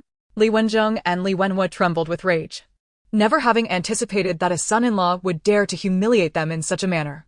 Li Wenjing gritted his teeth and warned, "You just wait for it." After saying this, although they ceased their commotion, they did not leave to stand outside. They secretly plotted, "We will find someone outside to teach him a lesson." "Good," Li Wenhua concurred. Unable to contain their frustration, they paid little attention to the lesson, instead whispering about how to give Shen Kongwen a proper reprimand. After school, those not residing in the academy departed. Shen Kongwen too was heading home, as there were many matters to attend to in his new residence. Recently, his mother and aunts had come to assist with the new house, cleaning and arranging, bustling about with great enthusiasm. Indeed, Shen Kongwen had repaid Li Lele, his father, Second uncle and third uncle had all contributed what they could, sufficient to purchase the residence. This brought him considerable relief. Old Master Shin was exceedingly pleased that his grandson could move out. Su Yihan had initially wanted to help, yet they needed no assistance. The Li family did not place much importance on the wedding. Since it was a marriage by marriage in, many of the ceremonies were conducted by the Li family. After discussing with Li Lele, they decided to hold another wedding at the new residence. The primary focus was not to draw attention, as the Li family preferred not to be ostentatious. As long as the Shin family did not rely on the Li family's resources, they could proceed as they wished. On the day of the wedding, the Li family exhibited no festive spirit, hastily finishing the proceedings. Li Lele was quite displeased, after all. She was the daughter of the Li family, who had helped the family earn a substantial amount of money during the most significant moment of her life. Her own father showed no concern. Li Lele took note of this, vowing that one day, she would ensure this family possessed nothing. She also sought to uncover the truth behind her mother's death and avenge her. There was no longer any need for them to remain with the Li family. They directly proceeded to the new residence. The atmosphere there was lively, brimming with the essence of celebration. The Shin family placed great importance on the occasion, their faces glowing with genuine smiles, devoid of any pretense. This family is truly wonderful. My own father never offered me such care and congratulations. Yet I have experienced it here with the Shin family. Li Lele was filled with countless emotions. Congratulations, sisterly. Congratulations, brother Shin. Sisterly. You look absolutely beautiful today, Su Yihan exclaimed, cheering from the side. Both Shin Kongwen and Li Lele felt a rush of shyness. Li Sisi also attended. It seemed unreasonable to exclude her. She gazed at Li Lele, her eyes brimming with envy and jealousy. Why should a mere illegitimate daughter of the Li family bask in such glory? All her in-laws treated her with kindness. The wedding ceremonies were not in accordance with tradition. Shin Kongwen did not resemble a typical son-in-law at all. Her resentment simmered within her. She approached the next room, where she had the longest encounter with Su Qingyu. Although they were seated close together, the two children were always kept apart, making it impossible to approach Su Qingyu. Chapter 61. The conspiracy to hire an assassin. While some reveled in the grandeur of the ceremony, others were consumed by resentment, their hearts ablaze with fury. Li Sisi soon found her thoughts straying from the newlyweds. Her gaze remained fixated on Su Qingyu, her eyes reflecting a chilling obsession that sent shivers down his spine. Daughter. I do not like the way she looks at me, Su Qingyu said, tugging at Su Yihan's sleeve in a foolish manner, resembling a frightened child.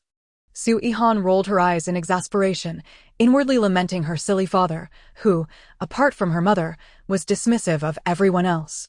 Li Sisi seemed bewitched, determined to intrude.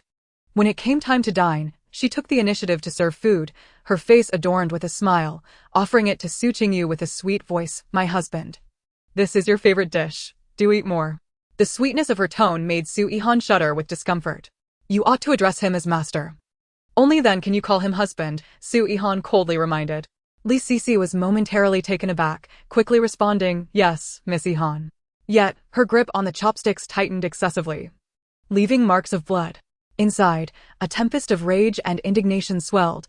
I am the legitimate daughter of the Li family. I shall remember this humiliation. As the esteemed miss of the Li family, when have I ever endured such disgrace? Today, this subservient demeanor will not go unpunished. Su Qingyu, however, paid no mind to her turmoil. Upon seeing his favorite dish, his eyes lit up, and he immediately began to eat. Li Sisi nearly cried out in joy at this reaction. She had longed for Su Qingyu's acknowledgement, even the smallest gesture, and in her eyes, it felt like the greatest gift. My father is not responding to you. He merely enjoys the food. Do not delude yourself. Look at that expression. She seems to be infatuated again. Su Yihan mused inwardly, her disdain for Li Sisi intensifying. At long last, the wedding concluded, and everyone returned to their respective quarters.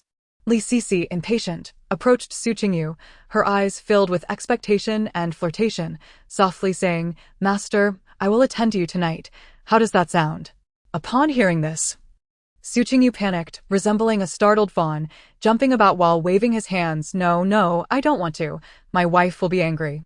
He then hid behind Su Yihan, looking as if Li Sisi were a ferocious beast. Su Yihan regarded Li Sisi with disdain, coldly stating, "Li concubine, you should return to your own quarters. I suggest you cease your coveting of my father. If you wish to pursue another man, I would consent to it. Should you find someone you like, we can let you go. Li Sisi hastily refused, a flicker of panic flashing in her eyes. Miss Yihan. I do not want another man. I only like my master. Su Yihan's lips curled into a mocking smile as she replied, Oh? So, you are only drawn to my father's looks? He will grow old, too, and in a few years, he will no longer be appealing, and besides, he is foolish.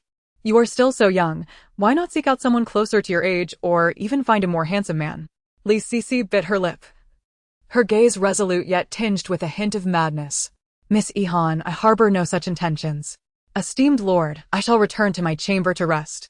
With that, she turned on her heel, her expression darkened, striding toward her courtyard. Upon entering her room, Li Sisi could no longer contain the fury that simmered within her.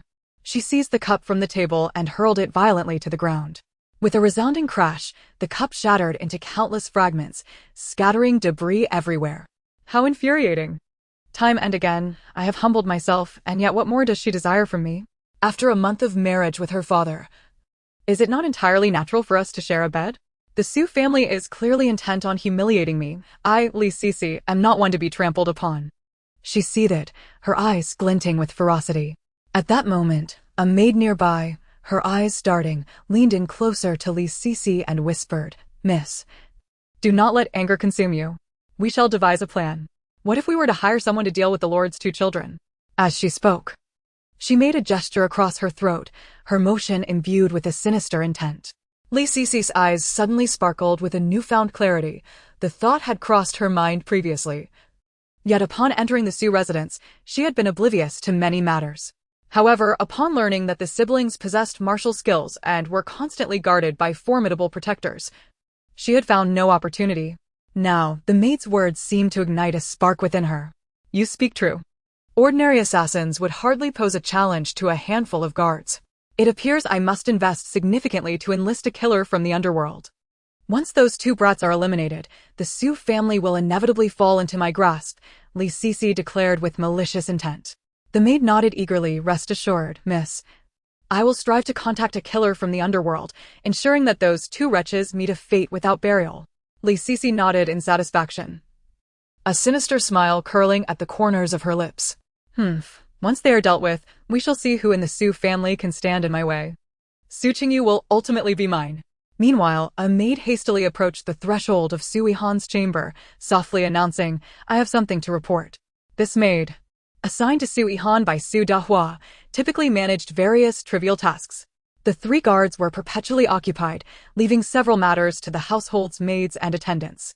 Miss Xiaoxiao requests an audience, Xinchuan announced from outside. Let her in, Su Yihan replied coolly. As you wish. Xiaoxiao entered the room, followed by Xinchuan, who closed the door behind them. What brings you here at such a late hour? Su Yihan inquired. Xiaoxiao recounted, Miss, while monitoring Aunt Li tonight, I overheard her plotting with a maid to hire a killer to eliminate both you and the young master. A glimmer of cold light flashed in Su Yihan's eyes as she scoffed, truly audacious. To think they would solicit an assassin to dispose of me and my brother?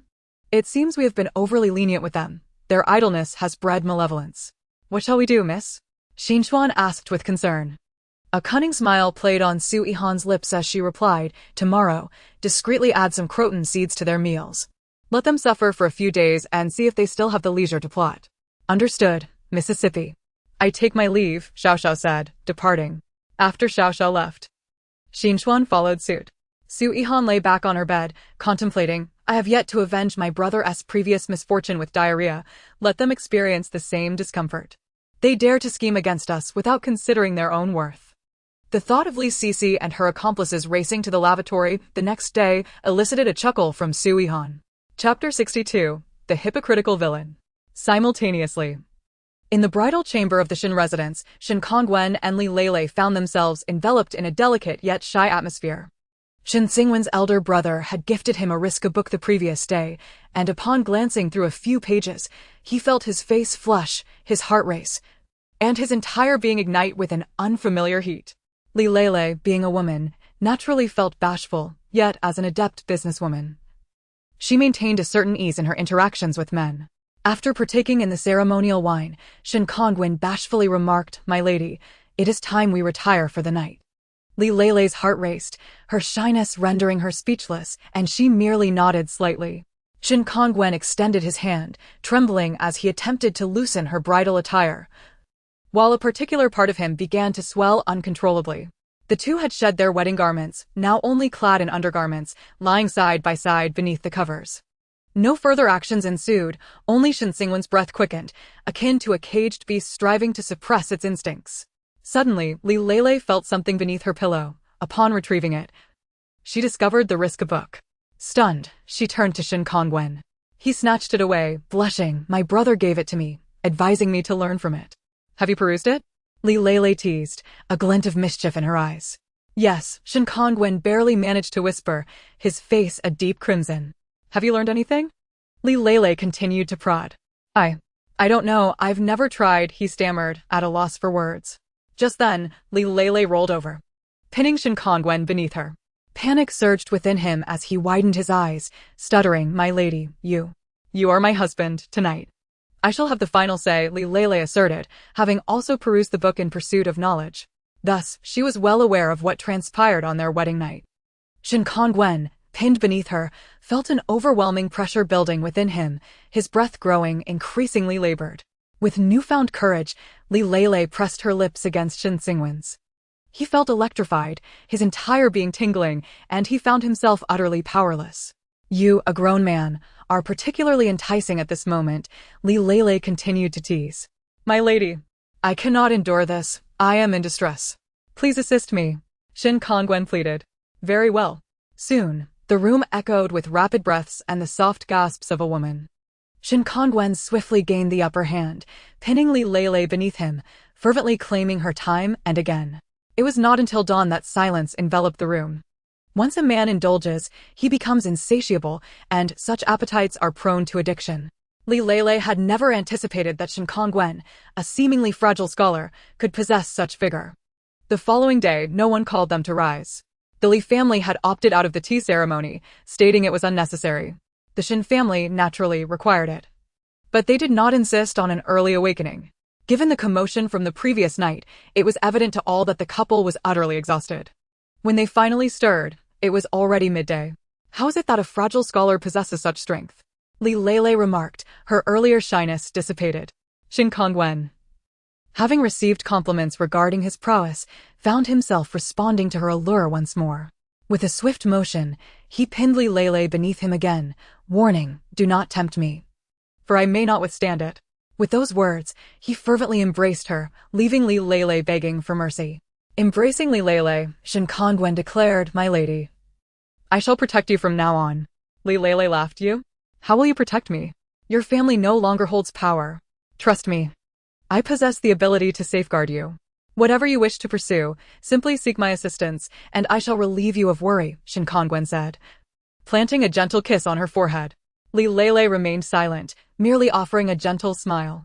Observing her skepticism, Shen Kongwen remarked, "You are quite astute.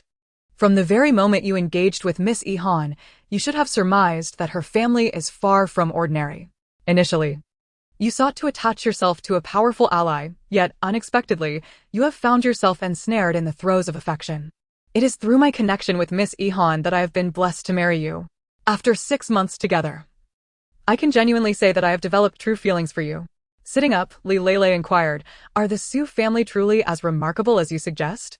Shen Kongwen tightened his embrace, replying, "I can only hint at the truth. However, rest assured, you have not chosen unwisely. Some knowledge may be best left undiscovered. For too much awareness can indeed be perilous." "Who are they really? Are they influential figures in the capital?" Li Leilei's curiosity was piqued. "Do not inquire too much. When the time is right, I shall reveal what I can. My circumstances will remain unchanged, and I will spend more time at the Su residence. Should you encounter any insurmountable issues, you may seek my counsel or consult with Miss Yihan. You are now business partners, and she will assist you." Li Leilei was consumed with curiosity about their true identities, questioning whether they were indeed prominent figures in the capital. Yet, from her understanding, they had spent their entire lives in their original village, seldom venturing beyond its confines.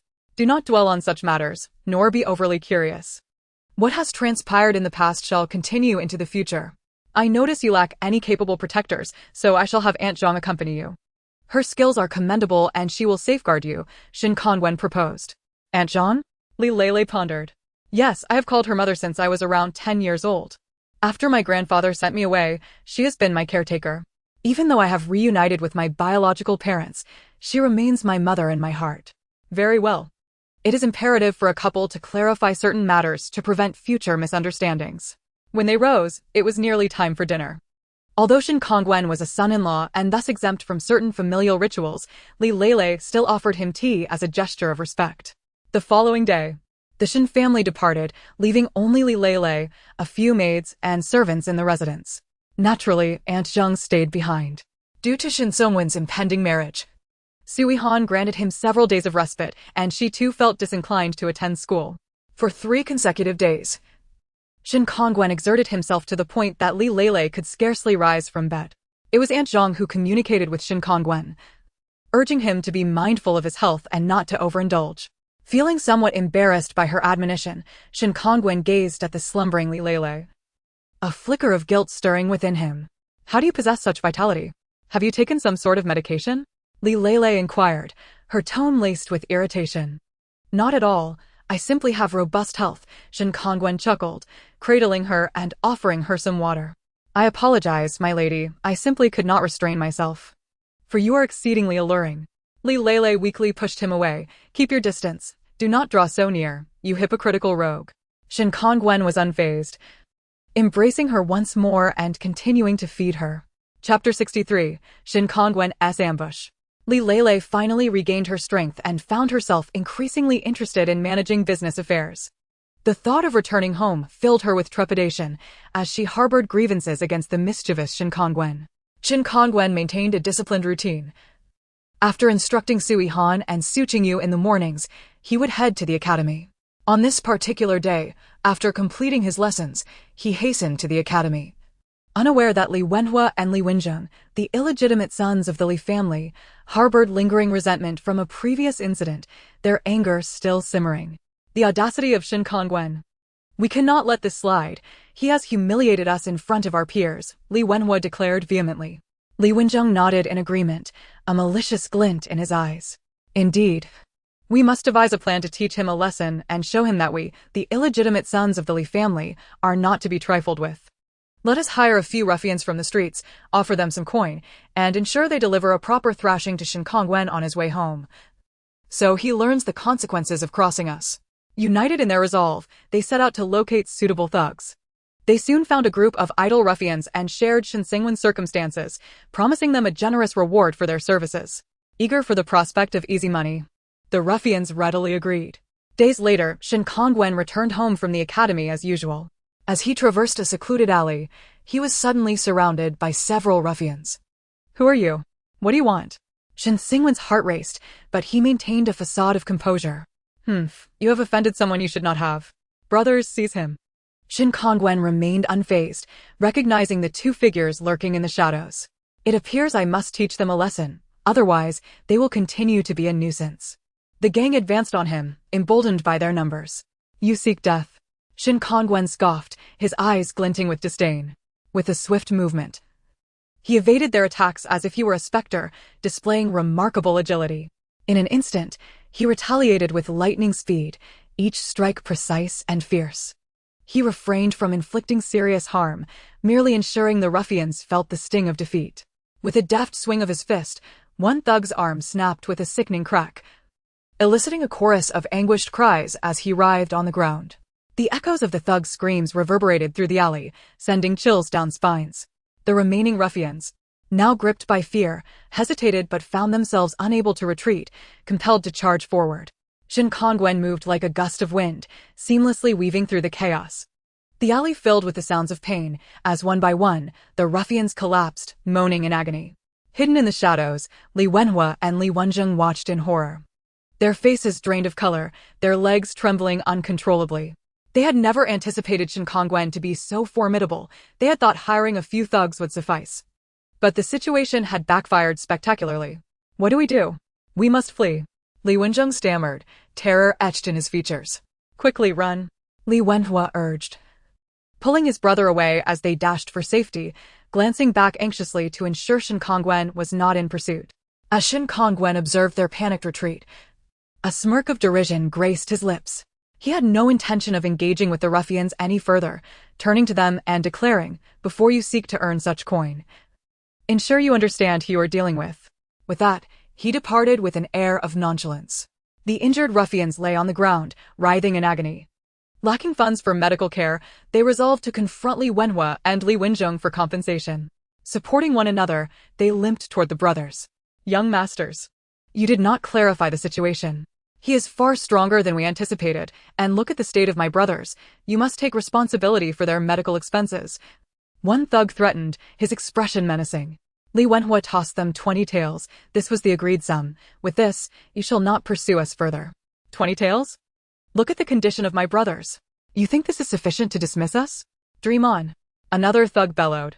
"We have no more money," they lamented. Li Wenjung was as anxious as an ant on a hot pan. They dared not return home to ask for money, fearing that their situation would be exposed. The gangsters, frustrated by their inability to extort funds, were immediately filled with rage. They surged forward, searching Li Wenhua and Li Wenjung's bodies, seizing the jade pendants they wore and mercilessly beating them. Li Wenhua and Li Wenjung were left bruised and battered, groaning in pain as they lay on the ground. That night, Li Lele returned home, dragging her weary body. Upon seeing Shen Kongwen, she could hardly contain her excitement as she recounted the day's events. "Husband, do you know? Today, Wenhua and Wenjung seemed to have offended someone, and they were beaten mercilessly by a gang of thugs." "Oh? Whom did they offend?" Shen Kongwen feigned ignorance. Yet inwardly, he found amusement in the situation. "I don't know, but they are hardly innocent themselves, often bullying others. They have likely made many enemies. And this is their retribution." Li Lele displayed an air of indifference. "They deserve it. In the Li family, I earn money to provide them with a comfortable life. Yet they have never shown me a kind face. Of course, this is also thanks to my father. If it weren't for his attitude towards me, they would not disregard me so." Shen Kongwen comforted her. "Forget about the Li family from now on. I have promised to protect you. If you wish to teach them a lesson, just let me know, and I shall assist you." Leaning against Shen Xingwen's embrace, Li Lele's face blossomed with a smile, radiant and enchanting, akin to flowers in full bloom on a spring day. Shen Kongwen, captivated by her smile, felt a stir in his heart, his body responding in kind. Sensing his change, Li Lele's cheeks flushed crimson, and she turned to flee the room. Quick as a flash, Shen Kongwen pinned her against the door, gazing at her with deep affection, and said, "My lady, where do you think you're running off to?" "Husband, please, let me rest a moment. I am exhausted and have many tasks yet to accomplish," Li Lele playfully implored, her voice soft and melodious, leaving Shen Kongwen utterly enchanted. Her charming demeanor only heightened Shen Xingwen's desire. Gently cradling her face, he leaned in and kissed her tenderly. Li Lele closed her eyes slightly, reciprocating his kiss. This time, Shen Kongwen was much gentler, each movement infused with love. Li Lele experienced immense joy. Time slipped away until they fell asleep in each other's arms. Shen Kongwen, however, did not slumber. His thoughts lingered on the Li family. They had bullied his wife, and he felt compelled to avenge her. Chapter 64. The female mountain bandit reappears. In recent days, Li Sisi and her maid had become severely dehydrated. Days of relentless diarrhea had rendered them barely able to walk, much less venture out to seek assassins. After several days of illness and rest, it would take at least 10 days for them to recover. Finally settled down, Su Yihan thought to herself with a secret smile. Early in the morning, Su Yihan and her brother resumed their morning exercises, with their training intensifying. Su Donghua believed their foundation was solid and that with appropriate reinforcement, they could make significant progress. "Miss, I have a concealed weapon here, quite suitable for women. Would you like to learn?" Su Donghua generously offered, eager to impart his skills. "What concealed weapon?" Su Yihan inquired with curiosity. "This little trinket, small yet capable of killing unseen," he replied. Su Yihan was delighted to see the compact, gear-shaped weapon. Su Donghua demonstrated, tossing it lightly so that it embedded deeply into the roots of a tree. "Is it really that simple?" "Miss, it's not simple. It requires inner strength. Without it, the lethality is diminished. You are still young and lack sufficient inner strength, but you can continue to train." Su Yihan suddenly lost her enthusiasm. His words implied she needed to intensify her training. However, she could not be so capricious. She needed to improve. Ultimately, she happily accepted. Young master, you too have one. This dagger is specially crafted for you, convenient for concealment. Wonderful. I have a weapon now. Su Yihan laughed at her brother's excitement. They both trained together with their concealed weapons, and Su Yihan requested Su Donghua to procure her a dagger as well, which he agreed to. Today, Su Yihan had a day off, and the Su family returned to Shirtu village. Shin Kongwen accompanied them, as he had not visited his grandfather in quite some time. The village appeared unchanged. Life proceeded as usual, with everyone busy tending to their farms. Those with energy could cultivate more land, and after clearing, the land would belong to them. The houses in Shirtu village were well maintained. Su area did not accompany them, likely fearing the villagers' judgment. That evening, the Su and Shin families gathered at the Su household for a barbecue prepared by Hunter Shin, featuring freshly hunted game. The most delighted was Su Qingyu, who often remarked that it was his wife's flavor. Thus, whenever he savored Hunter Shin's cooking, he wore an expression of bliss, repeatedly exclaiming it was his wife's taste. Later that night, Su Donghua discreetly signaled to Dashing and the others to remain vigilant. Miss, someone has been following us, shadowing us from the county all the way to Shirtu village, perching on the eaves without leaving. Their presence resembles that of the woman who stalked us last time. It should be the same person. She possesses martial skills, yet she is beneath us, Su Donghua reported quietly. It is already quite late. Capture her directly. If we wait for her to act, we shall have no chance for sleep tonight, Su Yihan commanded. Understood, Mississippi. The woman was swiftly subdued and brought before Su Yihan. So it is you. Why are you still so persistent? I have warned you not to covet my father. Anyone who dares to do so will face my wrath. The one I desire is still unattainable. The female mountain bandit remained defiant even when captured. Now that I have what I want, it is my father. I shall possess him eventually. She seemed to forget her current predicament. Do you not see your situation? Do you believe you still have a chance? Su Yihan's expression darkened as she contemplated her options. Donghua, kill her, she ordered. Su Donghua drew his sword, prepared to strike. The female mountain bandit suddenly cried out, wait. Are you serious? Is there any doubt? I was merely speaking in the heat of the moment. I concede. The bandit surrendered. Yet, fearing prolonged complications, Su Yihan insisted on her execution. She gestured for them to continue. Wait, I promise I will no longer covet your handsome father. Please let me go. The bandit pleaded in desperation. I swear I won't appear before you again. Otherwise, with your skills, I am as good as dead. Lacking resolve, yet adaptable. I find that appealing. You are of no use to us. You may be executed. Su Yihan showed no mercy for the useless. I am useful, very useful indeed. Have you forgotten what I do? I am a bandit, but I am also quite an adept thief, she hastily proclaimed. Su Yihan suddenly became intrigued. What use is a bandit to me? I am not one myself. A thief? My purpose for coming to the city this time is task-oriented. I have been in contact with someone in the city who informs me of lucrative opportunities, directing me to pilfer from specific households, and we share the spoils equally. Su Yihan observed her, discerning no deceit in her demeanor. You go alone to steal? She inquired. The girl nodded. Indeed, too many people could lead to exposure. And I must share the loot with them. I typically take only a portion, stealing in stages, if there is an abundance. It is likely I will be discovered before I can finish. This female bandit, though she had a name, was somewhat rustic. Her name was Wang Dani, aged 21. She had not always been a bandit. She was taken in by the bandit chief and raised for 15 years. Upon her adoptive father's death, she naturally ascended to the role of the bandit leader. Who is your contact? Which household are you targeting? Su Yihan asked. It is young Master Zhao of the Zhao family tea house.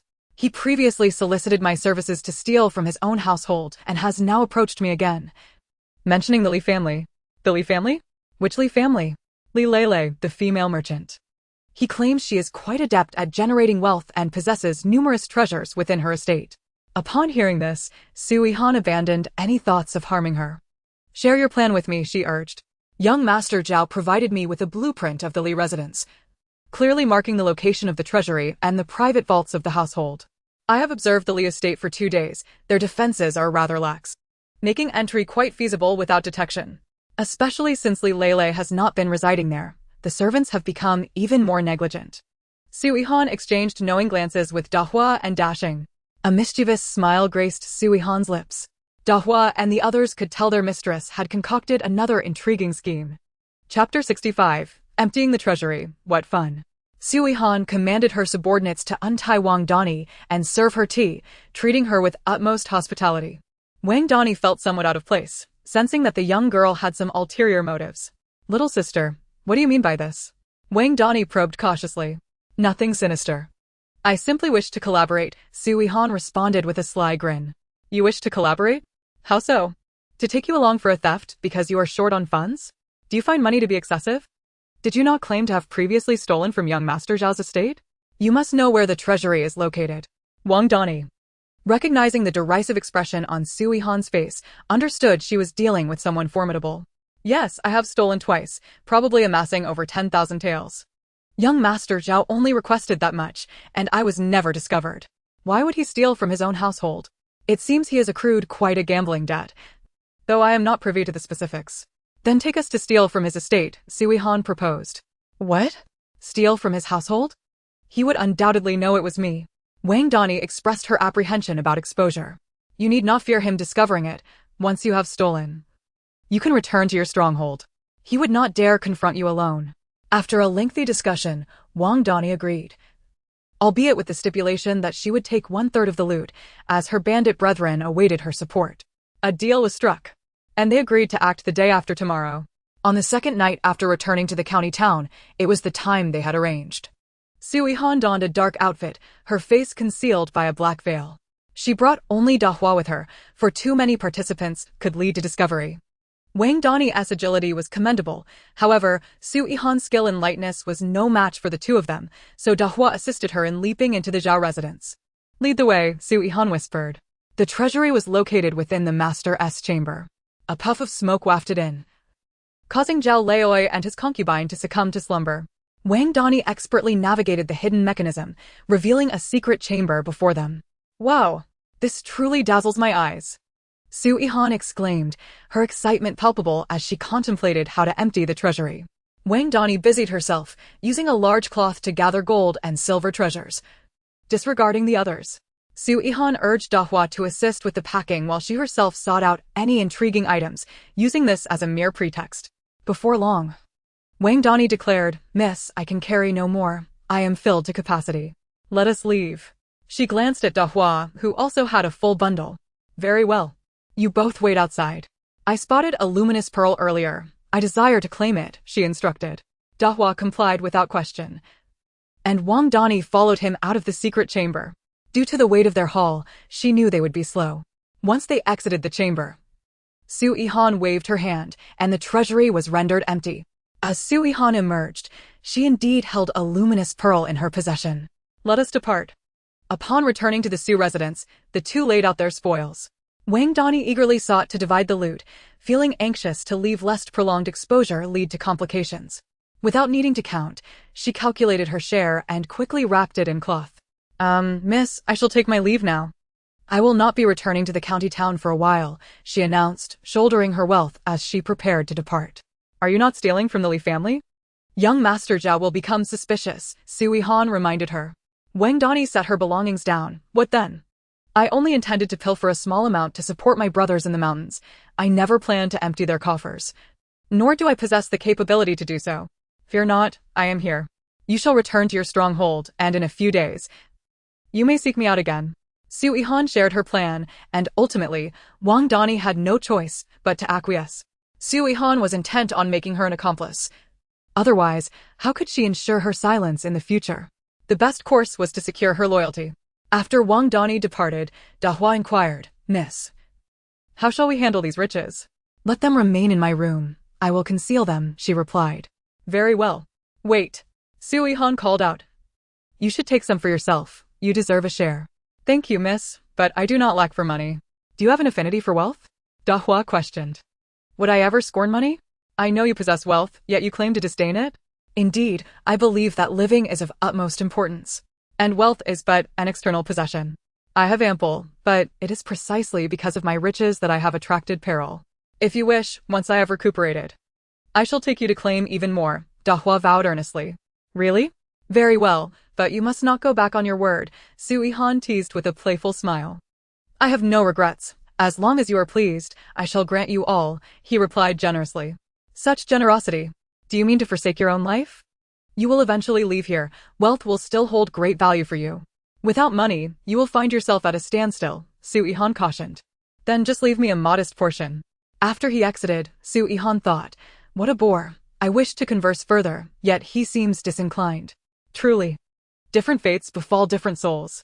Here I am, striving for a better life, purchasing land and engaging in business, while he, with his abundance, shows no desire for it. It vexes me.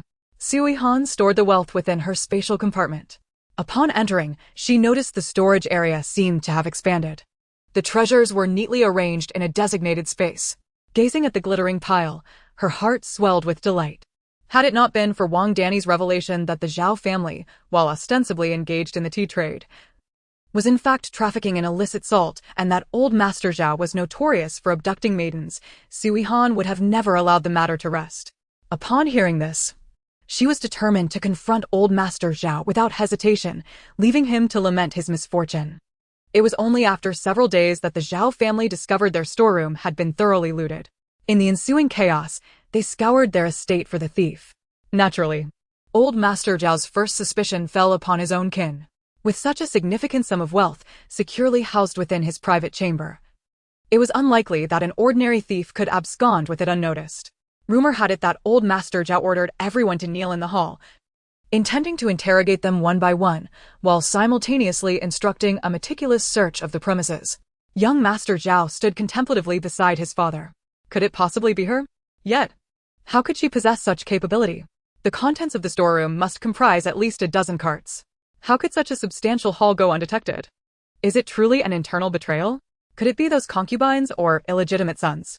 Young Master Zhao, having recently recovered from a severe reprimand by Shen Kongwen, was particularly wary. As the questioning proceeded and each room was searched, they found naught. Such an astonishing disappearance was indeed perplexing. Son, dispatch someone to investigate any suspicious individuals who have recently approached the Zhao residence. Yes, father. Young Master Zhao displayed commendable restraint in his father's presence. Zhao Huayan, the Zhao family's legitimate heir, aged 18, was old Master Zhao's most cherished son, albeit with a penchant for gambling. Days later, Wang Danny arrived as promised. Tonight, you shall inform young Master Zhao that you intend to steal from the Li family. Refrain from mentioning anything else if he inquires about his family's affairs. Simply say you arrived in the county today. Su Yihan had meticulously prepared her words. Is this course of action wise? He won't harbor suspicions, will he? Wang Danny voiced her concerns. Fear not, trust in me and maintain your composure. That very night, Wang Danny sought out young Master Zhao at a nearby tea house. Upon their meeting, Zhao Huayan immediately interrogated her. Did you pilfer from my storeroom? Wang Danny feigned surprise. What? I just arrived in the county today. Your storeroom was robbed? How could I possibly know? I came to inform you of my plan to steal from the Li family tonight. Wang Danny had misheard. Zhao Huayan had mentioned the storeroom being emptied. Initially skeptical, Zhao Huayan's suspicions began to wane upon hearing her intention to target the Li family. If she had indeed stolen such a large sum, she would not be so brazenly standing before him now. You must proceed tonight alone. Take only what you can carry. Too much will draw attention, Zhao Huayan advised. Understood. We shall meet at my private residence tonight. Very well. Young Master Zhao's modest private residence was conveniently located nearby, where they would divide their spoils after each heist. After meeting with Zhao Huayan, Wang Danny returned to the Su residence to confer with Su Yihan, who had only brought along Su Donghua. There was little choice. He was the most skilled among them. Under the cover of night, the group stealthily infiltrated the Li household. As Wang Danny prepared to head toward the storeroom, Su Yihan halted her, asserting, "We are here to pilfer the possessions of the lady of the house." As well as those of old Master Li, Su Yihan felt it necessary to honor the hard-earned wealth of Li Lele, particularly the treasures within her private vault, while also seeking retribution for her friend. What? They have a large storeroom, yet we target the private vault? Such vaults are typically concealed within their children's chambers, making them more challenging to access. The main storeroom, while guarded, is simpler to infiltrate with my smoke powder, Wang Danny countered. Trust my judgment. We shall raid the private vault. Are you unaware of my relationship with Li Lele? Su Yihan reminded her. Wang Danny, still oblivious, had spent all her time in the mountains and had little knowledge of the affairs in the county. Noticing her hesitation, Su Yihan explained, I have a business arrangement with her. She allows me to profit, and I would not betray her. However, I have no qualms about their private vault. Wang Danny finally comprehended and acquiesced to the plan. The lady of the house had slept alone for many years, as old Master Li had not entered her chamber in ages. Wang Danny blew a puff of smoke, and the group climbed through a window. Unfamiliar with the layout, Wang Danny was uncertain of the vault's location. The room lacked bookshelves, and the furnishings were sparse, making a concealed chamber seem improbable. There appears to be nothing of significance here, Wang Danny whispered. Su Donghua, however, conducted a thorough search, displaying considerable expertise. It was indeed wise to bring him along. Su Yihan lacked such observational skills, but her knowledge gleaned from television and novels in her former life guided her. Secret chambers? Behind the walls? Under the bed? Within cabinets? Perhaps even a cellar? These should be the locations to investigate. Su Yihan joined in the search, seeking any hidden mechanisms. Wang Danny remained perplexed, while Su Donghua continued to explore the walls, and Su Yihan moved about the room, checking if the floorboards concealed emptiness beneath. Each member diligently attended to their tasks, naturally dividing their roles. Suddenly, while passing by a section of wall adjacent to a cabinet, Su Yihan noticed something peculiar. After a few exploratory taps, she confirmed the space beneath was hollow. Here, Su Yihan quietly beckoned. Su Donghua pried open the panel, revealing a staircase. It seems this lady of the house possesses quite a fortune, Wang Danny mused. Su Donghua descended first, ensuring safety before the others followed him into the cellar. The cellar was sizable, even larger than the lady's chamber, filled to the brim with gold, silver, and jewels, as well as ample provisions. Did they not just receive a royal pardon and surrender considerable wealth? How can this lady still possess such a fortune? Su Yihan pondered, questioning whether all of Li Lei's earnings had been siphoned into the lady's coffers. Miss Su, let us not dwell on such matters. We must gather the goods. We have already spent considerable time locating the cellar, and we cannot linger here, Wang Danny urged. Very well, you two focus on filling your bags. Prioritize the gold. Su Yihan instructed Su Donghua. Understood. Wang Danny concurred. Given their limited capacity, it was prudent to seize the most valuable items. Su Yihan did not assist. She, like before, continued her search. Having undergone significant improvement in both her internal strength and agility through Su Donghua's teachings, she had become more perceptive regarding matters and properties. As she roamed the cellar, she contemplated, if this lady of the house had legitimately acquired these items, then surely Li Lei would be aware. My concern is whether Li Lei is in the dark, while this lady has appropriated the Li family's wealth for herself. The entrance of the staircase was barely wide enough for a single person. How could they transport all these sacks of grain into this place? Unwilling to concede defeat, Su Yihan felt along the walls, seeking any hidden doors that might lead elsewhere. Wang Danny, seasoned in thievery, understood her own limits in terms of what she could carry. Miss Su, we ought to take our leave. Su Yihan noted that the two were already laden with their haul. You two proceed slowly. I shall remain for a moment longer. I wish to inspect for any hidden doors, Su Yihan replied. Su Donghua, assured that the cellar bore no traps, felt at ease allowing her to stay behind while he ascended first. Once they had all exited, Su Yihan waved her hand, leaving the cellar empty. She could hardly contain her glee. What a thrill! The underground storage was vacant, making it considerably easier for Su Yihan to search. Remarkably, she indeed found something cleverly concealed behind a painting. With a gentle push, the door swung open. Inside, darkness enveloped her, prompting Su Yihan to retrieve a flashlight from her spatial pocket as she ventured down the dim passageway. Her courage had notably increased. Not far along, another door appeared. To her astonishment, it revealed yet another underground chamber. Consulting the blueprint in her hands, Su Yihan realized, so this is the Li family storeroom. The madam is quite audacious, having excavated a passageway to pilfer from her own storeroom. Li Lei must be aware of the wealth contained here. But perhaps it is so abundant that the madam can take a portion without raising suspicion. Upon inspecting the Li family storeroom, Su Yihan noted that its treasures were far fewer than those in the madam's private vault. She refrained from emptying the storeroom and retraced her steps back out. Su Donghua, filled with concern, inquired, Miss, why are you taking so long? Let us discuss this later. He restored the wooden planks to their original state, and everyone departed. Chapter 67. Wang Danny wishes to accompany her. They returned to Su Manor first. Wang Danny distributed the wealth, Take some silver to Zhao Huayan to settle matters. Do not bring any gold, Su Yihan instructed as she produced several silver ingots. I cannot allow him to benefit too easily. Wang Danny had not considered the details as thoroughly. Miss Su, you are quite astute. How much should I take him? There's roughly 1,000 taels here. You may only take this much, any more would be too burdensome. Understood. Wang Danny seized the silver ingots and swiftly departed. Miss, I shall leave this wealth here and descend first, Su Donghua said with a bow. Why the haste? You truly do not want any? Su Yihan offered him a piece of gold. Su Donghua declined, stating, Miss, I lack for nothing in your presence. I do not require it. You graciously provide me with a monthly stipend that suffices. I must admit defeat. However, when you find yourself in need, you must inform me. Very well.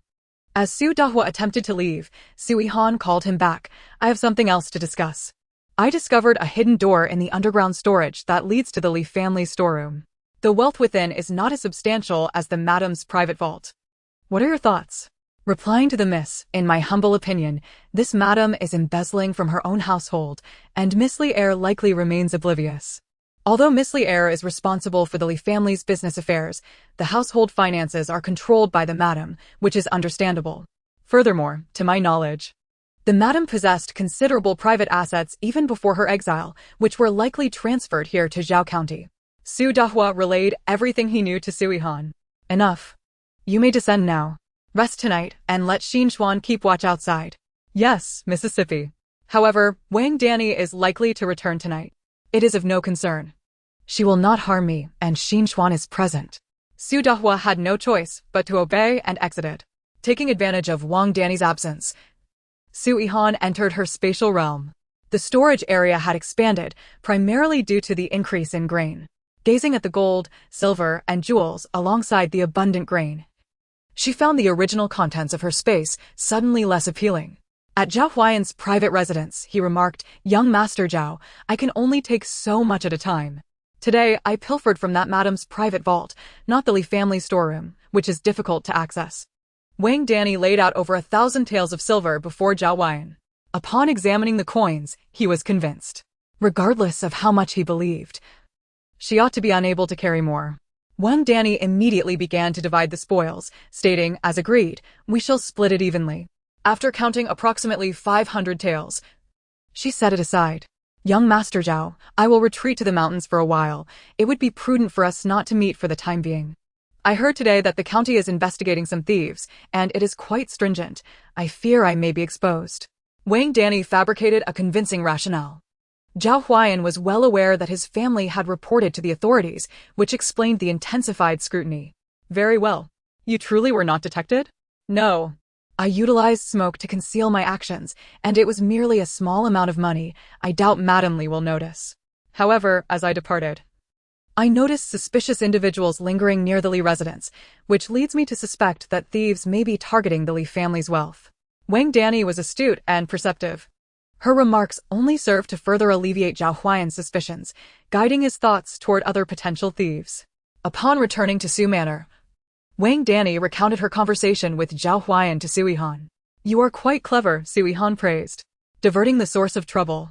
Wang Danny smiled sheepishly. I possess a few small tricks. As dawn approached, she urged, you should leave quickly. Just as Wang Danny stepped to the threshold, she abruptly halted. What is it? Is there something else? Turning abruptly, Wang Danny knelt. Xinchuan heightened her vigilance, keeping her hand poised on the sword hilt, ready for action. What are you doing? Both Su Yihan and Xinchuan were taken aback by Wang Danny's sudden prostration.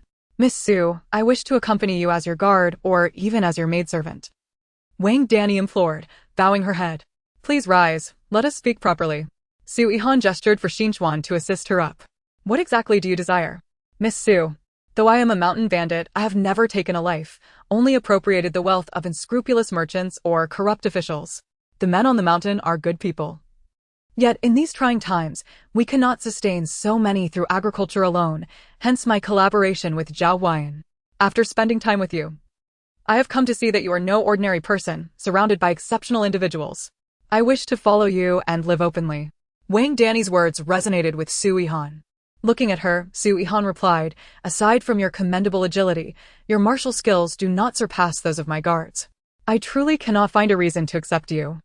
The men on the mountain are skilled in weapon making, though I am not well versed.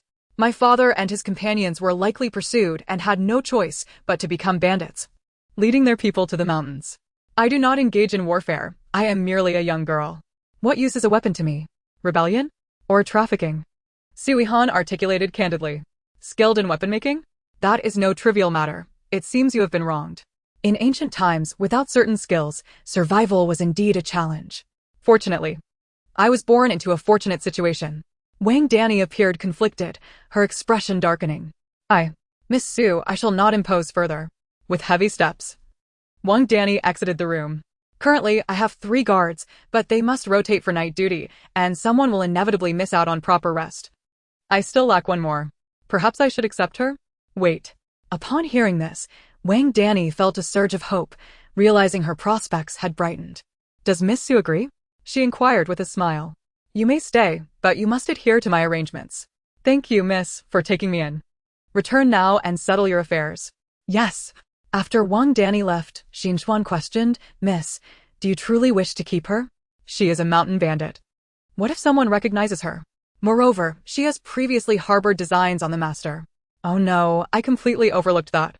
She has long been coveting my father, Su Yihan exclaimed. Miss, you nearly frightened me to death, Xinchuan gasped, genuinely startled by Su Yihan's outburst. She should no longer harbor such thoughts. We shall observe her for a time. Her agility is indeed impressive. She navigated thievery with ease. I have a need for someone like her. A sly smile crept across Su Yihan's face. Xinchuan has come to understand. So that was the intention of the young lady. Chapter 68. The wealth of the Li family has now fallen into her hands. Recently, the city has been rife with thefts, and it is said that both the Zhao and Li families have been robbed. I have heard that the Zhao family's storeroom has been completely emptied, and the Li family's private treasury, belonging to the matriarch, has also been thoroughly looted. Wealth is not always a blessing. It attracts the attention of thieves. Is it not their own ostentation that led to this? A tall tree catches the wind. The second young lady of the Li family is quite a decent person. My husband works in the Li family shop, and everyone speaks highly of her. Li Lele heard the discussion surrounding the thefts of both families and promptly relayed the news to her husband upon her return. Did you say the Zhao families and your mother's private treasury were stolen? Was it all taken? Shin Kongwen inquired with surprise. Li Lele nodded. The Li family's storeroom was not robbed, but my mother's private treasury was entirely emptied. It serves her right. She is the one who misappropriated so much of the Li family's wealth into her own treasury. Li Lele laughed, her expression one of malicious glee. You say it was all taken, right? Or was there no trace left behind? Shin Kongwen asked. Indeed, I went to inspect the treasury in my mother's room. There is truly nothing left, not a single clue. No one knows when it was stolen. The same goes for the Zhao family storeroom. Li Lele informed Shin Kongwen of everything she knew. Shin Kongwen furrowed his brow. Is it truly so strange? Who possesses the capability to swiftly transport such gold and jewels without leaving a trace? A domestic thief? He suddenly recalled that Miss Yihan had been staying up late in the past few days, wondering what she was preoccupied with. There had also been an unfamiliar woman appearing in her room. Could it be Miss Yihan?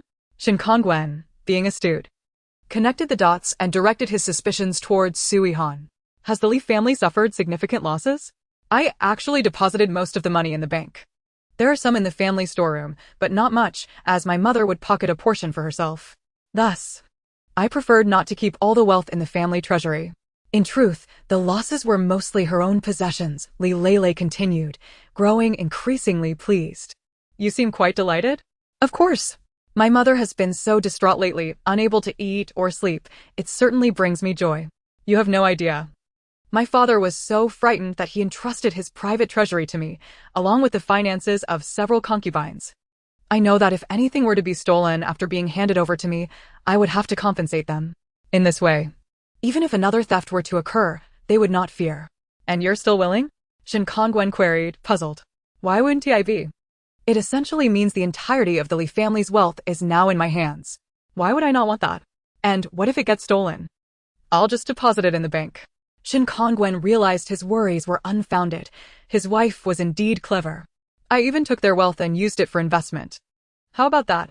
Am I not smart? Li Lele embraced Shin Kongwen, awaiting his praise. My dear wife, you are splendid. You are truly clever. Shin Kongwen gently kissed her on the lips. Meanwhile, at the Su residence, Xuan was also discussing recent events. Oh? You all know? How slow. It took them days to react. Miss, I heard that upon learning of the matriarch's treasury being stolen, the other members of the Li family hastily entrusted their wealth to this second young lady for safekeeping. Even the family's internal resources have now fallen into her hands. Would you not agree that their family is rather peculiar? Xuan scoffed. All entrusted to Sister Li? Then I suppose I can no longer set my sights on them? How cunning. If their wealth were to be stolen while in Sister Li's care, she would have to compensate them. Oh? So that is the intention of the Li family. Xuan realized belatedly. That evening, Shen Kongwen sought her out. Brother Shen, is there something you need? Shen Kongwen hesitated, but ultimately asked, Miss Yihan. Were you involved in the thefts from the Zhao and Li families? Su Yihan looked up at Shen Kongwen. How did he guess? Is he following me? Who did you enlist? Donghua? Who could possibly empty the storeroom without anyone noticing? Was it the woman who was in your room that night? Shen Kongwen inquired. His tone calm, devoid of accusation. Indeed, but we only took a small amount. Donghua accompanied us, and he brought it all back. However, to say we had the ability to clear it out entirely would be untrue. Su Yihan also recounted the incident involving Wang Dani and mentioned the presence of suspicious individuals near the Li residence, all to obfuscate the truth. After all, the real situation was unknown. Truth intertwined with deception, leaving them to speculate. Miss Yihan, is Wang Dani reliable? After all, she is a bandit and has coveted your father. Even attempting to kidnap him, Shen Kongwen cautioned her. I am aware, but her agility is impressive, so I offered her a chance to live. As for my father, she would surely not dare to covet him again. Shen Kongwen could not dissuade her, so he conceded. Miss Yihan, please refrain from engaging in such perilous actions in the future, he urged with concern. Understood, Brother Shen. Shouldn't you be comforting your wife? You ought to return quickly. Su Yihan dismissed him, finding him bothersome.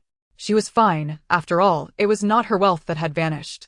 However, because of this, the remaining finances of the Li family were now under her management, meaning if they were stolen, she would be responsible for compensation. Shen Kongwen's expression reflected his concern. Su Yihan noticed and reassured him, fear not, Sister Li is astute, she will safeguard their wealth. She must be quite pleased right now. With no effort required and the Li family's assets now in her control. Am I not correct, Brother Shen?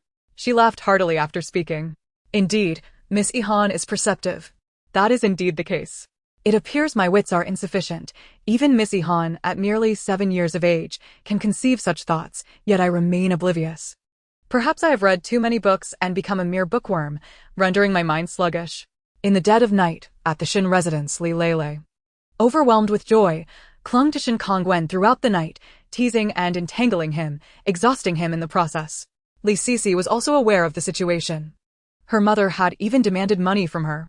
It was impossible to refuse, after all, she was her biological mother. She and her maid had only just begun to recover. What should have been a joyous occasion was marred by her mother taking away half of her dowry. Thus, her happiness was completely diminished. Miss, I still feel utterly drained. They must have put something in our food that has us constantly ill. It has to be that Su Yihan. What a malicious heart she possesses. We've been unwell for 10 days now, Li Sisi asserted with certainty. Miss, they have gone too far. Just wait. Li Sisi's expression turned fierce. Chapter 69. Li Sisi is restless once more. Miss, I am going out to find an assassin tomorrow, the maid whispered. Very well. Let us see if they can still act so arrogantly in the future. Be careful not to get caught. Yes, Mississippi. Their conversation was overheard by someone on the roof. In Su Yihan's room, Miss, Aunt Li and the maid are once again discussing hiring an assassin, Xiao Xiao reported. Hasn't her health just improved? Why is she restless again? Su Yihan paced her room, contemplating how to punish Li Sisi and her cohorts. Xia Xia did not leave, patiently awaiting her mistress's command. Suddenly, Su Yihan raised her head with a mischievous smile. Last time it was a matter of pulling, this time let them purge. However, it shouldn't be too vigorous. Considering their frail condition, what if they were to purge excessively and perish? Death is acceptable, but not within my home. Understood, Mississippi. Xia Xia departed upon receiving the directive. Li Sisi was perpetually restless, which was unacceptable. Was there a way to resolve the issue with them all at once, yet ensuring they did not die in the house? Otherwise, one could never clarify the situation. Xi and Xian noticed her mistress frowning and offered a suggestion. Miss, if you wish to eliminate them all at once. It is quite simple. I am aware it's simple, but I need to dissociate from our connection. They cannot die in my residence. That is easy. Perhaps an encounter with bandits while out, or an unfortunate fall into a lake during a boating trip, or food poisoning while dining out. Or a tragic accident involving a startled horse at a temple, or even succumbing to fate at the Li residence. Xi and Xian listed various methods of demise. One suggestion caught Su Yihan's attention as feasible. You mentioned death at the Li residence? Indeed, Mississippi. If she were to perish there, it would be entirely outside our jurisdiction. And the Li family could not trouble us. Su Yihan nodded in agreement, finding the idea quite clever. Very well, when the opportunity arises, we shall proceed accordingly. Yes, Mississippi. For now, let it be. We cannot have her die so soon after her marriage. With a decision made, Su Yihan felt a wave of satisfaction. The following day, after breakfast, the maid was about to leave when she felt a sudden heaviness in her chest, followed by nausea. Mississippi. Before she could articulate further, she succumbed to vomiting. Soon, Li Sisi also began to retch. Xia reported back that they had started to vomit, but the symptoms resembled those of pregnancy, causing the servants in the house to speculate if Aunt Li was expecting. Pregnant? What a whimsical thought. Su Yihan chuckled heartily. Tell the others to refrain from gossiping. Fetch a doctor. Yes, Mississippi. Su Yihan genuinely wished to see them, but her heart ached at the thought, as their presence would surely dampen her spirits. Su Qingyu, however, was blissfully content, spending her days learning a few characters and indulging in leisure activities. She had made commendable progress in reading simple texts. Su Yihan was absent during the day, leaving the house feeling somewhat desolate, which led to Su Yihan's own bouts of boredom. My dear daughter, I wish to return to Shi village. I long to gather wild vegetables on the mountain. Su Qingyu expressed her enthusiasm for the outdoors. Perhaps she had grown weary of the county. Su Yihan recalled that the sweet potatoes in the field should be ripe by now. Coincidentally, Su Yihan had a few days of leave, so it would be ideal for the entire family to return together. Xia, convey to Aunt Li to inquire about her health. Inform her that we shall return to Shi village tomorrow and see if she wishes to accompany us. Su Yihan felt more at ease knowing they would be under her watchful eye. Aunt Li, the miss inquires about your health. She intends to bring everyone back to Shi village tomorrow and wishes to know if you would like to join us. Upon hearing this, Li Sisi was taken aback. She had never visited the family home in Shi village, and now they were extending an invitation to her. Did this imply they had accepted her? Miss, shall we go? Our current condition, the maid reminded her. Of course, why not? They have graciously invited me. Even if I feel unwell, I can simply rest there. I have yet to see the family home in Shi village. No matter how I phrase it, I am still Su Qingyu's concubine, part of this family. Li Sisi could not conceal her elation. Inquire with the doctor if there are better medicines to alleviate the vomiting. Yes, Mississippi. The next day, 2 carriages arrived directly at Shi village. Shin Kongwen and Li Lele had also returned. Li Sisi and her maid were in their carriage, feeling ill during the journey. The bumpy ride exacerbated their nausea. As she disembarked, feeling lightheaded, Li Sisi was astonished to see the spacious and well-kept residence in the countryside. She had no idea their family was so affluent. Later, she learned that Su Yihan had purchased a farm, cultivated vast tracts of land for crops, owned shops, and even collaborated with Li Lele to open a restaurant. Reflecting on this, she realized she had not married beneath her station, rather. Her husband's family was anything but poor. They had merely maintained a low profile, with a child managing affairs, which led to many overlooking their circumstances. Having been married to the Su family for 2 months, Li Sisi noticed that their living conditions surpassed those of the Li family.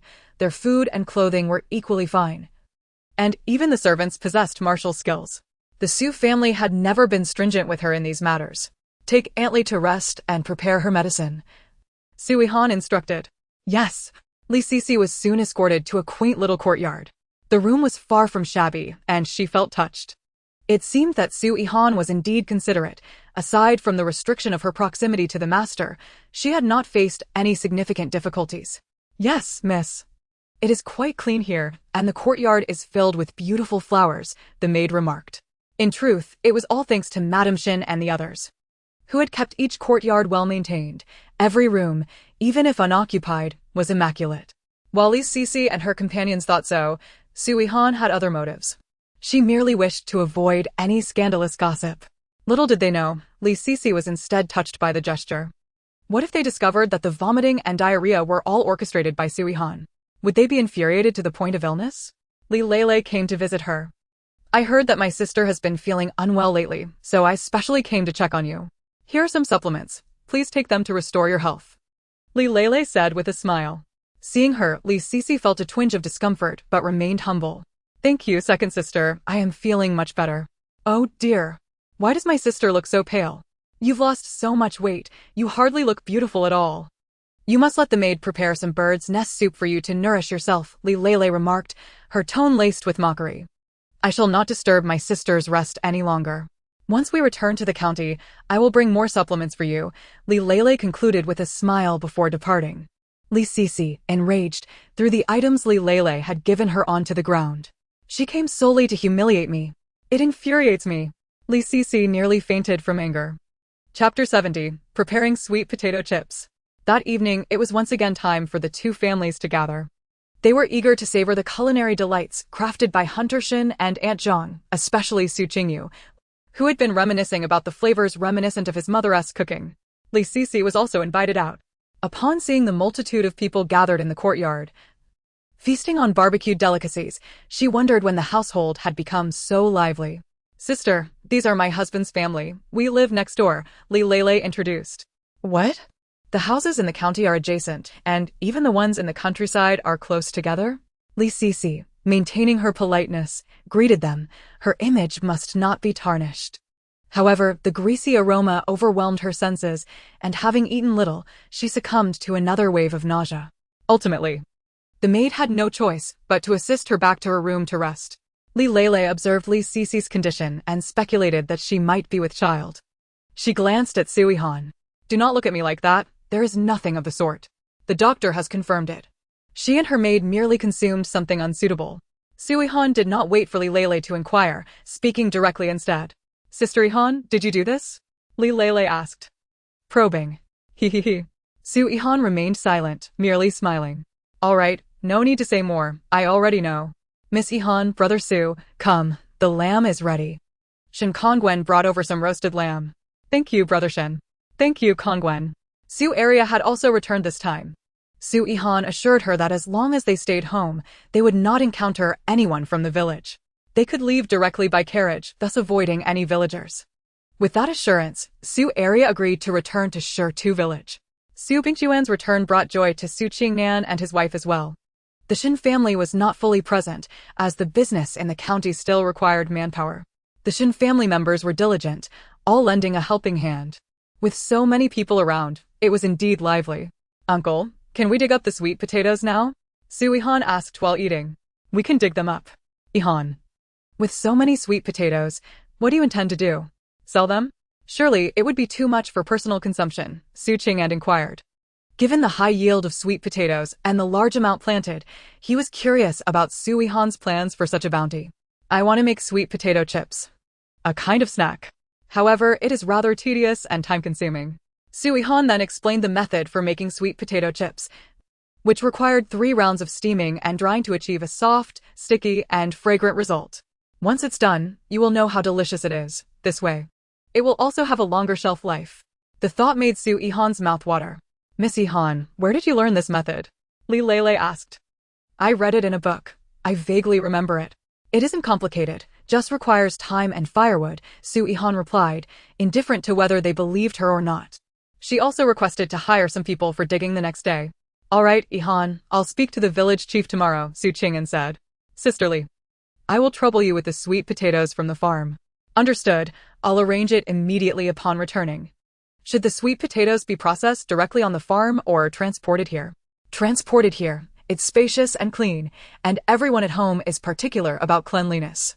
I feel more at ease letting them work here, especially since it's a snack meant for direct consumption. The household was comprised of Shin family members, along with Su Qingnan and his wife, plus the maid Su Yihan brought back from the county. The men would handle firewood, while the women could cooperate in cutting, steaming, and drying. They also needed to buy some large steamers tomorrow. Yes. The next day, the busy farming commenced.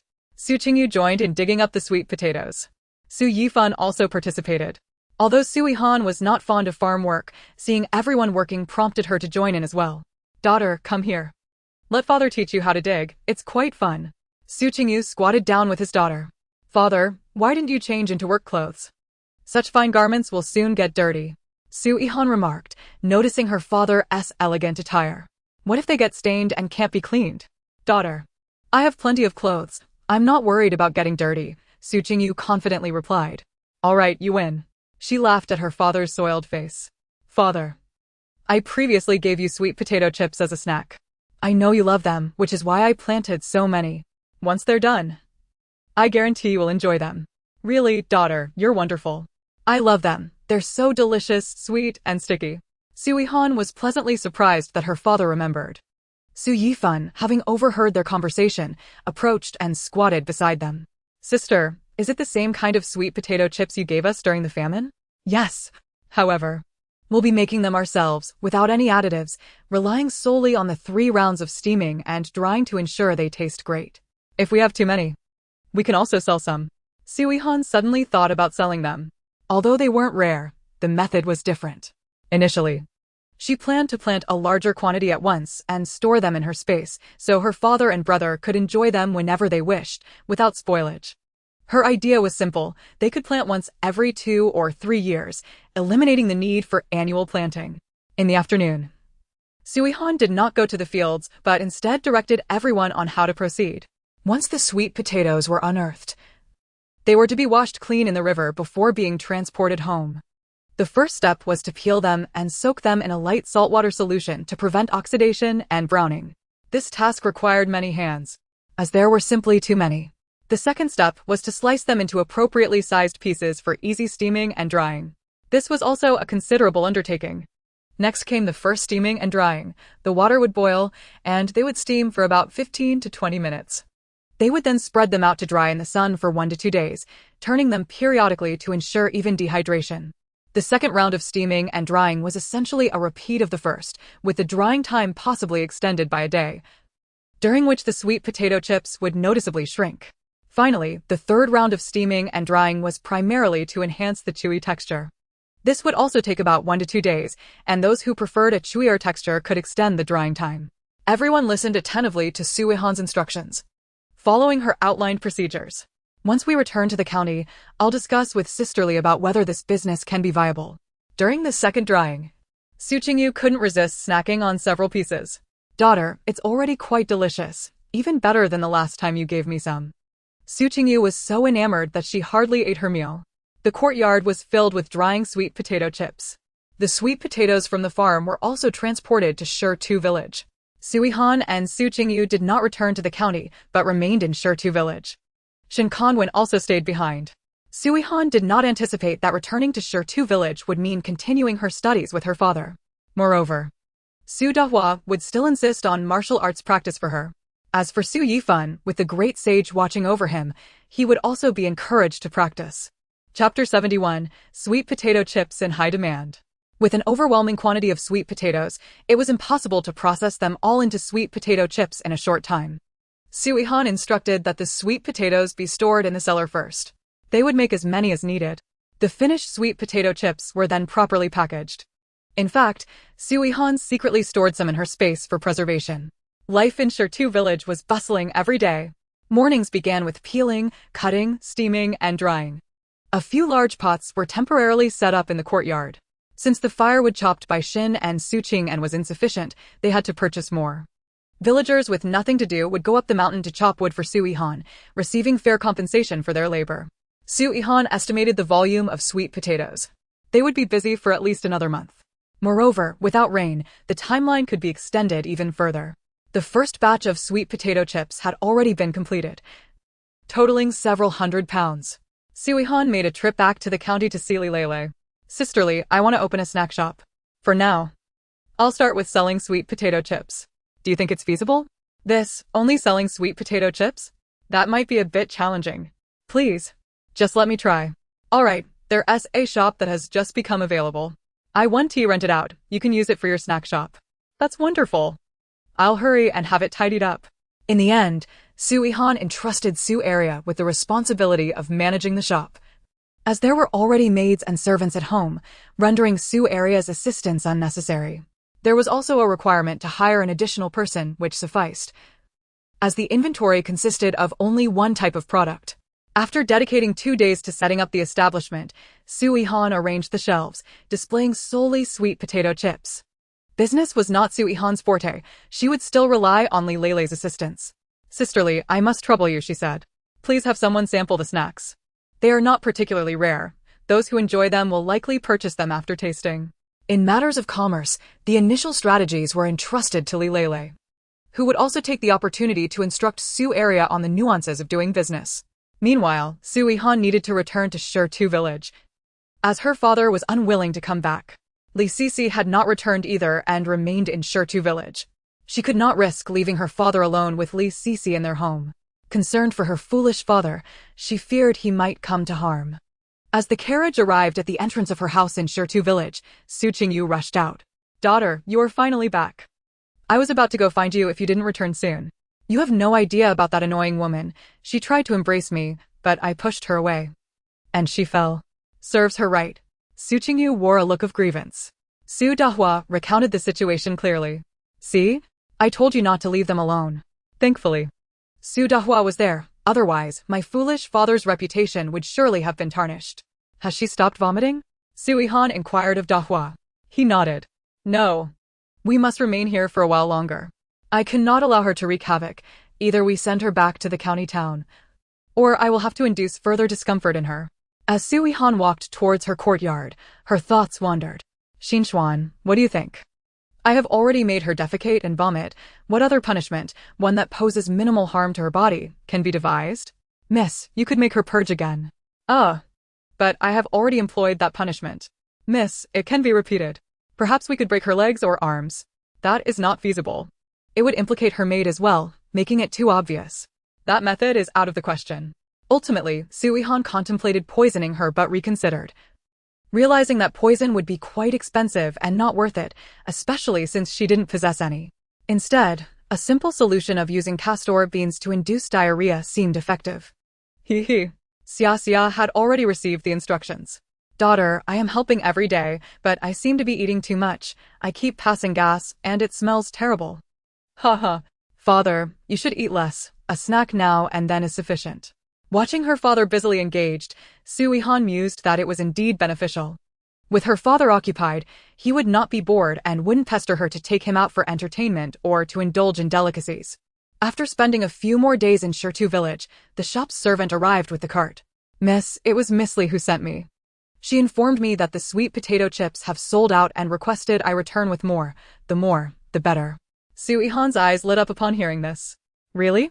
They sell that well?"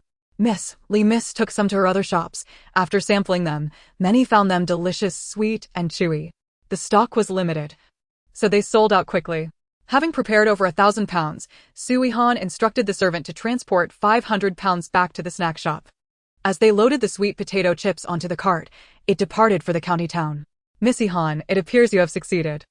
The sweet potato chips should be in high demand. I find them delightful myself. Previously, we typically consumed them steamed or in sweet potato porridge.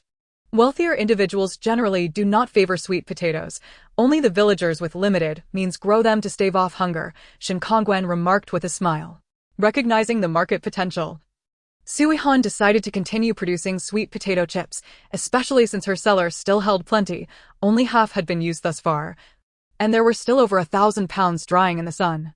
"Father, we can profit from these sweet potato chips. We must keep at it." "Really? We can make money?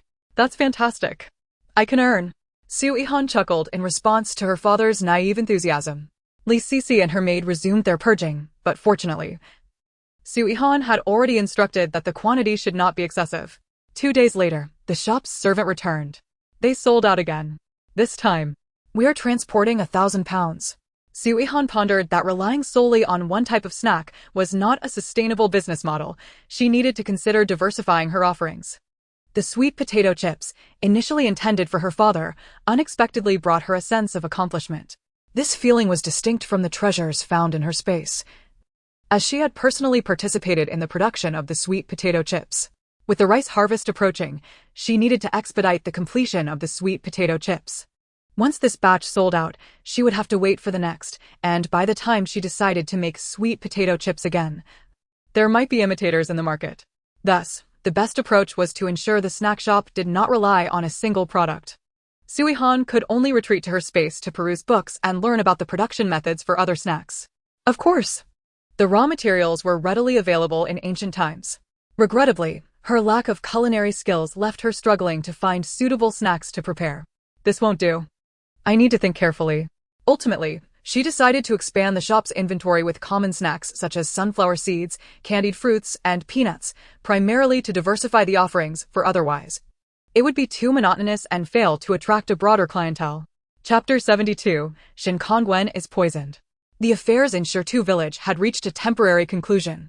Su Yihan transported all the sweet potato chips to the county town, subsequently storing them in her space for future use. To ensure better preservation, Li Sisi could no longer endure the situation and proposed returning to her family home for a time. She was genuinely fearful that if this continued, experiencing constant bouts of diarrhea and vomiting, she might suddenly meet her demise. She was not foolish and was well aware that Su Yihan was behind her predicament. In the Su household, she felt unable to remain on guard, as each member was quite formidable.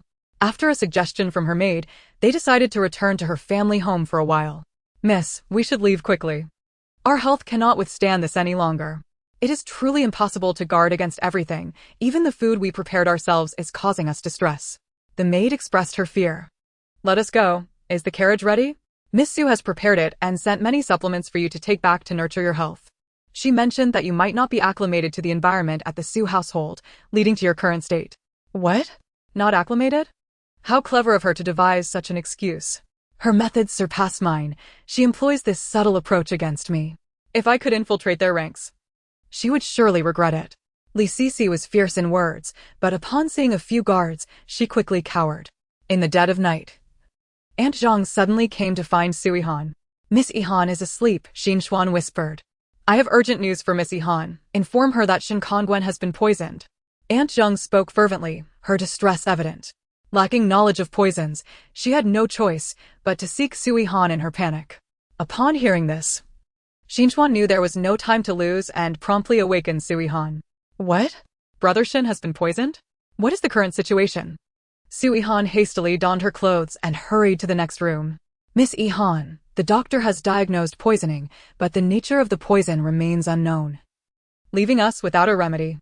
Aunt Zhang is in tears, overwhelmed with worry. "Aunt Zhang, please do not weep. I shall investigate," I reassured her. "Xian Xian, please switch night watches with donghua and have him come over."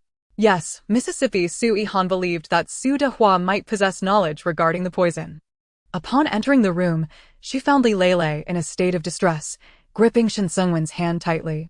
Su Yihan, lacking in medical expertise, could only rely on her spatial abilities, which were scarcely extraordinary. What capabilities could a mere warehouse manager from another realm possess? Perhaps the talents of cunning and mischief, or the art of petty theft, but she was devoid of any remarkable medical skills or martial prowess. At that moment, Shin Kongwen lay pale, his lips darkening, teetering on the brink of death. Is this truly the end? What should I do?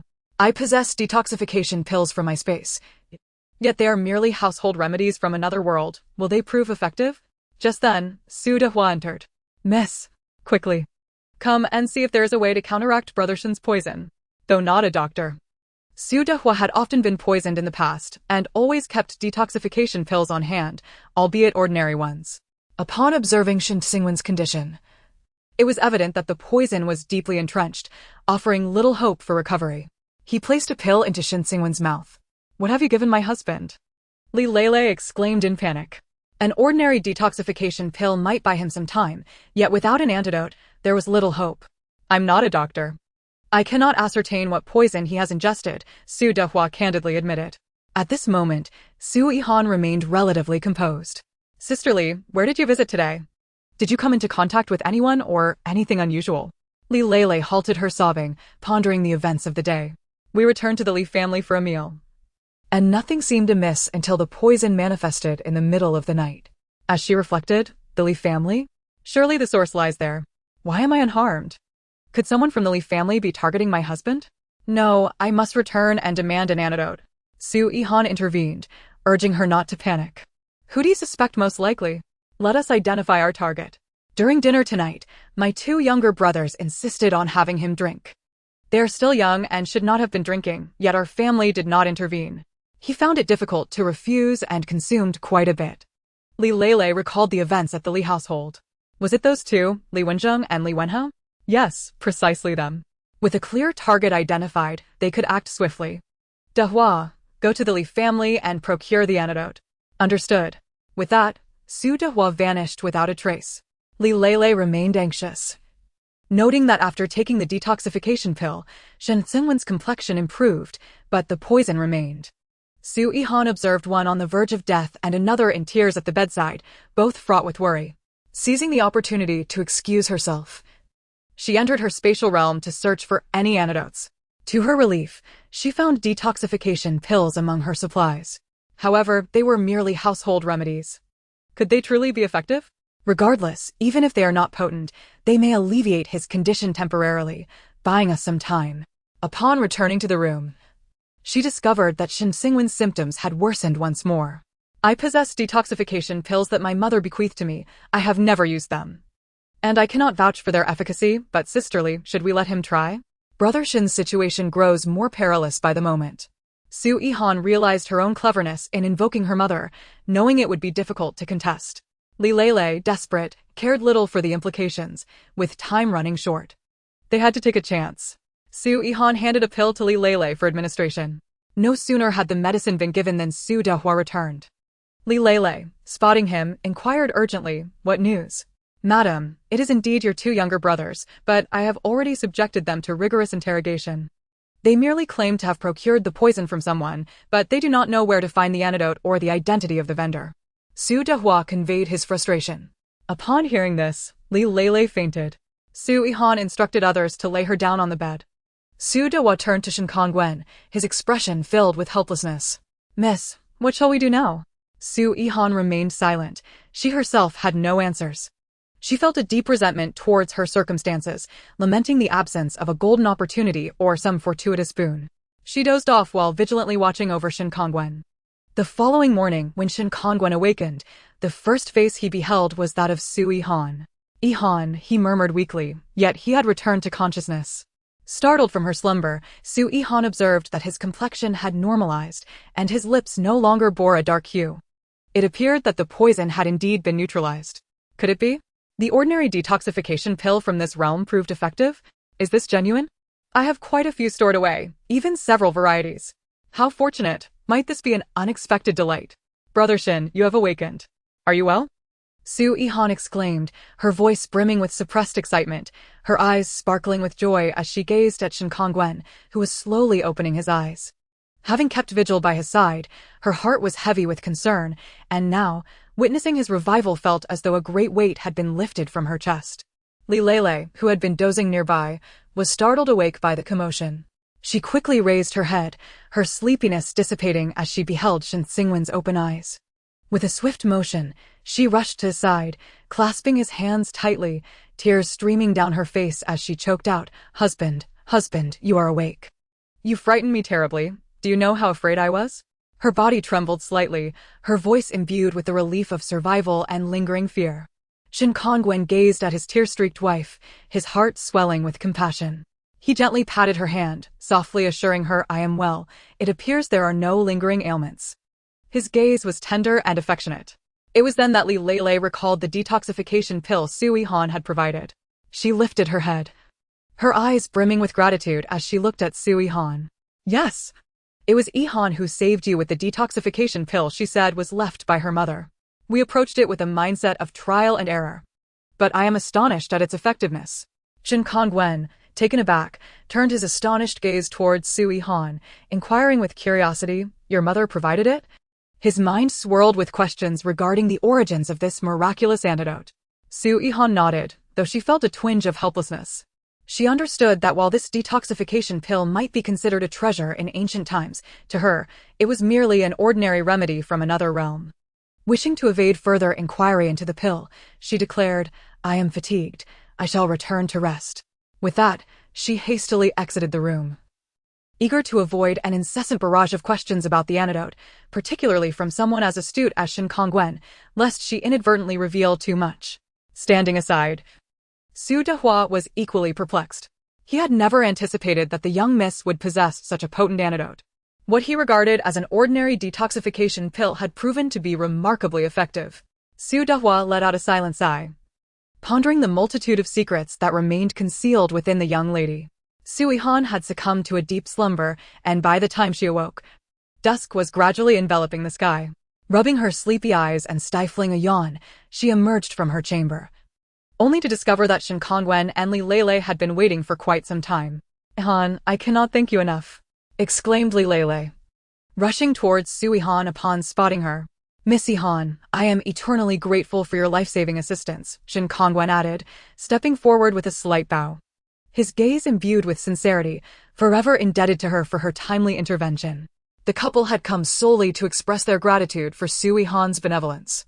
Li Lele presented an array of exquisite gifts to Su Yihan, including precious jewelry and fine fabrics, each item worth a substantial fortune. "Sisterly, how do you intend to deal with your two brothers?" Su Yihan inquired, a glimmer of mischief flickering in her eyes. She was well aware of Li Lele's deep-seated animosity towards her brothers, and given their audacity to poison Shin Kongwen, Li Lele would undoubtedly seek retribution. "I've heard that donghua gave them a sound thrashing last night. They were severely injured, but that alone cannot suffice. They deserve death." Li Lele's eyes gleamed with a fierce intensity, her hands clenched into fists, her nails nearly embedding into her flesh. The hatred she harbored for her brothers burned like an unquenchable flame. Both Su Yihan and Shin Kongwen were taken aback to witness such an expression on her face, realizing that the usually gentle and capable Li Lele possessed a ruthless side. Su Qingyu, meanwhile, remained engrossed in the delectable food before him, oblivious to their conversation. Curiosity piqued, Su Yifan asked, "Sister, what has transpired?" Su Yihan recounted the events in vivid detail, and upon hearing the account, Su Yifan's face flushed with indignation. "How despicable to poison Brother Shin! They must not go unpunished," he declared vehemently. "Sisterly is right, they should be killed, lest they attempt it again." Su Yihan regarded the 5-year-old boy with astonishment, sensing a newfound maturity within him. Could it be the influence of school? Had he become more discerning? She mused internally, convinced that he would grow into a formidable character in the future. Sisterly, to let them die so easily would be too merciful. We ought to torment them slowly. A punishment that prolongs their suffering while keeping them alive is the most fitting retribution, Su Yihan remarked with a sly smile. "What clever method do you propose?" Shin Kongwen inquired with keen interest, as he was a person of meticulous thought and had his own ideas on the matter of inflicting torment. "My method mirrors that used on Li Sisi. It involves either purging or purging," Su Yihan chuckled, unable to suppress her laughter. Shin Kongwen smiled faintly and elegantly suggested, "Let them endure diarrhea for half a month, followed by vomiting for another month, then intense itching for yet another month, ultimately leading to a slow demise from skin decay." His tone remained casual, as if discussing trivial matters, yet his words sent shivers down the spines of those present. Truly ruthless, he exudes an air of cultured malevolence. Su Yihan thought to herself, maintaining her composure. The others stared at Shin Kongwen, their eyes wide with astonishment at his suggestion. With a grin, Shin Kongwen queried, "What is it?" "Tormenting them in such a manner is far more entertaining." Everyone nodded in agreement, their thumbs raised in approval, except for Su Qingyu, who remained preoccupied with his meal, disinterested in their discourse. Li Lele harbored no objections. In her mind, there were no virtuous individuals in the Li family. Those two brothers had bullied her since childhood, and now, daring to poison her husband, she longed to see them suffer 1,000 deaths. With their plan set, they commenced their actions the following day. Remarkably efficient, the brothers began suffering from relentless diarrhea, leaving them utterly debilitated. As days passed, the business of sweet potato chips drew to a close. With such a large quantity sold out quickly, Li Lele even managed to sell a considerable amount to neighboring counties. To express her gratitude to Su Yihan, she purchased a generous supply for her own stores, intending to serve them to guests.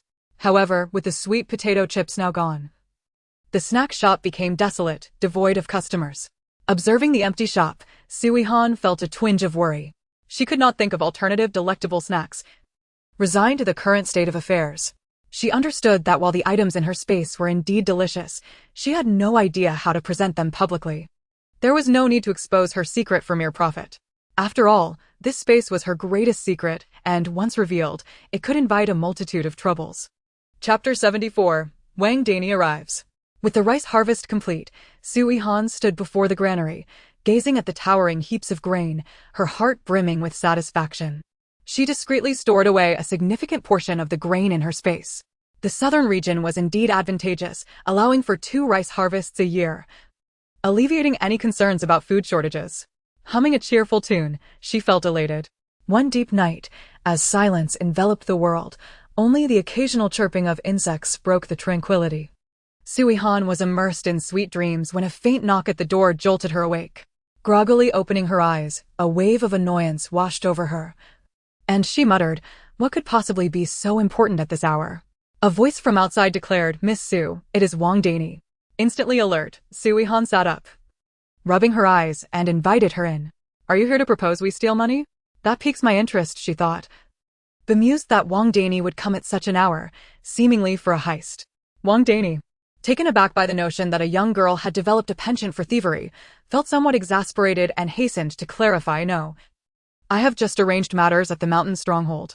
It was inconvenient during the day, hence my late visit." "Not to steal? Then why disturb my rest at this hour?" Su Yihan retorted, her annoyance surfacing. Realizing her oversight, Wang Danny quickly apologized. "I am sorry, Miss Su. I must have become accustomed to it. I came to inquire whether you had considered my previous proposal about joining me as a guard." Su Yihan's memory was relatively sharp, and with Wang Danny's prompt, she recalled the conversation. It pertained to whether she would accept her as a protector. Surveying Wang Danny, she asked, "Have your affairs been resolved?" "Yes. With the funds. I purchased several shops for the villagers and also acquired new identities for a few capable individuals to ensure their livelihood in town and county. This way, the stronghold has a financial source, and I can follow you without worry," Wang Danny replied earnestly, her eyes filled with hope. Listening to Wang Danny's words, Su Yihan understood that she was resolutely determined to accompany her. However, concern flickered within her. "But Zhao Huayan knows you. Many people saw you during the famine. What should I do?" "Do not worry, miss. With a little disguise, no one will recognize me," Wang Danny assured confidently. Su Yihan ultimately acquiesced, for she had been captivated by the remarkable abilities of the individual in question. Thus, she turned to her companion Xuan and instructed, "Xuan, arrange for her to rest." "Yes, miss," Xuan replied. However, upon returning, Xuan's face was clouded with concern as she inquired, "Miss, are you truly certain about allowing her to serve as a guard? Can we trust her?" "Our knowledge of Wang Danny is rather limited. Aside from her identity as a mountain bandit, she has also been a thief. The rest of her claims remain unverified." With a yawn, Su Yihan dismissively replied, "Do not fret. Everything will be fine. I am off to sleep now. It is quite inconsiderate to disturb someone at this late hour, and I still have to grow." After uttering a few more yawns, she retreated to her room to continue her slumber. The following morning, Su Yihan stretched languidly as she awakened from her dreams. Upon opening her door, she was taken aback to discover a new guard stationed outside, an unfamiliar face. Yet, for some inexplicable reason, she felt a sense of familiarity. "Miss, you're awake. I have sent for water to assist you in your morning ablutions," came a melodious voice. Upon closer inspection, Su Yihan gasped, "You're Wang Danny?" "Indeed, miss. I am Wang Danny," she replied with a smile, radiating confidence. "As I mentioned last night, no one would recognize me." Su Yihan marveled at her transformation. Clad in simple maidservant attire with her hair neatly styled and a touch of makeup enhancing her features, she bore no resemblance to the rugged mountain bandit of yore. Were it not for her distinctive voice, Su Yihan would scarcely have recognized her. "Miss, the attire of a mountain bandit is rather coarse and unrefined. I now appear more like a lady." Wang Danny seemed to sense Su Yihan's astonishment and explained with a smile. "Excellent. I shall have donghua assist you in obtaining a new identity. From now on, you shall be known as Su Danny," Su Yihan declared with satisfaction, nodding in approval. "Yes, as you wish, miss," Su Danny responded respectfully. "Ah, her ability to disguise herself is quite extraordinary. I feel as though I have stumbled upon a treasure." Su Yihan secretly chuckled, her admiration for Su Danny growing. Now with 4 guards, the issue of rotations was finally resolved. However, her father and brother still resided together. Otherwise, they would be short-staffed. As Su Yihan pondered this, a sudden commotion outside caught her attention. Daughter, how is she here? She is a wicked woman. Su Qingyu's panicked voice rang out. Hastily, Su Yihan emerged to find Su Qingyu pointing at Su Daini, her face a mask of terror. Seeing this, Su Daini quickly knelt and bowed her head several times, saying, Master, I am now called Su Daini, no longer a mountain bandit. I apologize for my previous actions. Su Yihan was taken aback. Her foolish father had actually recognized her. After all, she had been dressed as a woman at the time. Quite beautiful, which undoubtedly made her recognizable. Father, do not be afraid, she is now our guard. She will no longer harm you and will primarily serve alongside Xinchuan as my protector, Su Yihan attempted to reassure him. Daughter, you truly intend to make her your guard? I am frightened. Su Qingyu still appeared worried, clutching the hem of Su Yihan's garment. There is no need for fear. Donghua will ensure your safety. What is there to worry about? Su Yihan patted Su Qingyu's hand, attempting to soothe him. Fortunately, her gullible father was easily placated, and he soon accepted Su Daini, albeit with a reluctance to let her get too close. Su Daini, however, did not mind, adhering to all commands and arrangements. Thus, Su Daini officially became a member of the Su household. Chapter 75. A windfall. That evening, after dinner, Su Yihan sat in the courtyard, gazing at the stars when a thought suddenly struck her, prompting her to ask Su Daini, Do you have any plans recently? Miss, what kind of plans do you mean? I have no plans.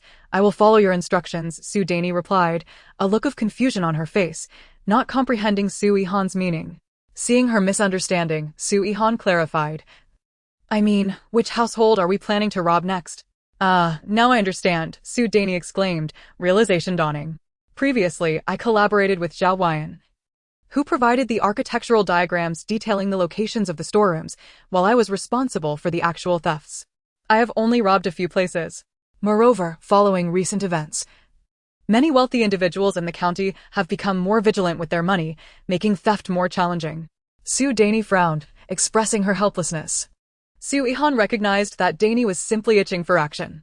With a mischievous glint in her eyes, she said, I was merely inquiring about your plans. Include me in your endeavors, he. Perceiving her interest, Su Daini divulged all she knew. The magistrate of Zhao County, Lord Zhou, has embezzled a substantial amount of funds, particularly as the southern regions suffer from frequent floods requiring repairs to bridges and levees. He has cut corners and misappropriated the funds intended for repairs. The Wang family is related to Lord Zhou and operates a gambling den, exploiting others while amassing wealth. The Chen family seems to be related to some noble in the capital and has engaged in numerous nefarious activities owing to their powerful connections. Su Daini shared all the details she was aware of, while also admitting she lacked specific diagrams of their residences and the exact locations of their storerooms. As Su Yihan listened, she secretly calculated her next moves. She knew there were plenty of wealthy individuals, and none of them were entirely clean. All she desired was Su Daini's thieving expertise. Her eyes sparkled as she declared, Your information is already quite substantial. We must pay them a visit soon. Yes. I shall follow your orders. I will investigate the specific locations of their storerooms, Su Daini replied respectfully. This was precisely what Su Yihan had been waiting to hear, and she exclaimed excitedly, Wonderful. In the days that followed, Su Yihan was unusually exhilarated. Each day, Su Daini would come to report the information she had gathered. Miss, which household do you wish to target first? Su Daini inquired. Let us go for that magistrate, Su Yihan decided. Su Daini looked up in surprise. Miss, the magistrate's residence is heavily guarded. It may prove quite difficult. I believe that his wealth is the most deserving of our attention, Su Yihan remarked with a fierce expression. However, miss, this could be very dangerous, Su Daini expressed her concerns. Fear not, we shall proceed cautiously. If it becomes perilous, we will retreat immediately, Su Yihan reassured her. Su Daini felt that Su Yihan's audacity was truly remarkable. After becoming acquainted with Su Donghua and Zhou Daxing, she understood where her confidence stemmed from. Shen Kongwen inquired about her new guard, the former mountain bandit leader. Miss Yihan, is it truly wise to keep her so close? Brother Shin, it is quite appropriate. Have faith, I can discern character well, and she will prove invaluable. Do not let her lack of martial prowess compared to Donghua and Daxing dissuade you. Her agility and skills in disguise are remarkable. Su Yihan extolled Su Dani's virtues. Is Miss Yihan hoping for her to teach you agility? Shin Kongwen suggested. And this notion sparked Su Yihan's interest. This could work.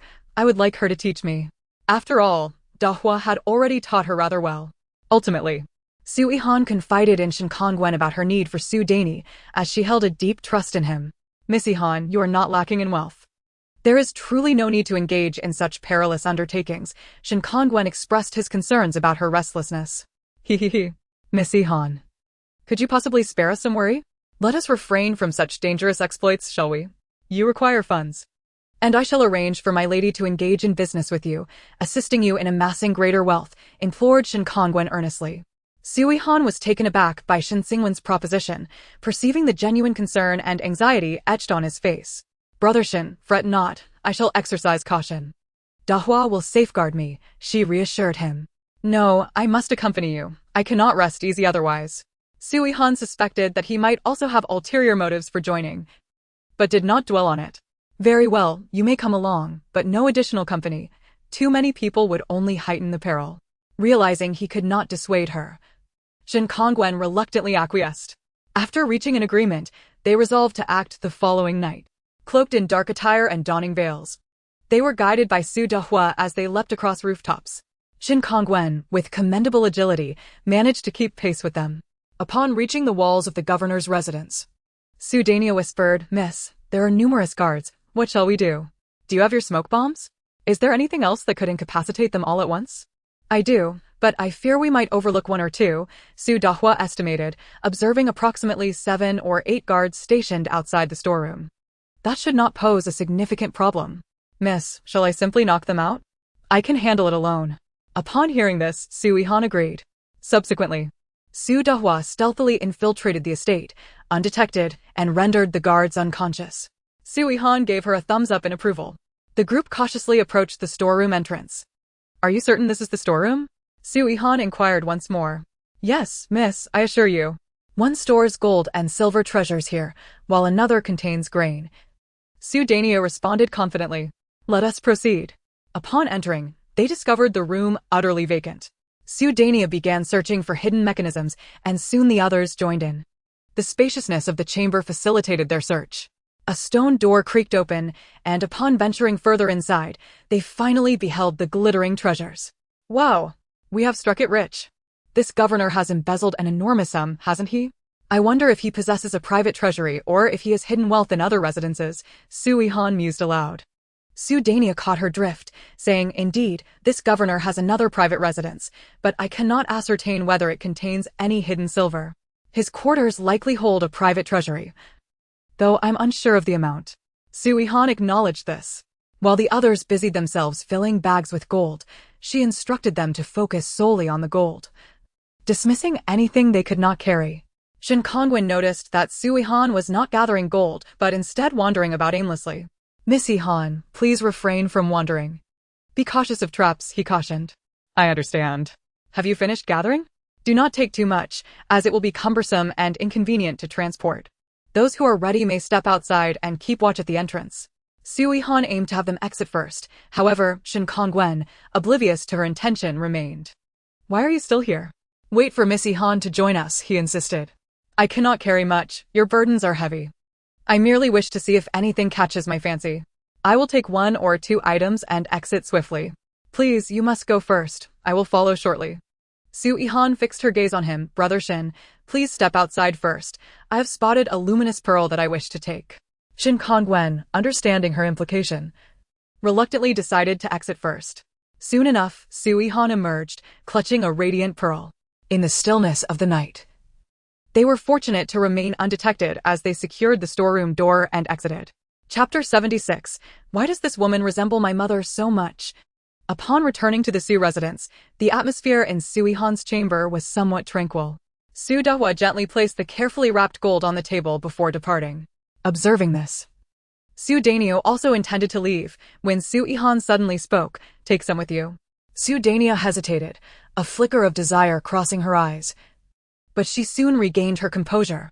Her identity had transformed. She was no longer the bandit collaborating with Su Yihan, but rather her devoted protector. Miss, I cannot accept this. Su Daniel lowered her head, her voice tinged with uncertainty. Su Yihan stepped closer, her gaze resolute. Take it. You not only need it for yourself, but the brothers on the mountain require it as well. She divided the gold into thirds and extended a portion towards Su Daniel. Looking at the gold before her, Su Dania felt a torrent of emotions, ultimately reaching out to accept it, her eyes brimming with gratitude. Meanwhile, Shin Kongwen stood quietly to the side, showing no inclination to leave. Su Yihan, sensing a hint of doubt, asked, Brother Shin, do you have further matters to attend to? The gold you retrieved belongs to you. Take it all. Shin Kongwen furrowed his brow, curiosity glinting in his eyes. Miss Yihan, is it customary for you to steal only this much each time? Su Yihan nodded gently, her expression calm. Indeed, did you not witness it? We can only take so much. Any more would be unmanageable. Yet, the Zhao and Li families have completely emptied the storeroom, Shin Kongwen pressed, his mind clouded with suspicion. A subtle smile graced Su Yihan's lips as she replied with apparent conviction, that merely indicates that there are other thieves, more formidable than us, who have plundered it. Her words flowed with such conviction that it seemed plausible. Although Shin Kongwen still harbored doubts, he found himself momentarily swayed by Su Yihan's self-assured demeanor. He chose to suppress his uncertainties for the time being and return to his quarters, filled with perplexity. Li Lele, seated indoors, gazed in astonishment at the considerable amount of gold Shin Kongwen had brought back, her eyes wide with curiosity. Where did you acquire this? Shin Kongwen had no intention of concealing the truth from his wife. He replied candidly, I stole it. I accompanied Miss Yihan to the governor's residence. What? You dared to steal from the governor's residence? Do you realize how perilous that is? I have money. Why engage in such dangerous endeavors? Upon hearing this, Li Lele's eyes glistened with unshed tears, her voice trembling with urgency. Seeing his wife distressed, Shin Kongwen grew flustered and hurried to console her. It's all right, my dear. We returned unscathed. I followed along out of concern for Miss Yihan's safety. There are some matters I cannot discuss, but I assure you I will be cautious. Keep this money safe, he whispered. Li Lele understood that he harbored secrets and recognized that everyone has their own burdens. As long as he was unharmed, that was all that mattered. Taking a deep breath, she endeavored to compose herself. Husband, this is your money. You should safeguard it. I have created a hidden chamber in our room where you can store it.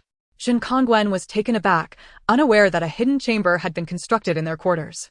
Li Lele smiled as she guided him to the bedside, gently lifting a wooden plank to reveal a small hidden entrance.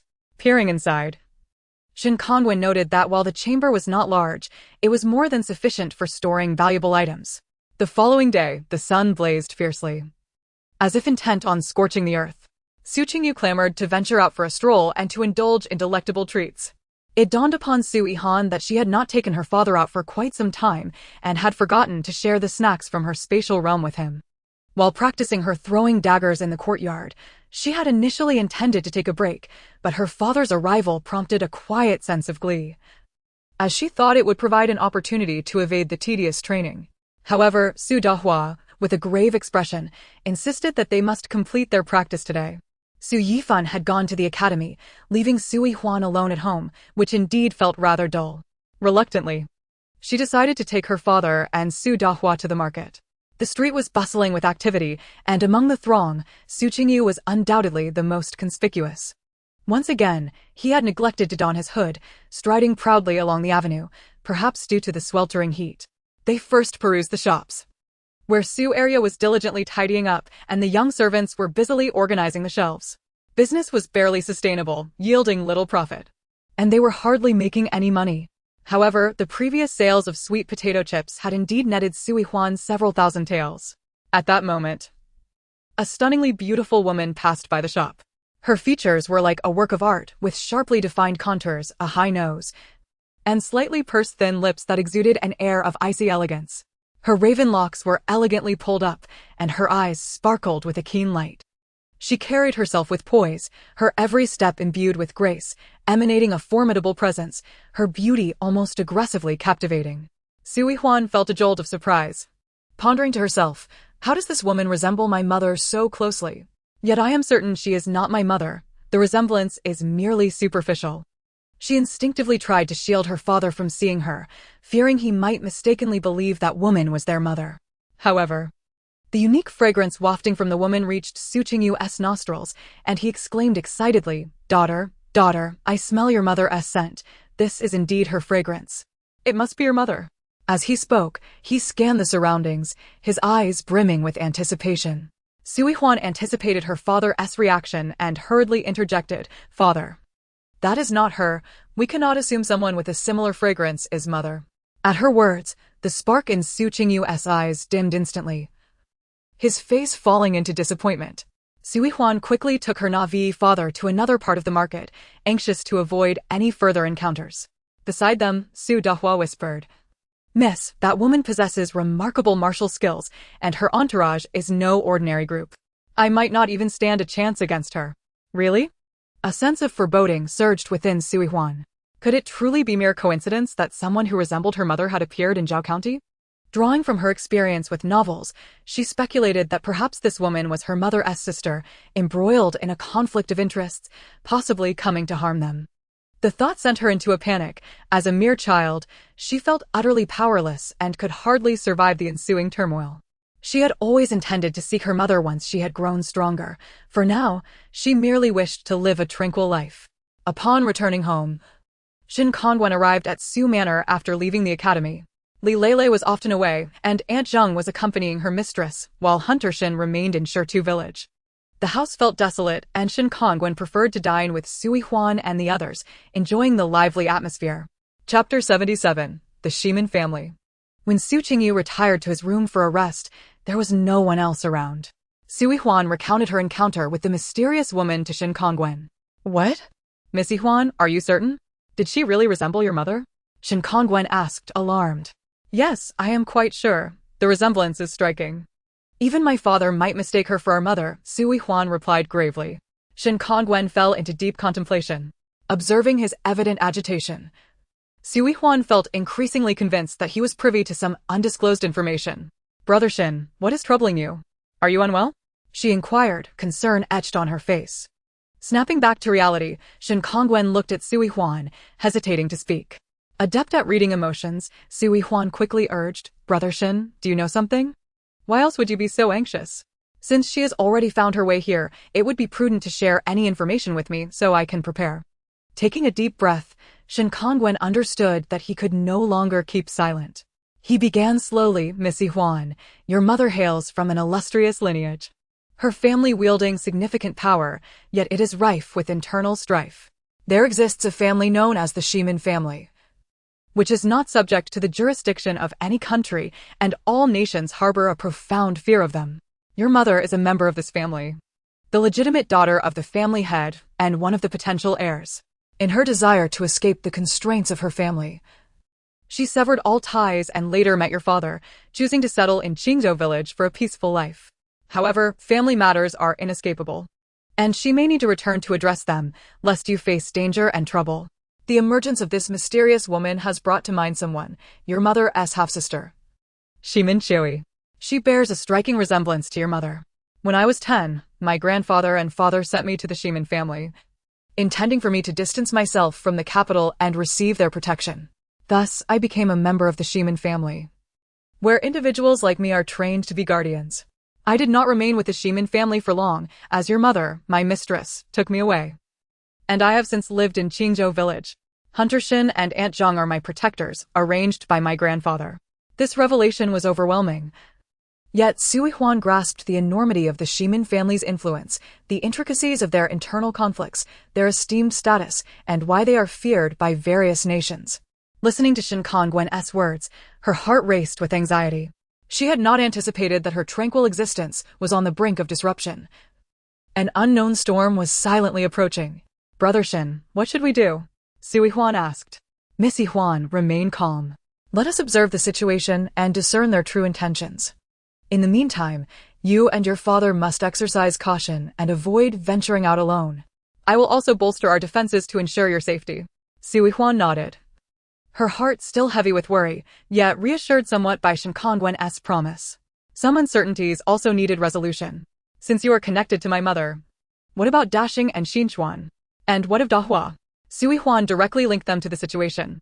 "Miss Yihan, Dashing and Xinchuan are not my people. I have never encountered them before. Moreover, you spontaneously decided to acquire them, and I was unaware of this matter, so they were not arranged by me. As it stands, they might simply be unfortunate siblings in distress. As for Su Donghua, he is not one of us. I do not know him.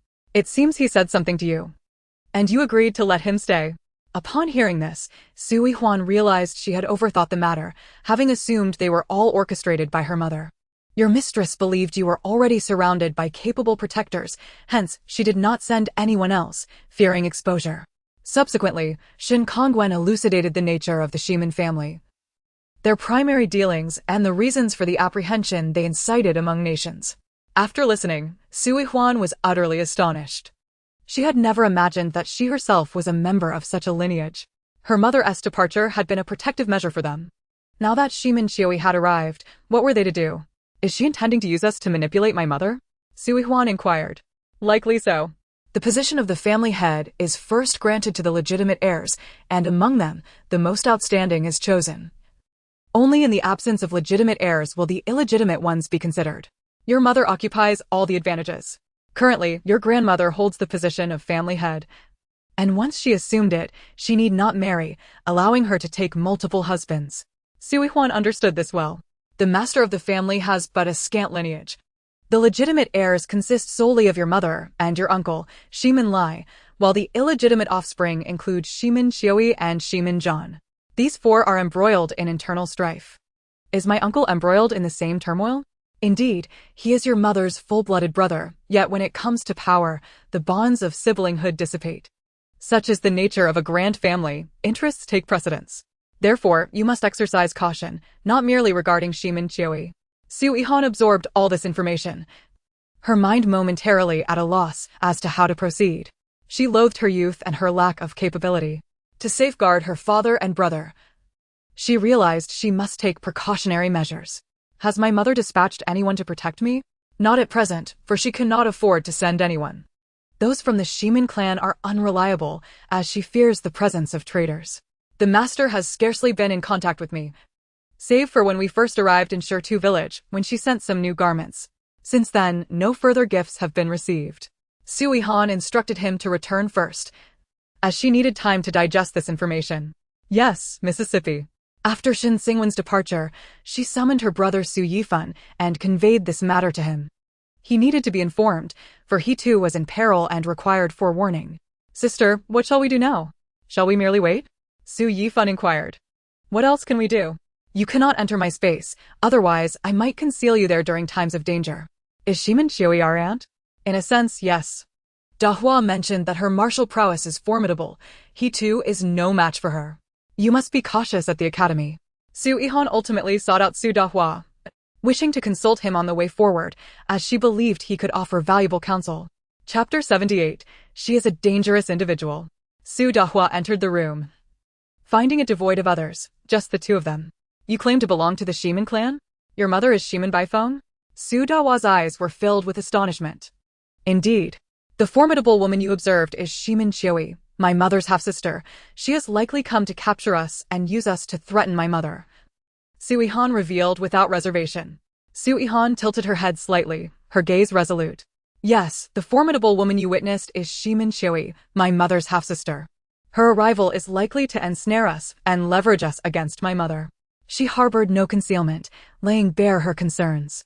Su Donghua, originally known as Duga Chongfeng, found his thoughts drifting back to a distant past. They resided in the Deshing dynasty, while he was the son of a prince from the neighboring Yun kingdom. Duga Chongfeng's mother was wealthier than nations, and the prince had wed her merely to covet her vast fortune. After her demise, the prince grew increasingly harsh towards his son, even threatening him to relinquish all the wealth left by his mother. Duga Chongfeng saw through his father's true nature and resolutely refused to comply. Subsequently, he faced numerous assassination attempts and, left with no choice, fled to the Deshing dynasty, where he encountered Su Yihan. Thus, he was not sent by Shimin Baifeng to protect Su Yihan. Those so-called protectors were merely individuals Su Yihan had fortuitously encountered. In truth, Duga Donghua had disclosed his true identity to Su Yihan upon their first meeting, and she had unhesitatingly chosen to trust him. In Su Yihan's view, they were both vulnerable at that time, and the other appeared to have little motive to deceive. In retrospect, she realized how audacious she had been. Thank you. I greatly appreciate your trust back then, Mississippi. I possess some knowledge of the Ximen clan. Their influence extends across several neighboring countries. They command a network of assassins and an intelligence system that spans the land, their commercial empire vast, and they control vital resources such as gold and iron mines. Collectively, their numbers exceed 30,000, dispersed across various locales, with their wealth beyond estimation. The royal families of all nations are aware of the Ximen clan's existence. Yet they harbor a healthy fear of them. Su Donghua freely shared all he knew about the Ximen clan with Su Yihan. Upon hearing this, Su Yihan furrowed her brow, contemplating countermeasures. Her foremost concern was how to expedite Ximen Qiui's departure. Meanwhile, within the inn, "Master, we have located their residence," a guard respectfully reported to Ximen Qiui. She languidly sat at a table, savoring fragrant tea, accompanied by a strikingly handsome man. She gently set down her teacup, a playful smile gracing her lips. "Oh? The Su household, the eldest daughter's husband is a fool, posing no threat. They have one son and one daughter. The eldest is 7, the youngest 5. Their only protection consists of a few guards, and beyond that, they wield no other influence. Moreover, they appear unaware that their mother is the eldest daughter. Nor do they comprehend her true identity," the guard recounted. Ximen Qiui caressed the handsome man's face with one hand, occasionally leaning in for a kiss. Her gestures affectionate yet imbued with an inexplicable strangeness. "Do the children possess any particular qualities?" Ximen Qiui asked absently. Replying to the master, "None have been discovered thus far. However, they practice martial arts every morning, albeit their foundations are still shallow," the guard responded. At that moment, the handsome man spoke up. "Wife, they are merely children. We need not concern ourselves with them. It seems the eldest daughter has also ceased to care for them. Perhaps she has given up on them altogether." Upon hearing this, Ximen Qiui's expression darkened instantly. She had not anticipated that her man would speak on behalf of those two children, and a surge of fury welled within her. She suddenly extended her hand, forcefully gripping the handsome man's neck. He stared at her in horror, his eyes wide with fear as he struggled futilely to pry her hand away. "Why do you speak for them? Whose side are you on?" Ximen Qiui's voice was icy, and she tightened her grip further. The handsome man's face flushed crimson, his breathing increasingly labored, his hands weakly attempting to resist, his eyes filled with terror and pleading. "Wife, spare me, I shall no longer speak out of turn," the handsome man managed to croak out, his voice barely audible. Yet, Ximen Qiui showed no inclination to relent. She coldly regarded the handsome man's agonized struggle, as if savoring a cruel performance. The handsome man's body began to tremble uncontrollably, his legs flailing in the air, his hands pathetically beating against Ximen Qiui's arms. "Wife, I am yours," he gasped, using the last of his strength to utter fragmented words.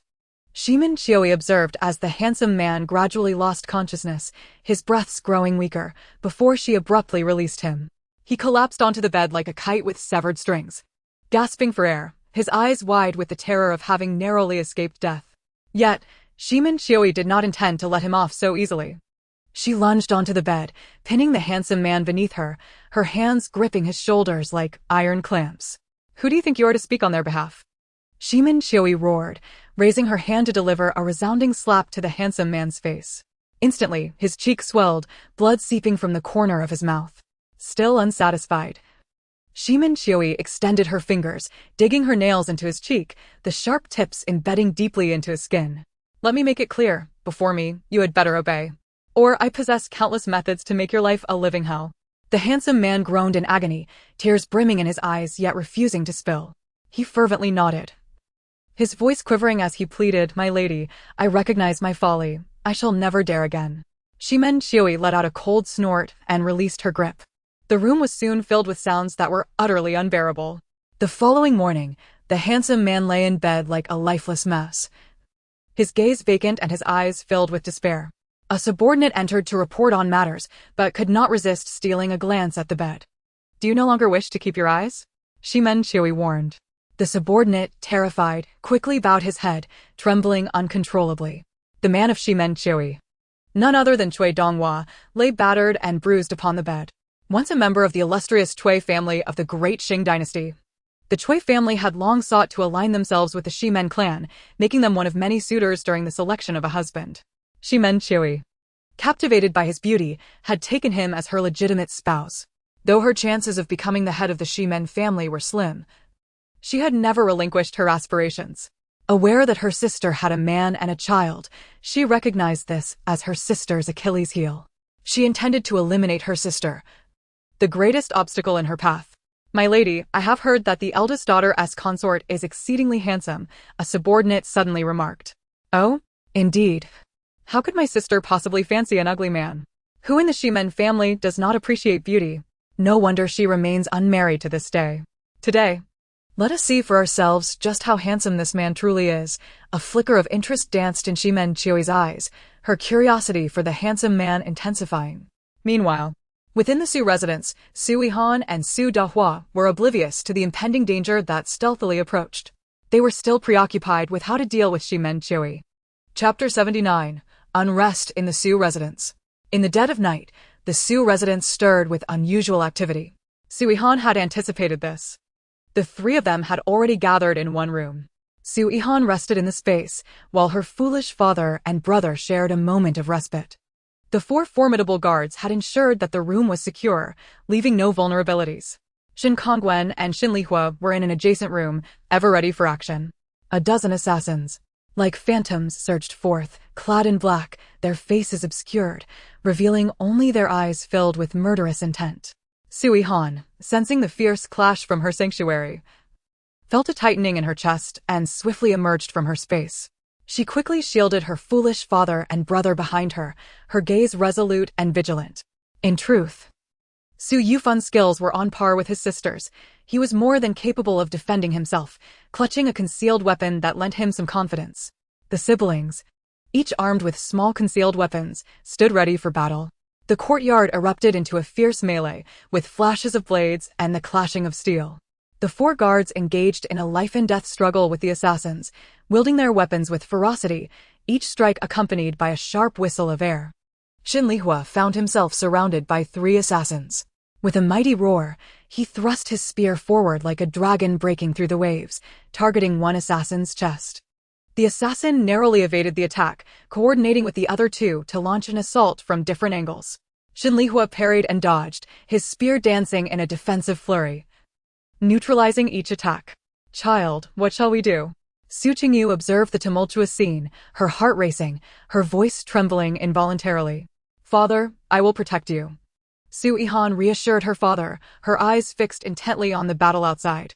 Su Yihan nodded, his grip tightening around his concealed weapon, prepared to strike at any moment.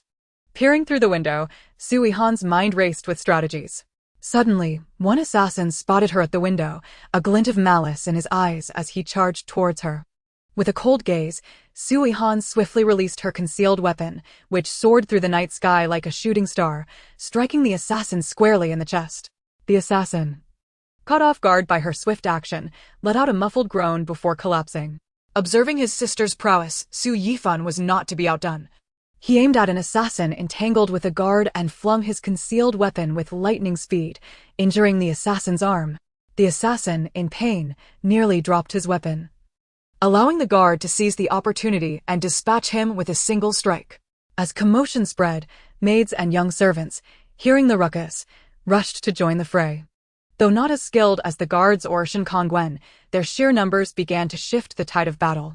The fight raged on, and in the midst of the chaos, one assassin attempted to breach the defenses and enter the room.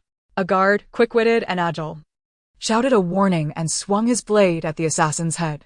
Under the combined onslaught of the defenders, the assassins found themselves increasingly beleaguered.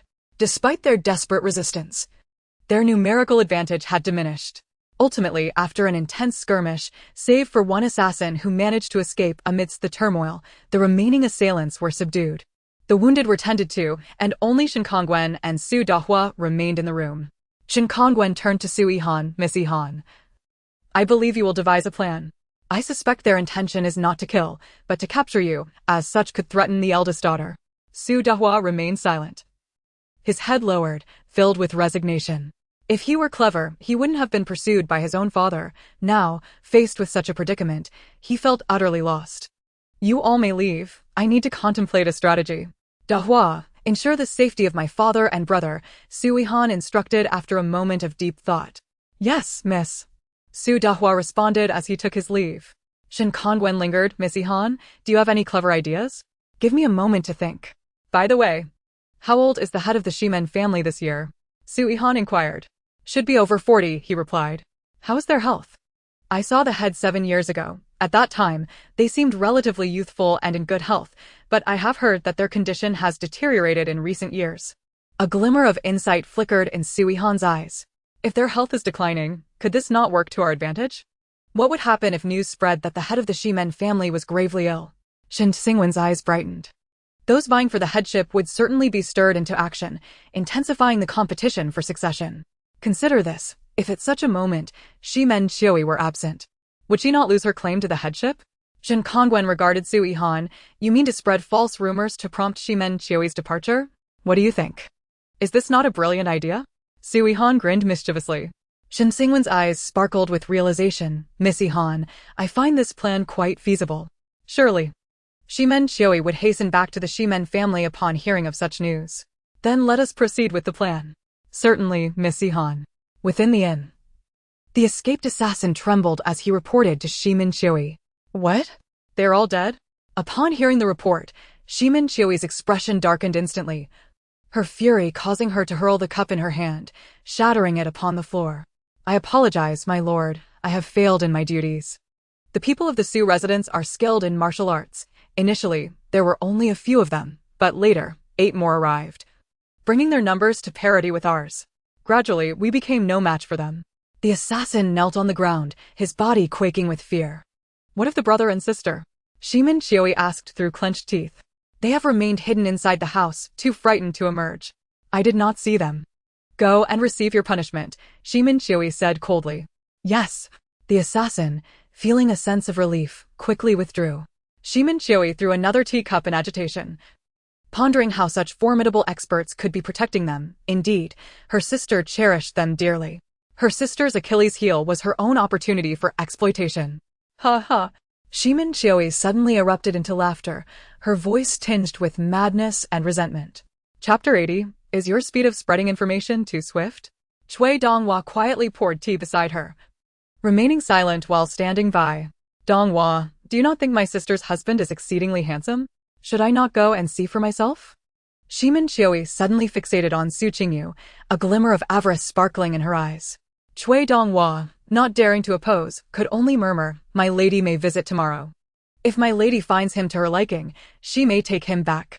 His tone was devoid of emotion, as though he spoke of the most mundane affair. Shimen Qiui caressed his face, a wicked smile dancing upon her lips. My husband is indeed generous. Suddenly, she grasped Cui Donghua's throat, releasing him only when he struggled for breath. She then soothed him. All right, let us sleep. That night, Shimen Qiui did not spare Cui Donghua. He dared not resist. Enduring silently, Shimen Qiui hoped the man beneath her would plead for mercy, otherwise, she would be displeased. Indeed, the more he begged, the more exhilarated she became. The following day, Cui Donghua bore the marks of their encounter once more. Shimen Qiui required absolute loyalty from her man, not this indifferent figure. Little did she know, Cui Donghua could not even muster the effort to deceive her. Today, Shimen Qiui was bound for the Su residence. There was a knock on the door. A servant reports.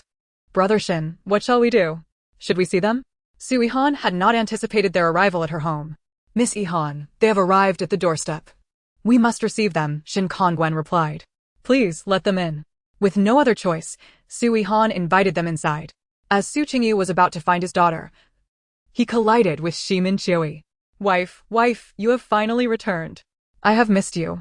Su Qingyu rushed towards Shimen Qiui, yearning to embrace her, only to be halted by Su Donghua. Hearing the commotion, Su Yihan emerged, quickly pulling her foolish father behind her. Father, she is not my mother. She merely bears a resemblance. Shimen Qiui regarded Su Qingyu, her eyes radiating warmth. Upon hearing her daughter's words, Su Qingyu scrutinized Shimen Qiui closely. Then he shook his head, saying, No, you are not my wife. My wife does not look at me in such a manner. With that, he hid once more behind Su Donghua. So, you are the man my sister has been keeping. You are truly handsome. No wonder my sister wishes to conceal you. With such looks, even I, her sister, have developed fondness for you, Shimen Qiui remarked with a wicked smile directed at Su Qingyu. Second miss, you just, please. Have a seat inside, Shin Kongwen said politely. In the parlor, the atmosphere was peculiar, with only Shimin Chewy seated. I never imagined my sister's children to have grown so much. They have been concealed well. I wonder what brings my aunt to visit us? Su Yihan inquired. It seems you were aware of our arrival. Indeed, you are quite polite. I merely passed by and thought to pay you a visit, Shimin Chewy replied. Her gaze fixed on Su Qingyu. Cui Donghua observed the exchange silently. I wonder when my sister will bring you back to the Shimin family. I have heard she has been absent from you for quite some time, seemingly neglecting you. How pitiful. Surely, she hasn't abandoned you? Shimin Chewy's words were deliberately intended to provoke them. Aunt, why are you so unconcerned? I have heard that the head of the Shimin family is unwell. Should you not return promptly to attend to him? Su Yihan suddenly interjected. What? Who told you this? I was unaware. Are you attempting to deceive me? Shimin Chewy was taken aback by this unexpected news. If it were true, she indeed ought to return to the Shimin family. Otherwise, she would miss many opportunities. Aunt, why would I deceive you? We only just heard of it. I assumed you had left early. Su Yihan observed her expression keenly, realizing the effectiveness of her ploy. Someone. Go investigate. Yes. A servant immediately departed to inquire. And it is nearly mealtime. Would you care to stay for dinner? Very well. I shall enjoy your company and become better acquainted. Su Yihan gradually regained her composure, no longer flustered. Su Qingyu, however, disapproved of Shimin Chewy's gaze, noting it resembled that of other women. This is your aunt's husband, is it not? My uncle? Shin Kongwen had already informed her of those accompanying Shimin Chewy, and she naturally recognized him. Indeed, young miss. The status of a son-in-law by marriage was lowly, especially since Su Yihan was the daughter of a legitimate wife. The atmosphere grew awkward, as there was little to discuss. As mealtime approached, a servant approached discreetly to whisper, My lord, it is true. Shimin Chewy immediately rose. You are called Su Yihan? And your father, we shall meet again. With that, she hurriedly departed. Su Yihan exhaled a sigh of relief, turning to Shin Kongwen. Is your speed of spreading information not too swift? They have confirmed it so quickly? The Shimin family had substantial business in Zhao County. Finding someone to spread rumors was hardly a challenge. Su Yihan gave him a thumbs up. Since they have left, if they return and find it to be false, they will surely seek us out again. Su Yihan expressed her concerns. They may seek trouble, but likely will not come personally, as remaining close to the family head is the wisest choice. Indeed, Su Yihan understood the reasoning. Does my mother think of us? Su Yihan could not help but inquire. Miss Yihan, she does. My lady longs to find you and wishes to bring you back to the Shimin family. However, you are still young. And the Shimin family is complex, not something you can navigate just yet. Out here, you will be safer. Su Yihan was aware of the complexities depicted in novels, where emperors and grand familial households were fraught with intrigue. It was indeed safer for them to remain here. Miss, shall we depart? Su Dahua asked. Where would we go? They say the Shimin family is so formidable that wherever we go, we will encounter their kin. It is better to remain content with our current situation. Su Yihan resolved to maintain her composure amidst change. Let us eat first. There is no cause for alarm. Everything shall return to normal. The several guards, witnessing their young Mrs. calm demeanor, were impressed, considering her merely a 7-year-old girl. It was precisely because Su Yihan possessed a steadiness and strategic acumen uncommon in adults that they were all the more willing to protect her. Indeed, Su Yihan has already lived for 37 years. How could her psychological age not be mature? Brother Shin, what do you think of that Cui Donghua? A victim of familial alliances. The women of the Shimin family do not marry outside. Thus many prominent families and even royal households from various nations aspire to forge connections with them. They can only send their sons and daughters for the Shimin family to choose from. Naturally, those selected are elated, bringing immense benefits to their own families. Su Yihan observes that Cui Donghua does not seem to be faring well. Chapter 81. Has Li Sisi truly left the scene? It is confirmed that Shimin Chewy has indeed departed from Zhao County, and she has not left anyone behind to monitor them. Su Yihan feels significantly relieved. She continues to seek ways to earn money and practices martial arts diligently each day.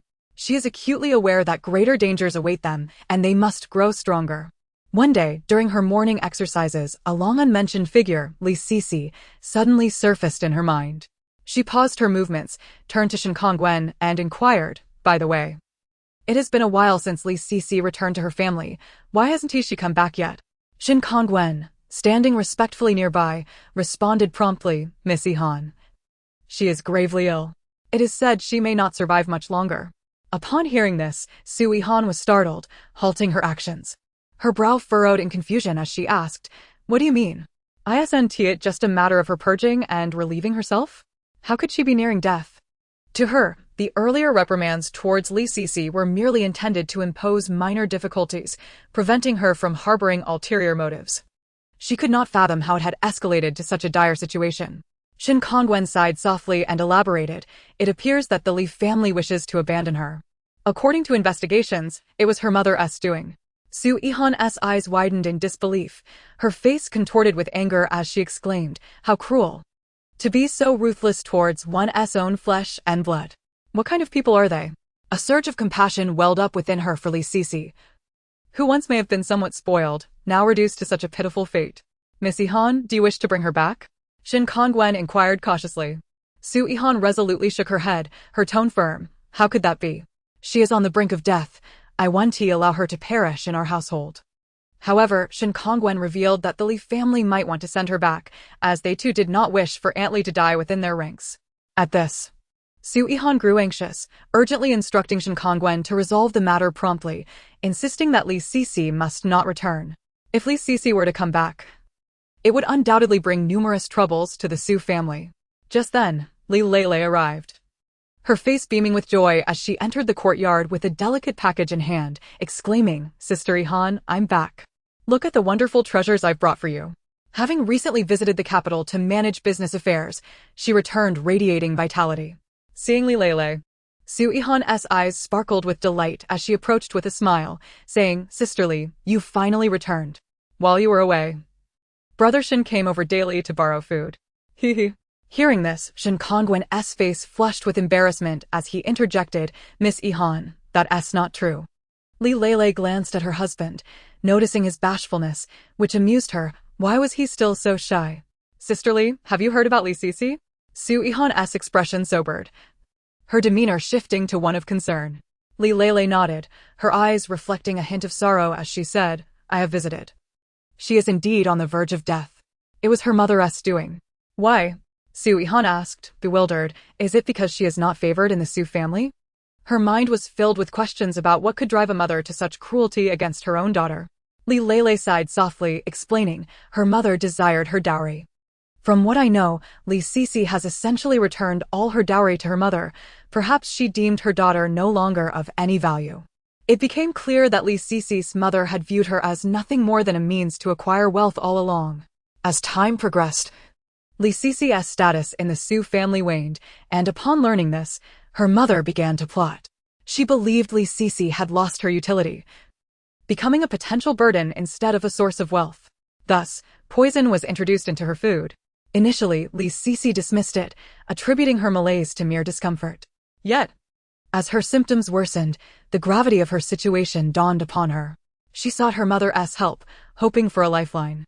However, her mother merely regarded her coldly, devoid of any compassion, as if the dying girl before her was a stranger. "Mother, please save me. I do not wish to die," Li Sisi pleaded weakly, her eyes filled with despair. Her mother merely smiled coldly, remarking, "You are of no use now. Why continue living? You are just wasting food." In that moment, Li Sisi's heart shattered completely. She could never have imagined that the mother she had adored would turn out to be so heartless. In her final moments, she lay on a cold bed, alone in her suffering, her gaze filled with resentment towards the world and despair for familial bonds. Li Lele conveyed all she had learned to Su Yihan, who felt a tumult of emotions. She suddenly found herself pitying Li Sisi. The once somewhat willful and spoiled girl was now facing such a tragic end, and the root of it all was her own mother. "Sister Yihan, do you wish to see her?" Li Lele asked gently. Su Yihan remained silent for a moment, wrestling internally. She understood Li Sisi's current plight was indeed tragic, but she feared that yielding to her emotions might bring unnecessary complications to herself and the Su family. Ultimately, she gritted her teeth and said no. She could not afford to be soft-hearted, especially since it was not her desire for Li Sisi to die. Days later, Li Sisi indeed passed away in the Li family. They sent word, stating she had succumbed to illness and claimed that as a member of the Su family, the funeral arrangements should be handled by them. With no alternative, Su Yihan instructed others to take care of the matter. She made simple arrangements for the funeral, and within a few days, Li Sisi was laid to rest. Thus, she exited the stage, and Su Yihan found herself somewhat unaccustomed to the reality of it all. Not a single piece of Li Sisi's dowry remained. It all returned to the hands of the lady of the Li family. As Su Yihan gazed into the distance, her heart was filled with myriad reflections. "Daughter, that woman is truly dead?" Su Qingyu inquired. "Yes, father, it is indeed her." "Oh, it is for the best. I shall never have to see her again. Otherwise, the mere sight of her makes me want to flee." "All right, father, you will never see her again." "What about that woman who resembled your mother? Is she truly your mother's sister?" "The fragrance she carries is just like your mother's." Su Qingyu had only now broached the subject of Shimin Qiui. "Yes, father. She is indeed my mother's sister, but she is not a good person. She stands in opposition to my mother." Su Qingyu chose not to inquire further and retreated to his room. He had intended to ask where his wife was, whether she would come looking for them, and if she missed him. Why had she not sought him out in all this time? He was indeed somewhat foolish, but he understood many things. For instance, the women of the Shimin family do not marry outside their clan. They may take multiple husbands. Chapter 82. The support of the Zhao family. Recently, Su Yihan has found herself rather idle, contemplating various snack ideas for profit, yet none seem particularly lucrative. She ultimately resolves to cultivate more sweet potatoes. Sweet potato chips are quite delightful. If they do not sell, she can still consume them, and they will not spoil in her space. Lately, she has been seizing every opportunity to share the provisions from her space with her younger brother and father. Although she could prepare jerky herself within the space, thanks to the available machinery, the effort appears overwhelmingly tedious. The Zhao family has been unusually active of late, as if engaged in some significant endeavor. As Su Dani relayed to her, Su Yihan advised her to cultivate closer ties with Zhao Huayan, suggesting that unexpected gains might be forthcoming. "You mean the Zhao family is likely to transport a shipment of contraband salt to other countries?" "Indeed, miss, I overheard Zhao Huayan discussing it with his father. This business actually belongs to a royal relative from the capital. So this individual is the backing behind the Zhao family. Do you know who it is?" "No, miss. I do not." Su Dani disclosed their transportation route to Su Yihan. Su Yihan pondered, what if they were to seize it? She summoned Shin Kongwen to discuss the matter. "Miss Yihan wishes to hijack the contraband salt? But how would we manage the salt post-heist? Keeping it here poses significant risks, and we would lack avenues to sell it, potentially inviting considerable trouble upon ourselves," Shin Kongwen analyzed. "Then what do you propose? Should we not act at all?" Su Yihan inquired with a smile. Miss Yihan could investigate which country they are transacting with and whom they are dealing with. The Zhao family will undoubtedly receive payment. Why not simply rob them of their wealth instead? Would that not be preferable to seizing contraband salt? Shin Kongwen suggested. Su Yihan considered this and found it quite reasonable. After a moment of contemplation, she resolved upon a course of action, to rob for wealth. On the day of the transaction, Su Yihan assembled Su Donghua, Xi and Xian, Su Dani, along with Shin Kongwen and Shin the Hunter. The others remained at home to safeguard her father and brother. Su Yihan learned that this batch of contraband salt could command the value of 2 boxes of gold. Imagining 2 boxes of gold, she contemplated how they might collectively ride away with it. Under the cover of night, they trailed the Zhao family to a secluded mountain, still within Zhao Prefecture. Could foreign nationals truly be conducting transactions directly in Zhao Prefecture? Had they been present all along, or perhaps had they always existed within the Desheng dynasty? Numerous questions surged within her mind. Yet, upon reflection, she reminded herself that she was not the emperor, so why should she fret over such matters? "Miss, we have been following them for quite some time. We are nearly out of Zhao Prefecture," Shin Kongwen remarked. "It is indeed quite a distance," Su Yihan replied, feeling fatigued. They continued on horseback, with Su Dani using her agility to scout ahead, ensuring they would not be detected. After approximately 2 hours, their quarry halted. Suddenly, a contingent of roughly several dozen individuals approached. Observing their attire, which bore a striking resemblance to that of the Desheng dynasty, they did not appear to be from any foreign nation. "Miss, they're from the Yun Kingdom," Su Donghua suddenly interjected. "Do you recognize them?" Su Yihan queried, turning her gaze to Su Donghua, who nodded affirmatively. "They are emissaries of the Yun Kingdom's prince," Su Donghua stated with certainty. Your father? Su Yihan asked again. To which Su Donghua nodded once more. How fortunate it is that we encounter them here. The Yun kingdom is in need of salt. Yet Deshing's asking price is steep. One wonders if their contraband salt might be offered at a more reasonable rate, otherwise they would not require to purchase contraband. Su Donghua speculated. Or perhaps your father seeks to profit from this contraband salt. Su Yihan suggested. Su Donghua regarded her thoughtfully, considering the possibility. He understood that his father maintained private soldiers, which demanded a considerable fortune. Yet he could not fathom why his father, already a prince, would need to sustain private soldiers. Was it a rebellion? This conundrum did not linger in his mind for long, as he had already distanced himself from the Yun kingdom. He also wondered whether his imperial grandfather was aware of this affair. Zhao, you are remarkably punctual, an individual remarked. It is only proper, my lord, please. Verify the goods first, Mr. Zhao replied with utmost courtesy. Their conversation was brief, as time was of the essence. Someone opened the box for inspection, even tasting its contents. Master, all is in order. Good, bring the boxes over, Mr. Wao instructed, allowing others to check the boxes as well. Sir, there are no discrepancies. They then exchanged polite farewells. The transaction was swift, devoid of excessive interaction or idle chatter. Goods were exchanged for payment seamlessly, suggesting this was not their first trade. Su Yihan observed 3 boxes of gold, substantial in size, contemplating how they might carry it all at once.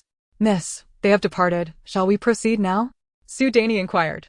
No, let us follow for the time being. Surely, their gold is destined for the Zhao family? Su Yihan questioned.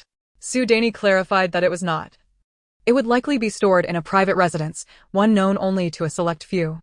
Then let us allow them to carry the gold a little further before we make our move. After all, do you suggest we bear such a burden of gold over such a distance? How tiresome that would be, she chuckled, secretly wishing to empty their treasury. The others concurred, agreeing that there was no need to act prematurely, as it would only exhaust them. Once again, they followed closely, soon nearing the private residence. Miss, we should be arriving shortly. Shall we act now? Su Danny asked once more. No, I suspect there may be even more gold within that private residence. Your agility is commendable. Go and ascertain where they have concealed the gold, Su Yihan instructed. She aimed to deplete the Zhao family's private treasury in one fell swoop. Now quite adept in her own agility, she contemplated whether she could evade the guards while alone, thus avoiding the constant anxiety of being caught. Soon, Su Danny returned. Miss, I have located it. The treasury is quite concealed, with numerous traps. I discern the entrance and the method to unlock it, though the interior remains obscure. Yet, it is undoubtedly rigged with mechanisms. With the Zhao family gone, merely a handful of guards remained at the private residence. Perhaps due to the difficulty of accessing the treasury, they felt unthreatened. Shall we give it a try? Su Yihan mused, regretting not having seized them along the way. If the treasury indeed housed formidable traps, they could find themselves in grave danger. She had no desire for anyone to lose their life over mere wealth. Su Danny and Su Donghua ventured forth to neutralize the guards. Following their efforts, the private residence fell eerily silent. Drawing upon her earlier observations, Su Danny unlocked the large door to the treasury. Su Donghua was the first to enter. As fate would have it, he unknowingly triggered a mechanism, and an onslaught of arrows shot forth from all directions. Fortunately, he had not ventured too far inside and retreated swiftly. Are you injured? Su Yihan inquired with concern. Su Donghua shook his head. At that moment, Xian interjected, Miss, allow me to give it a try. All eyes turned to her. My ancestors possessed knowledge of mechanisms, so I have some understanding. Su Yihan, trusting in Xian's words, did not question further. Without hesitation, the group parted to allow her entry to attempt her hand at it. Chapter 83. Absolutely not of ordinary descent. In a mere quarter of an hour, Xian deftly dismantled countless mechanisms, even destroying several in the process. The onlookers stood in awe. From the escort agency? It seems the siblings have not been entirely truthful. Such exceptional proficiency in mechanisms indicates they are far from ordinary. Su Yihan, for the time being, chose not to pursue the matter further. As she often reiterated, she had no need to dwell on the past of those who posed no threat to her, much like Su Donghua. Xian turned to the group and announced, all right. All the mechanisms have been disarmed. We are safe now. Peering inside, Su Yihan beheld box after box of gold and silver meticulously arranged. The storeroom was quite expansive, filled to the brim with treasures. This place, she surmised, must serve as the hideout for the individual behind it all. Let us begin, she urged. Take as much as you can. They exerted themselves to the utmost to gather the riches. One by one, they exited, with Su Yihan deliberately remaining the last to leave, taking only a symbolic amount for herself. As they turned the corner, the storeroom became invisible, and with a grand gesture, she summoned everything into her spatial realm. Being the last to depart, she deftly activated the mechanism to seal the storeroom door behind her. Surely no one saw that? When Su Yihan emerged with several gold ingots, the others noticed. After a brief observation, they appeared to harbor no suspicions, which put her at ease. In truth, she was aware that the cleverest among them was Shin Kongwen, whose observational prowess was remarkable. Gradually, she understood why her mother had kept him close since childhood and had entrusted him with their protection. Though his skills did not rival those of Su Donghua and the others in terms of execution and organization, he was undoubtedly the best and most level-headed. It was no wonder her mother recognized his capabilities at such a young age. We should leave now, or they will awaken, Su Yihan whispered. The group mounted their horses and rode away. Carrying such a vast amount of gold would not be prudent in the city, so they headed straight to Shirtu village, depositing the gold there. Shin Kongwen refrained from claiming any gold, uncertain of how to explain it, so it remained behind, with the understanding that he would retrieve it from Su Yihan when needed. Naturally, she acquiesced. Su Dani also abstained from taking any, yet upon returning to the county town, Su Yihan distributed 1,000 taels of silver to each person. Those who preferred not to keep it could store it with Su Yihan for safekeeping. Silver proved more practical, as gold was indeed cumbersome for daily transactions. After a refreshing sleep, she awoke around noon. Daughter, what has transpired today? Why have you risen so late? Your brother has already gone to the academy, Su Qingyu remarked, having grown bored throughout the morning. However, he refrained from disturbing his sister's slumber. Father, I have brought you some jerky and sweet potato chips from my spatial realm, especially reserved for you. I shall keep you company when I have the time. Su Yihan often resorted to this approach whenever she wished to avoid her father's company. Eventually, her father went to tend to the little rabbits he had raised and the small patch of vegetables he cultivated. Reflecting on the events of the previous day, Su Yihan felt the need to inquire further, for she still had many unanswered questions. With such knowledgeable individuals, she could not let the opportunity slip away. Soon, the Zhou siblings had entered the room, followed closely by Shin Kongwen, who now seemed to serve as Su Yihan's personal bodyguard, often remaining by her side. At first, she found this somewhat disconcerting, but knowing it was her mother's wish for him to stay close, she soon adapted to it. She had faith in her mother's judgment. As the Zhou siblings entered, they immediately knelt, startling Su Yihan. Before she could speak, Shin Kongwen interjected, "Speak. Reveal your true identities." Zhou Dashing bowed his head respectfully, replying, "Miss, our original names are Dashing and Xuan. However, we do not bear the surname Zhou. We are descendants of the Guo family, renowned for their mastery of mechanism arts during the Dashing dynasty." "You are descendants of the Guo family?" Shin Kongwen countered, his familiarity with the Guo family evident. "Indeed, young master, we are the Guo family's progeny. When our family was attacked, we were still quite young. We took refuge in the escort agency, and it was indeed due to matters concerning the agency that we were sold to the pawn shop. We have not deceived you, Mississippi." Zhou Dashing recounted their plight with clarity. "So, your association with me bears no ulterior motives?" Su Yihan inquired. "None whatsoever, Mississippi. You purchased us to ensure the safety of all, thus, we shall fulfill our duties. Our encounter at the pawn shop was purely coincidental, and we consider ourselves fortunate to have met such a kind master. Since aligning with you, our lives have become stable. We no longer need to hide or fear being sold again." After finishing, the siblings bowed once more. "Enough, rise," Su Yihan commanded. Shin Kongwen was aware that the Guo family had suffered a massacre, with the perpetrators still unknown. At that time, we were only about 10 years old. The events were so sudden that we truly did not comprehend who was responsible for the slaughter. We survived only because our grandfather hid us in a secret chamber. When we emerged, we discovered a fire had been set, aimed at incinerating both the bodies and the house. We escaped through another exit of the chamber. Since then, we have lived in constant fear and evasion. After all these years, it is likely that no one recognizes us now." Su Yihan clenched her teeth in frustration.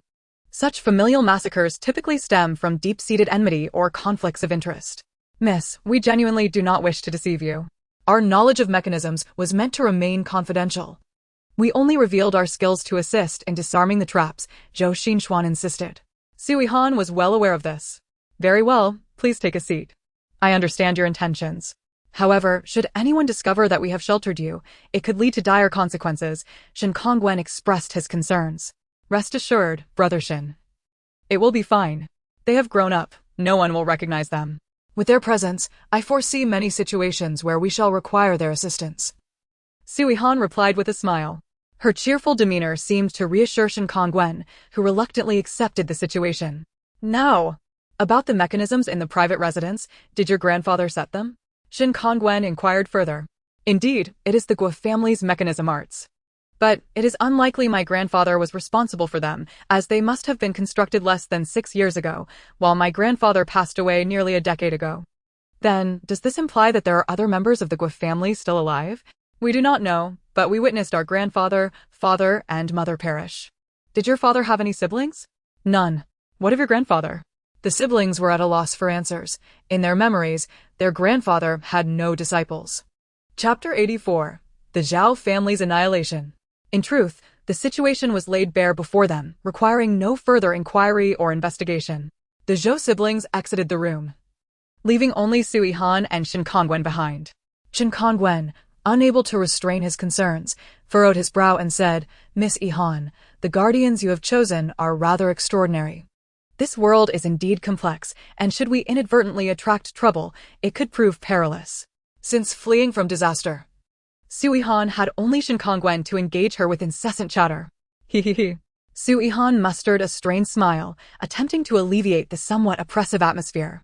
Brother Shin, whether we keep 1 or 3, it makes no difference. Besides, where else could I find bodyguards with such remarkable skills and knowledge of mechanisms? Do not worry so much. Shin Kongwen, feeling somewhat irked by Su Yihan's words, flicked his sleeve and stormed off in a huff. Just as he reached the door, Su Yihan couldn't resist a loud jibe. Brother Shin, how old are you to become so tedious? Does sisterly know?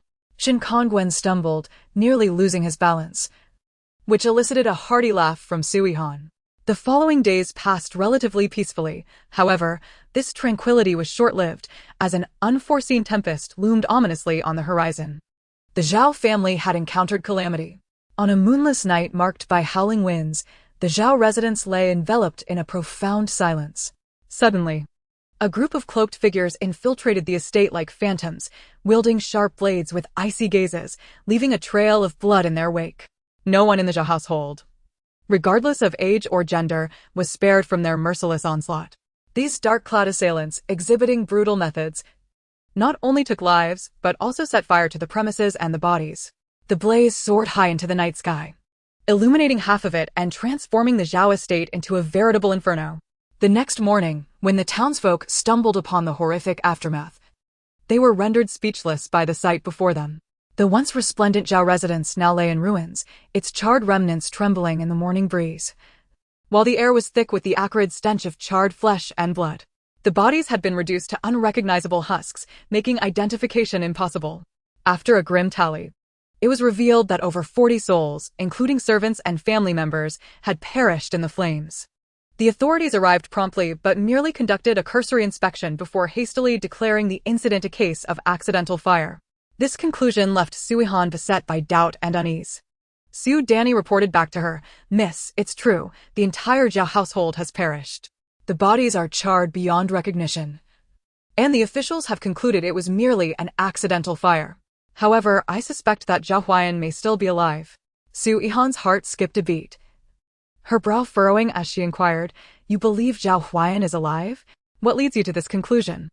Her greater concern lay in the possibility that those behind the Zhao family might trace their inquiry back to them. She recalled that day, convinced that no one had seen them. After a moment of contemplation, Su Danny remarked, Zhao Huayan is quite astute. The Zhao family possesses secret escape passages. I believe he is the only one capable of fleeing. After all, he is the beloved son of Lord Zhao. He wouldn't allow him to perish so easily. A flicker of hope ignited in Su Yihan's heart as she speculated. So, you know where he might be hiding? That private residence? Su Danny, though uncertain, affirmed the existence of escape routes, a fact she had inadvertently learned while collaborating with Zhao Huayan. Recently, the streets had seen an influx of unfamiliar faces. These individuals moved stealthily, their vigilant eyes scanning their surroundings as if searching for someone. Shops associated with the Zhao family had been thoroughly ransacked, their merchandise strewn about in disarray. As a consequence, Li Lele had incurred significant financial losses, and previously arranged partnerships had fallen through. Yet, the authorities turned a blind eye to these events, remaining utterly indifferent. Shen Kongwen, having inquired around, finally uncovered some details. With a grave expression, he confided in Su Yihan, Miss Yihan, the strangers who have recently arrived are affiliated with the Xianwang. The Xianwang? Is he the emperor's son? Su Yihan inquired with curiosity. No, the Xianwang is the emperor's brother. He is in dire need of wealth, likely plotting rebellion, Shen Kongwen expressed with deep concern. Another figure of authority emerged in this tumultuous narrative. Su Yihan felt her head spin, as if all this turmoil had little bearing on her. For the affluent families, they now resembled startled birds, living each day in trepidation. They feared that the Zhao family's tragedy might soon befall them. Apprehensive of the lurking forces that could strike without warning. Though they maintained an outward facade of opulence and dignity, their hearts were heavy with dread and anxiety.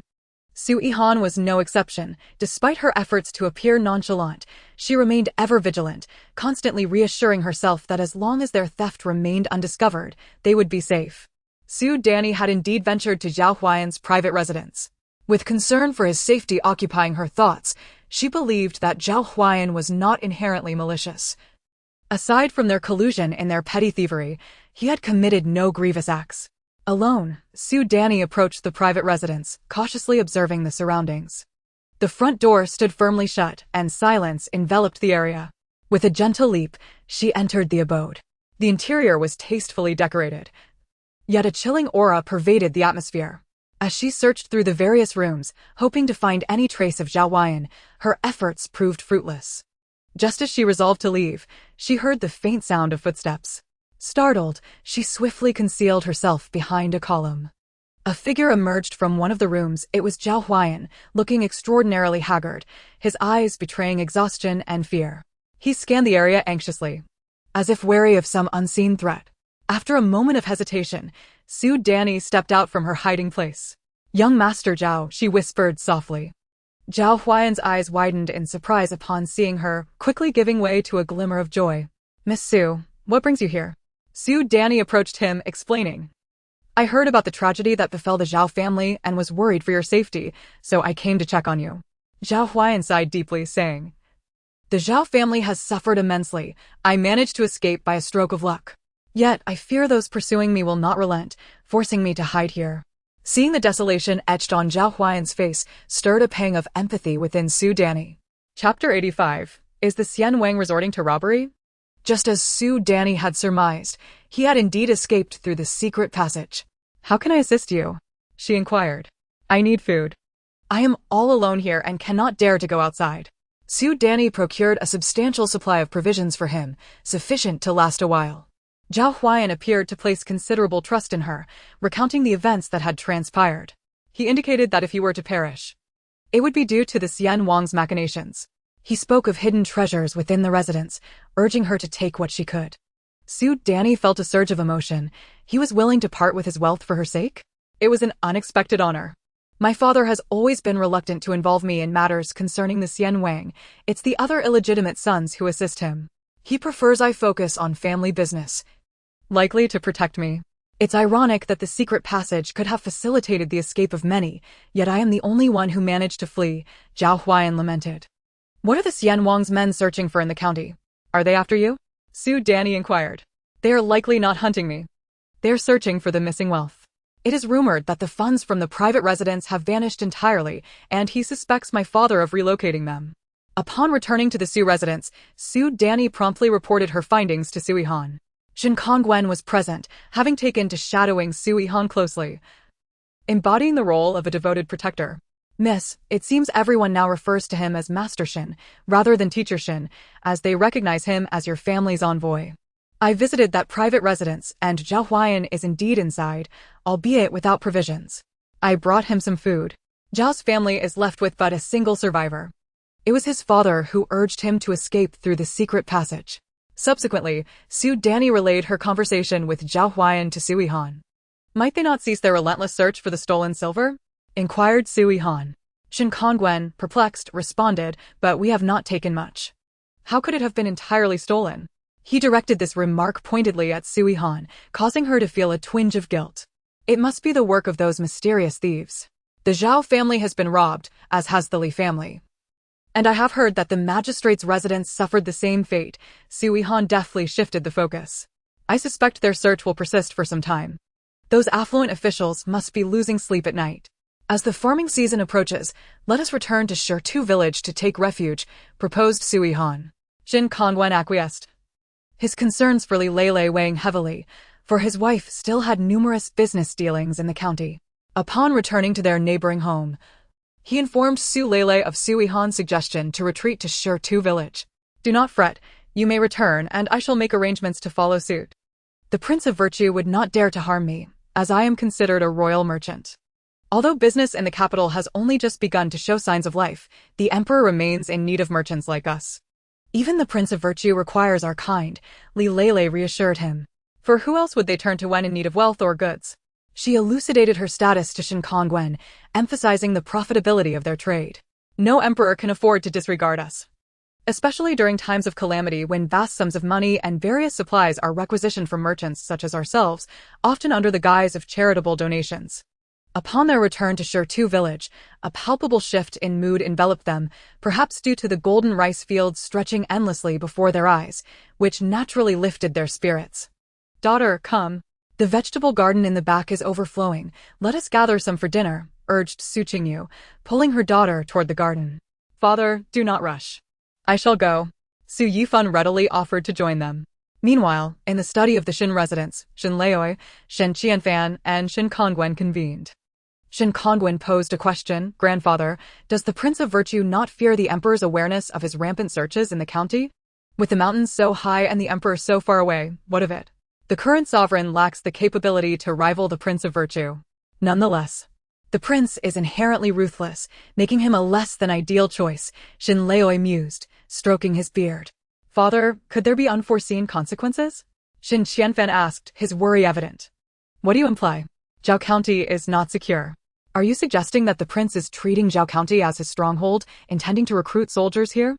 Shin Kongwen listened thoughtfully to his grandfather and father's analyses before contributing his own. Grandfather, father, it is quite plausible. Among so many locales, why would the prince choose to hide his riches in Zhao County, especially when illicit salt trading also occurs here? The three men fell silent for a moment. Shin Kongwen continued, Zhao County boasts a prime geographical position, bordering the Yun Kingdom.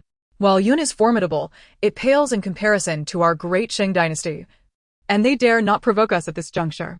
The border town of Zhao County harbors merely 10,000 soldiers, which suffices. Moreover, it is the prince's fief, granting him every advantage. Hearing Shin Xingwen's reasoning, they found it compelling. Is it possible that Zhao County could become a battlefield? Shin Leoi queried. Not necessarily. If the local populace supports the prince, it would not transform into a battleground. We common folk merely wish to live our lives peacefully. I fear they may conscript the able-bodied men, Shin Kongwen expressed. Both Shin Leoi and Shin Qianfan concurred with Shin Xingwen's insights. What shall we do? Shin Qianfan inquired, his concern palpable. The best course of action is to depart for a safer haven, but there is no need for haste, Shin Kongwen suggested. Both Shin Leoi and Shin Qianfan nodded in agreement. Kongwen, has your master given any directives? Shin Leoi suddenly inquired. No, grandfather, none. However, not long ago, my master's sister, Shimin Xiui, caused some trouble, but I managed to send her away.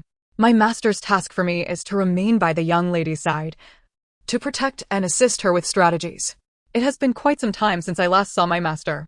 He informed them of Su Yihan's ingenuity in securing capable bodyguards, remarking, had it not been for them, she and her companions might not have survived the numerous assassination attempts.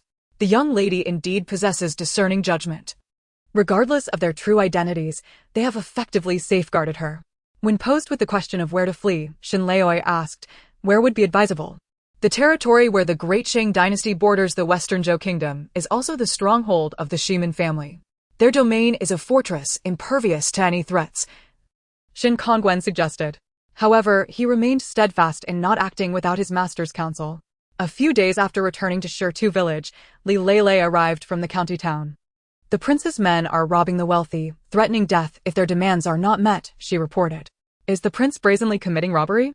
Su Yihan was taken aback. Indeed. No one dares to refuse. I too have given a considerable sum. He was aware that the Li family had been robbed, and upon my admission, he did not press me further. He even raided the pawnshop, Li Lele expressed with indignation. What of your funds in the pawnshop? Shin Kongwen inquired anxiously. Fear not. For I am Li Lele. I foresaw such an eventuality. Those royal scoundrels are all cut from the same cloth. I withdrew my funds in advance in installments, avoiding silver notes. I concealed a portion in Su's residence and some in Shin's, specifically in Miss Yihan's room, where I had someone construct a hidden chamber for safekeeping. In your absence, I took the liberty to place them there, she chuckled.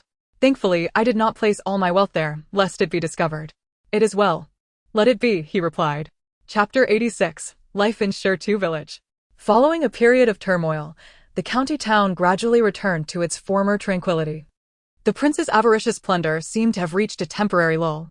Yet, the prince was not merely content with siphoning the people's wealth. He had also delved into the illicit salt trade, colluding clandestinely with the Yun kingdom to amass ill-gotten gains. This time, he audaciously deposited the plundered wealth entirely within the prince's residence. The opulent mansion, situated in the border town of Zhao County, stood as a stark emblem of greed and malevolence.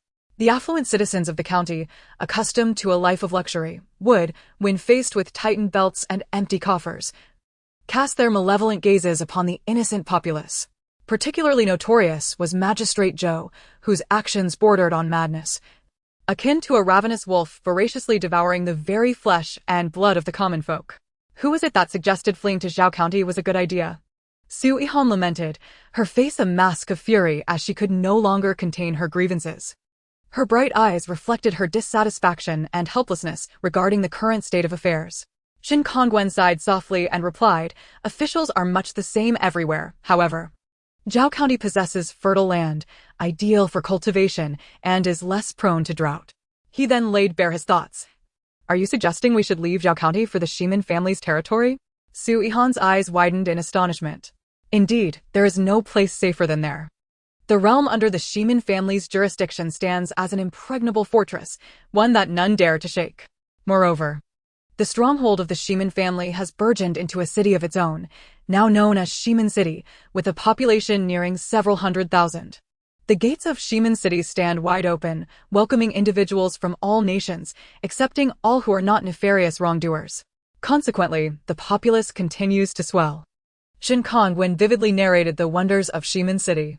As Su Yihan and her brother Su Yihan listened, a glimmer of hope ignited within their hearts. However, I have yet to receive my master's directive, and I dare not recklessly lead you there. But there is no rush for now. Let us first observe what the benevolent king intends to do next, Shin Kongwen remarked earnestly at the siblings. After resting in Shirtu village for several days, the season of harvest quietly approached. The villagers busily immersed themselves in labor. Su Qingyu joined in, resuming his relentless toil day and night. By day, he toiled in the fields, drenched in sweat, and by night, he collapsed into a deep slumber. Meanwhile, Su Yihan often retreated into her personal space, gazing at the glimmering golden treasures, her eyes sparkling with excitement, so much so that she struggled to find respite in sleep. It seemed her space possessed a magical quality, expanding considerably without her awareness. Zhao County has never lacked for grain. Through the connections of Li Lele, the grains from the granaries flowed unceasingly to other regions. The autumn harvest heralded an abundant yield, with heavy rice ears bowing low, as if joyfully presenting the bounty to the people. The villagers of Shirtu were bustling with activity, yet their faces radiated happiness. Su Yihan's father worked tirelessly, wearing out several garments in just a few days. Observing her father's tattered clothing, Su Yihan felt a pang of sorrow but was powerless to change the situation. Alas. Nevertheless, the siblings did not neglect their studies even for a day. Soon, Su Yihan would turn 8, and she sensed her own strength steadily growing, filled with the joy of progress. Daughter, I crave a large meat bun, Su Qingyu said. Grinning foolishly, his innocent demeanor eliciting both amusement and exasperation. All right, Su Yihan readily agreed. She ventured into town, purchasing a multitude of meat buns, and discreetly swapped them with the ones in her space. Thus, she could proudly serve them to her father. "Daughter, these are delicious. So fragrant," Su Qingyu exclaimed between bites, his satisfied expression suggesting he had tasted the most exquisite food in the world. Hunter Shin also prepared some flatbreads, another of Su Qingyu's favorites. During the busy farming season, they would grab some flatbreads to satiate their hunger. Every household in Shertu village was engaged in labor. The Shin family's fields had hired hands for harvesting, including Su Qingnan's fields, though everyone still worked together, reveling in the joy of labor. Su Bingquan had also grown considerably. And as Su Yihan watched him mature day by day, other thoughts began to form in her mind. She pondered that pursuing the imperial examination might pale in comparison to following her to Shimin City. In a nation like the Great Qing dynasty, what was the worth of holding an official position when one might quickly fall victim to schemes? Of course, this was merely Su Yihan's inner contemplation, which she refrained from expressing, not wishing to dampen his enthusiasm. Gazing at the granary brimming with grain, along with the provisions sent from the farms, Su Yihan waved her hand, and a significant portion vanished into her space. Watching her space grow ever larger, she felt a deep sense of satisfaction, as if she glimpsed a future of stability and security. "It seems that I shall never face a lack of food, and I need not fear squandering resources. However, it would be prudent to stockpile more supplies, especially if war were to arise. Even wealth would be useless if one could not procure essentials." Su Yihan reclined within her space, perusing the books she had stored there, which included novels and various useful textbooks. She was also puzzled as to why her space never seemed to lack water or electricity. The wonders of her space felt like a vast enigma, shrouded in mystery within her heart. Previously, she had merely regarded it as an ordinary storage room, but now she increasingly recognized its significance and rarity. After the harvest, Su Yihan, who was to attend school in the county, returned to the city, while Su Yihan and her simple-minded father remained in Shertu village. "Daughter, I wish to climb the mountain to gather wild vegetables." Su Qingyu looked at Su Yihan with eager anticipation. Was her father perhaps addicted to foraging for wild vegetables? Su Yihan mused privately. "Father, the weather has turned colder. There are few wild vegetables on the mountain." "There are some. Let us go see." Su Qingyu pouted playfully, his expression evoking a sense of helplessness in Su Yihan. Seeing her father's pitiful demeanor, she understood he was simply bored. Su Donghua had gone to protect Su Yihan, and other guards accompanied him up the mountain, while Shen Kongwen and Hunter Shen followed suit. Li Lele had departed, leaving Shen Kongwen feeling rather dull, so he too joined in to liven things up. To Su Yihan's recollection, it seemed this was her first venture up the mountain. Hunter Shen, however, was well acquainted with the mountains, often hunting and gathering firewood, and he led them to a patch of wild vegetables. The southern region was different, it wasn't as cold, and wild vegetables thrived year-round, with spring yielding the most. "Daughter, see. I told you there would be some." Su Qingyu eagerly squatted down to start foraging, his excitement akin to discovering treasure. Hunter Shin went off in search of game, while the others continued gathering wild vegetables. With so many people, the small animals dared not approach, ensuring their safety. As evening fell, everyone returned laden with their bounty. Hunter Shin prepared roasted meat for everyone, the mouth-watering aroma wafting throughout Shertu village. Life in Shertu village was indeed delightful, comfortable, and carefree. Chapter 87. Bullying the Weak. With merely a month until the new year, a faint festive atmosphere permeated the air. Su Yihan and her companions returned to the county, her thoughts persistently lingering on her younger brother, who remained alone in the city. She could not bear the thought of leaving him in solitude. One sunny day, as the sun lazily cast its glow upon the streets of the county, Su Yihan took her father to their snack shop to assess the situation. With the new year approaching, it was imperative to thoughtfully consider what goods to stock in order to enliven the shop. "Sister Arya, if you have any uncertainties regarding the inventory, please do not hesitate to ask Sisterly for assistance," Su Yihan gently advised. "All right, Sister Yihan, I'll remember," Su Arya replied with a smile. In truth, Su Arya had managed the snack shop with admirable diligence. Although sweet potato snacks were no longer available, a variety of other treats had emerged, such as enticing candied fruits exuding a sweet fragrance and exquisite pastries that attracted numerous customers. Business in the shop gradually began to improve. Having finished their errands at the snack shop, the group proceeded to the restaurant where they collaborated with Li Lele for a meal, with Shin Kongwen accompanying them as well. He no longer taught at the academy, focusing solely on educating Su Yihan and Su Qingyu. He had become like an unshakable adhesive, closely following Su Yihan and her family every day, even starting to refer to Su Qingyu as master instead of sir, signifying a complete transformation in their dynamic, as if he had become their loyal subordinate. Li Lele happened to be at the restaurant, and upon seeing her husband, her face blossomed into a radiant smile, warmly greeting him.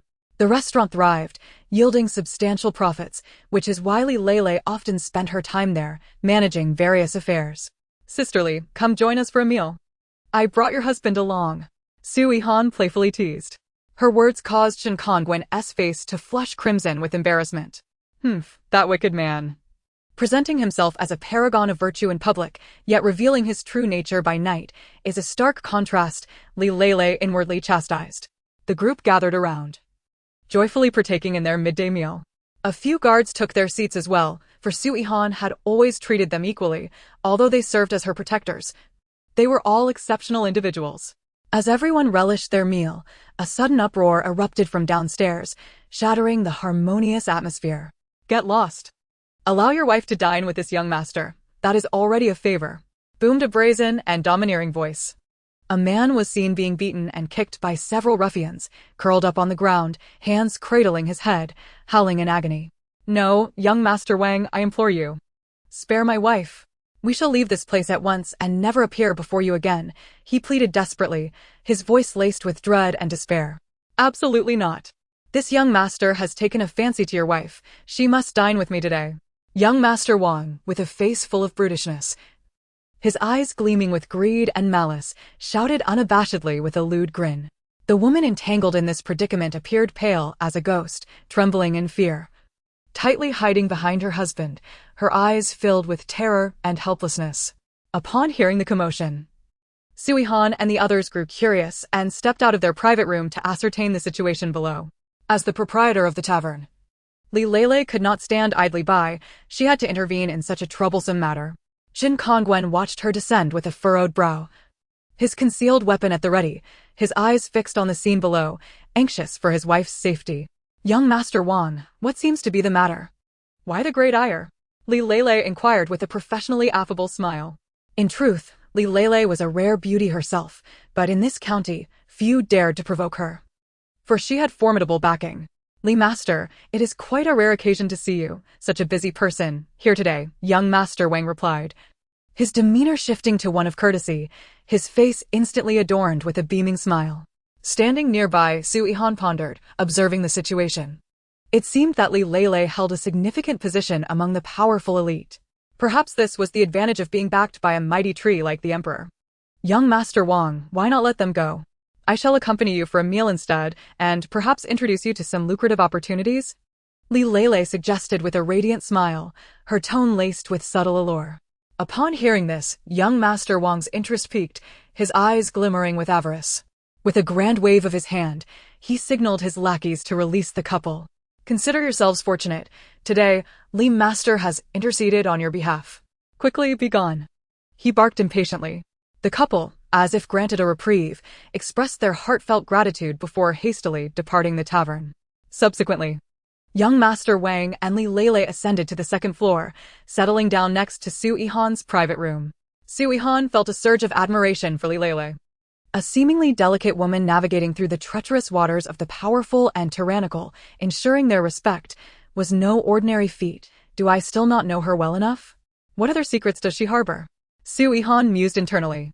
Listening to the conversation from the adjoining room, Shen Kongwen was on edge, leaning slightly forward, his hands instinctively clenched, poised to spring forth to protect his wife at any moment.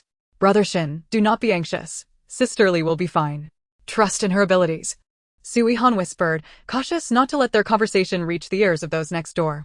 Inside the private room, Li Master, what do you have to introduce? Pray, enlighten me. Young Master Wang's demeanor shifted dramatically. Moments ago, he had exuded arrogance, but now he appeared obsequious, offering apologies and even taking up the teapot to pour for Li Lele, his sycophantic behavior nauseating to behold. Is your Wang family interested in the Zhao family's tea business? Li Lele inquired leisurely, lifting her teacup and taking a delicate sip. Absolutely. Such a splendid opportunity must not be missed. Young Master Wang's eyes brightened, his response immediate and unhesitating. Very well. The Zhao family's tea business shall henceforth belong to your Wang family. However, I require a 40% stake. As you know, I possess the capability to market the tea to other regions, allowing your Wang family's business to flourish, Li Lele stated firmly. No issue, 40% it is. I shall commit on behalf of my family, young Master Wang replied without a moment's hesitation, as if the stake held little significance to him. A smooth collaboration indeed. I look forward to this partnership, Li Lele remarked, raising her teacup with a smile. A delightful collaboration. To work with Li Master is a boon for our Wang family. Young Master Wang echoed, his face radiating joy. Thus, the agreement was effortlessly reached, devoid of any haggling. Young Master Wang left the tavern, his grin wide, seemingly envisioning the future glory of the Wang family, thoroughly satisfied. Chapter 88. The Brother Bullied at the Academy. Upon returning to the adjoining private room, Li Lele was met with an approving thumbs up from Su Yihan, her eyes brimming with admiration. Sisterly, you truly excel in business and have a remarkable knack for handling them, Su Yihan remarked. Sisterly, just how many other talents do you possess that we remain unaware of? She inquired curiously. Do not forget, the Li family was quite prosperous in the capital. It was only after incurring the emperor's displeasure that we were unjustly exiled. Nevertheless, the emperor could not bear to part with the Li family, hence our eventual release. Li Lele responded candidly, seemingly revealing no secrets. However, Su Yihan felt there remained hidden depths to her, stirring her curiosity further. Sisterly, why bestow the Zhao family's tea business upon the Wang family? Is their business not already defunct? Su Yihan pressed on. The Zhao family's enterprise was sizable. With the right hands, it could certainly be revived. However, if it were to be handed to just anyone, it might struggle in Zhao Prefecture, likely facing exclusion from competing forces. The Wang Orchan families would be suitable. Otherwise, the business would not survive. Tea is a legitimate industry with substantial profits.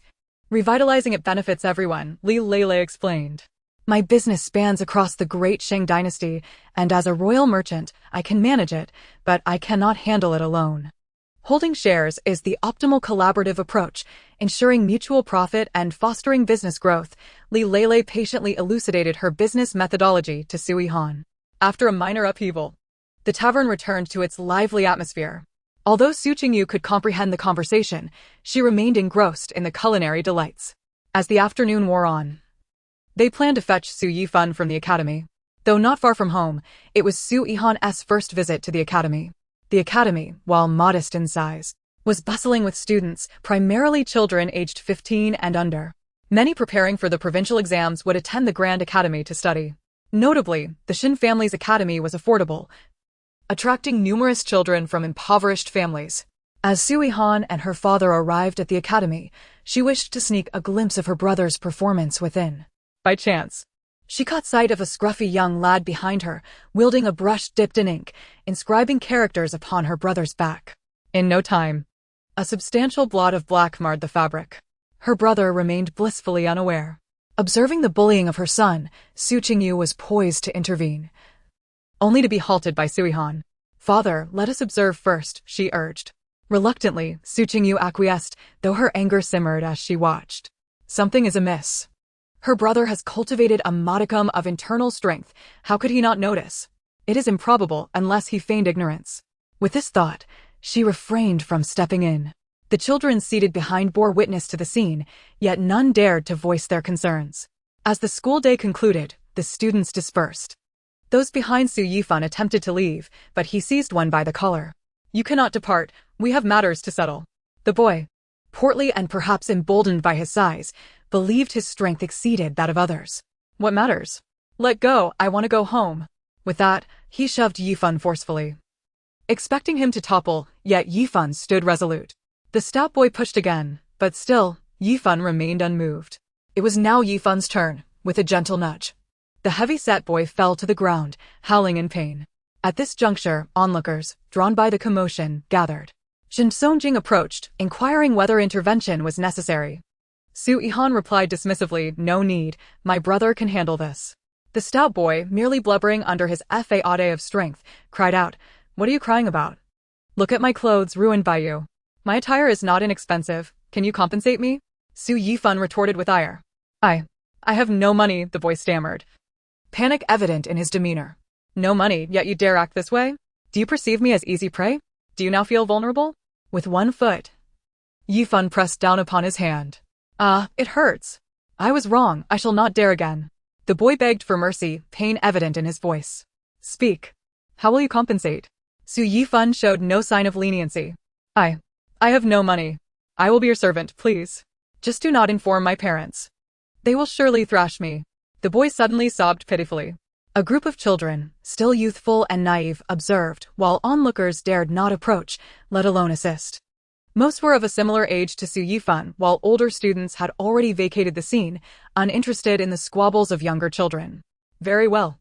You shall be responsible for the academy's cleanliness, Su Yifan proposed. Agreed, I shall clean. The boy consented quickly.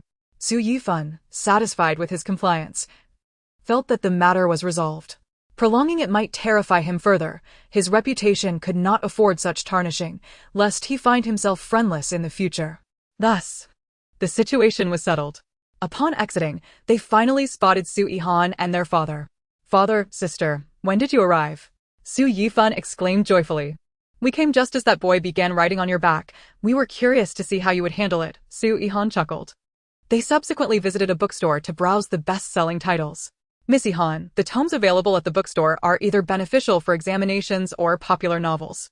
Their prices are rather steep, Shin Songjing informed them. What kind of novels? Su Yihan inquired. The sorts favored by young women, tales of impoverished maidens rescued by wealthy young masters, or young ladies encountering destitute scholars, among others.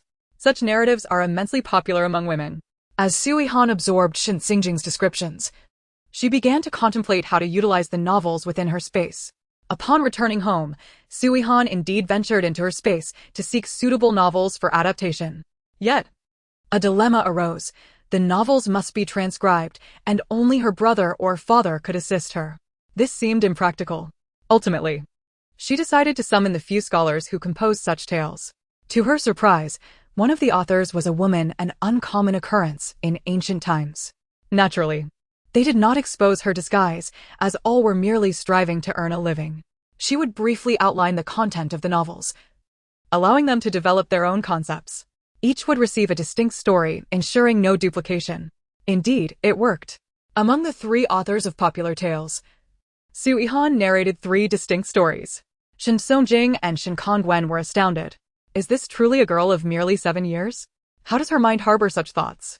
They dared not inquire further, simply adhering to her instructions. Their sole objective was to profit from this endeavor.